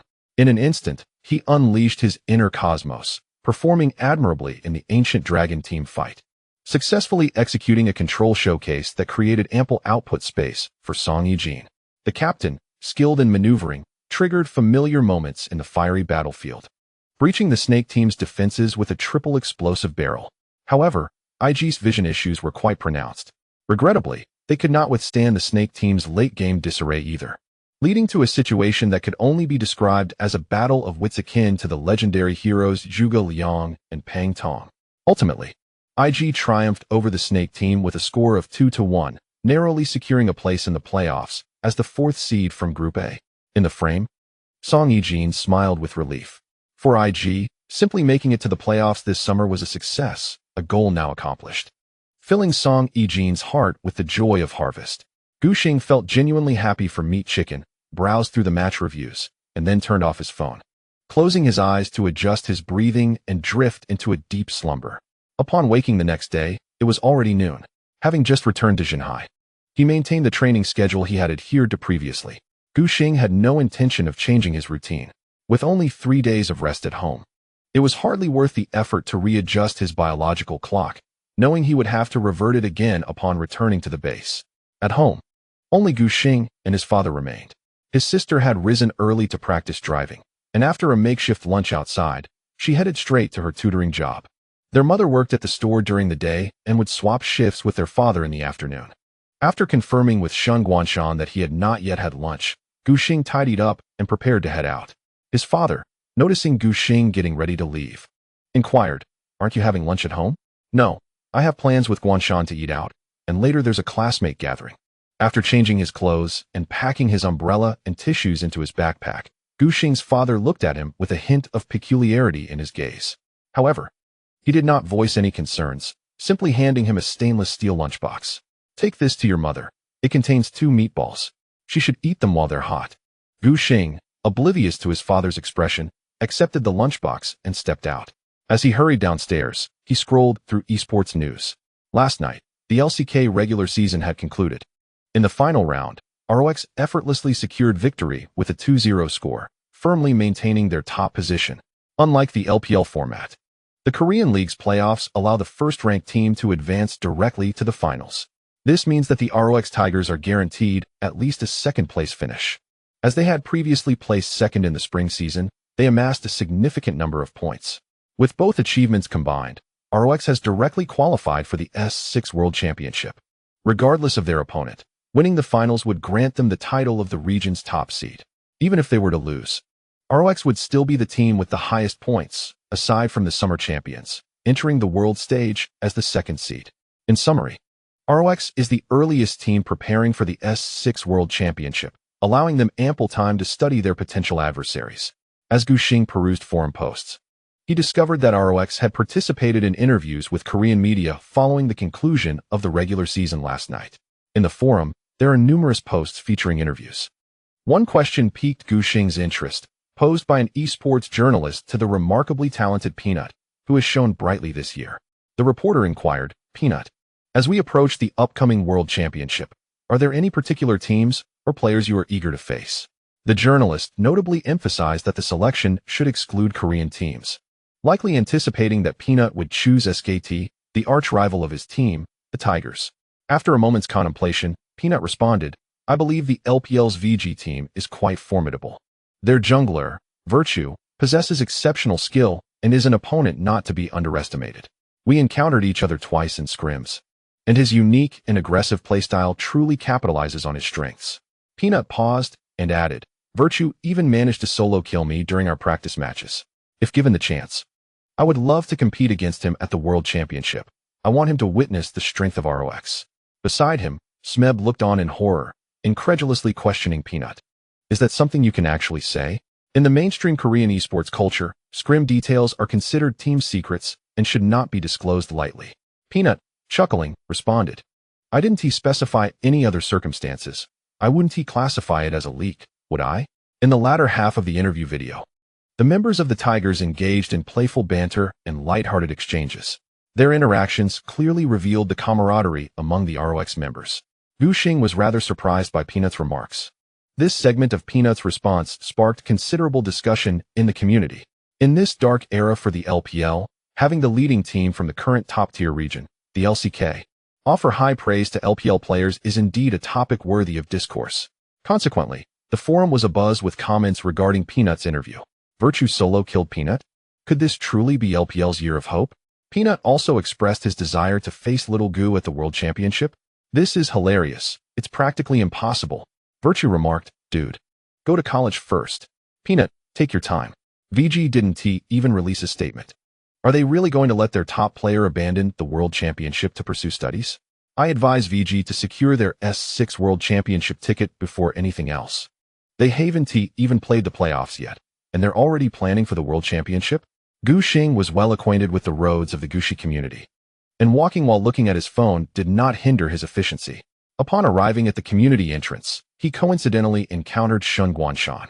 The girl was still dressed in a loose, plain short-sleeved shirt and sports pants, her bare arms fair as snow. "Wait a moment, I need to deliver a meal," he announced, shaking the lunchbox in his hand as he entered his family's store. Gu's mother had been observing Shen Guanshan through the window and couldn't help but indulge in a bit of gossip when her son entered. "Are you two going out together?" Gu Xing seamlessly shifted the topic. "If you don't eat soon, the meatballs will get cold." Before leaving, he casually grabbed 2 boxes of yogurt from the shelf. After greeting, Gu Xing swiftly tucked the item into his pocket and exited the store. "Have you decided what to have for lunch?" he inquired. Shen Guanshan shook her head repeatedly, replying, "Not yet. You decide." "I'm not picky at all." She had no aversion to cilantro, or even spicy dishes and raw seafood. Growing up without the indulgence of her parents, her upbringing made her easy to please. Anything slightly inexpensive will do, she added thoughtfully, but let us not indulge too much since we have a gathering tonight. If anyone else had said that, Gu Xing might have pondered whether they were being disingenuous. However, in Shen Guanshan's presence, he felt at ease, freed from such considerations. Gu Xing understood Shen Guanshan remarkably well. She was always genuine, expressing only her true thoughts. How about the famous clay pot restaurant? He mused, recalling one situated merely a few dozen meters from Galu, not far from the town center. Most importantly, it was economical yet offered decent flavors. The cheaper clay pots cost a mere 10-odd yuan, while the pricier ones topped out around 30. For the modestly budgeted Gu family, it was a regular dining spot. Whenever Gu Xing and Gu Pan achieved commendable exam results, their parents would treat them to a hearty meal there. After months of abstaining from it, Gu Xing found himself reminiscing about that place. Shen Guanshan had dined there before and readily agreed, as they strolled side by side toward the Galu area. The midday sun filtered through the lush trees, casting fragmented shadows of camphor trees on the ground. Their shadows intertwined, making it difficult to distinguish one from the other. When I was practicing driving today, Gu Pan mentioned that you two had another argument? Shen Guanshan turned to ask. Gu Xing scratched the short hair at his temples, recounting the incident that had sparked the dispute. I think she might be a tad too sensitive, he muttered. Shen Guanshan, stepping on her shadow, focused intently on Gu Xing. Gu Pan must have been in the wrong to get so upset, but I need to explain things to her. Gu Xing felt as though Shen Guanshan had transformed. Her emotional intelligence, which had once been average, now seemed to manifest in her role as a mediator. Though Gu Xing had a hunch about the answer, he was curious about what Shen Guanshan would say next. He shook his head, encouraging her to continue. You are far ahead of her. Shen Guanshan's mind raced. When they were all in school together, with no income, the most effective means of distinction was academic performance, and their scores were quite comparable. Gu Xing nodded with interest. He had competition results that alleviated his pressure well in advance of the college entrance examination, while Gu Pan had worked diligently to secure admission to a university that was a tier above his. However, the disparity was not insurmountable. But Shen Guanshan faltered momentarily, quickly reorganizing her thoughts. After you turned professional, the gap between you and Gu Pan widened. She emphasized, I mean in terms of economic standing. Gu Pan took up tutoring, firstly to earn her living expenses for university, and secondly to ensure she did not fall too far behind, lest she appear utterly devoid of merit. Yet, despite her efforts, merely reading could not bridge the gap. This notion resonated with Gu Xing's thoughts. After 2 arduous months of tutoring, Gu Pan's earnings were barely equivalent to half a month's salary for him. Moreover, Gu Xing had the potential to suspend his studies and secure a $1 million annual contract, far surpassing Gu Pan's wildest imaginings. Having grown up together, the two siblings had maintained a relatively stable balance in their competitive relationship over the past 18 years. However, Gu Xing's career in professional esports had created a stark disparity in income. The overwhelming contrast was difficult for Gu Pan to accept. Her strong sense of pride and desire to succeed urged her not to accept Gu Xing's generosity without a second thought. Various underlying factors triggered a confrontation as she emptied her shopping cart. If one were to empathize with Gu Pan, how would they feel if a familiar competitor suddenly rose to great heights while offering financial assistance? Gu Xing initially jested, would a wealthy lady need a leg pendant? Just kidding. Noticing Shen Guanshan's disapproving look, he quickly adopted a serious demeanor, admitting, it is indeed quite difficult to accept. If one day Gu Pan became a billionaire and flaunted her wealth before him, it was highly probable that Gu Xing would reject her offer while mocking her. To clarify his thoughts and understand Gu Pan's emotional turmoil at that moment, Gu Xing posed a question that had been troubling him for 5 minutes. How do you know so much? In his mind, Shen Guanshan did not strike him as someone capable of expressing such insights. After a brief pause, Shen Guanshan resolved to be candid, revealing that all of this had been conveyed to her by Gu Pan during her driving lessons. Gu Xing responded with surprise, so it was direct information? He chuckled at Shen Guanshan's words, teasing her. Are you becoming a messenger for her? What benefits has she offered you? Shen Guanshan quickly waved her hands in protest. Eager to clarify, I simply do not wish to see discord between you two. To her, both Gu Xing and Gu Pan were among the most significant individuals in her life over the past 18 years. When the siblings quarreled, Shen Guanshan's only desire was to quickly mediate and resolve the issue, for being caught in the middle was exceedingly awkward. Choosing sides was out of the question. Shen Guanshan understood that they were bound by blood, and no matter how fierce their disputes, they would eventually reconcile. If she were to take a stance against one of them, it would only leave her feeling utterly embarrassed once the Gu siblings made amends. In reality, there had not been much of a quarrel. Gu Xing boasted to Shen Guanshan, "Gu Pan apologized to me twice, so I reluctantly forgave her." Shen Guanshan's expression clearly conveyed her disbelief. Gu Xing promptly retrieved his phone, showcasing a long-preserved screenshot of Gu Pan's apology. "Is it really that impressive?" Shen Guanshan's attitude did a complete about-face, her tone bubbling with excitement.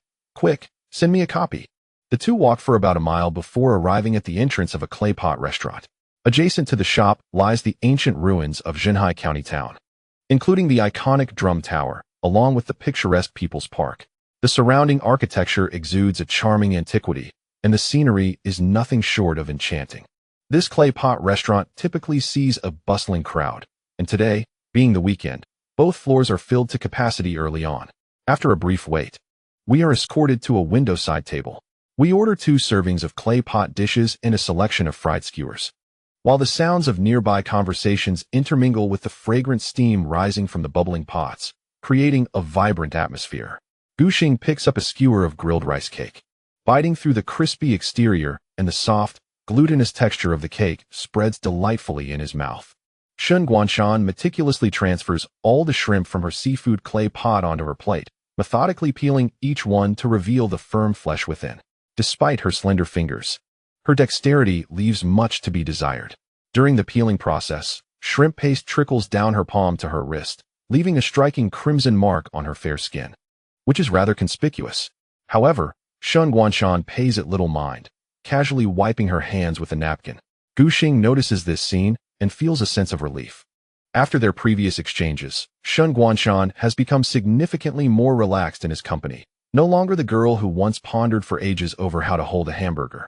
From his beef brisket clay pot, Gu Xing scoops out 2 pieces of meat, allowing the rich broth to soak into the rice, and casually inquires, "To what extent have you self-studied your university textbooks?" "Multivariable calculus from the 3rd volume," Shen Guanshan replies, picking up a chicken skewer. "Have you been keeping up recently?" Gu Xing clicks his tongue in admiration. "You're quick. I haven't even finished the 1st volume." Shen Guanshan reassures him, "Your focus isn't on this. With only that little time before bed, it's certainly insufficient." No, it's primarily a matter of talent." Gu Xing admits candidly as he swallows a piece of tender beef, "My comprehension skills are quite poor." He acknowledges that he is far from a mathematical prodigy. Since elementary school, he has struggled with advanced mathematics, barely managing to secure a silver medal.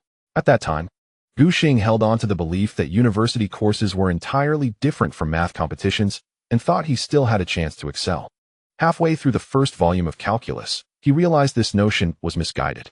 Mathematics competitions and university curricula are indeed distinct. However, the chance for a turnaround became elusive. Gu Xing found himself utterly bewildered by the subsequent materials.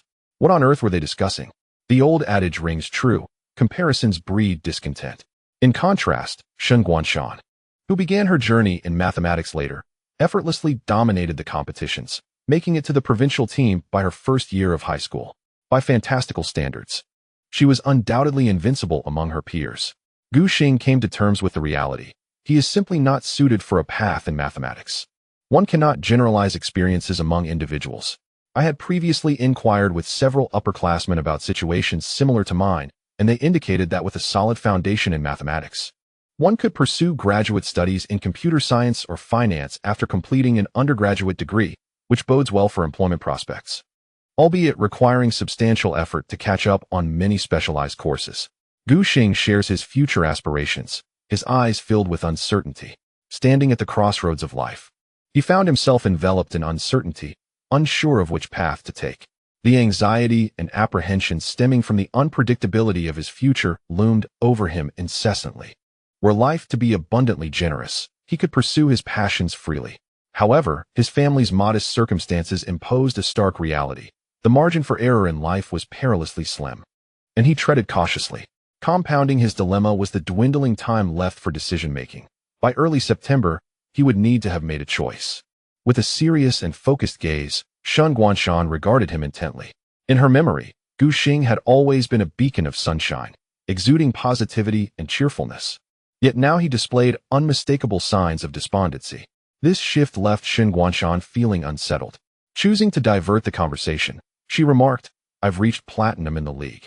My skills must be decent, right?"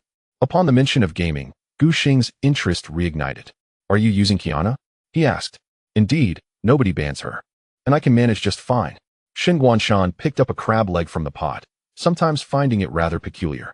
Gu Xing, seasoned in the matter, elucidated. "It's quite understandable. Qiyana had been nerfed in previous versions, her strength diminished, and in the platinum tier, players utilizing her are scarce. Much like the intricacies of champions such as Ashe and Riven, only highly skilled players can ascend to Diamond or Master with them. These champions were notoriously challenging for novices. Players either lacked comprehension, merely seeking amusement, and thus remained at lower ranks, or those who truly grasped the mechanics had played hundreds, if not thousands, of games, mastering the champions to elevate their rank. Consequently, the appearance rate of these champions in mid to low tiers was dismally low. I merely need to ban Kha'Zix to climb efficiently. His damage potential is exceedingly exaggerated.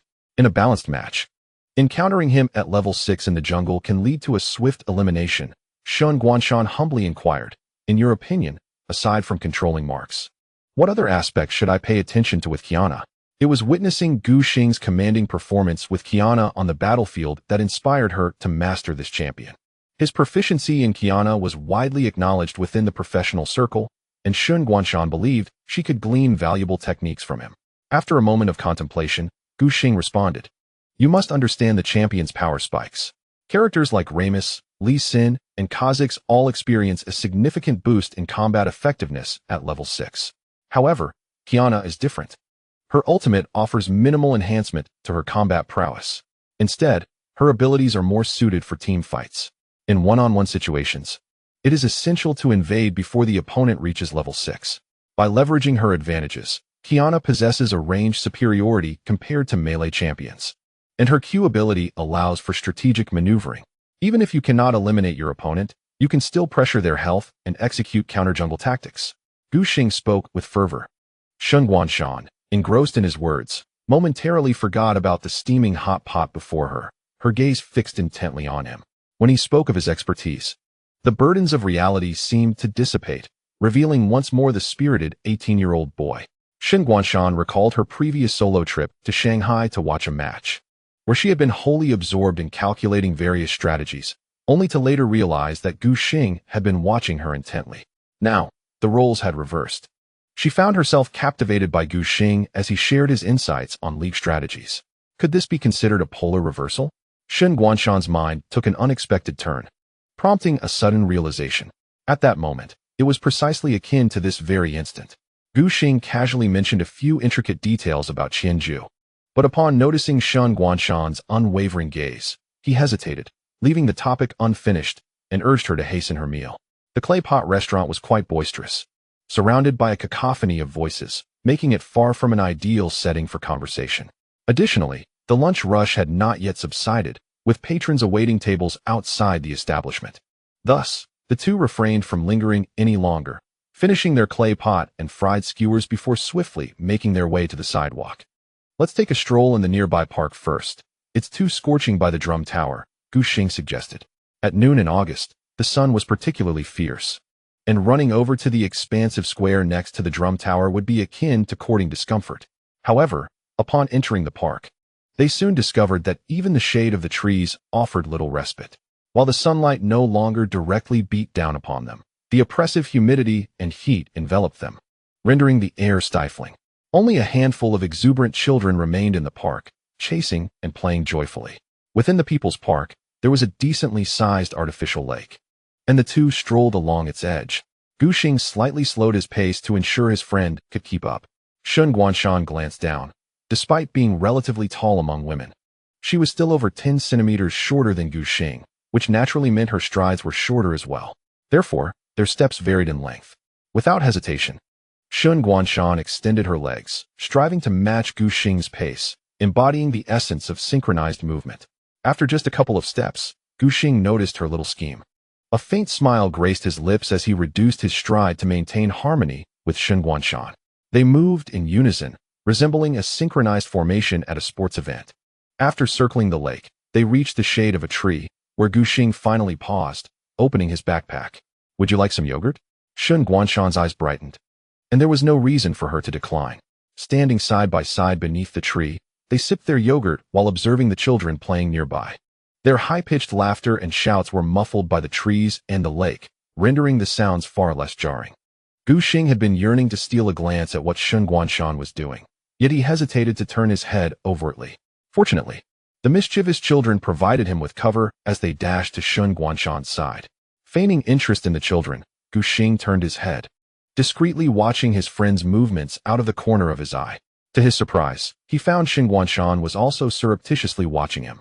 Initially, she instinctively recoiled in a flustered manner upon being caught, but ultimately, her resolve triumphed over her shyness, and she chose to meet his gaze boldly.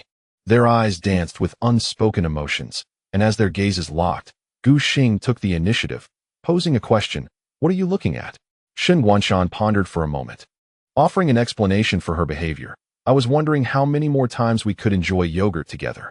The question seemed somewhat juvenile. "As many times as you wish." Guxing's smile radiated like the summer sunlight filtering through the tree's leaves. Witnessing this, Shen Guanshan's heart raced uncontrollably, and she felt an urge to continue questioning Guxing. Ultimately, however, her words faltered on the brink of expression. She was acutely aware that Guxing stood at a critical crossroads in his life, with even more daunting challenges awaiting in the upcoming playoffs. The timing was far from ideal. Crossing that ambiguous boundary now would only serve to burden Guxing further. Shen Guanshan forcibly restrained the tumultuous emotions surging within her. It became evident that she could not conceal her feelings. Her emotions were plainly written across her face. Guxing observed the subtle changes in Shen Guanshan's demeanor with keen interest. Although he had no prior romantic experience, he was no fool. Through their repeated interactions over time, he had come to realize his affections for her. Shen Guanshan likely felt similarly. They were merely separated by a thin veil of unspoken understanding. Guxing had yet to make a definitive decision. Many of his peers embarked on romantic relationships simply by finding mutual attraction, igniting passionate flames. However, he found himself incapable of such impulsiveness. At present, he had not yet solidified his own future choices. It would be inconceivable to entwine Shen Guanshan in his uncertainty. Moreover, whether he continued in professional esports or pursued academic studies, he would inevitably remain in the city for several years.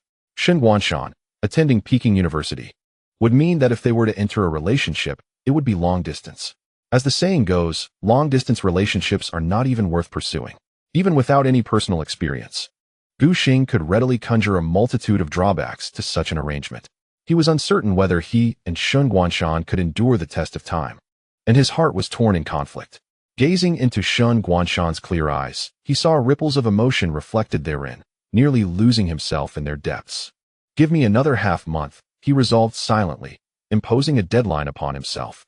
Noticing that Shen Guanshan had also managed to adjust her mood, they discarded their yogurt containers into a trash bin and set off toward the drum tower.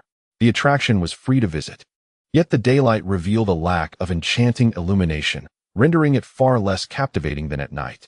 However, they were fortunate to encounter few tourists. Not everyone shared their inclination to brave the sweltering heat of over 30 degrees to reach the drum tower square. "Shall we take a photo?" Guxing suggested, appreciating the open space and picturesque scenery. "I recall we haven't taken a picture together alone yet, have we?"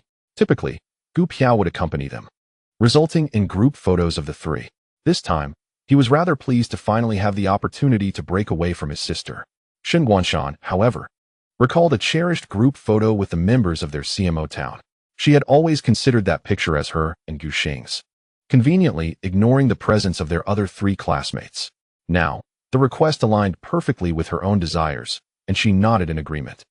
Guxing remembered that his old smartphone was not particularly adept at photography. "Why don't you use yours? The pixel quality is likely better." Shen Guanshan retrieved her phone from her backpack. Guxing instinctively took it and sought out a few scattered tourists in the square for assistance. Shen Guanshan had social anxiety. Asking strangers to engage in conversation would likely leave her stammering for words. It was far more efficient for him to handle it himself. Asking someone to take a photo was a simple task. Gu Xing didn't even require any special skills. A warm smile, a gentle tone, and a sprinkle of polite phrasing would suffice. It was a small favor, and few would refuse. Meanwhile, Shen Guanshan pondered what pose to strike for their photo. Initially, she was not particularly fond of facing the camera. Her previous experiences with photography often resulted in a stiff smile. However, as Shen Guanshan pondered the significance of this moment, her first genuine photograph with Gu Xing, she realized that she could not afford to be overly restrained. When Gu Xing returned to her side, she had yet to devise the perfect pose and sought his counsel, wondering if the peace sign was too cliched. Sensing her indecision, Gu Xing stifled a chuckle and suggested, "How about giving a thumbs up?" Shen Guanshan visualized the scenario, standing back to back with her crush in front of the Jinhai Tower, striking a serious thumbs-up pose for the camera. Who would adopt such a stance for a photo? The peace sign it is, then. She made a prudent choice. A helpful tourist ensured that both of them and the Jinhai Drum Tower were included in the frame before initiating a countdown of 3, 2, 1. Shen Guanshan raised her hand beside her cheek, angled her peace sign toward the camera, and cast a genuine, radiant smile in Gu Xing's direction.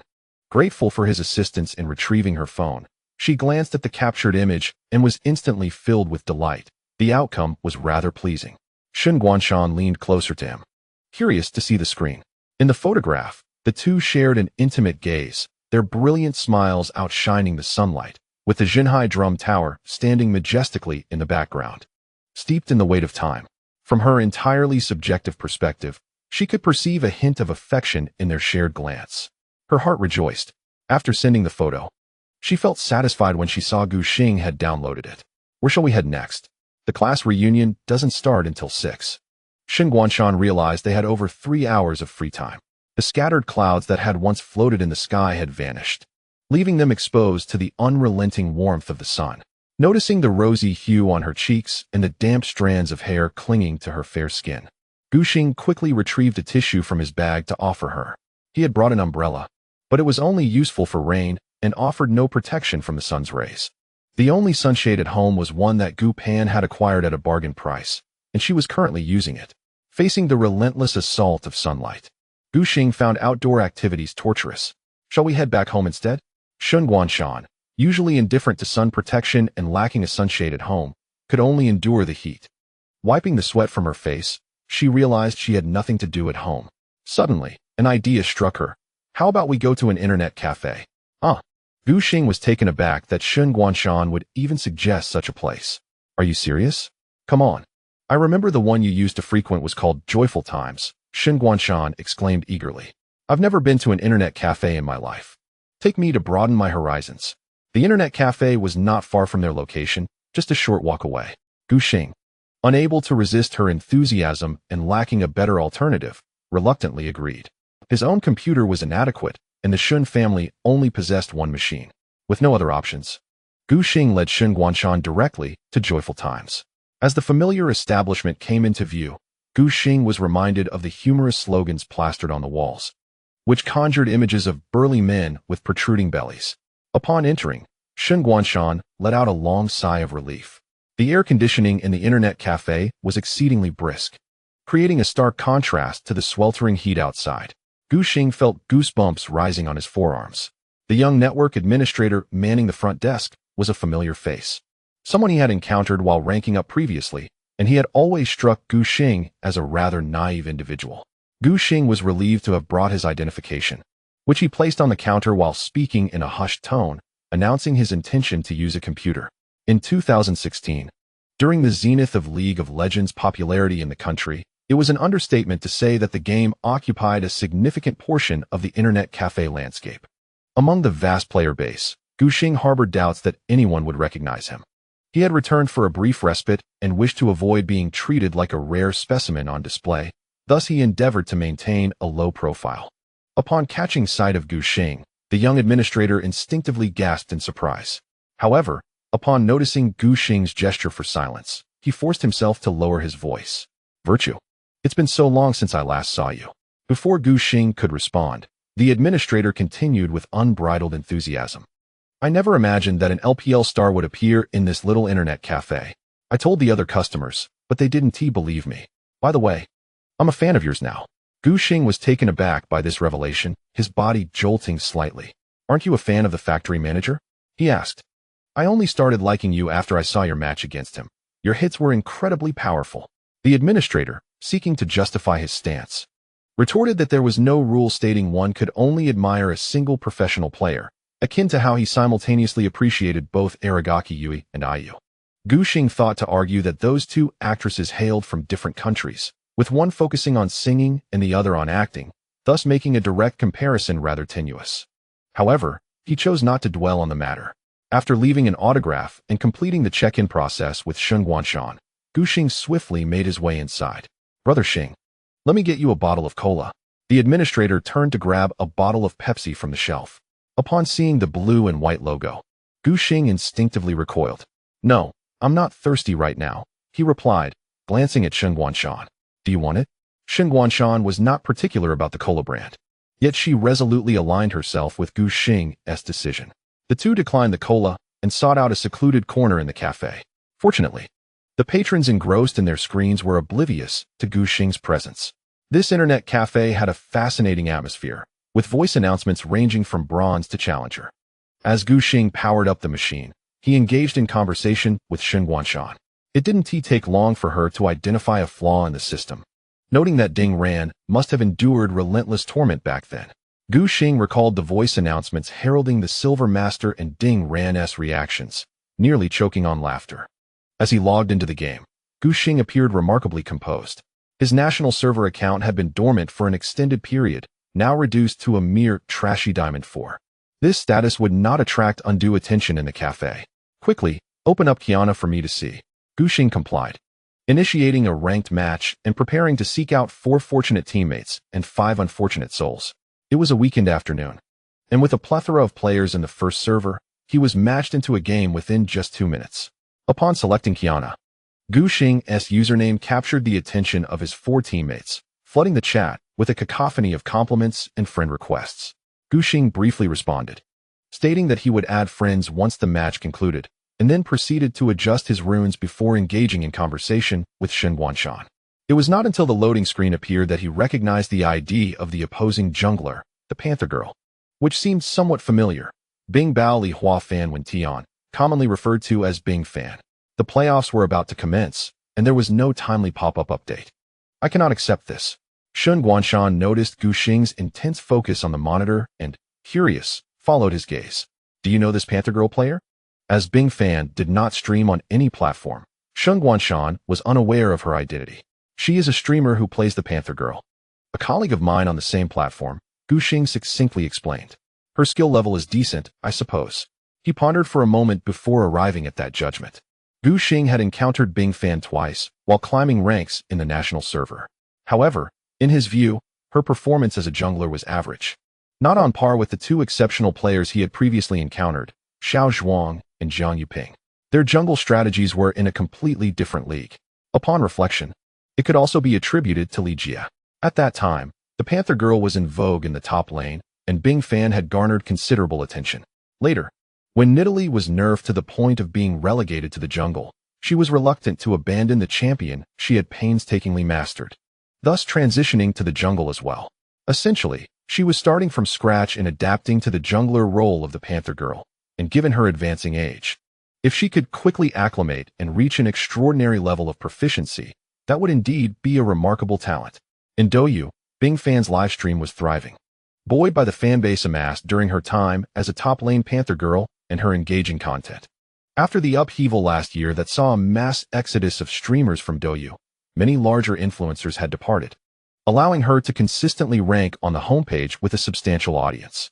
At that moment, her livestream was filled with exuberance. Upon seeing the ID of Bing Fan's opposing player, the barrage of comments surged once more. I really can only play jungle, Virtue? Little Gu is back in the national server. The last time I saw him was at the electric one. I heard VG is on break these days. Little Gu must have returned home to rest. It's unusual for him not to stream during his break. Is he up to something shady behind the scenes? Let us make a bet. How many times will Bing Fan die this game? Do you look down on my brother Fan? Today, let Virtue see the prowess. Even if you dominate in the LPL, you must acknowledge defeat before brother Fan's Panther Girl. From overt mockery to subtle sarcasm. The comments in the live stream certainly honed one's ability to withstand pressure. However, despite having streamed for such a long time, Bing Fan's resilience had not improved at all. Ever since the Panther Girl was relegated to the jungle, her mentality had worsened, faced with a role she was not familiar with. Even her proficiency with the Panther Girl was of little use. The jungler role relied heavily on strategy and route planning, and Bing Fan struggled to navigate it effectively. The stark contrast left her unable to accept her current rank, while also looking down on both her teammates and opponents, truly stuck in a limbo, unable to rise or fall. Nevertheless, her ability to play the keyboard like a piano and guide her teammates provided an entertaining spectacle, and many viewers tuned into her live stream for a bit of lighthearted amusement. Certainly, Bing Fan may very well be situated on the 5th tier. He perceives his own inadequacies and has discerned a method of engaging both teammates and opponents in a manner that elicits amusement during his streaming sessions, purposefully feigning vulnerability to attract attention and sustain viewer interest.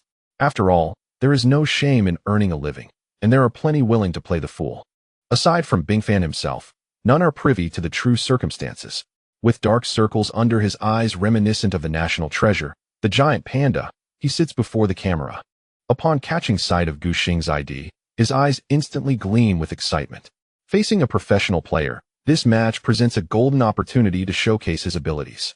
He exuberantly calls for the viewers in the live stream, those who daily critique the game, to witness what a true top-tier jungler duel entails. Bing Fan then proceeds to extol Gu Xing, subtly elevating his own status in the process. Ever since transitioning to playing Nidalee, he has lingered around the Diamond Eye rank, seldom encountering popular streamers, as most players below this rank do not descend to Diamond Eye. This time, however, he is elated to face Gu Xing, who has plummeted in rank from the top of the national server due to an extended absence from maintenance matches. For Bing Fan, this confrontation between a streamer and a professional player is a surefire investment. Losing would be expected, considering his opponent's professional training and his own lack of systematic practice. A defeat would be entirely reasonable. Conversely, a victory would likely lead to laughter and joy. There would be no need for Bing Fan to do anything. Various esports forums would inevitably spread the narrative of the LPL regular season's top rookie jungler losing to a national server Nidalee streamer. Meanwhile, Gu Xing remains oblivious to such considerations. He is engrossed in conversation with Shen Guanshan, who retrieves 2 packets of Pambabeo bread from her canvas backpack. "You brought snacks with you?" Gu Xing inquires, astonished. Shen Guanshan hands him one, explaining that when learning to drive, it is prudent to carry refreshments, lest one find oneself idly waiting. Gu Xing glances at the packaging, and a smile spreads across his face. "I remember the first time I encountered this brand when I was younger. I ran off to tease Gu Pan, asking her when she would become a baker. If only they had Pambabeo fries." Upon seeing Gu Xing's amusement, Shen Guanshan's lips curve into a smile as well. "Gu Pan mentioned that too, saying you always bully her." Gu Xing falls silent for 2 seconds, incredulously gazing at his friend. "Did she really say that?" "Indeed." Shen Guanshan nods in affirmation. "In fact, right after I teased her, Gu Pan pinned me against the wall and gave me a beating, snatching away my meager pocket money to buy a yo-yo." Gu Xing recounts the latter part of the tale. Young girls develop early. At that time, the Gu siblings had yet to graduate from elementary school, and Gu Pan was a head taller than Gu Xing, able to physically overpower him with ease. Shen Guanshan is left speechless, never having anticipated such a twist in the narrative.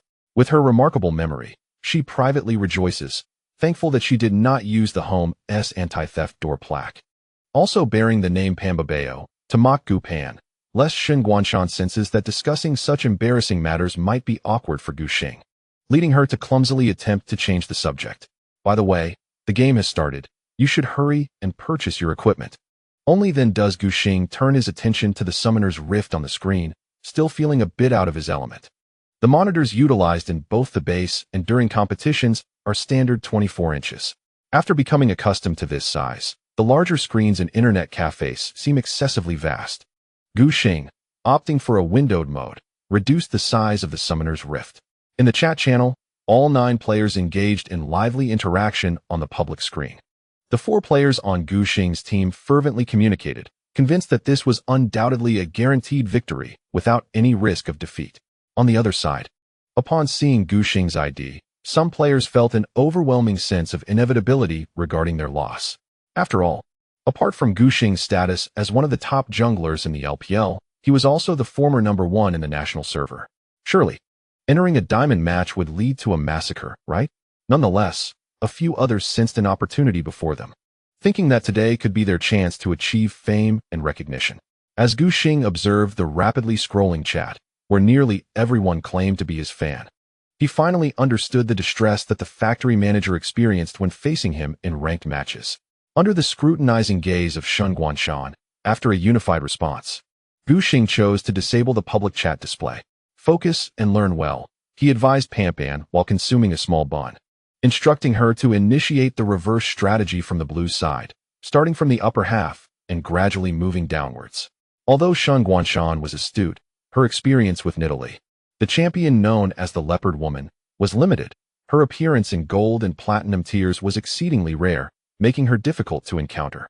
Leaving her uncertain on how to handle the situation, she cast a perplexed glance at Gu Xing. The recent nerf to Qiyana in version 613 had significantly reduced her armor, and her W ability no longer possessed its passive healing effect. Gu Xing briefly elucidated the changes. Qiyana's base armor had been reduced from 27 to 20, and her W ability, once known for its ferocity against jungle monsters, now merely impaired their attack and movement speed. This dual reduction rendered her jungle clearing quite arduous. Currently, any minor damage from jungle monsters would leave Qiyana struggling with her health, necessitating extreme caution during jungle farming, as she could barely maintain her own vitality. Most formidable champions in the jungle either boast rapid clearing speeds or possess substantial recovery abilities. Unfortunately, Qiyana currently lacked both attributes. In contrast, the Leopard Woman had recovery and swift clearing capabilities. If they farmed the jungle in tandem, Gu Xing's team would be vulnerable to counter-invasions, and with their health pool diminished, a direct confrontation would surely spell disaster against Nidalee. In reality, should they engage head-on, Qiyana's E ability could instill fear, and her skill set offered considerable burst damage, ranking her among the top junglers. However, Nidalee was not far behind.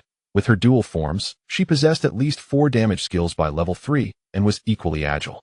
If she held a health advantage, she could easily eliminate Qiyana, whose initial armor was a mere 20. Thus, Gu Xing decided to initiate a reverse strategy, aiming to avoid the Leopard Woman during the first round of jungle monsters. Shen Guanshan grasped his intent and posed a new question. How could he be certain that the Leopard Woman would commence her jungle route from the lower half? What if the opposing team anticipated his strategy? Gu Xing couldn't help but internally scoff. Was she attempting to play a game of nested dolls? However, there was no vision set up by Gu Xing and his teammates in the opposing jungle. Theoretically, Shen Guanshan's concerns held some validity. I shall articulate my reasoning. Gu Xing is exceptionally patient and responsive to inquiries. On the top lane, Riven faces off against Renekton, while in the mid lane, Lysandra contends with Zed. Both bottom lanes lack reliable crowd control before reaching level 6. From the perspective of the jungle, it is undoubtedly more strategic to focus on the top lane. Both Riven and Renekton are not particularly dominant in the current patch, yet their presence in high-tier ranked matches remains consistently significant, primarily due to the abundance of skilled players. The ecological environment diverges sharply from that of the professional arena. These two champions possess formidable snowball potential.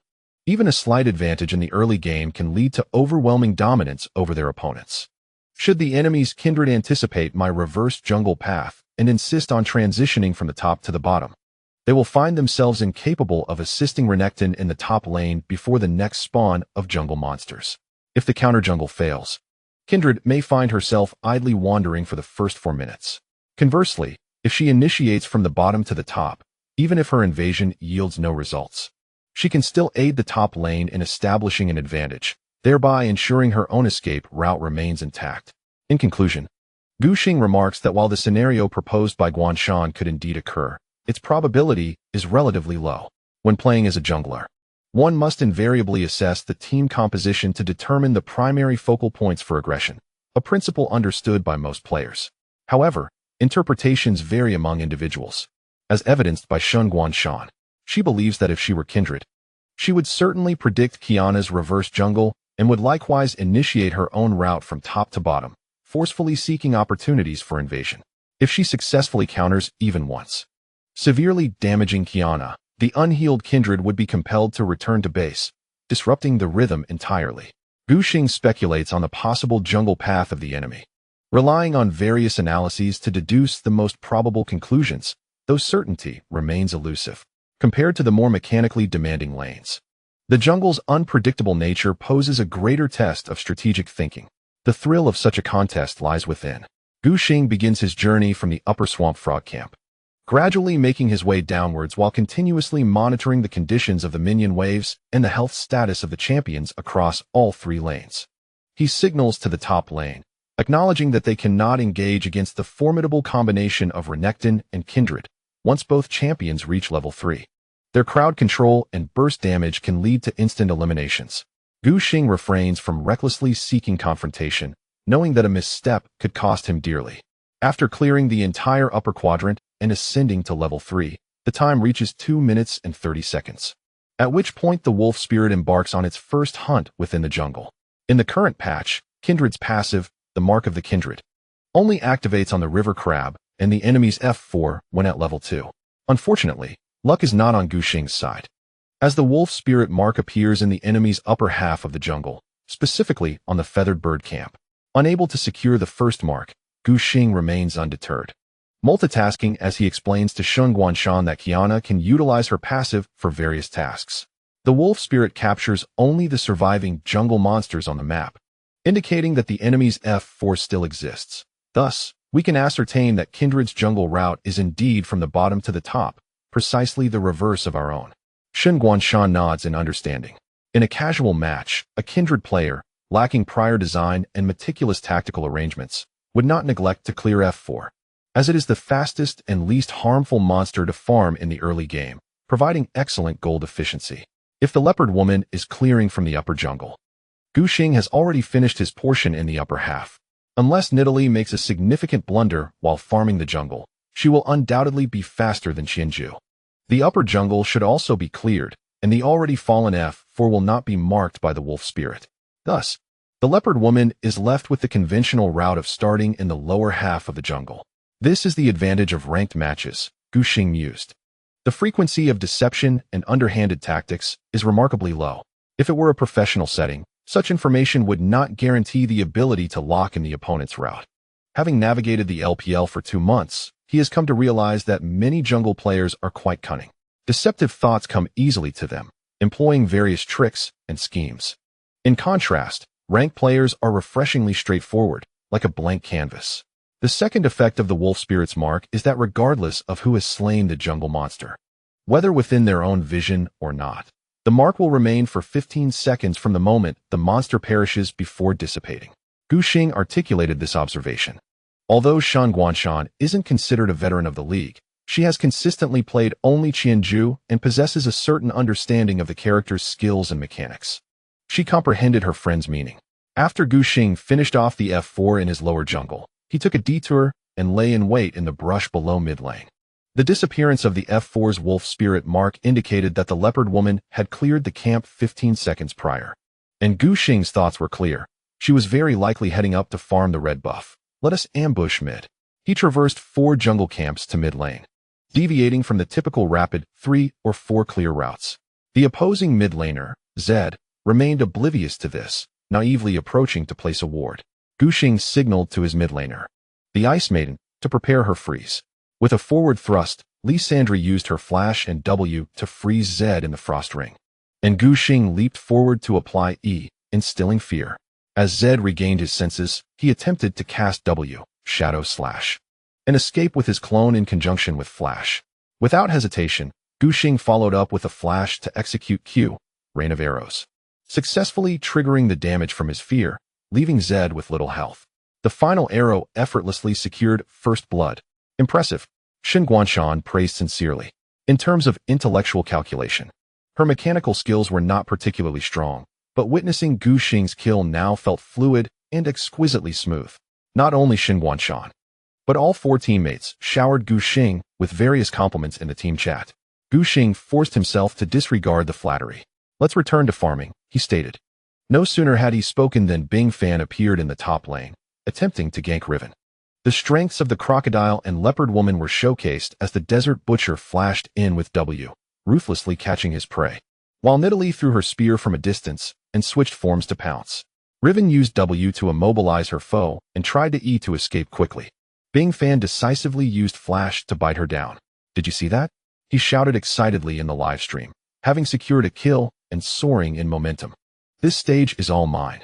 Bing Fan then moved up the river. Gu Xing's mid laner, the Ice Maiden, had purposely placed a ward in the river brush. Witnessing Bing Fan consumed the river crab in its entirety. Witnessing all of this, Gu Xing swiftly devised a response. Hence, there was no need to consume the river crab. If you catch my drift. Shen Guanshan rested her elbow on the worn-out sofa, intently gazing at Gu Xing's monitor. The control mark, I presume? Gu Xing nodded in approval, affirming, indeed, the cooldown for the wolf spirit mark is now 75 seconds, and the opposing F4 certainly cannot respawn in time. Moreover, Nidalee has consumed the upper river crab, so the mark will only appear on the lower river crab next time. Having finished his red buff and the stone beetle, he promptly returned to base after reaching level 4. He equipped the red jungle knife, attack speed dagger, and a true sight ward, specifically instructing that there was no necessity to purchase boots here, as we aim to enhance our combat prowess. Were this a professional match, he would have prudently opted for the green jungle knife to control vision. However, this was a diamond-ranked solo queue. Gu Xing assessed that his opponents posed no threat to him, thus directly opting for the challenge smite to amplify his damage. The mark on the lower river crab was soon to refresh, and Ice Fan intended to clear the lower jungle, providing an excellent opportunity for confrontation. He had deduced that Ice Fan's first round of jungle clearing commenced from the bottom up, and consequently, the second round would also begin from the lowest camps. Gu Xing was aware that he should be faster than Ice Fan, who had consumed an additional river crab, wasting some time. Utilizing the mobility of Q, Dance of Arrows, Gu Xing traversed through several thin walls, arriving ahead in the enemy's lower jungle. Confidently, he noted the absence of wards. After all, the enemy mid laner Zed had only just respawned after being ganked and was still busy managing the minion wave beneath the tower, lacking the time to establish vision in the lower jungle. Although the bottom lane minion wave was situated in the middle, the enemy support had merely vanished briefly before returning to the lane, evidently not having set up deep vision. Shen Guanshan comprehended and nodded in affirmation. She extracted the essence of Gu Xing's actions, emphasizing the importance of constantly monitoring the minimap and keeping a vigilant eye on the enemy's movements. Gu Xing, assured of his safety, ultimately settled in ambush within the bush adjacent to the enemy's blue buff camp. As anticipated, Nidalee soon arrived. Within mere seconds of her landing, she appeared within his line of sight. Ice Fan remained blissfully unaware of the lurking presence in the adjacent bush. He hurled a javelin towards the magic swamp frog camp from a distance, while simultaneously setting a trap between himself and the frog queen, transforming into a cougar to pounce. At that moment, the wolf spirit emerged, locking onto the lower river crab. Ice Fan suddenly sensed something amiss. He was reasonably skilled with Qiyana, but Nidalee was merely his second choice after being banned or contested. Why had Gu Xing not consumed this river crab during his first jungle clear? Realizing the impending danger, Ice Fan attempted to retreat, but it was too late. A Qiyana leapt out from the bush beside the blue buff camp. The challenge smite hovered above his head, while the wolf spirit's fervor activated, and the AQA combo instantaneously reduced his health by 13. In a panic, Ice Fan hurriedly sought to escape. However, his human form's Q and W abilities were both on cooldown, rendering him incapable of inflicting the hunting effect. Nidalee would undoubtedly be no match for a full health Qiyana. However, just moments ago, while he was clearing the jungle, he utilized his W ability, Pounce. Even if he successfully struck the prey, the miasmic frog, reducing his skill cooldown, he would still need to wait a brief moment for it to reset. Ice Fan transformed back into human form and took a sip of healing. Yet, the amount of healing was rather insignificant, as the miasmic frog triggered the previously laid trap. Entering a hunted state, the leopard woman's R ability soon became available again. She swiftly morphed into a puma, darting towards the wall. Meanwhile, Ice Fan continued to murmur anxiously, marking signals on the map, imploring his teammates for assistance. Upon reaching the wall, he found himself in a critically low health state. As he leapt over the wall, Gu Xing's Q ability, Dance of Arrows, was nearing its reset, bolstered by the fervor of the wolf spirit. similarly vaulting over the wall, with the added advantage of the red buff and challenge penalty. He dealt sufficient damage to eliminate the leopard woman, who lacked a flash. A solo kill. Seeing the screen turn to shades of black and white, Ice Fan immediately glanced at the mini-map, realizing that his other teammates remained stationary on the lane, inciting his fury. "Move, will you?" His voice, laden with indignation, resonated through the headset to all viewers in the live stream. "I detest how these people act like wooden dolls. Why am I farming in our jungle? Yet my teammates do not come to assist?" Frustrated, he lamented, "This bunch of bronze players, I am not belittling them, but every last one is utterly useless." He continued to type in the team chat, questioning why his teammates merely watched him perish without offering support. It is often said that players in Diamond Eye are subpar. However, the pool of Diamond Eye players in Ionia is quite limited, and Ice Fan's reputation for engaging with teammates was well known. Some teammates believed the match could still be salvaged, thus refraining from escalating the situation. Nonetheless, the viewers in the live stream seized the opportunity to mock him mercilessly in the chat. A discounted water bottle? Secured a kill on Riven, and still claims the stage is vast. I see it as a cooking stove instead. Ready to start roasting now. How many of your teammates' accounts will be confiscated this game? Blaming teammates for not providing support, haha. You can blame others even after being solo killed. I've witnessed it now. Your skills may be lacking, but your tongue is certainly sharp. Playing a leopard woman only to flee, and goo, at full health, eliminated you. Your teammates could have saved you, right? Not even looking at lane control, leaving minions under the tower. Do you expect to venture into the jungle? Meanwhile, Gu Xing received heartfelt praise from Shen Guanshan. Unlike the hollow compliments from random players encountered in ranked matches, Gu Xing felt his heart soar with each genuine word of admiration. After dispatching the leopard woman and securing the river crab, he had accumulated 2 stacks of marks. Previously, Gu Xing had consistently marked the opposing leopard woman as a target. Within a mere 30 seconds, he could reap the rewards of 2 stacks. Furthermore, he could also counter Ice Fan's miasmic frog and 3 wolves in the lower jungle, reaping abundant rewards.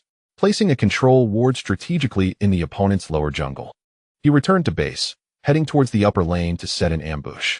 Gu Xing consumed the jungle monsters entirely, returned to base to craft a recurve bow, sold his reusable potion, and acquired a pair of boots. This time, he was thoroughly prepared. After Ice Fan respawned, he certainly could not venture into the lower jungle. After clearing the jungle in the upper area, he would likely opt to hunt for ambushes. In the mid lane, Zed possesses no crowd control abilities, making it nearly impossible to synergize with Nidalee. His optimal choice is undoubtedly to play top lane Renekton. Gu Xing astutely anticipated Bing Fan's route, proceeding to execute a counter-ambush in the top lane. As the saying goes, a jungler aids the advantageous, not the disadvantaged. However, this is not an absolute rule. Gu Xing, exuding a relaxed demeanor, found that once he established an advantage in this tier of play, it felt akin to child's play. With his Riven's flash still available and the opposing top and jungle lacking theirs, an opportunity for a counterattack was ripe.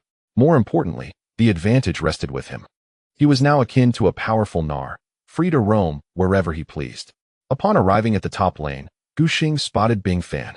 However, this time, the explosive damage from the Renekton and Nidalee was partially mitigated by Riven's E, which bravely absorbed some of the onslaught. Although she was left with minimal health, it was sufficient for her to maneuver effectively. Gu Xing approached from the rear, applying E to instill fear and slow their advance, coordinating with Riven to utilize her multiple skill displacements to create distance. The Renekton and Nidalee, whose flashes had yet to recharge, were left perplexed and unable to pursue. "Oh, how unfortunate for me," Bing Fan lamented as he found himself ensnared by Qiyana once more, his frustration palpable. The opposing team, holding 2 stacks of marks, found it exceedingly easy to eliminate the inherently fragile Nidalee. The remaining Renekton could not escape either. Gu Xing skillfully kept him engaged, executing a series of pulls until the mid-lane Lysandra arrived, culminating in a successful kill. Within a mere 5 minutes of the match, Gu Xing had secured 4 kills without a single death. This game appeared to be a certain victory, he stretched lazily. For a Qiyana with such a significant early advantage would be an indomitable force in the mid to late game. In stark contrast, Bing Fan's Nidalee had succumbed twice in quick succession, utterly losing the rhythm of the match. After clearing his jungle, Gu Xing returned to base to procure the Blood Razor jungle item. Everything was proceeding so smoothly that Shen Guanshan discerned there was no need to continue watching, opting instead to engage in ranked play himself for a trial run. Yet, Bing Fan's torment was far from over. By the 19-minute mark, he had unlocked the Super Ghost achievement for dying 8 times. Gu Xing had effectively taken residence in Bing Fan's jungle, utilizing control wards to secure his position. Whether counter-jungling or launching ambushes, he consistently reaped rewards. The disparity between the two junglers had escalated to a staggering 4 levels. It was a complete and utter domination. As hope for victory waned, Bing Fan's beleaguered teammates could no longer endure their incessantly complaining jungler and decisively chose to engage with him. Those capable of reaching Diamond 1 boasted dexterity that, while not rivaling professional players, certainly surpassed that of the average player. This led to a rapid-fire exchange of messages. In the blink of an eye, the team chat became a chaotic flurry of activity. A multitude of keyboard warriors commenced an impromptu performance. While Bing Fan spent a protracted 3 minutes without touching his mouse, his hands firmly on the keyboard, fervently attempting to engage in a battle of wits. Unfortunately, the nature of online disputes rendered persuasion nearly impossible. The live stream chat was thoroughly entertained. The classic scenario of idling at the fountain while typing ensued. Where was the competitive spirit? The match was far from over. Surely, no one would genuinely doubt Bing Fan's status as the #1 Nidalee in the country, would they? If not for his underperforming teammates. This game would have long since been a super ghost for virtue. Should Bing Fan be paired with 4 titans for synergy, would he truly lose this game? Bing Fan's state of mind faltered. After all, gaming ought to be a spirited endeavor. Upon glancing at the screen, Bing Fan finally found himself at a loss. Realizing netizens were mercilessly mocking him. I told you, the initial wave was not my fault. He attempted to stubbornly defend himself. Can I really be blamed if my teammates fail to support me? Come on, let us review it. His cries echoed throughout the live stream. Gu Xing emerged victorious in the match, subsequently accepting friend requests from players who had sent him requests during the game. He then languidly slumped into a chair. Observing Shen Guanshan as she played her game, the girl's ID was Patrick Star, translating to Patrick Star. The name conjured a vivid image of a pink starfish in his mind. From his vantage point, he could see the back of Shen Guanshan's head. Some parents, shortly after their children are born, alter the shape of their child's head to be flatter through their sleeping positions. However, Shen Guanshan's head was round and full, exhibiting a graceful curvature when viewed from the side. Gu Xing mused that such a head shape would look quite appealing with a ponytail. Xinggu. A soft call pulled Gu Xing back to reality. Ding Ran stood beside him, brimming with excitement. Why didn't you call me when you came out to play? Gu Xing, accompanied by Shen Guanshan, had no intention of inviting him. I had been cooped up at home for over half a month. My mom found me bothersome and practically kicked me out, Ding Ran chattered on. I thought I'd come to the internet cafe for a couple of rounds before our class reunion begins. It was then that he noticed the girl sitting beside Gu Xing, intently focused on the computer screen, Shen Guanshan. What is going on? Ding Ran looked at Gu Xing, bewildered. Before Gu Xing could respond, Ding Ran seemed to come to an understanding. Oh, he elongated the vowel, his expression taking on a slightly suggestive tone. Don't overthink it, Gu Xing nudged him with his elbow. Our home computer is insufficient, so we came out to play. Shen Guanshan, noticing their presence, looked up and offered a brief greeting. Since Ding Ran was a close friend of Gu Xing, she felt less apprehensive in his company. Ding Ran's arrival compelled Gu Xing to focus on Shen Guanshan's monitor. Don't pull the blue buff and the magic swamp frog together at the start, he advised. Although Qiyana can clear monsters quickly, it's too damaging. When W, the wolf spirit frenzy, had passive healing, Qiyana could pull 2 sets of monsters together, using area damage to swiftly clear them. However, the cost of doing so now was exceedingly high. With Qiyana's low armor, attempting to group 2 sets of monsters would inevitably result in taking multiple hits, resulting in significant health loss. Without means of recovery, such a strategy would leave Qiyana vulnerable, impeding her ability to invade or gank at will, thus putting her at an invisible disadvantage in the jungle. Shen Guanshan grasped the drawbacks and decisively abandoned the approach of pulling monsters. Ding Ran, still curious, remarked, Shen, you play League 2? Xinggu and I could team up with you. As Shen Guanshan pressed the tab key to check the minion count of her opponent, Ding Ran caught sight of the player ranking displayed on TGP. Platinum 3? Are you kidding me?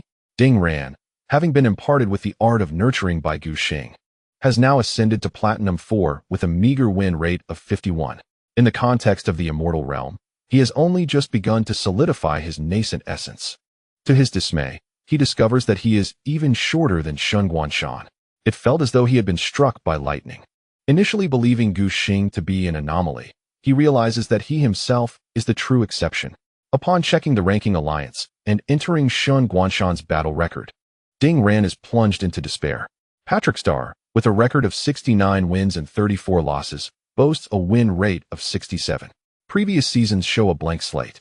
And even in placement matches, he has barely exceeded 100 games. Observing Shen Guanshan's rudimentary jungle skills, it is evident that he has only recently begun playing. Ding Ran feels as if the entire world is conspiring against him. This is unacceptable. 8,400 words, a brief rehabilitation of sorts. Tomorrow, I shall strive for at least this word count, to elucidate why there has been less output in the past few days. First, life has presented certain challenges. Second, writing daily proves to be quite difficult, as one must find the right balance, leading to a reduction in word count due to editing and revising. Yesterday, I mentioned the playoffs today, but I realized there are still some details that need to be filled in. Soon, the playoffs will commence. I extend my gratitude to the kind soul who, clutching their head in discomfort, donated 5,000 starting coins, and to the generous offer from To-Do, who contributed 1,500 starting coins. There has been no timely update for pop-ups. 132. I hope you always shine brightly. There was no need for you to venture to the top lane. Gu Xing awaited Shen Guanshan's return to base with Qianzhu, briefly reviewing the path choices. The opposing jungler, the blind monk, attempted a gank in the top lane, but he had yet to reach level 6 and lacked any crowd control abilities to effectively threaten your team's Battle King. You traveled a long distance to assist in the top lane, yet the subsequent skirmish in the jungle resulted in merely a one-for-one exchange. Shen Guanshan pondered carefully. Earlier, the Battle King, equipped with Ghost, slipped away like an eel. The enemy jungler's slowing abilities were utterly ineffective against him. The Battle King skillfully utilized the thick wall between the triangular bush and the lane in the top lane, evading capture for a considerable time. Had it not been for his signaling that it was possible to engage, the top lane ally could have retreated entirely. In ranked matches with Qianzhu, the paramount concern is one's own development. Excessively prolonging engagements without accruing greater rewards is, in reality, a deficit, as Gu Xing explained. At that moment, Shen Guanshan's sheep spirit mark was on cooldown, and securing the kill would not yield any passive stacks, resulting only in a meager bounty. Shen Guanshan nodded, indicating her comprehension. She possesses a strong capacity for understanding. Although Gu Xing did not impart any formulaic strategies, Shen Guanshan was able to glean numerous details from his sporadic revelations of tactics, which she found immensely beneficial and applicable to other matchups. Ding Ran observed throughout. With rankings closely aligned to those of Shen Guanshan and opponents of comparable skill, he was able to distinctly assess their respective strengths and weaknesses. Ding Ran noted that Shen Guanshan's mechanical skills were rather average, with a speed that could be deemed slow even within the platinum tier, inferior to his own. Yet, her strategic thinking was remarkably clear. She played as if she were a radar in the jungle, accurately predicting the enemy jungler's position and continuously marking signals to alert her teammates. Moreover, she possesses a fondness for the green jungle knife, a rarity in the platinum tier. In the domestically competitive low-tier environment, where confrontations are emphasized, players generally opt for blue or red smite, as winning skirmishes is their utmost priority. Shen Guanshan is acutely aware of her operational limitations.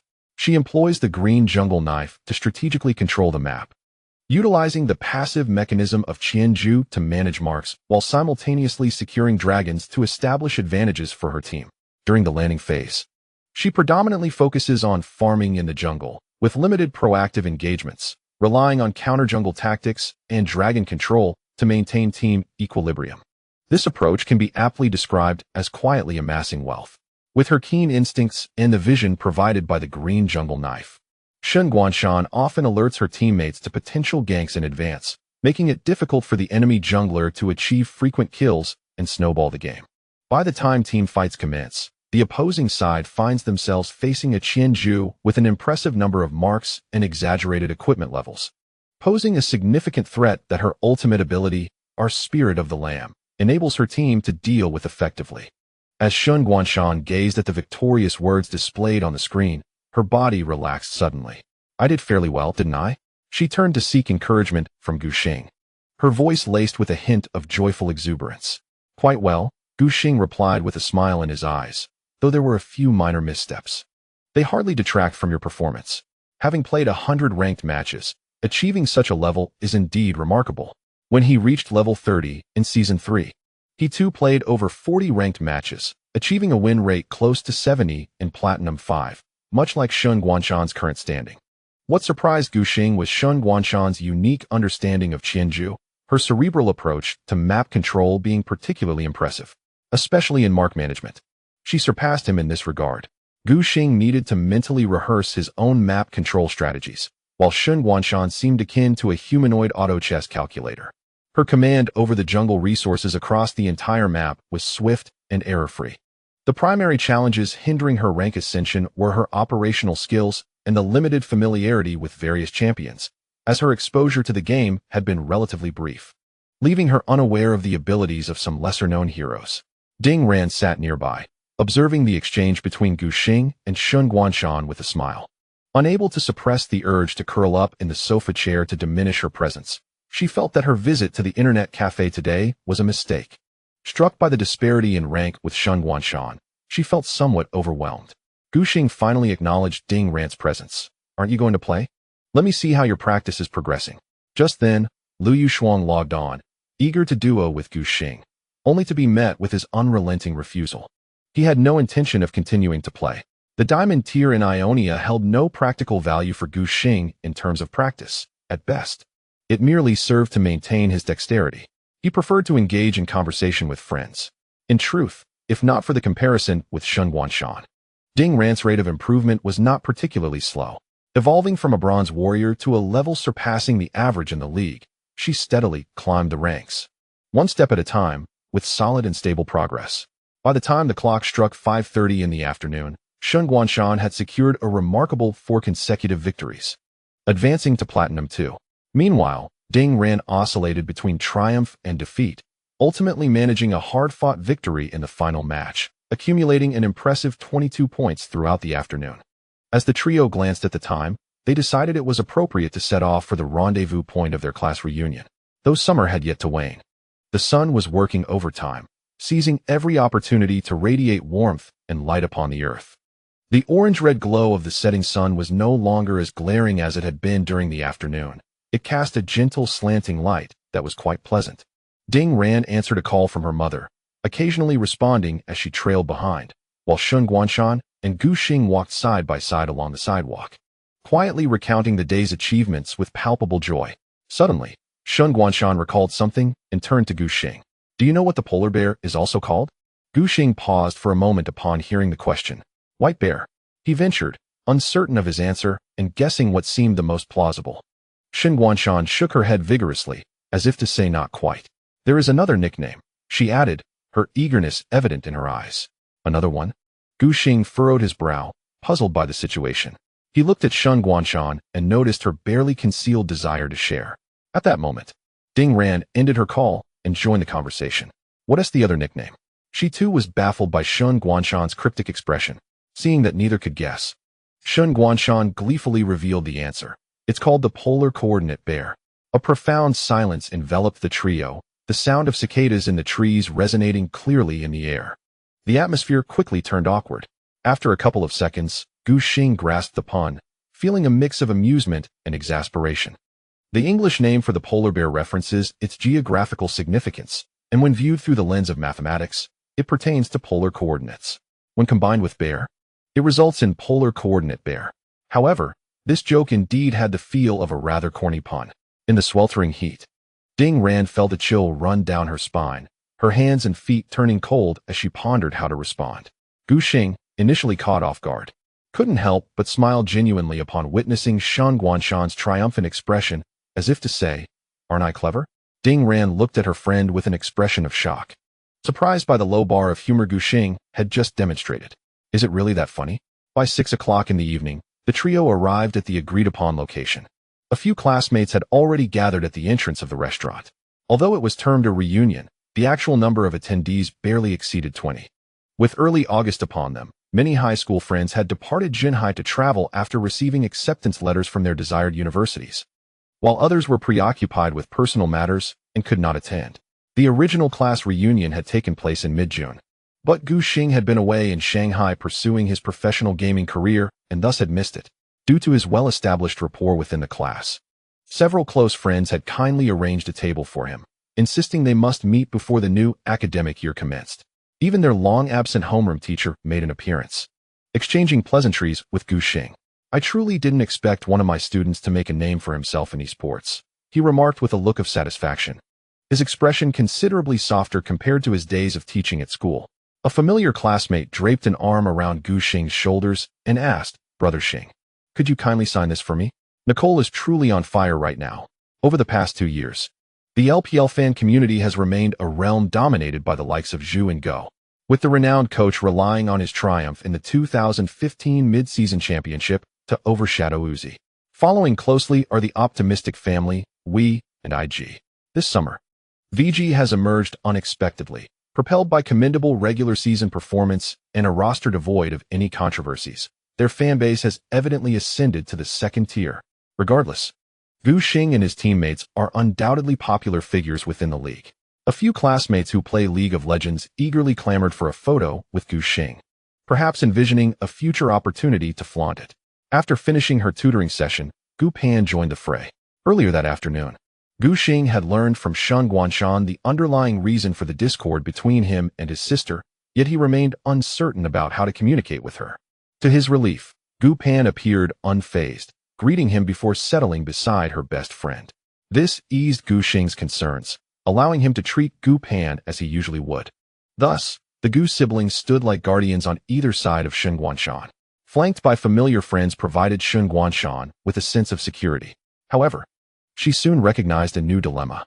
The Gu siblings, with their cheerful and lively personalities, complemented by striking appearances and commendable academic achievements, maintained excellent relationships with all their classmates.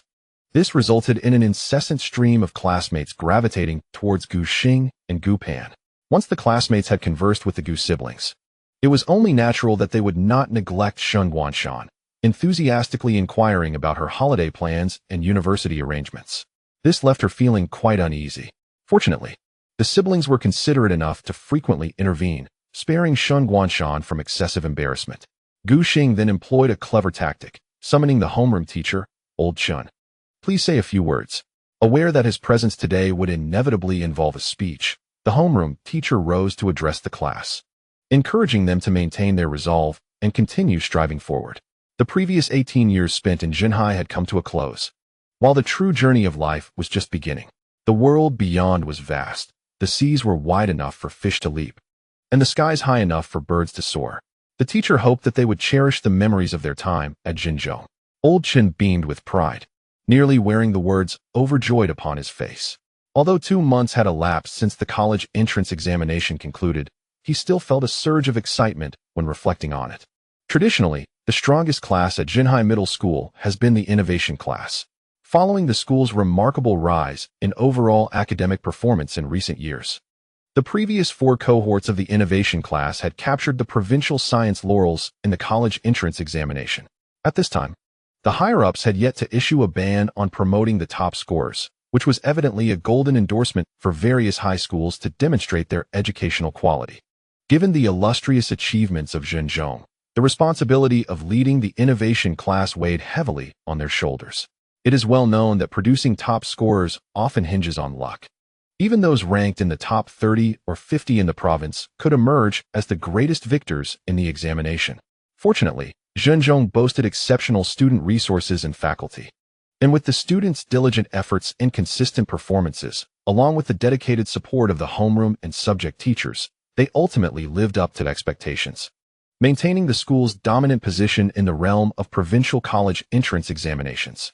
The provincial rankings for the college entrance examination reveal that the innovative class alone has contributed 14 spots, an astonishing figure. I am aware of an old joke circulating online, claiming that you are the worst class I have ever taught.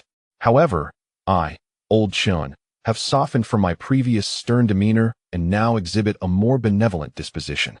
Yet, I must genuinely assert that you are, in fact, the finest class I have ever had the pleasure of teaching. This statement is heartfelt and honest. Applause resonated within the room. Gu Xing, before you depart, please grant me your autograph, so that when the new semester begins in September, I can integrate seamlessly with the new students. Old Chen jested, noting the popularity of your game, League of Legends. When I hold the class meeting, I shall project your signature onto the screen and inform the new students that if their skills surpass yours, they may indulge freely, as they can also sustain themselves through part-time work. Conversely, if they fall short of your level, they ought to focus on their studies first. Laughter erupted softly among the students. Gu Xing, unfazed, beamed even brighter, thanking old Chen for inadvertently enhancing his notoriety.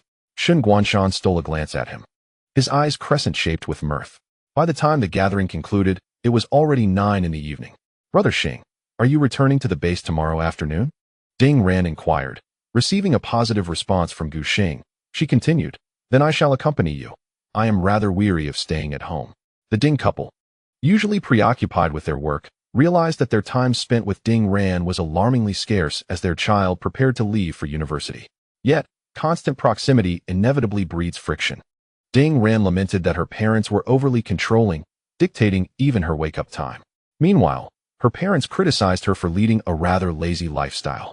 Now Ding Ran, who previously resented her parents for merely earning a living, finally saw an opportunity to escape their grasp. She planned to stay at Ding Jun's VG base for a few days, as Fudan University was also about to commence, heralding her newfound freedom. The homeroom teacher organized the students to leave in pairs, instructing them to notify the class group upon their safe return. Before turning her attention to the Gu siblings and Shen Guanshan, aware of their neighborly ties, she cautioned them to be mindful of the late hour and avoid wandering aimlessly. Rest assured, I know this area well, Gu Xing replied, mentioning that home was only a kilometer away, a mere 15-minute walk. Old Chen acknowledged with a nod and gave Gu Xing's shoulder a firm pat, advising him to visit whenever he had the chance. The trio bid farewell to their teacher with smiles. She had initially intended to link arms with Shen Guanshan as they walked, but after glancing at her brother and recalling her heartfelt conversation with their mother the previous afternoon, she reconsidered and simply walked alongside them.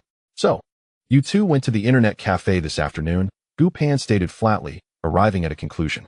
Shen Guanshan, puzzled, asked, how did you know we went to the internet cafe? Humph, Gu Pan replied, brimming with pride.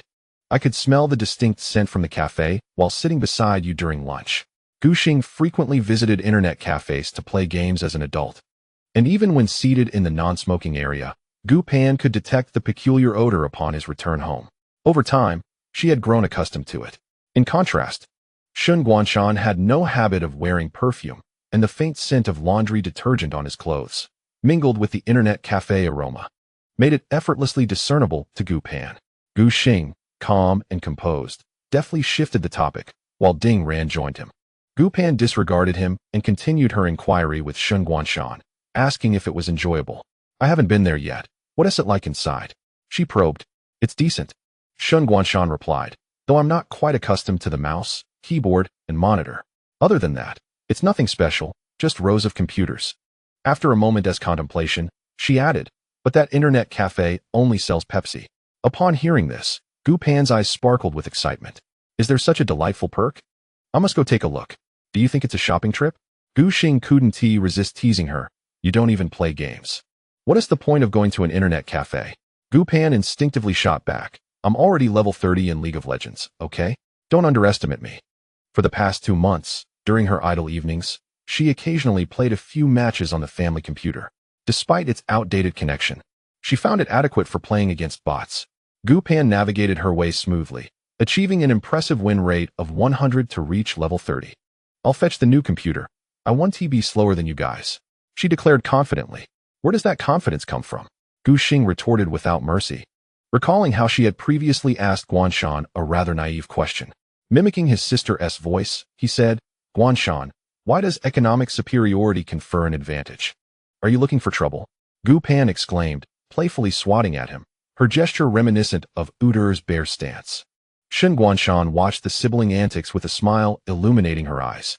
As they strolled to the entrance of the Gushi community shop, Gu Pan finally settled down, her heart brimming with excitement as she received 2 packages from her father. Zhou Zi is remarkably swift, Gu Xing marveled, Ordering yesterday and receiving it today is truly impressive. Gu Pan cradled the packages as if they were treasures, eager to rush home to unbox them. Let us hurry back. I need to shower first. Gu Xing intended to help his father organize the shop's shelves. With only one bathroom at home, he would have to wait if he went up with Gu Pan. Noticing the situation, Shen Guanshan quickly devised an excuse. I'll grab 2 boxes of Oreos and a carton of breakfast milk. Otherwise, we won't have enough food at home. Gu Pan, you should head back first. Gu Pan could easily discern that her friend was deliberately trying to wait for Gu Xing.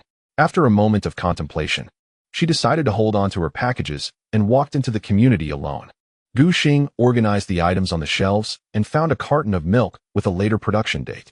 Their father, sensing the subtle dynamics between the two, intentionally facilitated some space for them, allowing his son to leave first while he finished checking the accounts before closing up.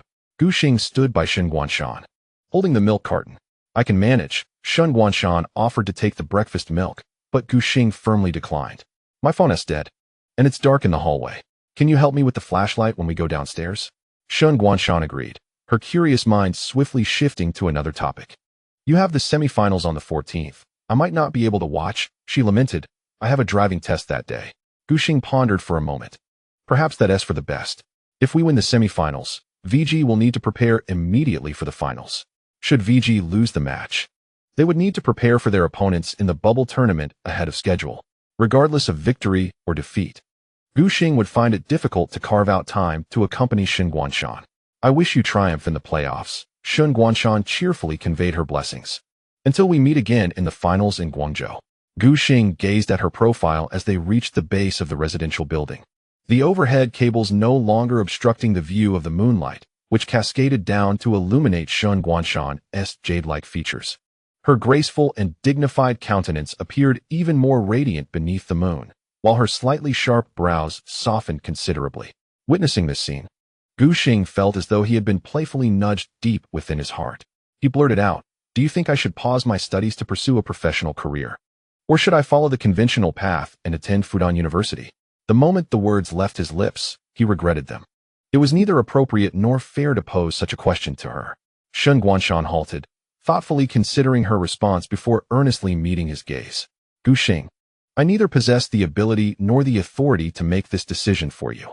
However, regardless of the path you choose, I will continue to believe in you unwaveringly. Her eyes, clear and profound, reflected a sincere wish. I only hope you continue to shine like the sun. Gu Xing met her gaze once more, seeing his own reflection mirrored in her eyes. This time, the playful nudging within his heart was more pronounced. He took a deep breath, feeling the warm summer breeze enveloping him, igniting a fiery passion within. I will, Gu Xing affirmed with conviction, I certainly will.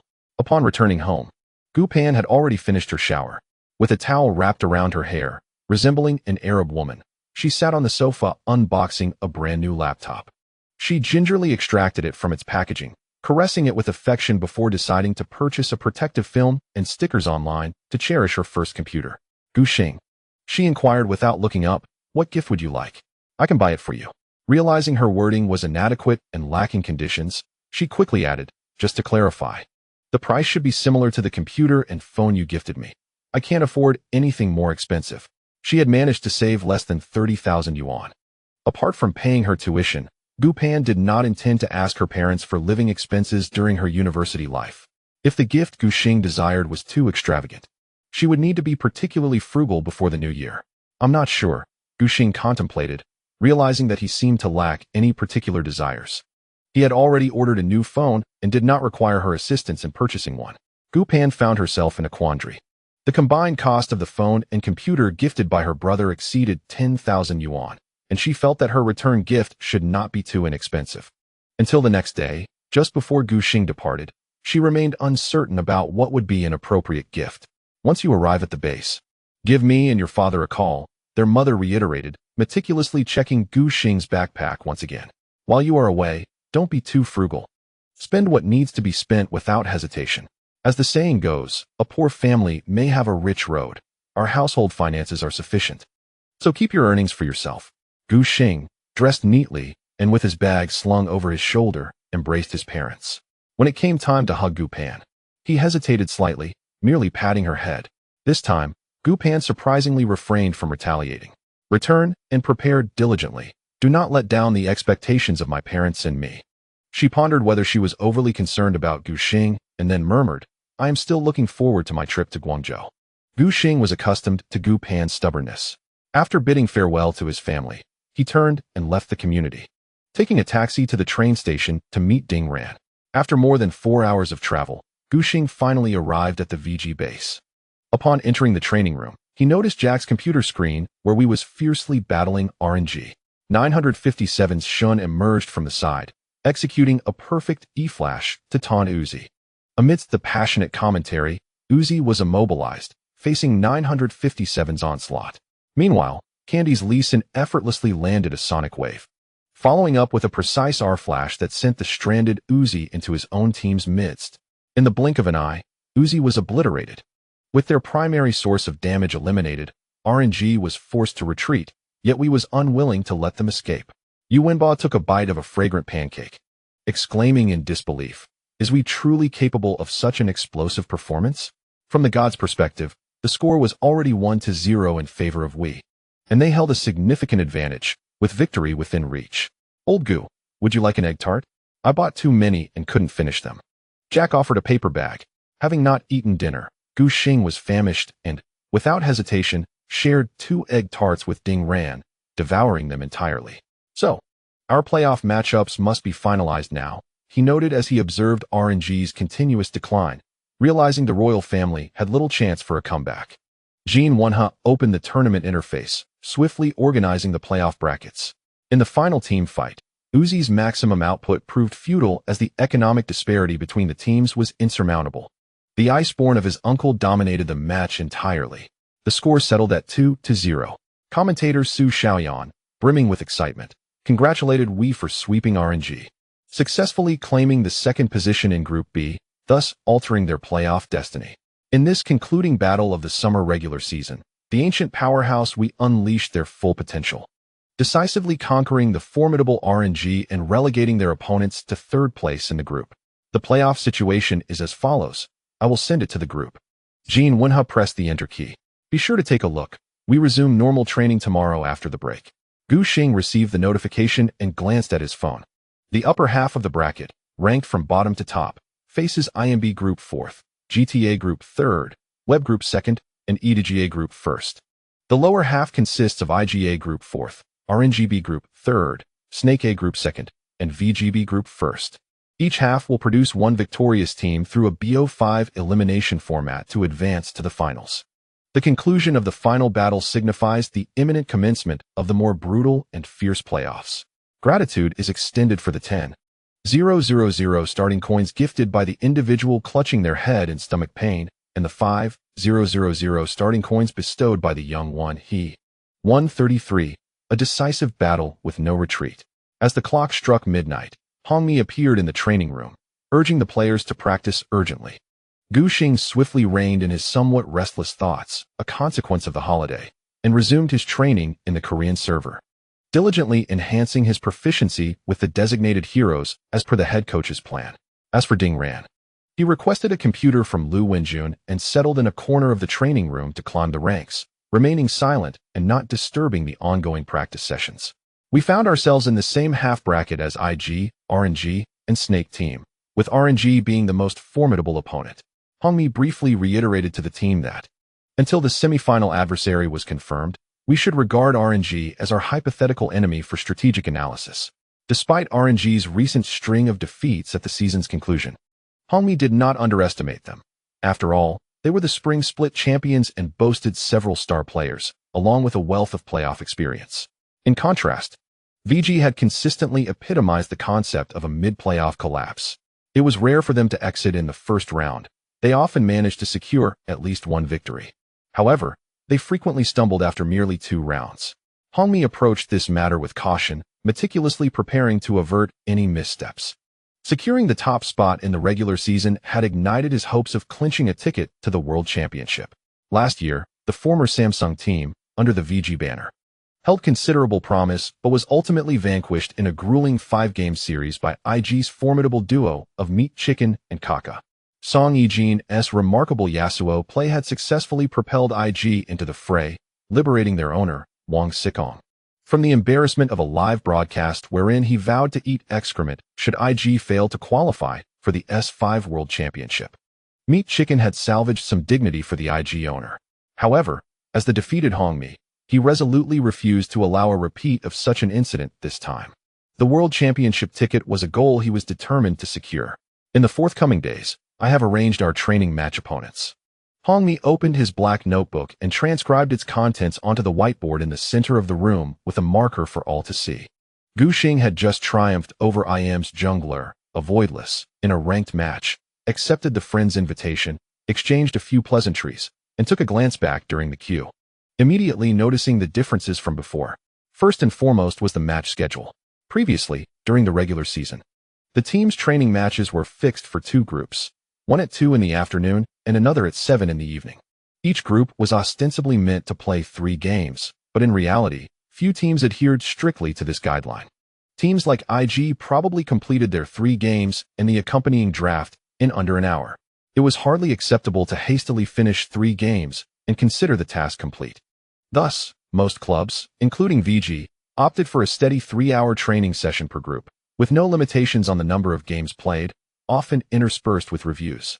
Each day comprised 2 groups, totaling 6 hours, with the remaining time allocated for ranked matches or reviewing footage. Now, Hongmi had added an additional training session. From 10 in the evening until 1 in the morning, we primarily scheduled to practice with teams from the LCK. He explained to the players that the reason for this was the multitude of systems we needed to practice. Additional training was imperative.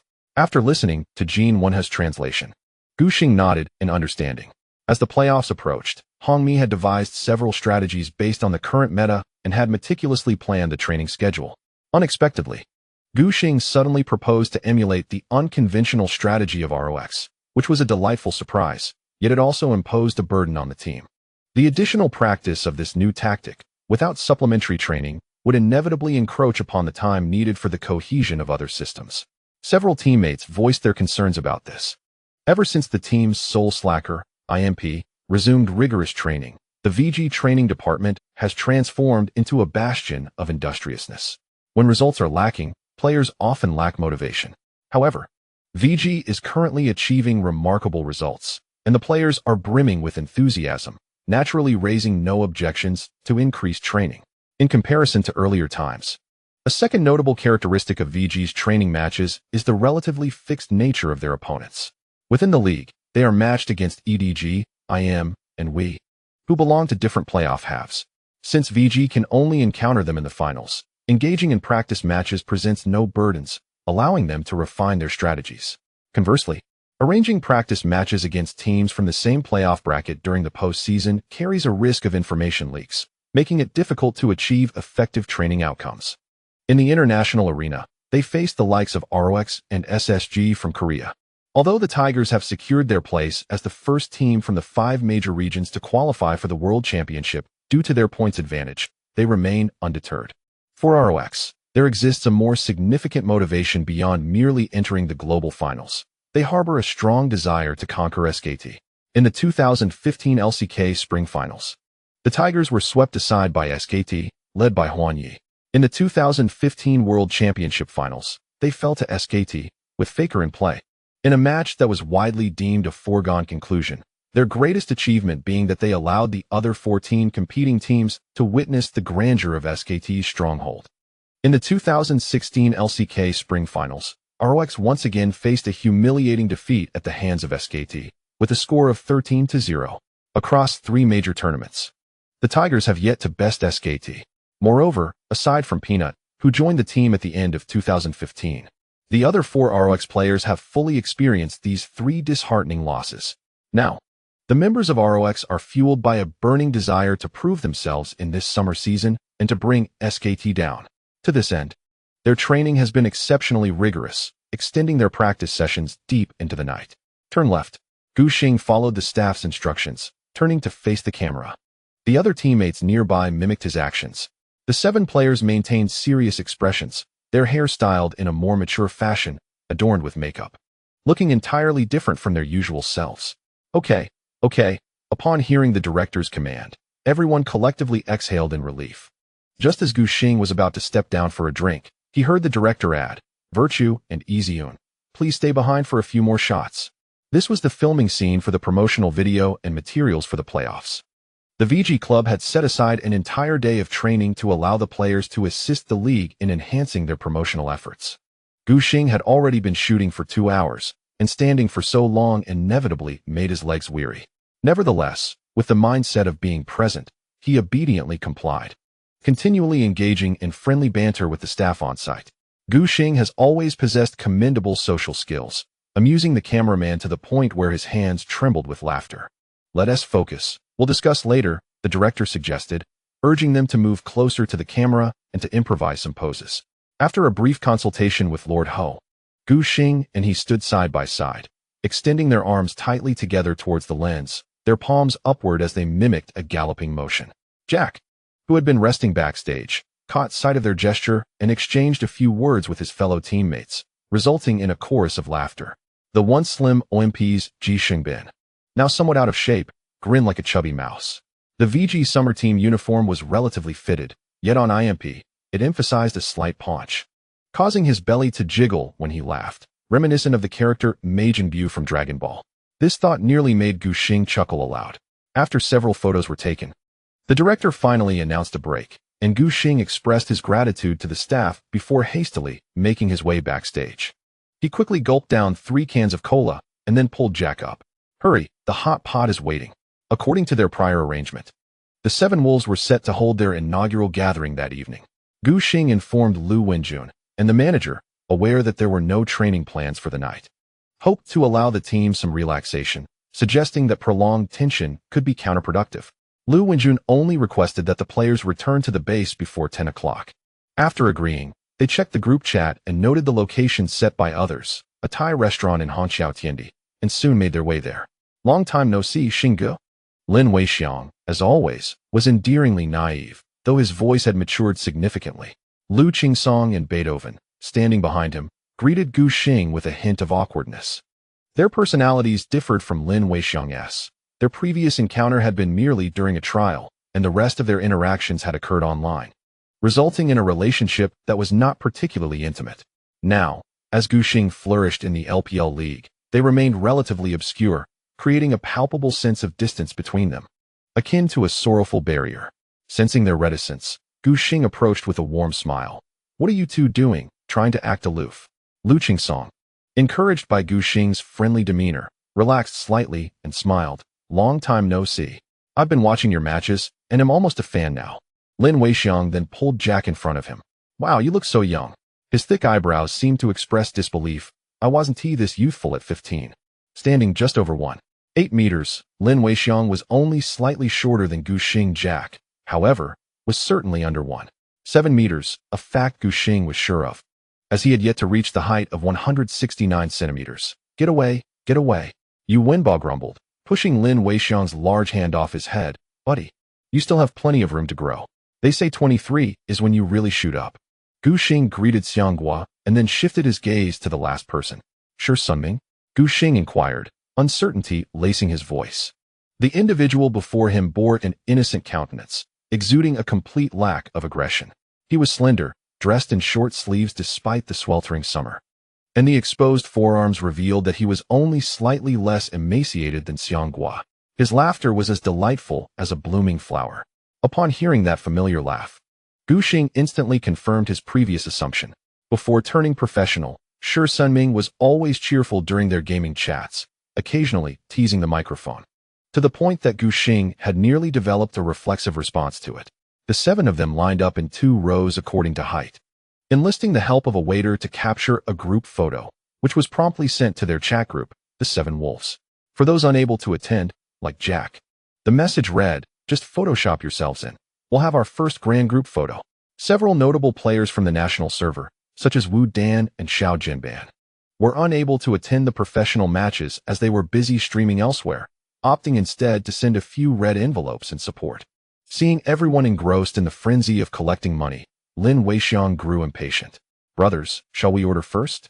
Lu Qingsong enthusiastically recommended the restaurant's curry coconut chicken, recalling that he had brought Gu Xing there during a visit to watch Ming Kai's match. The combination of the sauce with rice was simply exquisite. Gu Xing took a moment to peruse the menu and noticed an abundance of seafood, recalling that Yu Wenba had allergies, so he cautioned everyone to order less seafood. "Jack, how about you try the spicy stir-fried beef? It looks quite appetizing," he suggested. Upon hearing beef, Yu Wenba eagerly nodded in agreement. Meanwhile, Xiangguo engaged in casual conversation. "Sure, Sunming, after losing the promotion and relegation match, will you continue to strive next year?" Gu Xing, who had been focused on selecting drinks, felt his pen freeze mid-motion. One could say that Xiangguo's emotional intelligence was consistently high and remarkably stable. Yesterday, Shi Siming's team, YM, had just suffered a grueling defeat after 5 rounds in the promotion and relegation match. Gu Xing had watched the live broadcast on his train ride back to the city, and before the gathering, he had hoped to avoid mentioning the incident to spare Shi Siming's feelings. Yet, Xiangguo's opening remark had inadvertently reopened that wound. "Will you continue to strive?" Shi Sunming queried, uncertainty clouding his expression as he sighed, unsure of what to do next.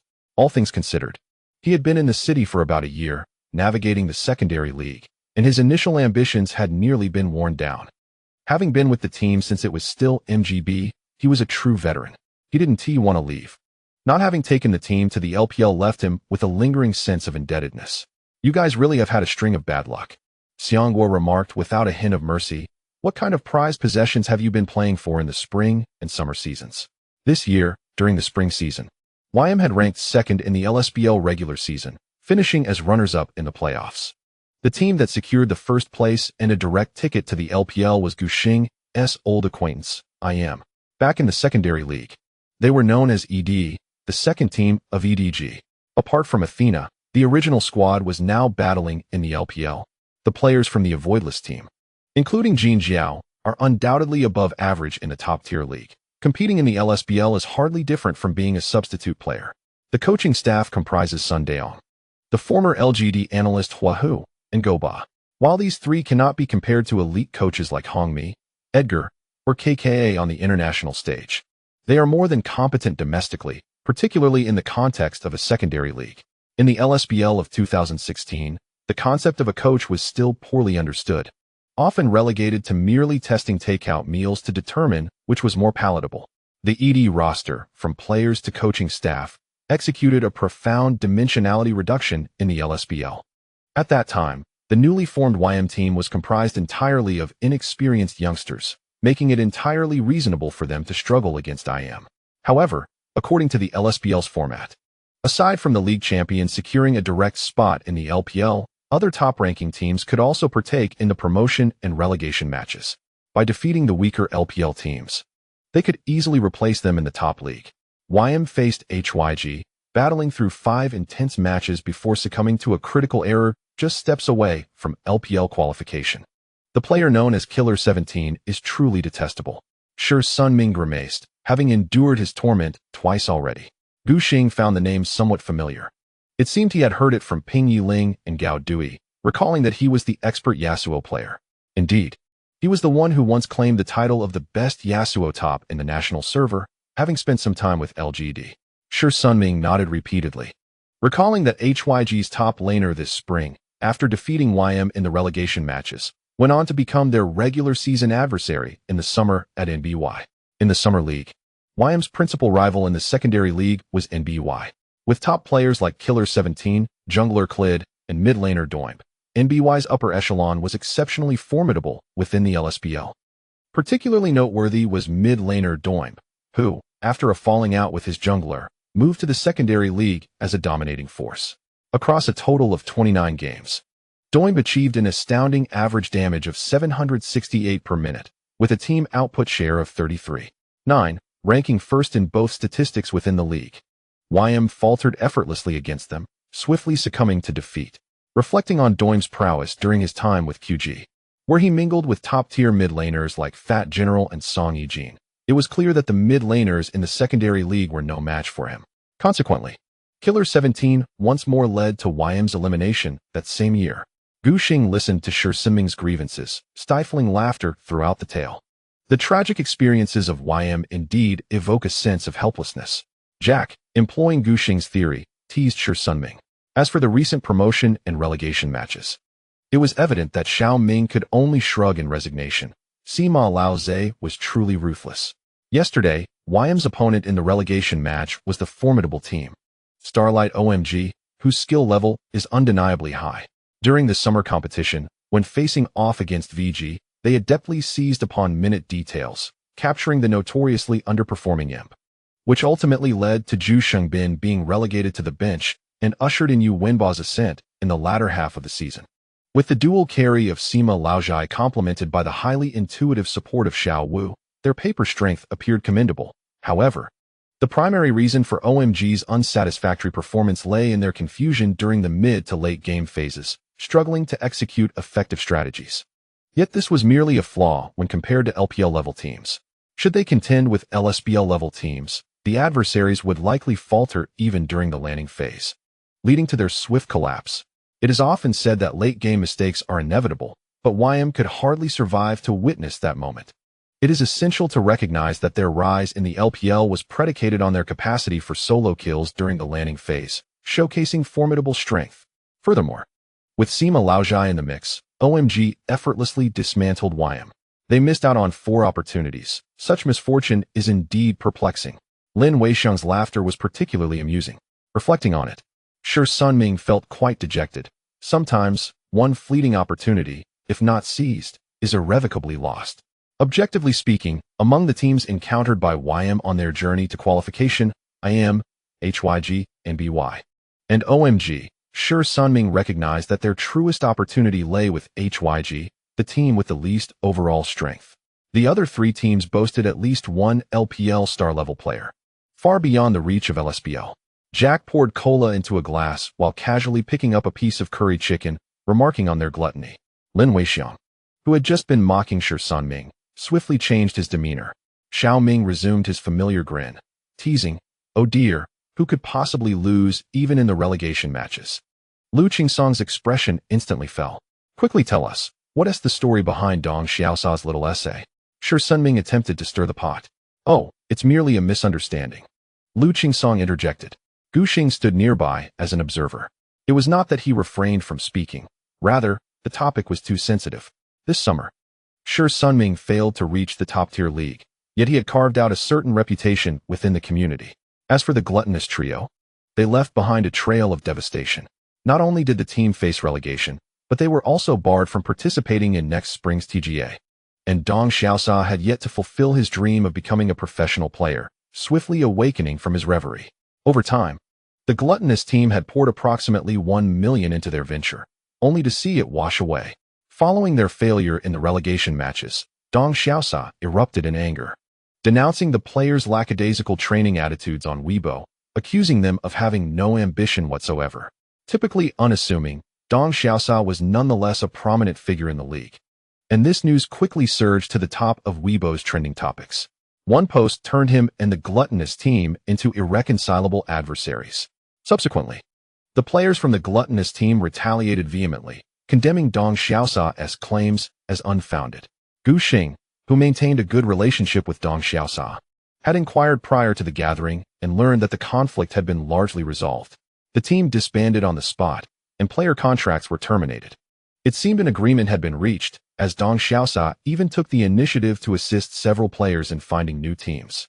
As for the specifics of their conversation, he did not disclose, and Gu Xing wisely refrained from pressing further. Nevertheless, the outcome was indeed as it stood. It was only then that Gu Xing felt at ease to attend the appointment. "What are your plans for the upcoming off-season?" He deftly redirected the topic. Beethoven, who had been silent until now, spoke up. "Dong Xiaosa has arranged trials with several LPL teams for us. We plan to find a reasonably priced hotel nearby, so we can head directly to the trials without having to run around." Jack, having been quiet for a while, seized the opportunity to satiate his hunger. The spicy stir-fried beef was indeed to his liking, and paired with the curry chicken, it was simply exquisite. After a satisfying burp, he added, "You all can come to watch the playoffs and cheer us on." Shi Sunming posed a rather pointed question. "What if VG and RNG meet? You're in the same half of the bracket. Who should I support?" Lu Qingsong devised a brilliant idea. "No worries.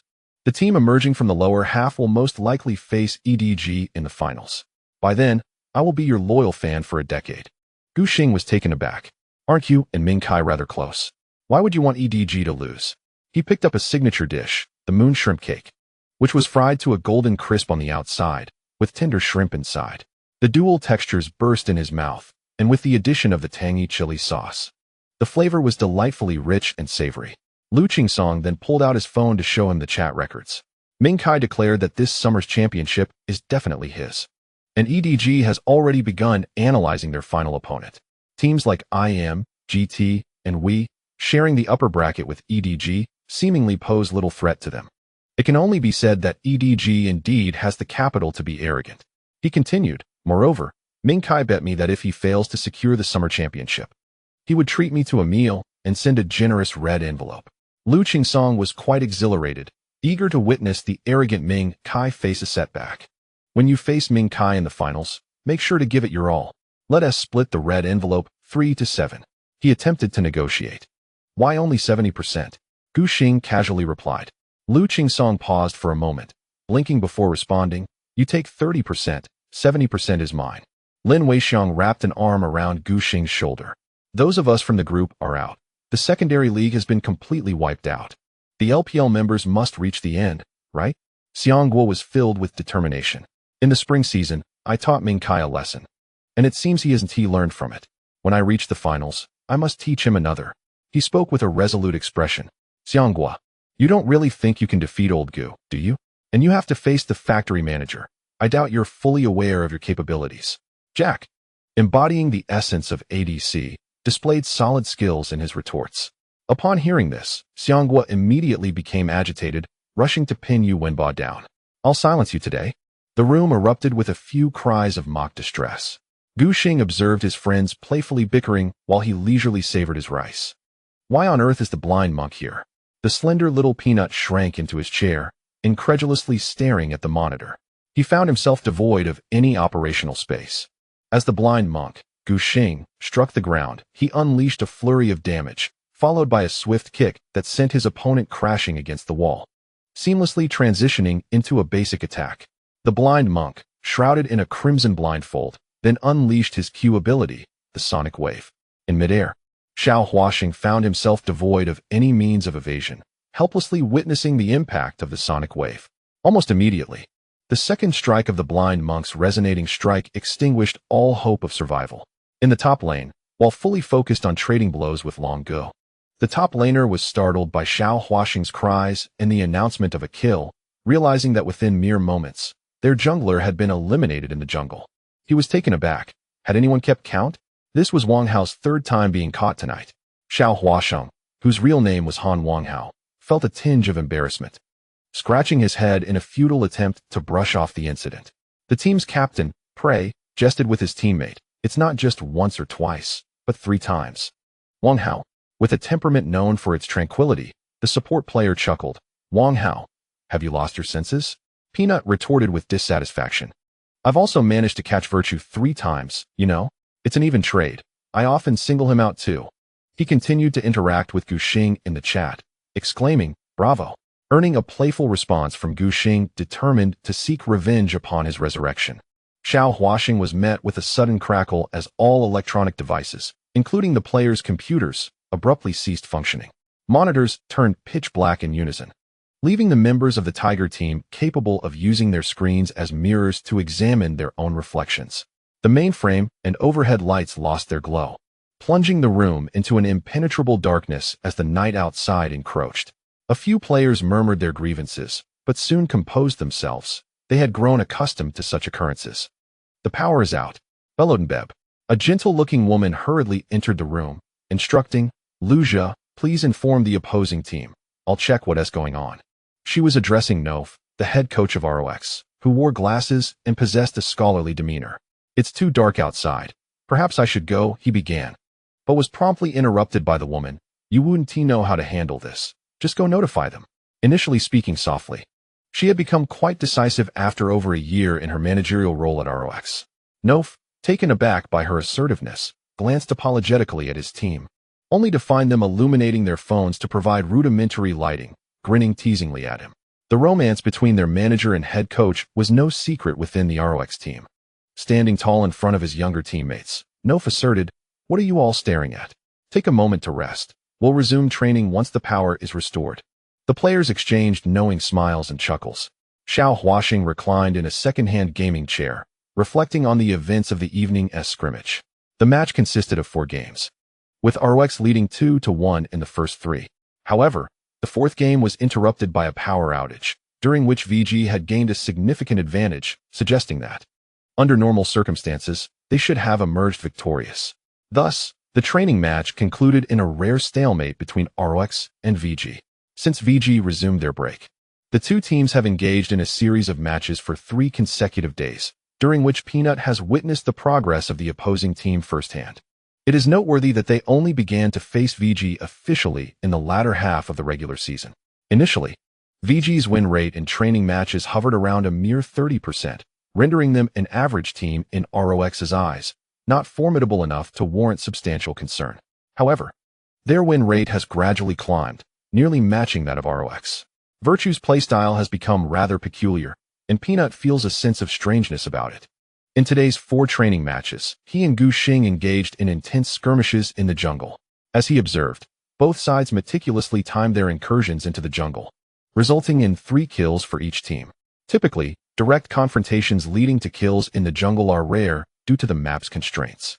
Yet, within just 4 training matches, the 2 junglers managed to achieve a total of 6 solo kills, elevating the intensity of the competition to unprecedented levels. The more Peanut reflects, the more perplexed he becomes. In their initial encounters with VG, Gu Xing was in a passive state, unable to mount a significant defense against ROX's aggressive onslaught. At that time, Gu Xing preferred to time his counter-jungling rather than engage in direct conflict, focusing solely on securing jungle resources.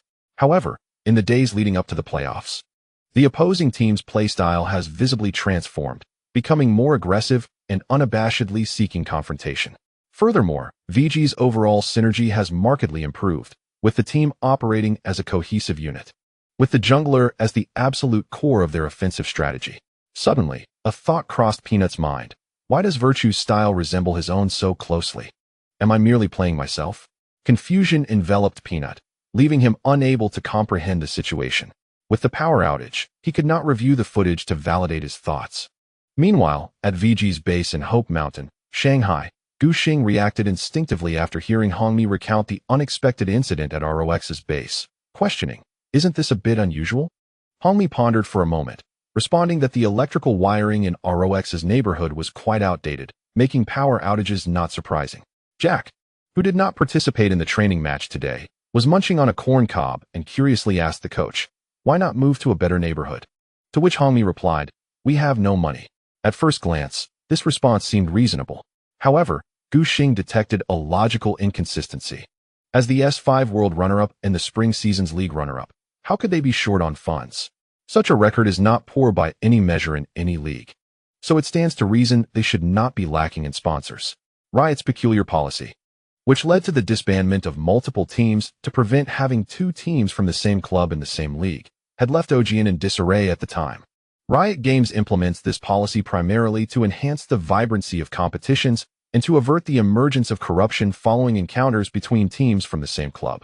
When the team composed of Aaron, Easyhoon, and the Wolves faced K-Team, rumors circulated within the Korean internet suggesting that the club deliberately lost the match.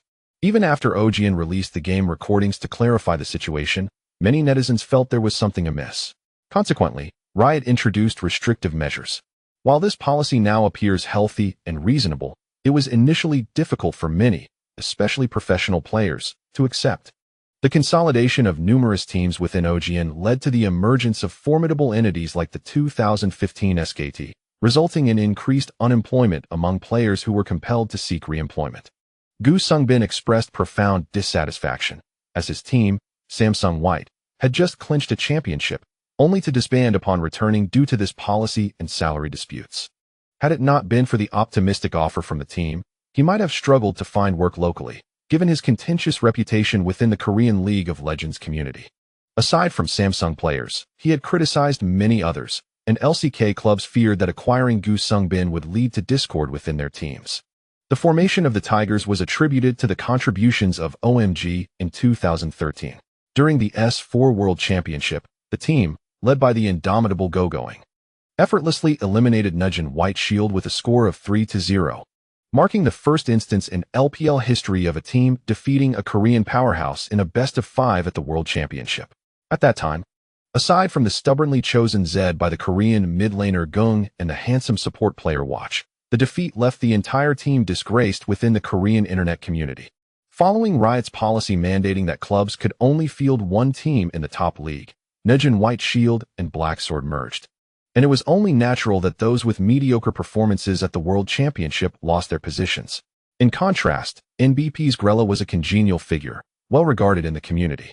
When he departed, he chose a markedly different path from Imp. Grella gathered a group of fellow players who had also lost their jobs, forming the inaugural iteration of the Tigers to once again compete in the LCK. Initially dismissed by many, the newly formed team struggled to secure sponsorship. Ultimately, it was the Chinese company Huya, seeking to expand its business in Korea, that sponsored the Tigers. However, as the Tigers' performance soared, Huya faced numerous challenges in its Korean endeavors and began to gradually reduce its investment in the team last summer. It was astonishing for Gushing to hear that they could not even afford the airfare to attend the World Championship. The team only managed to travel to Europe because Riot and QSPA, our professional esports association, covered the travel expenses. With subsequent achievements and recognition, the Tigers regrettably missed the prime opportunity to attract sponsors. In 2015, various companies eager to invest in the esports industry seized the opportunity presented by OGN's rebranding to LCK and the restructuring of teams, subsequently sponsoring numerous squads.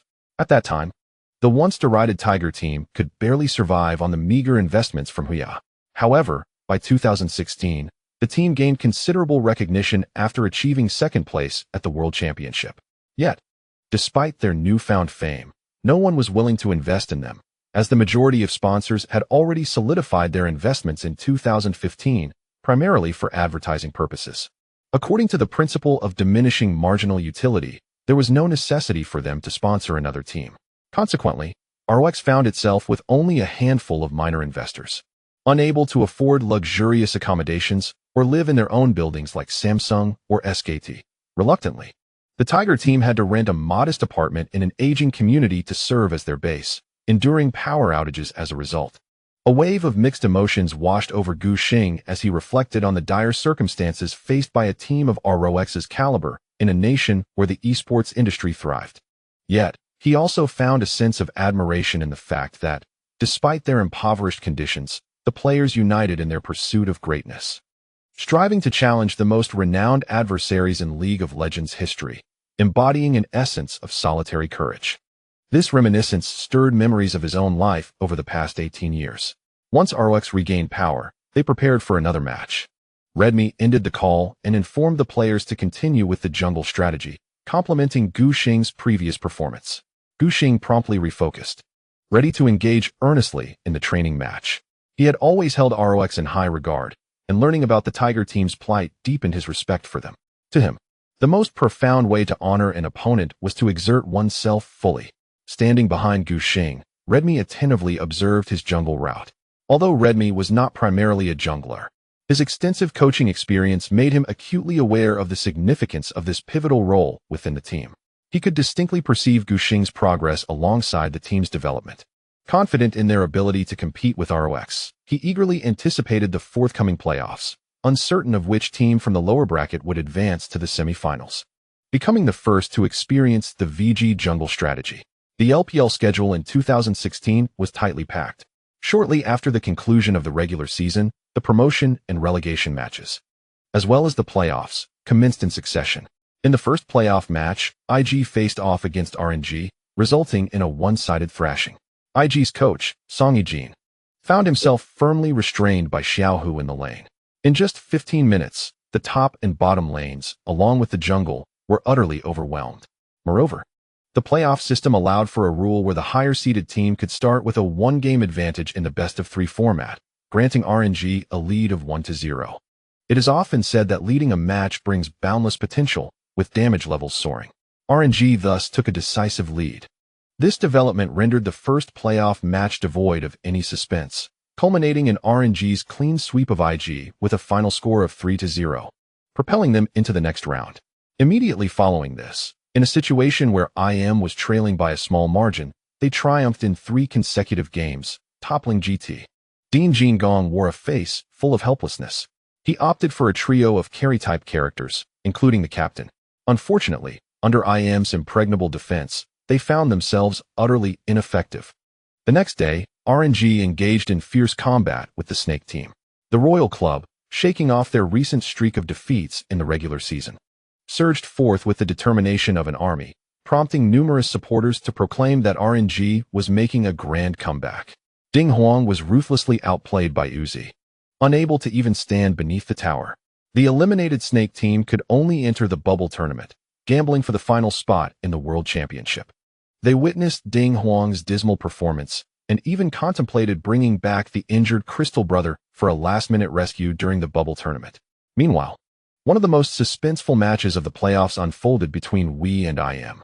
The entire BO5 averaged a duration of 44 minutes and 30 seconds. Not only completing all 5 games, but also experiencing interruptions that led to prolonged pauses. The match stretched from 5 p.m. until 11 p.m., leaving the players on stage nearly exhausted. We narrowly secured victory by swiftly eliminating Athena in an ancient dragon team fight, successfully claiming the match. Thus, the matchups for the LPL Summer Split semifinals were fully revealed. The semifinals will see EDG face Wei and RNG take on VG, competing for 2 coveted spots in the finals. On August 14th, a light drizzle fell from the sky. Gu Xing shook off the raindrops from his umbrella, striding into the backstage corridor behind his teammates. "Old Gu, are you feeling anxious?" Jack glanced up at Gu Xing, whose jawline was perfectly sculpted. Upon entering the lounge, Gu Xing retrieved his equipment from his bag and handed it to the staff for inspection, answering earnestly, "I'm not particularly anxious. I just feel a bit of pressure." He had watched the match the previous day. At the moment when IM's Nexus was destroyed, the 5 players, who had fought for 6 grueling hours, were left dejected. Their eyes dimmed of light. It was Gu Xing's first encounter with the harsh reality of the playoffs. There was only one opportunity. The loser would depart the arena carrying the weight of the entire summer's regrets. Even someone as inherently confident as Gu Xing found it rare to feel pressure. Losing the match would affect not only himself, but the entire team. "It's all right, today I will carry," Gu Xingbin confidently proclaimed in his halting Mandarin. Just 2 days prior, Hongmi had decided to let IMP compete in this semifinal based on the results of their training matches. One could only say that the rehabilitation effects were unexpectedly favorable. In their final regular season encounter against RNG, Jack appeared somewhat inexperienced when facing Uzi, displaying impulsive and reckless team fight maneuvers. MVP, with their wealth of experience in major competitions, would undoubtedly make their mark in the cautious playoff phase. Before the match, Hongmi was massaging Gu Xing's shoulders and neck while murmuring a few words. Today at the Hongqiao Tiandi Performing Arts Center, just treat the semifinal like a regular season BO3, he attempted to alleviate the burden on his jungler's mind. "Let's win 2 games first." After translating, Jin Wenhe added, "You, just bring out your training match level, and we will definitely secure the win." Gu Xing took several deep breaths, and, upon receiving notification from the staff, accepted the checked keyboard and mouse, preparing to take the stage. The arrangement of the competition venue bore no significant difference from that of the regular season. Yet, everything felt distinctly different to him. Gu Xing repeatedly reassured himself that it was merely a psychological effect. The audience below was packed to capacity, the cacophony of excitement filling his ears. He activated his noise-canceling headphones, gently placing them over his ears. The raucous sounds from the crowd were largely muted, leaving only the familiar white noise. Gu Xing sipped some iced water, allowing his thoughts to settle completely. After 2 months of hard work, VG had secured a spot in the semifinals. Whether they could progress further depended on today's BO5 match. 11,000 words. Was that sufficient? Tomorrow, he would continue with the grand chapter. However, there truly wasn't that much. The preceding chapters combined amounted to around 30,000 words, according to the author's style. That was roughly 1.5 games of a BO3. It seemed that the pacing was sluggish due to infrequent updates. Keeping up with the updates was indeed challenging, and he owed an apology to that part of the readership. If one were to read from the beginning, the continuity would mitigate this issue significantly. Moreover, he believed the daily updates were not devoid of substance. After all, each chapter comprised 5,000 to 6,000 words, requiring clarity in emotional and familial threads. These were seeds sown earlier that would bear fruit later on, including in this chapter.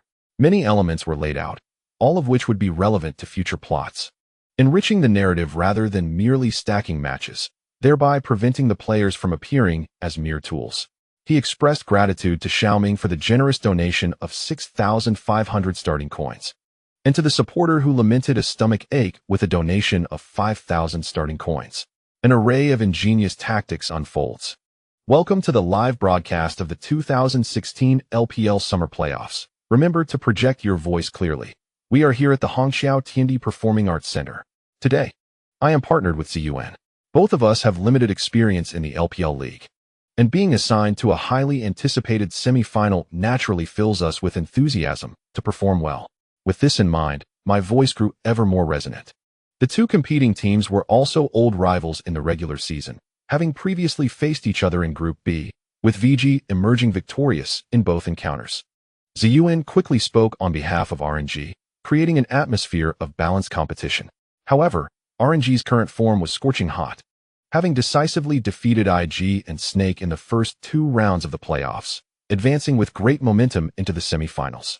One could only say that the legacy of the spring champion was firmly established. In a BO5 match, the outcome remained uncertain.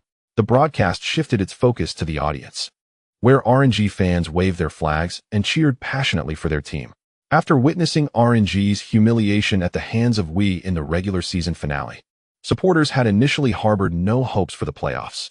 Yet, RNG had surprisingly delivered 2 clean victories, delighting their fans. The scene then cut to the players' bench.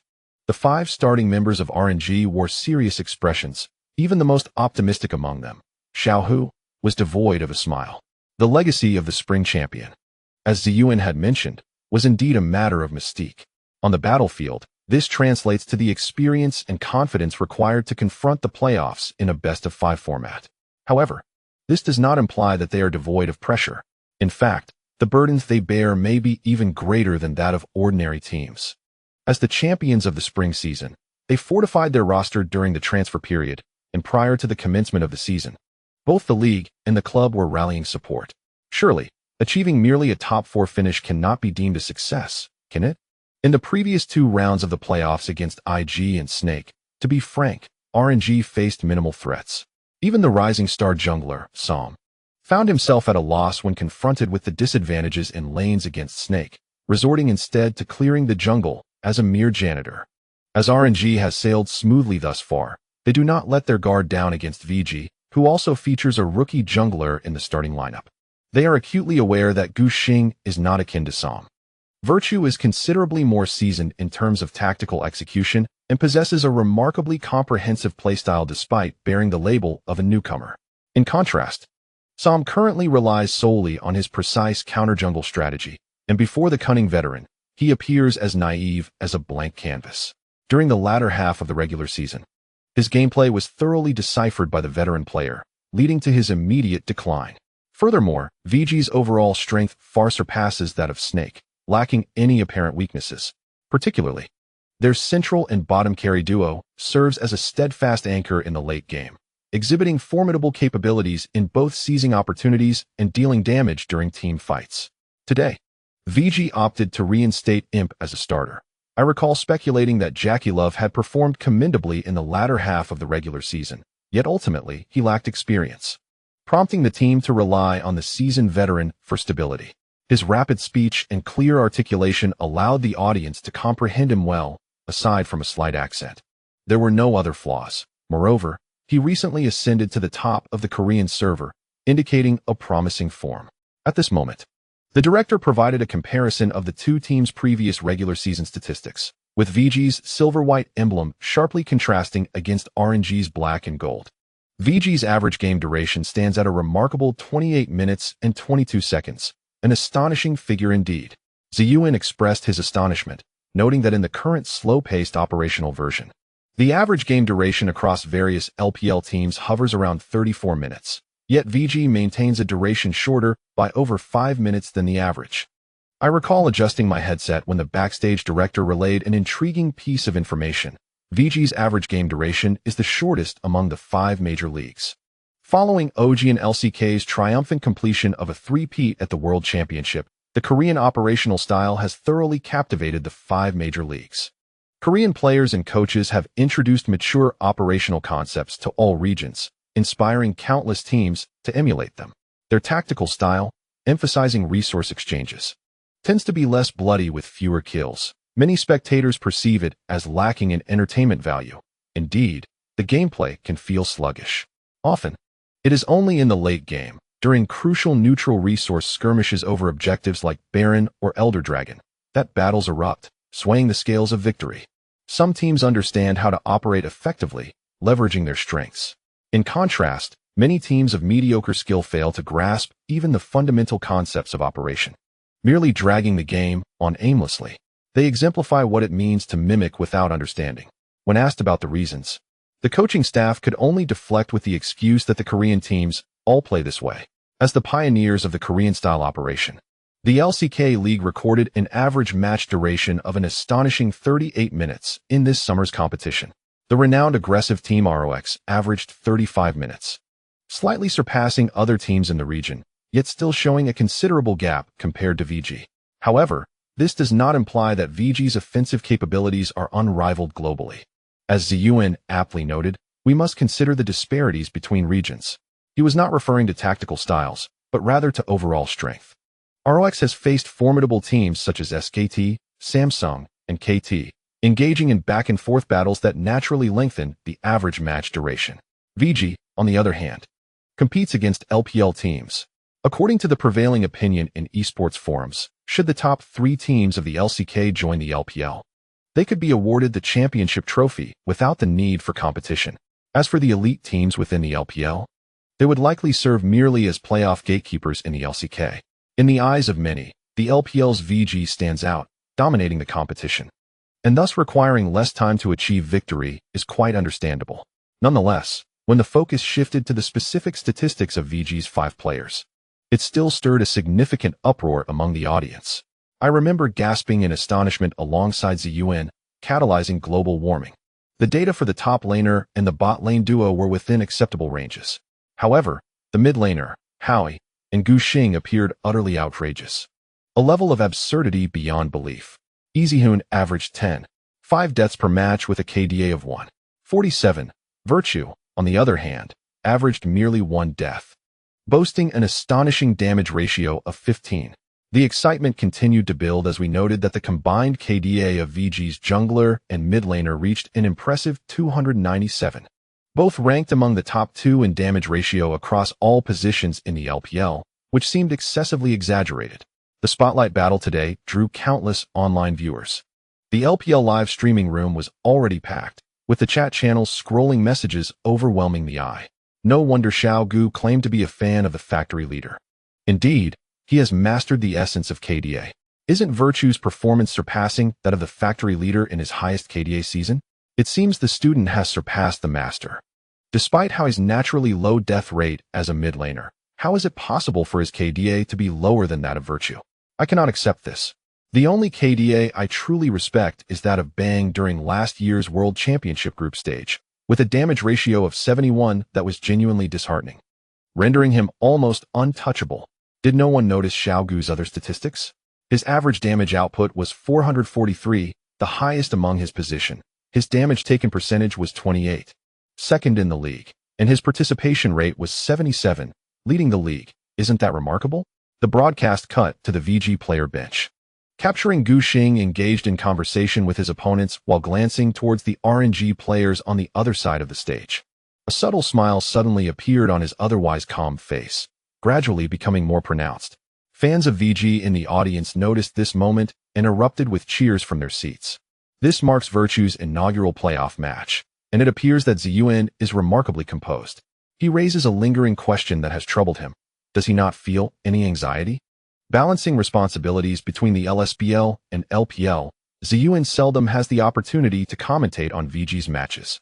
Nevertheless, during his time in the secondary league, he observed that many novice players exhibited trembling hands as they grasped paper cups to sip water, seemingly devoid of any feedback.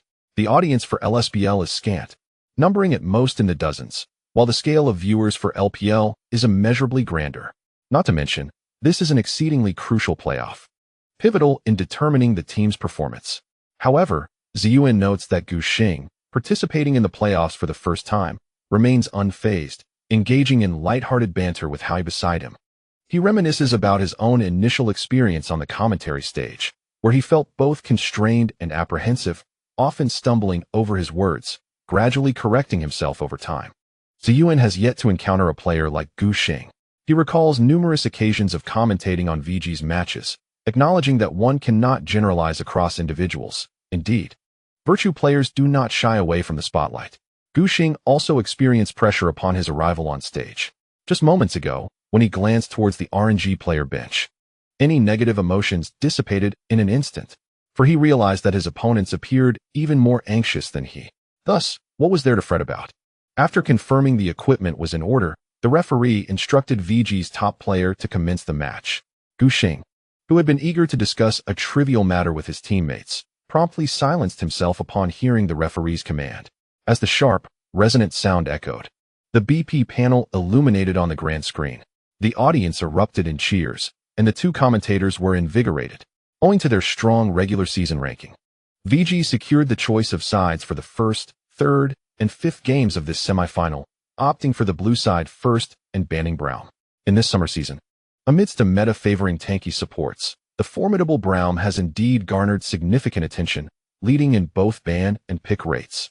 His inherent protective capabilities shine, safeguarding teammates during both landing and team fights. Furthermore, with the passive ability of concussive blows, his effectiveness in skirmishes is remarkably overpowering. Redmi had long devised his BP strategy for this game, making it difficult for him to secure Braum on the blue side, thus opting to ban him instead. RNG initiated their bans by targeting Hauer's Frost Queen, attempting to curb VG's proud mid-jungle synergy. Subsequently, Redmi invested his ban on Thresh. Meanwhile, RNG focused on eliminating Long Ji's champion pool, banning Shen, who had been frequently selected in the latter half of the regular season.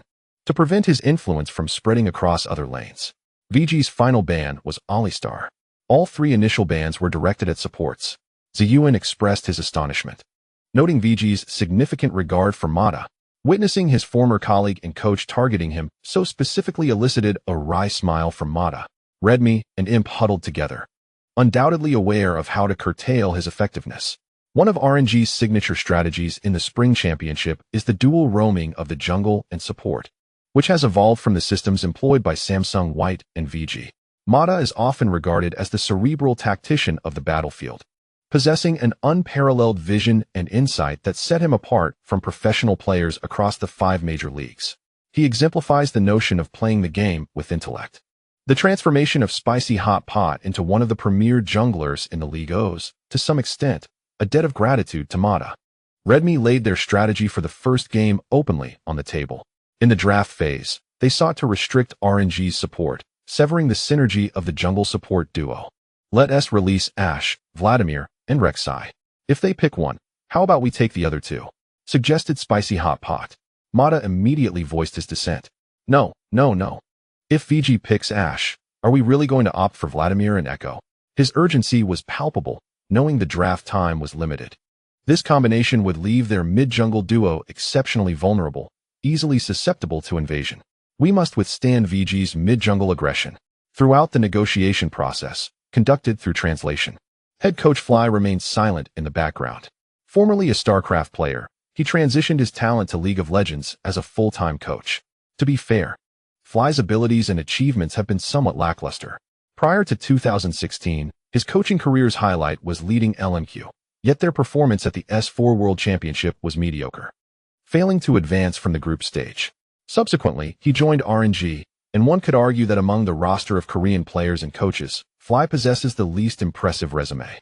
Aside from sharing the same nationality and both having backgrounds in StarCraft, he and Redmi share one significant commonality. They have both coached the player known as Death Notice. It was the existence of this player that prompted the otherwise average Fly to make a resolute decision, to empower the players. Otherwise, he was uncertain whether a player might suddenly rise to challenge him. With a brilliant mind like Mata on the team, it seemed only reasonable for the big quail to receive a salary while also assisting in fulfilling the coach's responsibilities. We'll ban Ashe, leaving us with one of each of Rek'Sai and Vladimir. From the red side, We can also select a tempo-controlling champion as our second pick. Mata indeed possesses a keen acumen for drafting. His thought process is exceptionally clear. If VG locks in Vladimir first, they can secure a strong mid laner to dominate the lane and subsequently empower the entire team. Should the opposition seek Rek'Sai, he can opt for a protective champion. As long as they withstand 2 attacks and drag the game into the late stages, victory will be assured. Currently, the 3 meta supports, Braum, Alistar, and Thresh, have all been banned, leaving a limited pool of viable characters, most of whom lack initiation skills. Mata believes VG also lacks any aggressively capable support options. Furthermore, VG's signature picks, Shen and Lissandra, have been banned as well. In Mata's view, if VG selects Rek'Sai without any complementary heroes, it will be challenging for them to generate any significant impact. By adhering to his drafting strategy, RNG is poised to establish an unbeatable position in terms of their composition. Little Tiger meticulously simulated his own assistant's thoughts and found them quite insightful. However, before executing the strategy, he routinely inquired of his coach, Fly, "What is your perspective?" Fly nodded repeatedly, affirming that Shi Hong was indeed correct. Ultimately, RNG banned the Frost Archer, and now it was VG's turn to secure Jhin.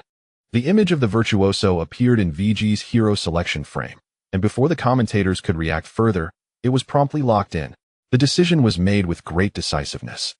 However, Zeyuan pondered for a moment before continuing. Considering the current playoff situation, Jhin has not yet reached the level of being an essential first pick. The emergence of the first Blood Tower mechanism has led to the fall from grace of Sivir, who dominated the bottom lane this season. Her landing phase is considerably weak. Despite possessing some wave-clear capability, Sivir can easily find herself lacking in mana before acquiring a blue buff. Nowadays, aside from Frost Archer, most believe that the priority of other marksmen is not high. Nevertheless, there was a sense of anticipation. As it appeared VG was poised to showcase their fresh understanding of the playoff meta. The decision by Redmi to prioritize Jhin left RNG in a state of confusion. Since both teams were in the same half of the playoff bracket, they had not engaged in any matches during this period to avoid suspicion. VG's status as the top seed granted them a direct passage to the semifinals, implying they had not played any matches on the 6-15 patch. Although RNG surged into the semifinals on a winning streak, their momentum was undeniable. However, from the coaching staff to the players, they remained utterly in the dark regarding VG's adaptations to the playoff meta. They had no inkling of the strategies their opponents had practiced and could only attempt to deduce VG's style from the regular season. At this moment, Mata furrowed his brow, sensing that the situation was far from straightforward. VG was clearly not adhering to conventional strategies. After careful consideration, he made his next choice, to secure Rek'Sai, allowing the vampire to be released without concern. Fly shared this sentiment, nodding slightly. "I believe this allows Little Tiger to pick Talia, who can both push lanes and provide support, working well in conjunction with Rek'Sai." This was the pre-match arrangement for RNG. The coaching staff had meticulously reviewed Zeyuan's professional and ranked match records, discovering a gap in the hero pool of the prince. Talia, whose real name is Talia, was a mage character who had only joined the league mid-year. From the design of her passive, Seismic Shove, and her ultimate, Weaver's Wall, it was evident she was a roaming mid laner. The prince had practiced her extensively in ranked matches but had mediocre results, with a win rate barely above 50%. Moreover, he had never selected her in a professional setting. Ultimately, the prince struggled to adapt to Talia's mechanics. Her playstyle is entirely different from that of Frost Queen, being exceptionally unique. However, Little Tiger was proficient. As a rising star mid laner in the LPL region, Zeyuan's talent is indeed remarkable. After a period of practice, his Talia has become quite impressive, making her presence in the professional arena unproblematic. Furthermore, the synergy between Talia and Rek'Sai is simply impeccable. Talia lacks the initial control that Seismic Shove provides, making it difficult to directly control agile heroes. Rek'Sai perfectly compensates for Talia's shortcomings. As long as the excavator can break through the earth with a decisive thrust, the rock burst can strike with precision, creating a flawless control chain. The high burst potential of the Rock Sparrow combined with Rek'Sai can even achieve pinpoint elimination in the early stages. The mid-jungle duo selected by RNG exhibits formidable strength. One cannot help but glance towards the opposing side, pondering what characters VG will employ to counter them. Redmi approached Guxing from behind, stating, Xiao Gu, I shall provide you with the stage this match. How you perform will depend on your own execution. Unconsciously, Gu Xing maneuvered his mouse across the hero list, his thoughts consumed by the words of the head coach. Shall we employ this in the first game? Redmi elaborated on the rationale, explaining that a jungle-centric strategy is the standard approach for the team, ideally deployed at the outset of a BO5. If executed effectively, the opposing team would face significant challenges in subsequent matches, with their draft and tactics severely constrained. The trump card typically refers to a specific hero, one whose ban renders it ineffective. Depending on the situation, it can either be used early to bait a ban or serve as a decisive move, acting as the final straw that breaks the camel's back. Upon hearing Jin Wonha's translation, Gu Xing nodded in understanding. Having never participated in the playoffs before, he previously assumed that ultimates should be conserved until the end. With unanimous confirmation from his teammates and coach, Gu Xing proceeded to select his hero, Leopard Woman. Zeyuan was momentarily taken aback before attempting to analyze. The current strength of Leopard Woman is rather average, although the 6.15 patch enhanced the damage of her human form's Q ability. The base output of her Q in leopard form has been significantly reduced. It appears to be a balanced exchange, yet most analysts, including Zeyuan, believe this constitutes a nerf to Leopard Woman. It is well known that Leopard Woman struggles to hit enemy champions unless she is in close proximity to land her Q spear throw. The boosted damage of her Q in human form does not substantially augment her combat prowess. On the contrary, the reduction of her leopard form's output diminishes her early game capabilities. Even though the spell power bonus from her Q knockdown and the damage amplification during her hunting state have seen some improvement, it is clear that this primarily strengthens her output once she has acquired mid-game items. What Leopard Woman truly requires is the ability to snowball in the early game. Nidalee's standard tactic for securing victory relies on early jungle pressure, creating an advantage in equipment and levels, and devouring all resources to lead her team to triumph.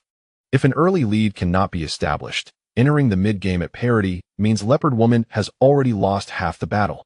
Thus, Zeyuan opines that Leopard Woman, who was already relegated to the second tier of junglers towards the end of the summer regular season, has been further diminished by the designers in the playoff patch, rendering her entirely unviable. As the LPL playoffs have progressed, Leopard Woman's appearances have been non-existent, and the data corroborates Zeyuan's assessment. Yet, Gu Xing has chosen her for this match, which leaves Zeyuan perplexed. I have faith in Virtue's Leopard Woman, remembered Zeyuan, filled with confidence in Gu Xing, who had previously demonstrated his proficiency with Leopard Woman by single-handedly eliminating Rek'Sai in the jungle. The audience shares the same sentiment as remembered, as Gu Xing's performance during the regular season has been nothing short of dazzling. Even with an unconventional choice in the playoffs, many netizens believe Gu Xing's decisions are defensible. Only a few scattered comments criticize the VG coaching staff for their apparent lack of analysis during the break, suggesting that they have carelessly assigned champions of lesser strength to the players. VG's third pick of the Troll Warlord was logical, especially since Shen had already been banned. Providing Longu with a stable top lane champion seemed prudent. RNG selections in the third and fourth rounds were swift, with Looper securing Gnar, a formidable counter to the Troll Warlord. Gnar's slow from his Q ability and the acceleration granted by his W ability allow him to consistently outmaneuver Trundle. The chief drawback of the Troll Warlord lies in his short legs, rendering him vulnerable to being kite and leaving him in a state of impotent fury. Uzi once again opted for Ezreal. Throughout the 6 games of the playoffs, he had utilized Ezreal 4 times and Ashe twice, much to the chagrin of RNG supporters who were growing weary of these champions. The team entrusted their core player, Mata, with the responsibility of selecting a support champion based on the opposing team's unrevealed support and overall composition. VG chose Syndra, a champion that Hou Yi can use, though his proficiency with her is not particularly high. Zeyuan noted that Ezehun does not prioritize lane dominance in his style, which is incongruent with Syndra's intended role. Syndra, with her short cooldown on Q, Dark Sphere, high damage output, and mobility, has the potential to frequently diminish the health of her lane opponent, thereby establishing a lane advantage. However, Hou Yi's style is typically steady. He prefers mid-lane champions that either facilitate harmonious development or clear waves and retreat, a playstyle that evidently does not leverage Syndra's strengths. Nonetheless, the two commentators soon shifted their focus away from this issue. VG's final pick captivated their complete attention, eliciting gasps from the audience. Poppy. Zeyuan quickly recognized the dilemma. VG already had a troll warlord, raising questions about the purpose of Poppy. Was she intended to be a support? Even those who had previously worked as analysts were baffled, as it seemed illogical to pair troll warlord and Poppy to support Jin in the bot lane. The sudden shift in VG's draft strategy completely unsettled RNG. The team engaged in animated discussions regarding the opposing team's lane assignments. Ultimately, it was Mata who stepped forward, asserting that it must be a troll warlord support, a strategy he had witnessed in Korean solo queue, albeit rarely employed.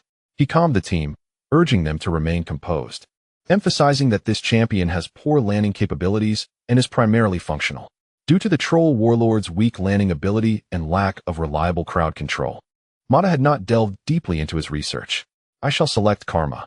Let us strive to seize control of the lane, he swiftly decided, adding, Xianghua, look for opportunities in the jungle. I can assist you. Xianghua nodded in agreement, his expression serious. RNG South bot lane now featured Ezreal and Karma, significantly enhancing their landing strength. The champions were exchanged, and the compositions were firmly established. The blue side, VG, comprised Poppy in the top lane, Nidalee in the jungle, Syndra in the mid lane, and Jin alongside the troll warlord in the bot lane. In the red square, RNG fields Gnar in the top lane, Rek'Sai in the jungle, Talia in mid, and Ezreal alongside Karma in the bot lane. Meanwhile, the top lane features Poppy with support from Trundle, a combination that appears rather intriguing. Poppy's presence in the top lane against Gnar is not particularly daunting, and it facilitates better synergy with Nidalee's ganks. However, Trundle's decision to assist in the bot lane raises some concerns. Zeyuan remains somewhat perplexed, questioning the viability of their lane against the pressure they might face. With the 6.15 patch introducing First Blood Towers, should they find themselves under pressure. A potential First Blood Tower secured by Uzi could allow Ezreal to come online early and exert significant pressure on VG. The camera shifts to a focused Trundle, who is mentally preparing himself, striving to quell his inner turmoil. In contrast to the seasoned duo of carries and the socially astute Long Go, Duan Deliang appears to be the most anxious member of the team. Positioned at the edge of the player area, Gu Xing remains oblivious to the subtle shift in Duan's demeanor. However, the perceptive Zhu Xingbin, closest to Duan, detects his unease. With a reassuring smile, he quips, "Don't be nervous. So what if it's Uzi? I guarantee you a win." Is that so? Long Gu adjusts his chair, teasingly responding, "You're this confident?" Zhu Xingbin bristles at Zhu Xiaolong's comment, feeling slighted. Have you underestimated me? In a BO5 against Uzi, I've never lost a single game. Gu Xing, adept at reading the room, quickly interjects, "Let us not stir the pot. If this gets aired, imp, you certainly won't enjoy the aftermath." Previously, during a live stream, technical issues led to a barrage of comments about Uzi, and airing Zhu Xingbin's remarks could lead to unforeseen repercussions. Seeing the tension, Hou Yi swiftly redirects the conversation, urging focus. Let us take this match. Securing the win here is crucial for our semifinals. Just before the match commences, the broadcast displays pre-match interviews on the big screen. Resembling a character from Harry Potter, Xianghua sits with poise, stating, "I have a good relationship with Virtue. We even discussed the possibility of facing each other in the semifinals during a recent gathering. Regardless of who reaches the finals, we are determined to claim the championship." In actuality, during the initial recording, Xianghua had expressed a desire to dominate the opposing coach, but after an inappropriate choice of words, he was advised to amend his statement, particularly since the match between EDG and Wei was yet to occur and Minkai's progression to the finals remained uncertain. The scene shifts to Gu Xing, who maintains a warm smile during his interview. Xianghua plays aggressively. "I hope to secure my jungle in the semifinals and develop sufficiently for team fights, trusting my teammates to help us secure victory." His tone is gentle, devoid of aggression. As the screen darkens, the Summoner's Rift descends with a thunderous roar, and the cheers from the audience reach a crescendo. Although VG's fanbase may not rival that of RNG, they certainly generate a significant atmosphere, rallying behind their team with fervor. The first match of the LPL Summer Split semifinals has officially commenced. Gu Xing has marked the signal in the river, and we shall adopt a defensive stance. I will proceed with the standard opening. The strength of both teams in the level 1 skirmish is relatively balanced. Although the RNG duo of Ezreal and Karma is formidable, the presence of the jungler Rek'Sai proves to be a burden, effectively reducing their numbers.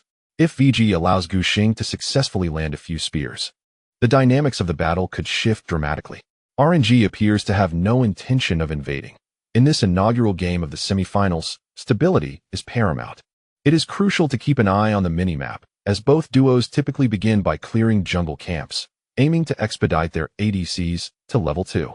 The small segment of Trundle withstands the jungle creatures, allowing Zhu Qingbin's Jin to provide stable damage from behind. Utilizing his Q, Chomp, he reduces the jungle creature's attack power, thereby mitigating the damage he endures. Upon the demise of the jungle creatures, he regains a small portion of health thanks to his passive, King's Tribute.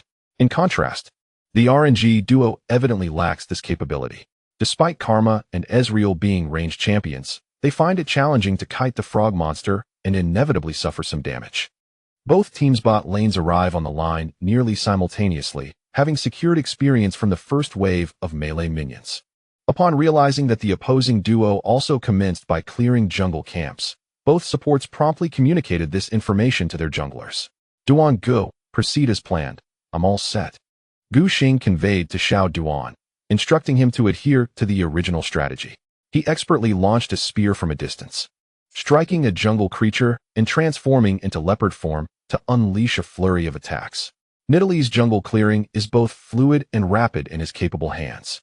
Virtue appears to be progressing slightly faster in clearing jungle camps. Before Zeyuan could finish his sentence, the broadcast director switched the camera to the bot lane. The RNG duo, capitalizing on their strong early-game synergy, managed to suppress VG effectively. Observing that the time was ripe, Mata ventured into the bot lane's tri-brush to establish vision, aiming to thwart any potential ganks. With the support temporarily offline, Uzi hesitated to push forward alone, taking a couple of steps back to ensure his safety.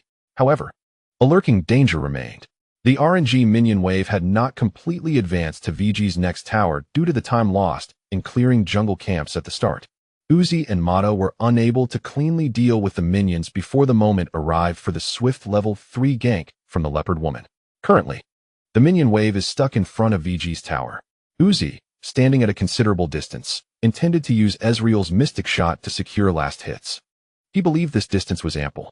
Yet, the newly leveled Trundle stepped forward and cunningly positioned his pillar of ice, right behind Uzi. The pillar possesses a forced displacement effect. Xiao Duan executed his skills with exceptional precision, effectively pushing Uzi closer to him. As Trundle advanced, Uzi activated his arcane shift, to leap over the pillar and create some distance. Upon witnessing the VG duo daringly engage Uzi while he was preoccupied with vision duties, Mata hurried back to provide protection for his teammate. Simultaneously, Zhu Qingbin maneuvered Jin to take distant shots. Despite Uzi having evaded over the pillar with arcane shift, he remained within the slowing zone of Pillar of Ice. The slowing effect of the troll's primary pillar is remarkably significant, boasting an impressive value of 30. Even with impeccable maneuvering, Uzi cannot evade Jin's long-range shots without shoes. He is immobilized. With a loud shout from Zeyuan, the troll and Jin executed a coordinated assault. Jin's deadly flourish only activates when an enemy champion has suffered damage from an ally or has stepped onto the trap of Crowd Crush. However, the troll's pillar does not inflict damage per se. It indeed triggers a 0-point damage effect. In essence, it does not deliver tangible damage. Yet the mechanism registers it as a damage event. Thus, the troll's pillar proves extraordinarily effective in drawing turret aggro or preventing the enemy from taking down the tower. This 0-point damage judgment aligns perfectly with Jin's deadly flourish. Upon striking Uzi, it successfully immobilizes him in place. Imp and Xiao Duan surged forward to deal damage. The troll's Q ability, Rending Bite, also briefly slows opponents. Following the activation of Jin's immobilization effect, he receives an additional movement speed bonus. He then fired a shot at Ezreal, accompanied by Dancing Grenade. Uzi, reluctant to use his flash, was unaware of Gu Xing's presence due to the vision provided by his support. Considering the damage from the VG duo, any thought of killing him was pure folly. Mata arrived to shield his teammate with Inspiration, then utilized his Q skill to slow down VG's bottom lane. Soul Flame effectively deterred Xiao Duan. However, before departing, he applied Ignite on Ezreal. Uzi, gazing at his remaining health of 13, was utterly perplexed. Are you out of your mind? This Ignite won't kill me. The level 2 Ignite inflicts only 90 damage, insufficient to threaten Uzi's life. Nevertheless, it would certainly cause him discomfort for a while. Uzi retreated, coordinating with Mata to focus fire on the troll.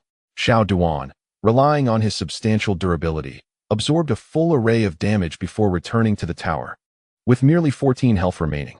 Once the Ignite effect subsided, Uzi's health was critically low, rendering him unable to continue farming.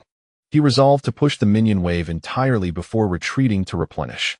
The cooldown for the troll's pillar in the early game exceeds 20 seconds. Prior to the skill being available again, he is merely a pure meat shield, devoid of any initiation capability. Uzi was not overly concerned. After all, he was exceedingly brave. He pushed the entire minion wave beneath the turret, finding a perfectly safe spot to recall. Sensing Uzi's intentions, Xiao Duan felt a surge of joy and shouted to Gu Xing, "It's working. Get ready to freeze him." Is Nuguli returning to DK?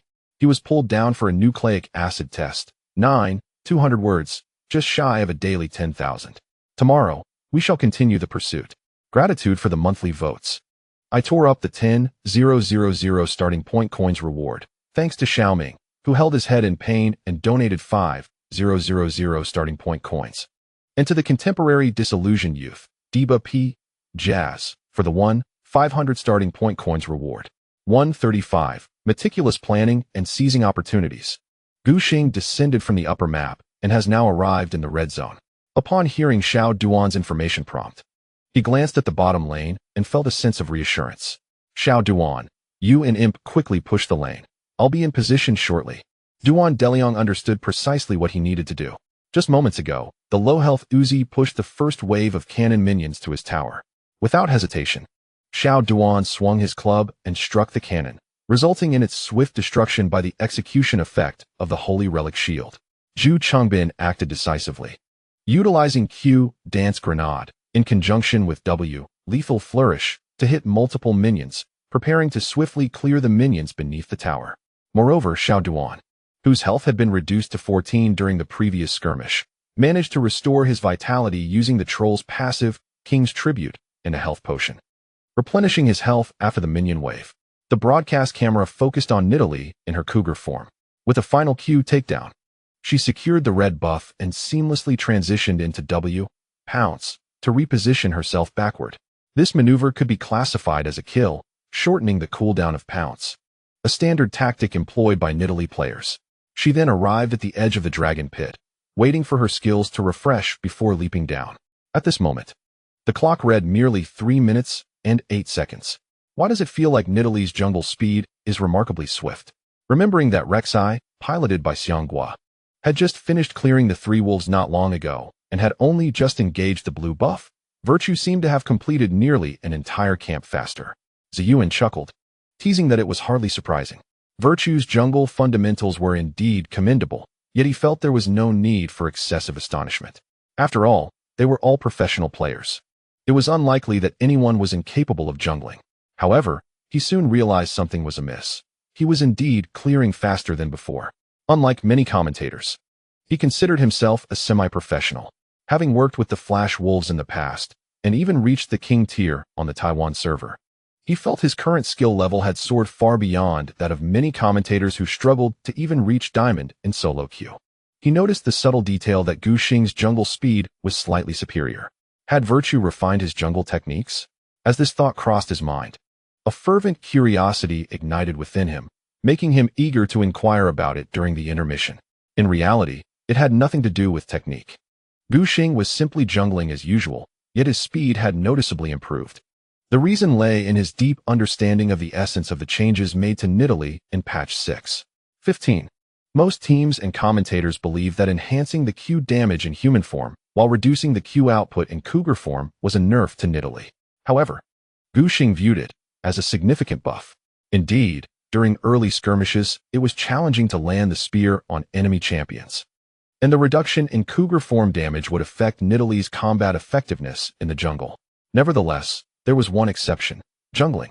Unlike champions, all jungle monsters, aside from the river crab that often maneuvers around professional players, would obediently remain in their camps until attacked. In this scenario, Nidalee's Q spear toss became akin to target practice, ensuring consistent hits. In version 6, 15. The maximum damage of the level 1 spear increased by 30 points. Therefore, every time Nidalee cleared a camp, she could trigger the maximum distance spear. This meant that Nidalee could enhance her jungle efficiency solely through the buff to her spear. Moreover, though the base damage of the leopard form's Q knockdown has been reduced, its additional damage against hunted targets has seen a notable enhancement. In confrontations against heroes, the difficulty in landing spears and traps hinders the activation of the hunting passive, resulting in a decline in the leopard woman's combat effectiveness. However, the scenario changes when it comes to jungle clearing. The QW skills of the leopard woman in her human form can effortlessly strike jungle monsters, applying the hunting mark and compensating for the diminished base damage with the augmented extra output. In essence, the update in version 6.15 has accelerated the leopard woman's early jungle clearing speed. Having cleared the camps ahead of schedule, the agile cougar crosses the river, clearly indicating an intention to invade the enemy jungle. The scene shifts to the bottom lane, where the director ensures that all viewers are aware of the unfolding situation. Uzi has returned to base, leaving only 3 players in the bottom lane. The RNG cannon minion wave, bolstered by the defensive tower, has been efficiently dealt with by the VG duo. The next wave of minions will not arrive until 3 minutes and 18 seconds, allowing the VG duo to roam offline without incurring economic losses. The lithe figure of the cougar darts forward into RNG's lower jungle. Xiaoguo remains oblivious, but suddenly raises his voice as Mata's vision is positioned near the bottom lane's tri-brush, failing to spot Virtue's presence.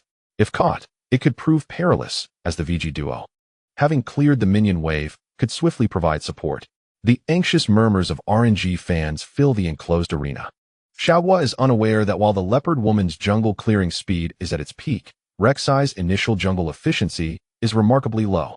Although it levels up to 3 at a commendable pace compared to other dominant junglers, the transition from level 3 to 4, after clearing the remaining 3 camps, is exceedingly sluggish.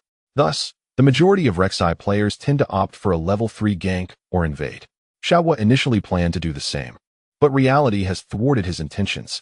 Following a top-to-bottom jungle route, he can only choose to gank mid or return to the top lane. However, Looper's Gnar makes it challenging to catch Boppy, and ganking the top lane would relinquish control of the lower jungle. The mid lane player, Ho Yi, has maintained a very conservative position throughout the landing phase, pulling the minion wave to his tower and denying Xiaoguo any opportunity for a forced gank. Left with no choice, Xiaoguo has to focus on the bottom lane. Unbeknownst to him, a conflict erupts in the bottom lane less than 3 minutes into the match. The synergy between the troll and Jin, combined with a timely ignite, severely diminishes Uzi's health, forced to push the wave and return to base for replenishment. Uzi's retreat leaves Xiaoguo without a target to protect and without the advantage in the bottom lane, with only Mata remaining on the lane. He cannot lead the support character Karma into the VG jungle without it being tantamount to handing over a free kill. Pressured and with no alternatives, Xiaoguo is compelled to clear all his jungle camps. Just as he reduces the blue buff's health to half, he suddenly hears Mata's voice alerting him. The support on the opposite side has headed towards the river, likely intending to invade your jungle. Mata's awareness remains impressively keen. Upon noticing a brief absence of the opponent in the bot lane and recalling their previous enforced flash, he immediately suspects that VG is up to something. He alerts Xiaoguo, urging their jungler to retreat momentarily. However, RNG's fatal flaw becomes glaringly apparent at this moment. Mata's proficiency in Chinese is rather inadequate.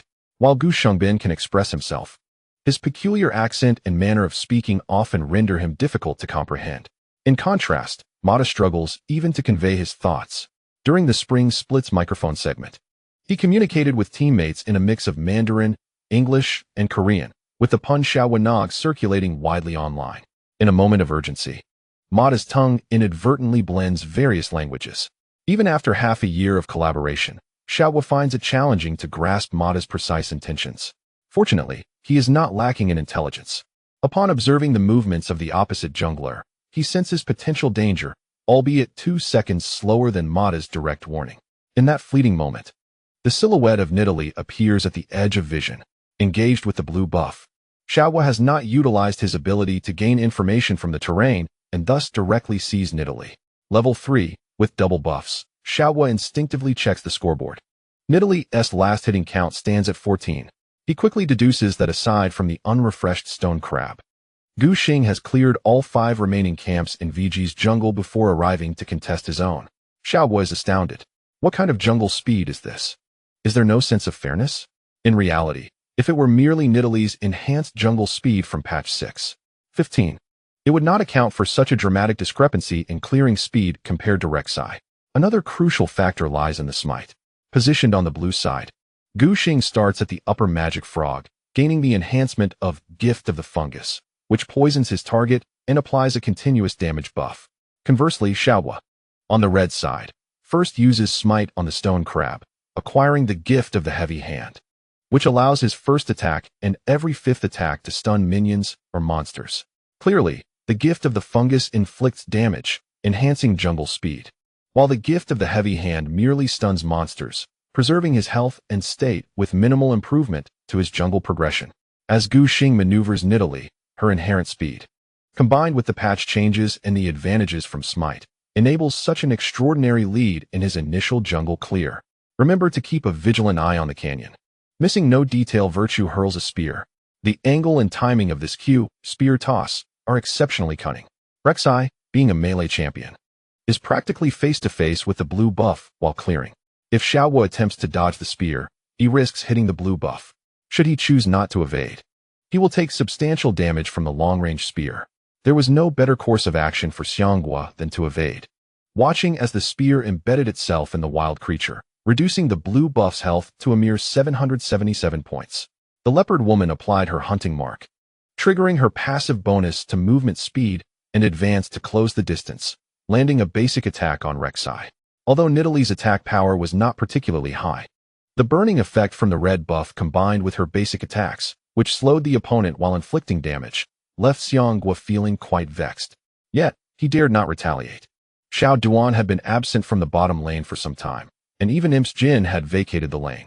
The VG duo was evidently heading towards the jungle for support. Mata, stationed alone in the bottom lane, found himself cornered, unable to traverse the river and forced to take a longer route through the brush behind RNG's next tower. Uzi, having returned to replenish his equipment, had only just left the high ground, still some distance from RNG's blue buff camp. If Xiangguo sought to confront Gu Xing, it would be akin to a lamb entering the lion's den. Rek'Sai turned back to assault the blue buff, while Xiangguo hesitated. Zeyuan expressed surprise at his determination to guard his jungle. Gu Xing's earlier spear had struck the wild creature, leaving behind the hunting mark, which meant that Nidalee, upon transforming into her feline form, could deal additional damage with her abilities. Her Q, takedown, inherently possessed execution potential, and combined with the 40 output boost from the hunting mark, her burst damage would undoubtedly surpass that of Rek'Sai. However, Xiangguo still clung to a sliver of hope. He reasoned that Gu Xing's swift clearing must have involved double smite. If the opponent's smite went on cooldown, he could secure the blue buff and retreat safely. Yet, when the leopard woman leaped forward with her W, pounce, executing the wild creature with a basic attack followed by Q, takedown, and smite, Xiangguo realized his miscalculation. How could a single smite Nidalee clear so quickly? The situation demanded his immediate attention. The balance of power had shifted. Xiao Gu's Nidalee had reached level 4. Fully capable of contesting Rek'Sai. Having consumed her own 5 camps, coupled with RNG's blue buff, she perfectly timed her ascent to level 4. Xiangguo hastily began to dig a tunnel to escape, raising his voice in alarm. Oh my heavens! Just then, Xiao Duan flashed in to intercept him. Golden light shimmered as the Troll King surged forward, advancing 400 yards. Subsequently, an ice pillar erupted from the ground, precisely entangling Rek'Sai's form. The tunnel remained incomplete when the troll decisively thwarted the excavator's escape plan. Zeyuan's booming voice could not drown out the uproar from the audience. Xiao Duan had expertly showcased the troll's attributes. Xiangguo found himself in dire straits. Just as the words left his lips, a projectile appeared before the crowd. A fatal flourish. Mata finally arrived, providing a shield and acceleration effect with E Inspire. The cooldown on Bada's R Divine Song, previously utilized to enhance Q Spirit Flame, to assist Uzi in swiftly clearing the cannon minions, had not yet expired. The basic shield from E was insufficient to safeguard Rek'Sai. Fearful of being ensnared by a catastrophic combination, Xiangguo was acutely aware that VG could unleash devastating damage to eliminate him. In a moment of urgency, He was compelled to use his flash to evade control while retreating, with Rek'Sai having expended his flash. It would be exceedingly challenging for him to regain momentum in the ensuing moments. It appeared to be a mere exchange of abilities between Xiao Duan and Xianghua. Yet in reality, RNG faced a significant disadvantage. Zeyuan, piecing together the situation, suddenly grasped that VG had orchestrated a masterful strategy. Xiao Duan, at level 2, audaciously engaged in a trade, intentionally igniting to diminish Uzi's health, thus compelling him to return to base for replenishment. He connected all the dots, and as a result, RNG's previously stable advantage in the bot lane was obliterated. Virtue, leveraging the swift jungle clearing capabilities of Nidalee, swiftly made his way to invade RNG's bot-side jungle. As he pondered this tactic, he acknowledged its validity.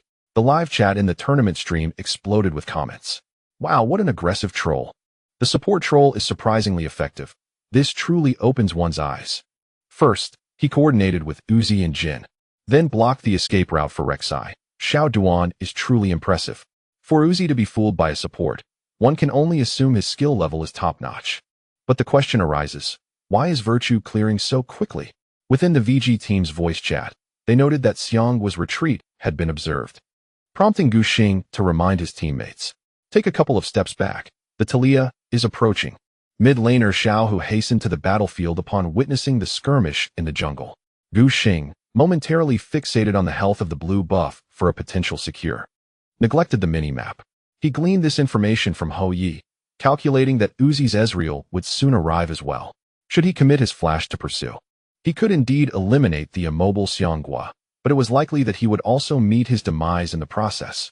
While pursuit was an option, it was not essential. Gu Xing, however, was not inclined to relent. He envisioned furthering his advantage. After I finish the river crab, I plan to invade the enemy jungle for the magic frog. Hou Yi, could you push the lane a bit faster? Through considerable practice, Gu Xing had developed a methodical command style, his strategies clearer than before. He communicated his needs and tactical responses to his teammates, allowing them to execute with minimal contemplation. Upon hearing his request, Hou Yi promptly acquiesced. Talia pushed the lane rapidly, yet the Syndra he employed was no slower. With a cooldown of 4 seconds on Q Dark Sphere, he could inflict substantial area damage. While Hou Yi concentrated on pushing the lane, Xiao Hu's Talia could scarcely capitalize on the situation. Moreover, Li Yuanhao had previously left the mid lane to provide cover for Xianghua, which further delayed his return. Seizing the opportunity, Hou Yi pushed the minion wave into RNG's inner tower. Meanwhile, Gu Xing dispatched the river crab, utilizing the altar speed boost to delve deeper into RNG's bot-side jungle. He knew RNG's bot lane had cleared jungle camps prior to their arrival. A brief deduction led him to ascertain that the respawn time for the frog in the opposing lower quadrant was approximately 1 minute and 52 seconds. Thus, the reset of the jungle camps occurred around 3 minutes and 32 seconds. Gu Xingka seized the opportune moment to venture into the enemy jungle, eager to savor the delectable magic swamp frog. Rek'Sai had no intentions of safeguarding this camp, while Zeyuan kept a vigilant eye on the minimap, proclaiming that he would ascend to exchange the upper jungle of VG. Xianghua was well aware that the magic swamp frogs at the top of VG had already respawned, and the nearby wolf camp was also on the verge of resetting. You take my blue buff, and I'll take the magic swamp frog. I'll trade you those 2 camps in your upper half, which ISNTA loss. After all, it was Rek'Sai, who did not rely on blue buffs, so losing it was inconsequential. Xianghua felt quite comfortable. Besides the considerable time spent heading to VG's upper jungle and losing a flash, there were no significant losses. However, Gu Xing was intent on not letting his teammate off the hook. After stealing RNG's magic swamp frog, he first placed a ward between the enemy's wolf camp and blue zone before returning to his own camp to consume the stone beetle. During this time, Gu Xing did not detect Xianghua's whereabouts and surmised that the opponent had gone to exchange for his upper half. Long Gu, could you place a ward? Gu Xing marked the location of their magic swamp frog camp. Rek'Sai should be in the top lane, and Long Gu obediently followed his command. Since he was already in front of the tower, he took a couple of steps back and placed a ward over the wall at the frog's location. Just in time, he spotted Xianghua feasting on the magic swamp frog. Rek'Sai, upon seeing this, hastily used smite to secure the monster, fearing that Poppy's shield would snatch it away. Gu Xing glanced at the time, for minutes and 13 seconds. In an instant, A dark thought crossed his mind. NBP had meticulously laid traps in the lane, with 2 lotus traps positioned at the front line of melee and ranged minions. The countdown echoed clearly, and the area damage unleashed instantly diminished the health of RNG's minion wave. Simultaneously, the explosion radius of the 2 traps perfectly encompassed the centralized cannon minion, with a seamless connection of basic attacks and the mana wraith. They cleared the wave with finesse, and the troll used the passive of the relic shield to consume the cannon minion, hastening the push. This was the second wave of cannon minions arriving at the bottom lane at 4 minutes and 18 seconds. The VG duo effortlessly dealt with it. Uzi and Mata struggled immensely, yet failed to achieve such effectiveness in VG's bottom lane. This was truly a consequence of champion disadvantage. Even though Ezreal and Karma's landing strength was among the best in historical versions, they found themselves at a loss when facing Jhin, whose clearing prowess was of a bug-level caliber. Ezreal could only rely on Q, Mystic Shot, and basic attacks, resulting in a rather mediocre push speed. Support Karma was the main force for wave clearing, but could only utilize a single Q, Inner Flame. Nada was equipped with the blue relic item, Spell Thief's Edge, lacking the ability to swiftly clear minions like the relic shield. Just that cannon minion was enough to leave RNG's duo in despair. The 2 could only watch helplessly as a multitude of minions surged towards their tower. Mata recalled that Zhu Shengbin had not employed Fatal Splendor, prompting an immediate sense of alarm. He urged Binxian to retreat towards the second tower, signaling them to fall back. Concerned that Uzi might not comprehend his intentions, he issued 2 retreat signals. The deadly skill of Jhin, Fatal Splendor, was essential for executing kills and seizing opportunities. An imp had been holding on to it throughout the wave clearing. Mata sensed that something was amiss. Uzi gazed enviously at the minion wave. However, as their support had already made a tactical decision, Uzi, not being reckless enough to seek his demise, prepared to withdraw. Unfortunately, it was too late. Virtue had circled around to the RNG's lower tower side brush, effectively cutting off the escape route for the RNG duo. The atmosphere grew tense as VG plotted to tower dive, their intentions glaringly obvious. Yet, across the battlefield, RNG lacked the means to thwart Gu Xing's maneuvers. Koma was still busy exchanging jungle resources in VG's upper quadrant. Xiaohu had pushed the mid-lane minion wave to the center, but his walk to the bottom lane would consume precious time. By the time he arrived, he would likely only be able to collect the remains of Ezreal and Karma. Top laner Looper faced an even graver predicament. The teleportation cooldown required 45 seconds, and Longa in the opposing lane could easily interrupt it with his heroic charge while in cannon form. The fans of RNG, witnessing their bottom lane left isolated and vulnerable, erupted in anxious shouts, their hearts hanging in suspense. Gu Xing continued to strategize the specifics of the tower dive. Brother Duan, I will take the tower first. Let us eliminate Karma and disregard this easy. Ezreal, equipped with Flash and Arcane Shift, posed a formidable challenge for a kill. So Gu Xing directed his focus towards Mata. Uzi understood that his opponents would not be able to eliminate him first. Thus, he positioned himself between the leopard woman and the great quail, attempting to absorb their skills with his own body. Virtue, however, dismissed the need for finesse, opting instead for straightforward basic attacks. With the effects of the red buff still active, Gu Xing even indulged in a bit of kiting. Mata activated his ultimate, bestowing the shield of Inspire upon himself and Uzi in an attempt to force their way out. It is worth noting that Karma had been nerfed in version 6.15. The base shield value of Inspire had been reduced, and the enhancement of the group acceleration effect of R mantra had also been curtailed. This was precisely why Gu Xing had targeted Mata for the tower dive kill. In the current version, Karma was significantly easier to eliminate than before. Mata found himself with little choice. If he were to apply the mantra to Defiant Chain, the healing received would be contingent on the amount of health already lost. Now, with a substantial health pool, the healing effect would not be optimal. Moreover, the second healing required the chain to be tethered, which was precarious under the threat of being flanked by the enemy beneath the tower. In such a situation, relying on RW to struggle in vain, hoping that the tower would exact vengeance, might have worked had he been alone. But Uzi was beside him. If they huddled under the tower, VG could repeatedly tank the tower damage and easily dispatch both of them. Mata realized he had to push Uzi out, thus steeling himself to activate RE for group acceleration towards the second tower. The troll invoked Ice Pillar, successfully drawing the tower's aggro. Zeyuan's voice resonated with fervor, tinged with disbelief. Had Duan Zhuzi truly been utilized to such an exceptional degree? In preparation for the playoffs, according to Homie's directives, Duan Deliang had scarcely practiced with a handful of champions, with Troll being one among them. Daily, he engaged in custom matches to master the positioning of pillars, expending considerable effort. Now, he shone brilliantly on the battlefield. A robust ice pillar was positioned before Karma, forcibly displacing her and sending her tumbling back. Meanwhile, Uzi's Ezreal was only hindered by a slow effect. Originally intending to shield Mata from the incoming skill, a misalignment occurred with his teammates. Jin seized the moment to unleash a lethal shot. Zeyuan amplified his commentary, articulating the unfolding situation with the rapidity of a machine gun. As Mata was compelled to use flash to evade, the little quail understood the necessity of that flash. He maneuvered past the troll's pillar, seeking to retreat further. Virtue set traps along Karma's inevitable path, taking a moment to self-heal before advancing with basic attacks. Guxing refrained from using Q javelin toss, fully maximizing the effects of his red buff. To avoid the traps laid by Guxing, Mata had no choice but to take a longer route. Employing W, unwavering, to establish a link between himself and the adversary. As Karma sidestepped the bear trap, Zhu Changbin seized the opportunity to close the distance. NBPS healing provided a speed boost to both himself and Little Gu, as he flashed forward to execute Q, Dance Grenade, and the final bullet.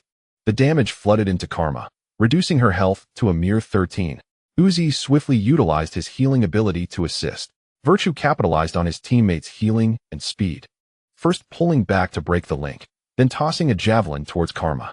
Guxing's javelin was as cunning as ever, perfectly blocking Karma's escape route. Should the opponent advance, they would undoubtedly be struck. Retreating, however, would mean being pursued by VG's team. In that moment, Mata found himself in a quandary. Uzi stepped forward. Zeyuan's shout echoed throughout the arena as he positioned himself to block the javelin. Mata was afforded the chance to continue his flight towards the second tower. As he furrowed his brow, it seemed that this could not alter the outcome. Guxing transformed into his feline form, bolstered by the mark of the hunt.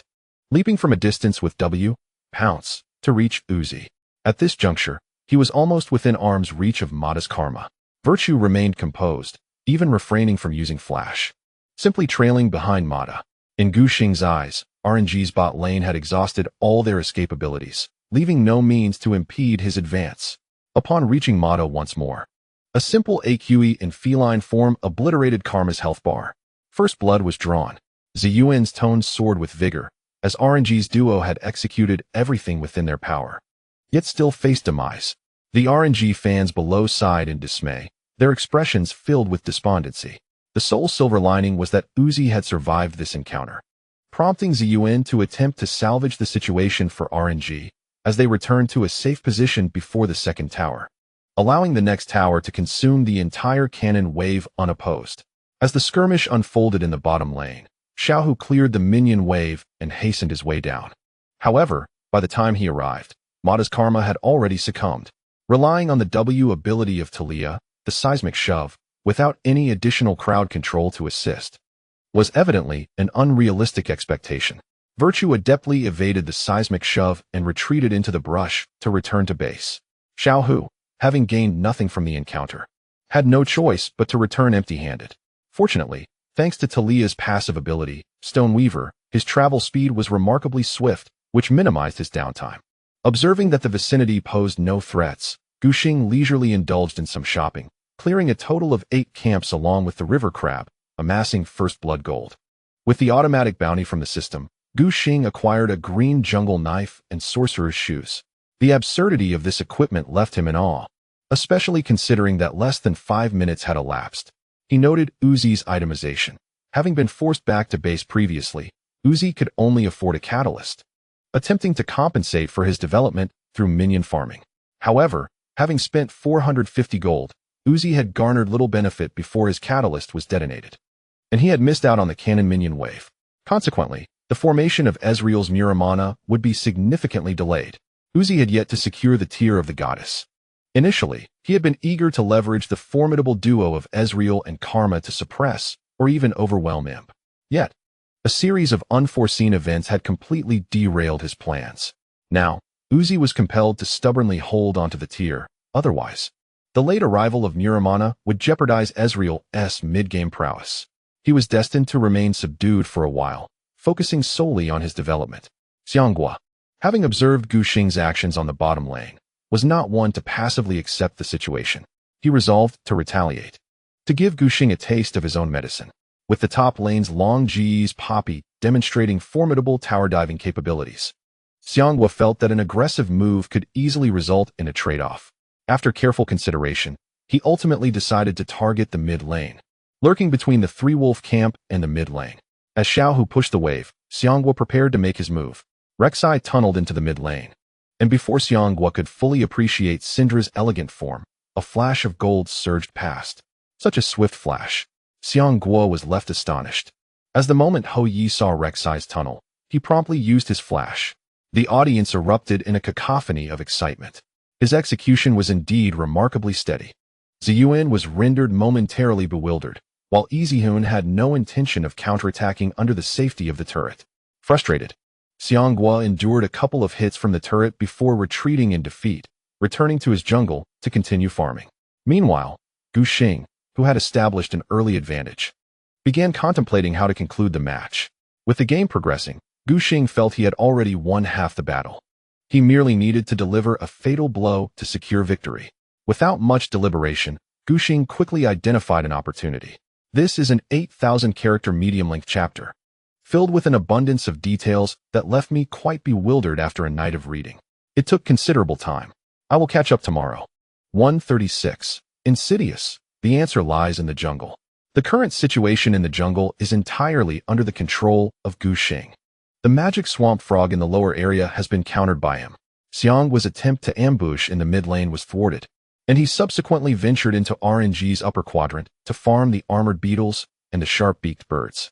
Gu Xing anticipated that the opponent would likely continue their farming route, as Xianghua's three wolves had been reset in this group of jungle monsters for a considerable time.